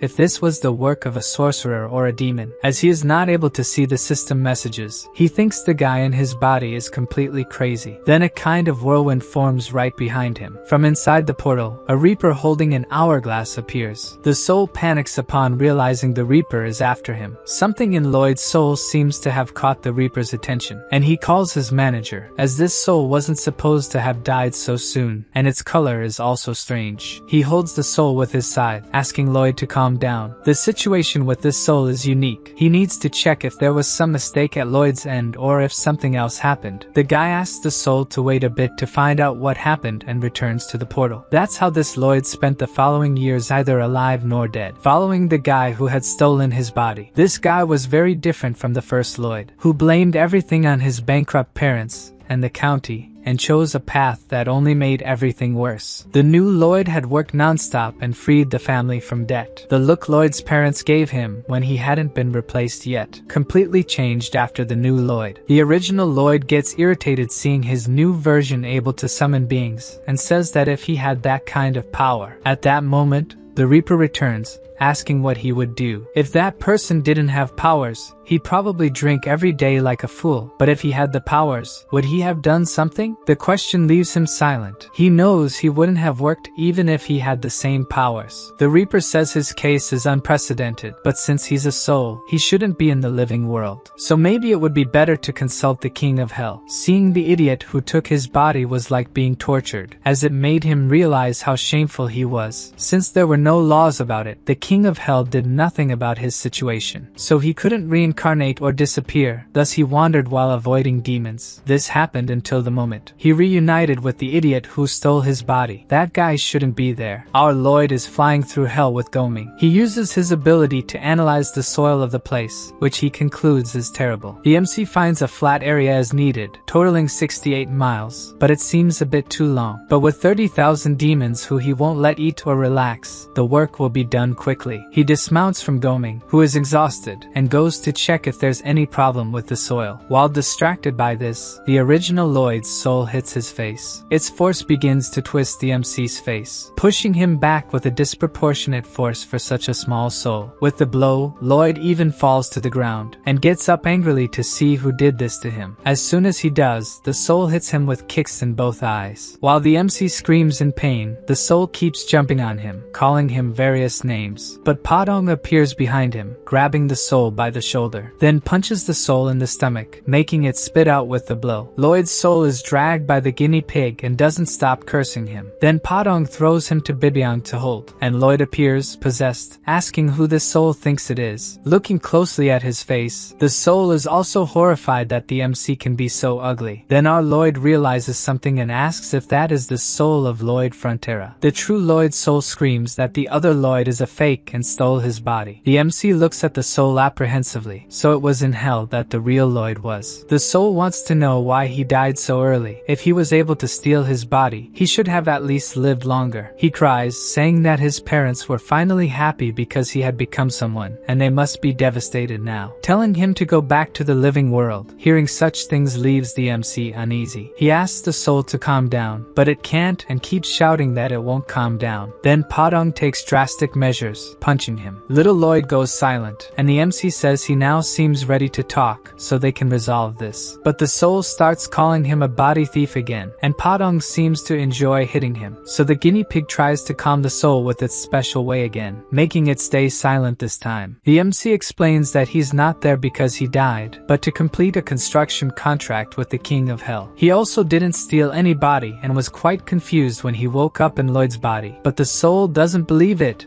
and wants to know who he is. Our Lloyd says he is a young and timid loser from South Korea who studied civil engineering named Suho Kim. As the soul remains silent, the MC thinks it believed what he said this time. Not far from them, Javier is monitoring the demon's work on the construction. He can hear the soul saying that as soon as the MC entered his body, he became like this and tells the MC to fix it. But our Lloyd retorts, there's no reason for that because the county is doing much better with him. Javier can only feel Suho Kim, so it seems he's talking to himself, but by the way he talks, he is sure that the real Lloyd Frontera is there. The soul screams that it could have had a great life if not for Lloyd. It's his fault he became an unregistered spirit. He wants Lloyd to fix it since it's all his fault. After thinking a bit, the MC proposes something to the small soul. He won't gain anything by helping the soul, so it's better for him to continue enjoying his life and the soul its life. Little Lloyd can hardly believe what he just heard. Then the MC bids farewell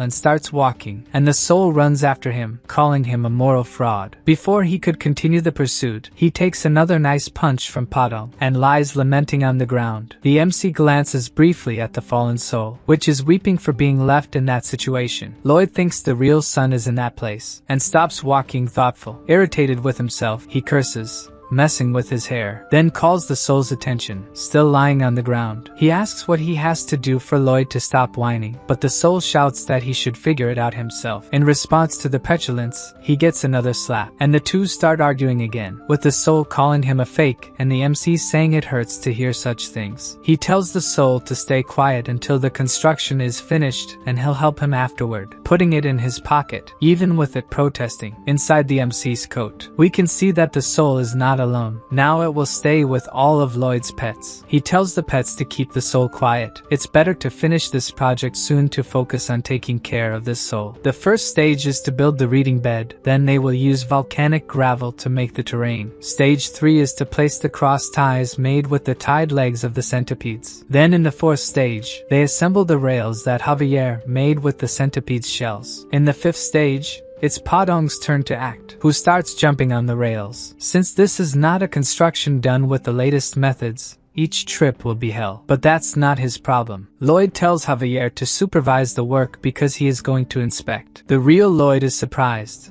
He already thought the protagonist worked a lot, but he has been working non-stop for a month. When does he go out for a drink? When does he have fun? Then he reflects on what kind of life this is, while remembering death, asking him if he would work the same way if he had powers. But he realizes that the problem was never the difficulties, but his lack of will and effort. Padong keeps jumping on the tracks to help Lloyd with the construction. And with that, the ground trembles and a lot of noise echoes through hell. Inside the lava lake, a suspicious movement starts to speak something, saying that it has been asleep for 20,000 years and now someone is making all this noise. And Padong keeps jumping and making a lot of noise, until the being in the lava lake decides to emerge, saying it can't stand this mess anymore. The creature rises slowly, carrying with it a mass of lava. And to my surprise, the monster is a fusion of Electabuzz, Magmar, and Snorlax. Irritated, Lloyd questions why something always has to happen when he is trying to build something. The monster, called Dunkleo's by the demons, was supposed to sleep for another 100,000 years, but it couldn't stand the annoying noise of the MC, who is the first to run away from the monster, pushing the demons out of his way. Looking at the railway under construction, Dunkleo's asks if that is what's making the noise and if stepping on it will make it stop. Furious, the monster kicks the railroad tracks. At that moment, Lloyd stops running. He curses Dunkleo's and heads towards the monster. The MC, irritated, says that life can be a bit noisy sometimes and he shouldn't care or behave like that. The monster can't believe Lloyd is yelling at him since he is the wrong one in this story. Their argument excites the demons, many of them rooting for the human. Dunkleo's, wanting to end the argument quickly, proposes they decide in a fight who will survive. With that, the MC calls for Javier, who appears at his side with his shining wings. Furiously,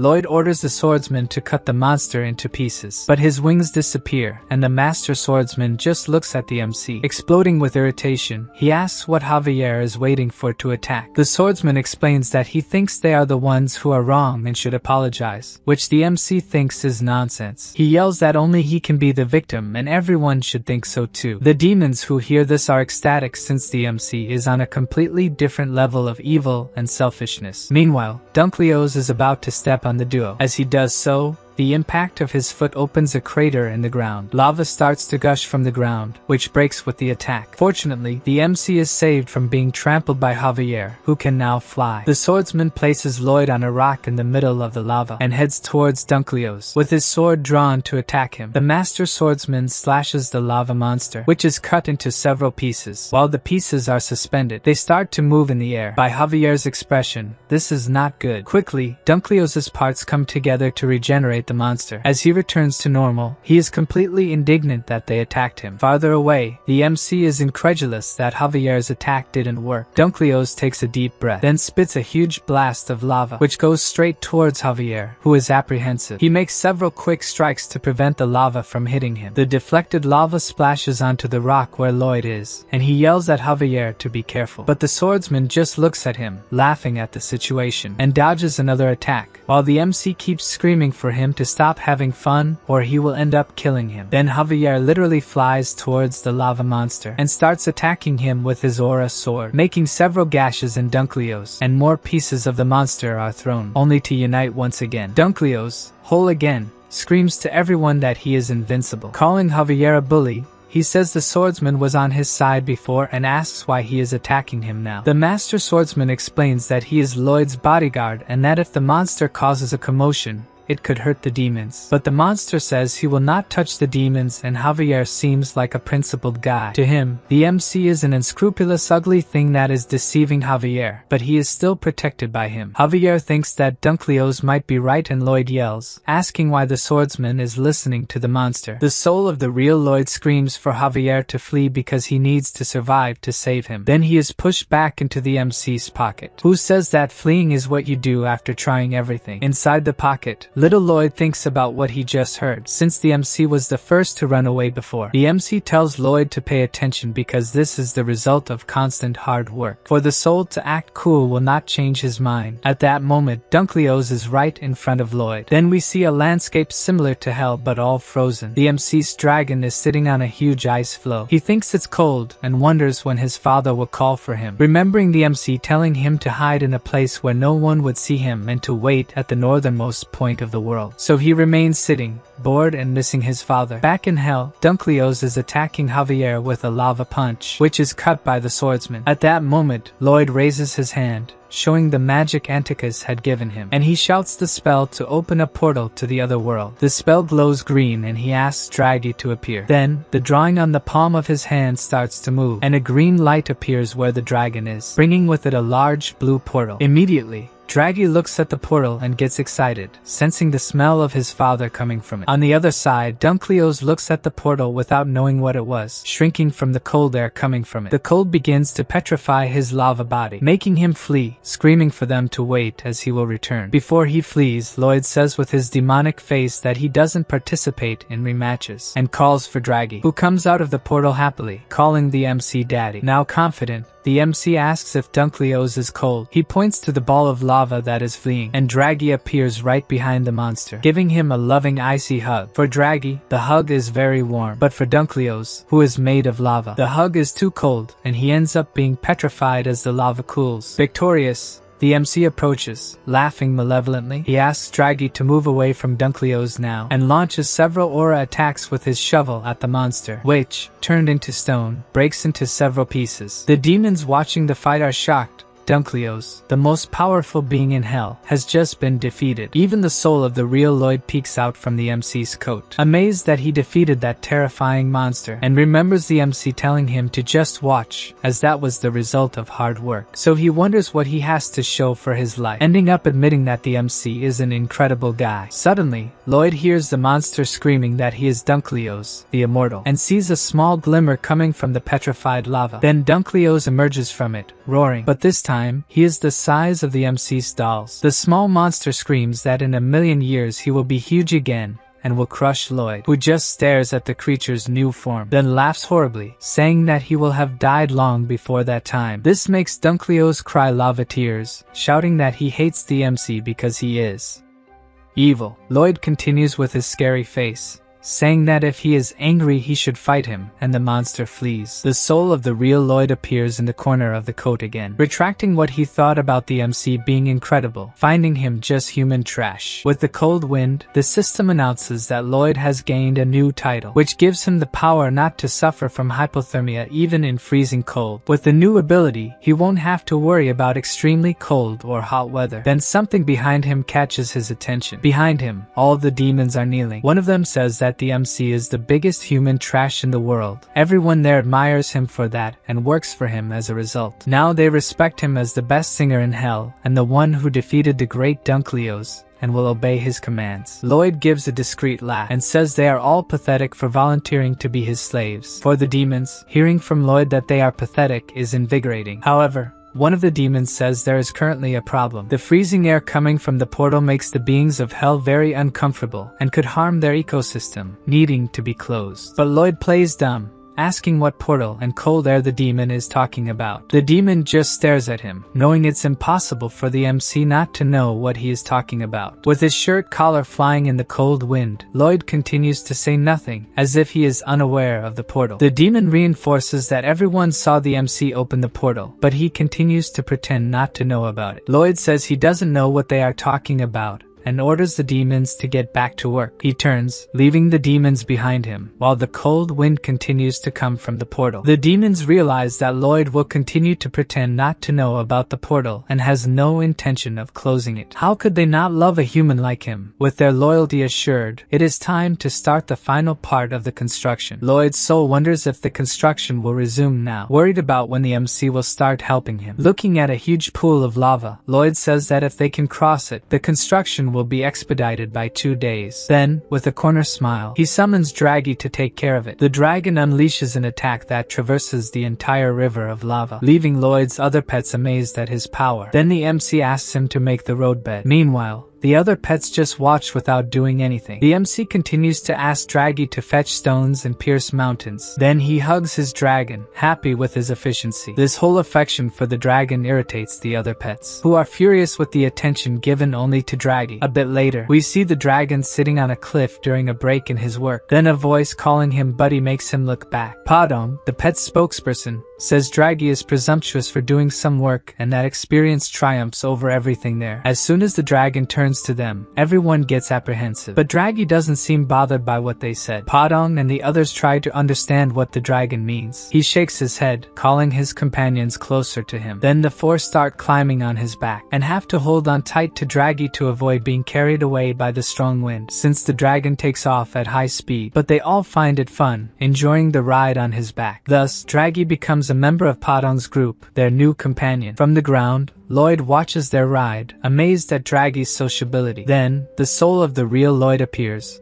calling the MC scum, saying angrily that the MC only wants to deceive him. The MC asks what he is talking about. The soul, nervous, says that Lloyd promised he would help him, but only focuses on the project, and must be planning to escape from him. With his evil face, the MC asks what the soul will do if that is indeed his plan. Nervous, he responds that Lloyd's face scared him and tells him to keep that horrible face away from him. The MC reminds the soul that this is its true appearance, and thanks to it, all the girls run away from him. Even so, the soul keeps saying that the body reflects the soul and that's why Lloyd is so ugly. The two continue to stare at each other angrily, until they say at the same time that they can't stand each other. The MC emphasizes that he is very busy now and doesn't know how he will help him. The soul starts screaming that the MC's job is to think about how to help him after ruining his whole life. He just listens irritated when Lloyd says that. In fact, he owes him no favor. The MC says that if it weren't for him, the real Lloyd would have died from drinking and his whole family was destined to die, leaving the soul speechless for a moment. The MC adds that he saved all of them and that's why Lloyd's soul should be kneeling, thanking him. Then the soul screams even more angrily that it's nonsense, and no sane person would believe it. Suddenly, the King of Hell appears, seriously saying that everything the MC said was true. He says the soul has never been a source of happiness for anyone and was destined to be a pathetic and worthless soul, leaving the little soul of Lloyd in shock this time. The King of Hell wonders how much the MC really knows, and the MC takes the opportunity to respectfully ask the sovereign something. If the king knows how he ended up in that world, the King of Hell looks at him silently, until he asks if Lloyd has no idea how it happened. The king says that a messenger from the upper world was on the MC's side and asks if he said anything to him, leaving Lloyd apprehensive that he might know about the messenger. The two just stare at each other, while the MC thinks that when he gave his mana to Javier before, the messenger mentioned this upper world. As soon as he starts asking about the upper world, he is interrupted by the king, who says he is not there to talk about that. When the railway is ready, he will have plenty of free time and thanks to that, he can reserve some time now. The king watched the whole construction and maintaining the railway doesn't seem difficult, except for the train cars. While the sovereign says that Lloyd could make a manual on maintaining them, the MC realizes something and smiles as soon as he understands. He bows, saying that he will prepare manuals for everything needed. Then the sovereign asks what he will want in return, and Lloyd humbly asks for a pass to use the Reincarnation portal. The real Lloyd's soul watches as the MC says he only wants it if it comes with transfer rights. The sovereign explains that this limitation does not exist, and the MC can give this pass to whomever he wants, even to the red smurf clinging to the MC's leg. Knowing this, the small soul of Lloyd can only look up, crying. The MC looks at her with his ugly face, wondering if that annoying thing is happy now. Then we see one of the railway cart wheels. Several demons are desperately trying to pull the cart. One of them is changing color from the effort, complaining that the work is too heavy. The MC appears, saying that the guy is pale and should take a break. Excited, the demon asks if he can really rest. Confirming that he can, the MC throws him off the tracks, calling the demon a useless cog. With the MC's kick, the demon rolls off the side of the tracks, leaving his companions scared. With a horrible face, Lloyd says he can help if anyone else is feeling tired. Afraid of meeting the same fate, the other demons work even harder. On the other hand, the demon thrown off the tracks feels that being treated like trash by Lloyd made his heart race, even making him blush. Meanwhile, the soul catches Lloyd's attention, calling him a fraud once again. He asks if the MC is really giving him the reincarnation pass. Lloyd says the question doesn't make sense since the pass is already in his hands. Then, in a low voice, the soul thanks the MC for what he did. The MC tells that ugly thing not to be so dramatic, as he was just worried about having nightmares about it. Thus, on top of one of the carts, the two keep slapping each other. After a while, they stop, and the soul asks if his parents are okay. The MC tells him they are. His mother is learning to cook and manage a business, and his father is sculpting again. Then the small soul asks about Julian, and the MC says he married a princess from Asfahan, and now lives with her in the capital. Seeing how surprised the real Lloyd's soul is, the MC also tells him that his father is now a count. Not that it was part of his plans, it just happened. After a moment of silence, Lloyd's soul asks about Javier. He tells him that when his father brought Javier to their home, he could hardly believe that someone so honest and charming existed, everything he never was. The real Lloyd confesses that's why he intimidated him, and asks if the MC can send a message to Javier. Apologizing for breaking his practice sword, he actually wanted them to be friends. Unknowingly, Javier is listening to their conversation. He also asks the MC to tell his parents he's very sorry. Then we see the small soul in front of the reincarnation gate. He takes a look back, realizing that the MC is standing behind him. He begins to say something about maybe being lucky enough to be born a human again. But before finishing the sentence, our Lloyd kicks him. He flies towards the gate, shouting curses at the MC, who, in turn, says he couldn't stand the soul whining pathetically like a loser anymore. As he is being sucked in, the soul yells that in the next life he will do his best, making the MC look like nothing, that he will be someone amazing and the whole world will be grateful for his birth. In the end, we only see his tears flowing, and the MC looking at him, seeming satisfied. With a smile, he says the soul should really try to be better, and that it's very hard. The soul gives one last smile to the MC, turning blue, and starts disappearing as it enters the portal, ending up as just a blue dust. Now our protagonist has a serious expression. He has completed his mission, and now it's time to receive his payment. Then we see Anticus's soul, joyful, free from the glass dome. With a snap of the Hell King's fingers, it disappears from hell. The sovereign says that, as promised, Anticus's soul was freed. Lloyd thinks he should just leave now and about how his entrance into the Dragon Club will be affected. The king tells him that time passes differently there, and in their world, only about 5 hours must have passed. He will open a portal for them to return, and then his kindness will come to an end. With a smile, he says he is looking forward to his next meeting with the MC. The MC wonders what the sovereign meant by that. When he was about to say he didn't plan on seeing him again, the king opens a portal that sends them back. Thus, Javier and Lloyd reappear. The MC says he has no intention of returning to hell, even though Javier thinks the master felt at home there. Then Lloyd recalls that Javier also enjoyed talking with the demons. He then goes on asking where his Dragon Club membership is if the dragon tricked him. Javier calls his master to see something. There is a red light like fire shining right in front of them. The light is, in fact,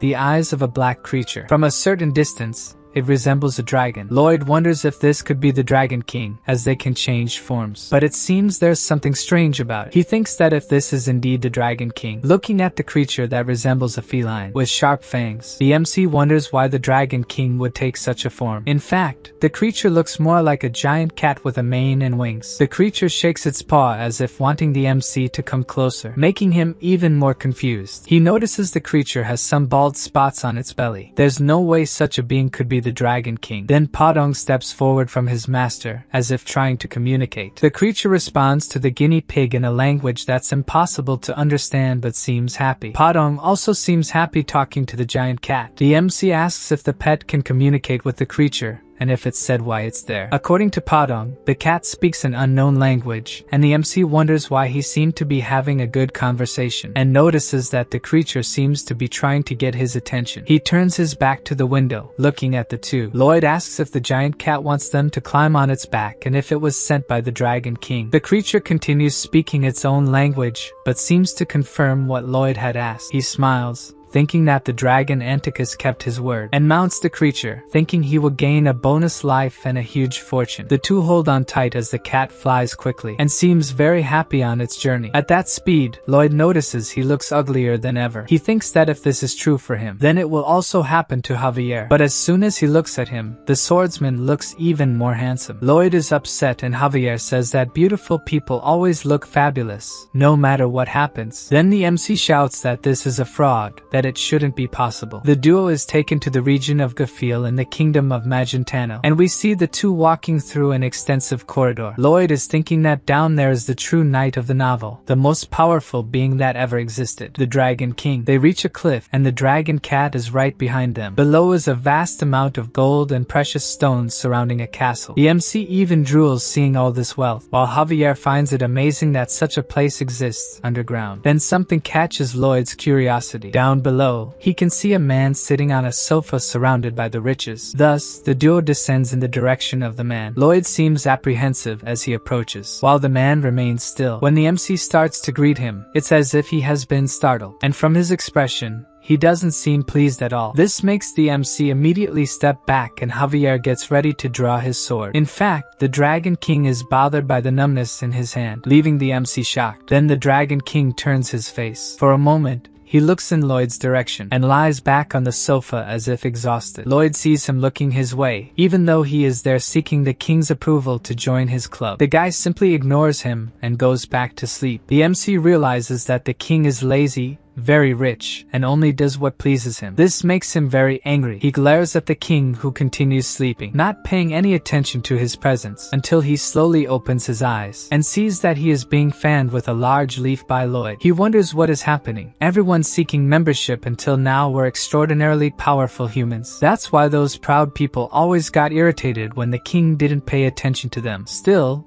the man in front of him is fanning him, and the king wonders if he's trying to please him. He looks at Lloyd, who doesn't stop fanning him, thinking that the MC is happy giving his best at what he is doing. This makes the king like him, and as a symbol of this gratitude, he intends to sleep very well. The MC realizes that the king has fallen into a deep sleep, and with his evil grin, thinks that the first stage of his plan was a success and will start the next one. Javier warns him not to do anything thoughtlessly, as he feels the dragon is as powerful as the Hell King. Lloyd just fills the cup he had taken earlier with water. Javier doesn't understand what he is doing, and laughing, the MC says he's just preparing a glass of water for when the king wakes up. A being who disrespects others while having so much money and power and doesn't care how it affects others is someone Lloyd is willing to risk his life to approach. At that moment, Javier realizes that the master is serious about this. While the Dragon King sleeps, Lloyd, sitting on a throne and covered in jewels, pretends to be a wealthy noble threatening others. The target of the threat, also played by him, apologizes for being poor and not knowing who the noble was. The noble throws several jewels at the servant, telling the lowly being to pick them up and become rich. While the servant protects himself from the heavy jewels hitting him, noble Lloyd continues to throw gold, saying that the path to wealth is painful, calling the servant a fool. With open arms, he accepts all the jewels and asks the nobleman to keep throwing more. Javier watches his master throwing gold pieces in his little theater, and starts to think this isn't good. Somehow, he began to find it amusing. Suddenly, the nobleman Lloyd becomes apprehensive about something, making Javier curious about what could have happened. Then he angrily shouts that he is hungry and must eat, as a nobleman should never feel hunger. Staring at his master, the swordsman thinks that the MC has the mentality of a typical poor man. Lloyd finds the place amazing, having just dug up and found some kind of vegetable. Then Padong calls his attention to see something. He can hardly believe that Padong has found kimchi. He must be in paradise. Lying on a pile of gold and jewels, he delights in eating the kimchi and a type of sweet potato he found. Javier tells him that it doesn't seem like the king will wake up soon and asks how long the MC will keep doing these things. With a silly look of satisfaction,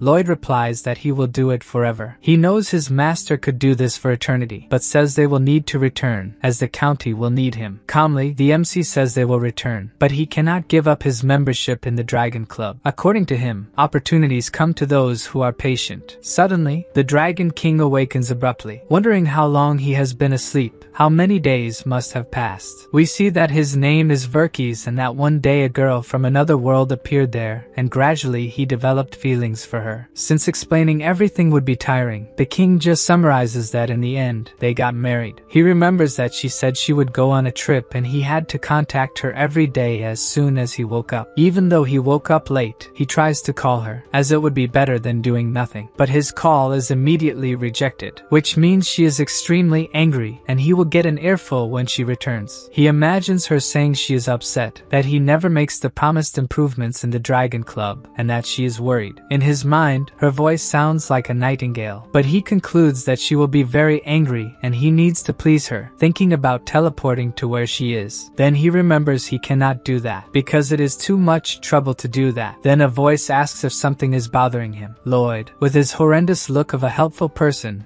is staring at the king, who is startled, shooting rays from his eyes and asking if he is some creature from hell. The rays pass right by Lloyd and explode in the distance as if a bomb had fallen there. Then the helpful look on the MC's face transforms into a mix of astonishment and apprehension. He says again to the king politely that if something is bothering him, he can try to help. The king says the MC is indeed obsessive, as he almost killed him, but to the MC, it was only his fault for startling the king. Verkis really likes Lloyd and wonders how the MC knows him so well. The MC is using a secret sales tactic, where the product being sold, or the customer's needs are the last concerns. What really matters here is whether the buyer likes the person selling the item. Then the king asks if he would like to know what he is thinking, and the MC humbly confirms. The king says the MC must not have a girlfriend. With his face, there is no way he has one, and he surely has never been married either. Gradually, Lloyd's eyes fill with tears with all this frankness from the king. He says that a man like that would not understand the problems of a married man. The MC exposes that the king must be having problems with his wife and that he always mediated his parents' fights. Thinking he could trust him at least once, he begins to talk about his wife, but he is soon interrupted by Lloyd. He says he will guess the king's problems since it must be exhausting for him to speak. All this concern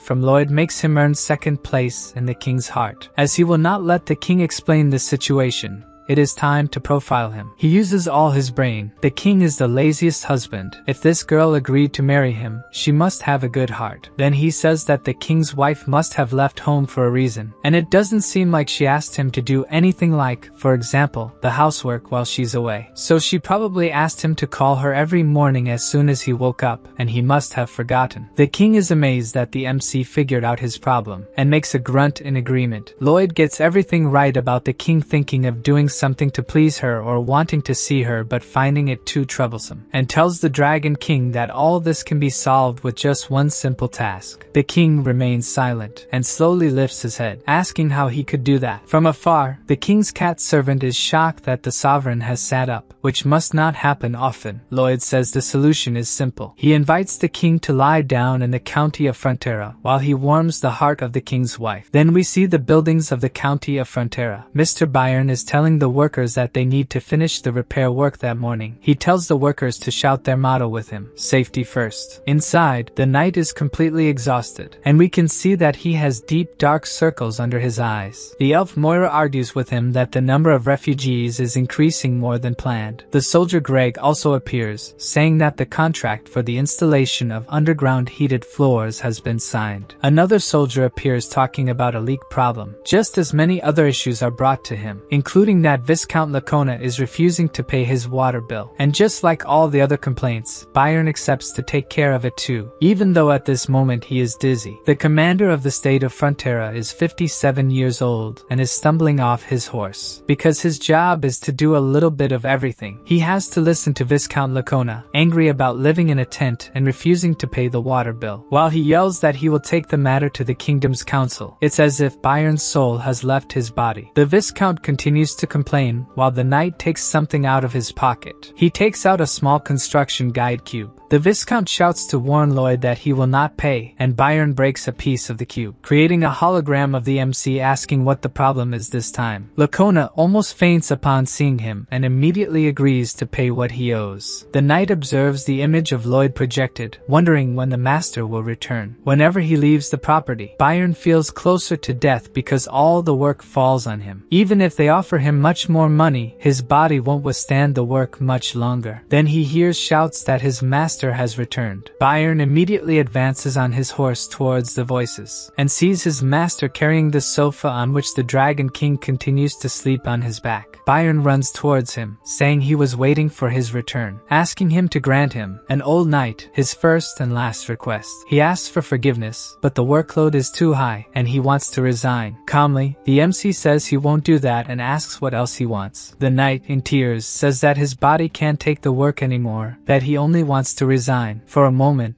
the MC looks at him thoughtfully. Then with an impassive expression, he walks past the knight and says that from that day, his payment will be 3 billion gold per year. Byron shouts to his master that this is not a monetary issue and that he won't disappoint his master. It seems that it was a monetary issue in the end. Then Lloyd notices something right ahead. His parents and several people from the county he helped are gathered to welcome him. For a moment, he wonders what that feeling is, until he smiles when he understands that that place has become his home, and he smiles happily at them. Sometime later, at the Frontera mansion, sleepily, the king says that the deal is that Lloyd will wake him up every morning so he can call his wife, asking if by doing this, it will make up for not calling her for a month. Seriously, the MC says that it won't make up for it, and the king questions if he trusted him and was deceived. According to the MC, they will start over, with the king showing that now he is a sincere man by calling her every morning. The Dragon King just stares at Lloyd, then gives a slight smile, and goes back to sleep, while the MC tries to ask about membership in the Dragon Club. With a sleepy, trembling hand and calling him annoying, the king asks Lloyd to bring his neck closer. He draws a very crooked design on the MC's neck, saying it's his bonus life. The king congratulates him on now being a member of the Dragon Club and goes back to sleep. After that, the MC takes a deep breath, carefully opens the room door, and calls Javier to leave with him. In the hallway, he says it's done, and Javier asks what he's talking about. Lloyd says he is now the richest man on the continent of Laurasia. He will ask Mr. Byron to deal with whatever happens. His guard has become a great master. He has the Dragon King as a patron and 2 lives. So now he is invincible, and from this date begins his lazy life, as nothing could stop him. Javier thanks the master, and he asks why the gratitude. The swordsman heard many things in the village, including that Mr. Byron sent his 2 children to study in the capital. He also learned that Soldier Greg is good with machines and now has more time for it. Everyone is chasing their dreams. When the county was poor, everyone's dream was not to starve to death. Calling him Suho Kim, Javier says the MC gave everyone many dreams. After just looking at Javier without saying anything, the MC asks what the swordsman thinks of him, if he doesn't have any suspicions. Javier thinks for a moment, then says that he is glad the MC came to this world, catching Lloyd by surprise with his answer. Then both get disgusted with the conversation they just had. The system shows the MC that the number of people he saved starts to rise again, but suddenly, the number drops by 1. Then the numbers keep plummeting, terrifying the MC, who just watches the count drop until it reaches just 1 life. Then the count hits 0, and Lloyd is in shock, not knowing why. After that, we see the whole county illuminated, as if there were a festival. Emily is dancing with her orc cheerfully, and someone calls out to Javier, who was just watching the party. It was the count, asking where his son is, as this event was made for him. He asks if the swordsman hasn't seen him. Javier can't answer. Remembering the look on the master's face when the saved lives count hit 0, he asked if something had happened. The MC leaves, saying he needs to do something urgent and should not be followed, even though the guard said his party would start soon. Seriously, Lloyd says maybe there won't be any more parties, and leaves without saying anything else. Back in the present, Javier continues not to respond, and we see Lloyd running somewhere. The swordsman says he believes his master went to do what was necessary. Then we can see the whole county illuminated behind the MC. Javier continues, saying the master went to do what was necessary for there to be more parties like that, leaving the count not understanding what that meant. Alone, Lloyd shouts to the system that he wants to see the final spoiler. A system message asks if he really wants to use the final spoiler, and he selects yes. Then everything around him goes black. Another Lloyd behind him calls him Suho, saying he hopes he's seeing this because now he doesn't need to worry, because this is not the future that will happen. It's just one of the bad endings that can occur if he is foolish and doesn't see the final spoiler. But if he doesn't act after seeing this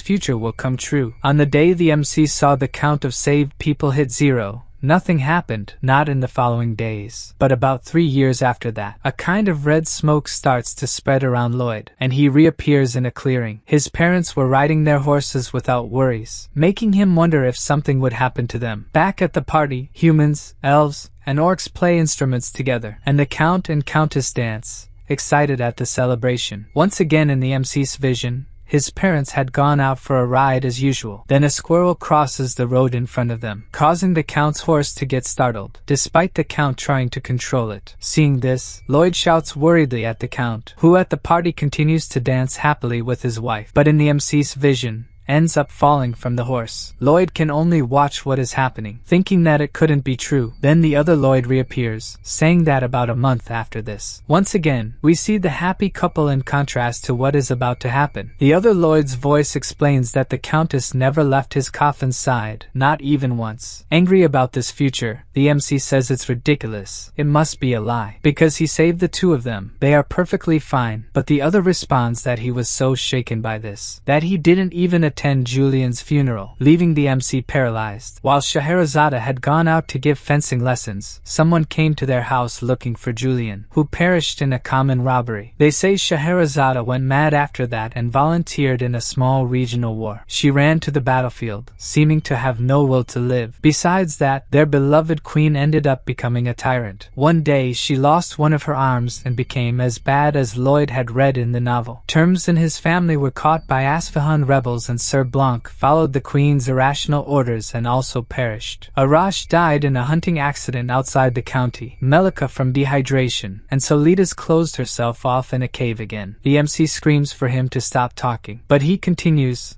saying that each of them will die. So the MC tries to punch him, but the attack goes through him. Lloyd keeps saying for the spoiler to end. However, the other Lloyd still asks what he thought of this ending. If after seeing all this, he still believes he can stop this ending. Then he chokes, and starts coughing uncontrollably over the table. Then his trembling hand falls, but soon stops moving, and the MC witnesses the vision of his own end. He is completely silent, remembering that he lost his parents in his original world without being able to do anything. Then back to the county, which he observes from the top of the hill. The Count and Countess continue to dance without any clue of what awaits them in the future. Lloyd is fearful of losing everything he has again, but he is determined, and refuses to lose everyone for the second time. In tears, he says he won't stand by and watch this future happen. Guys, the video is over.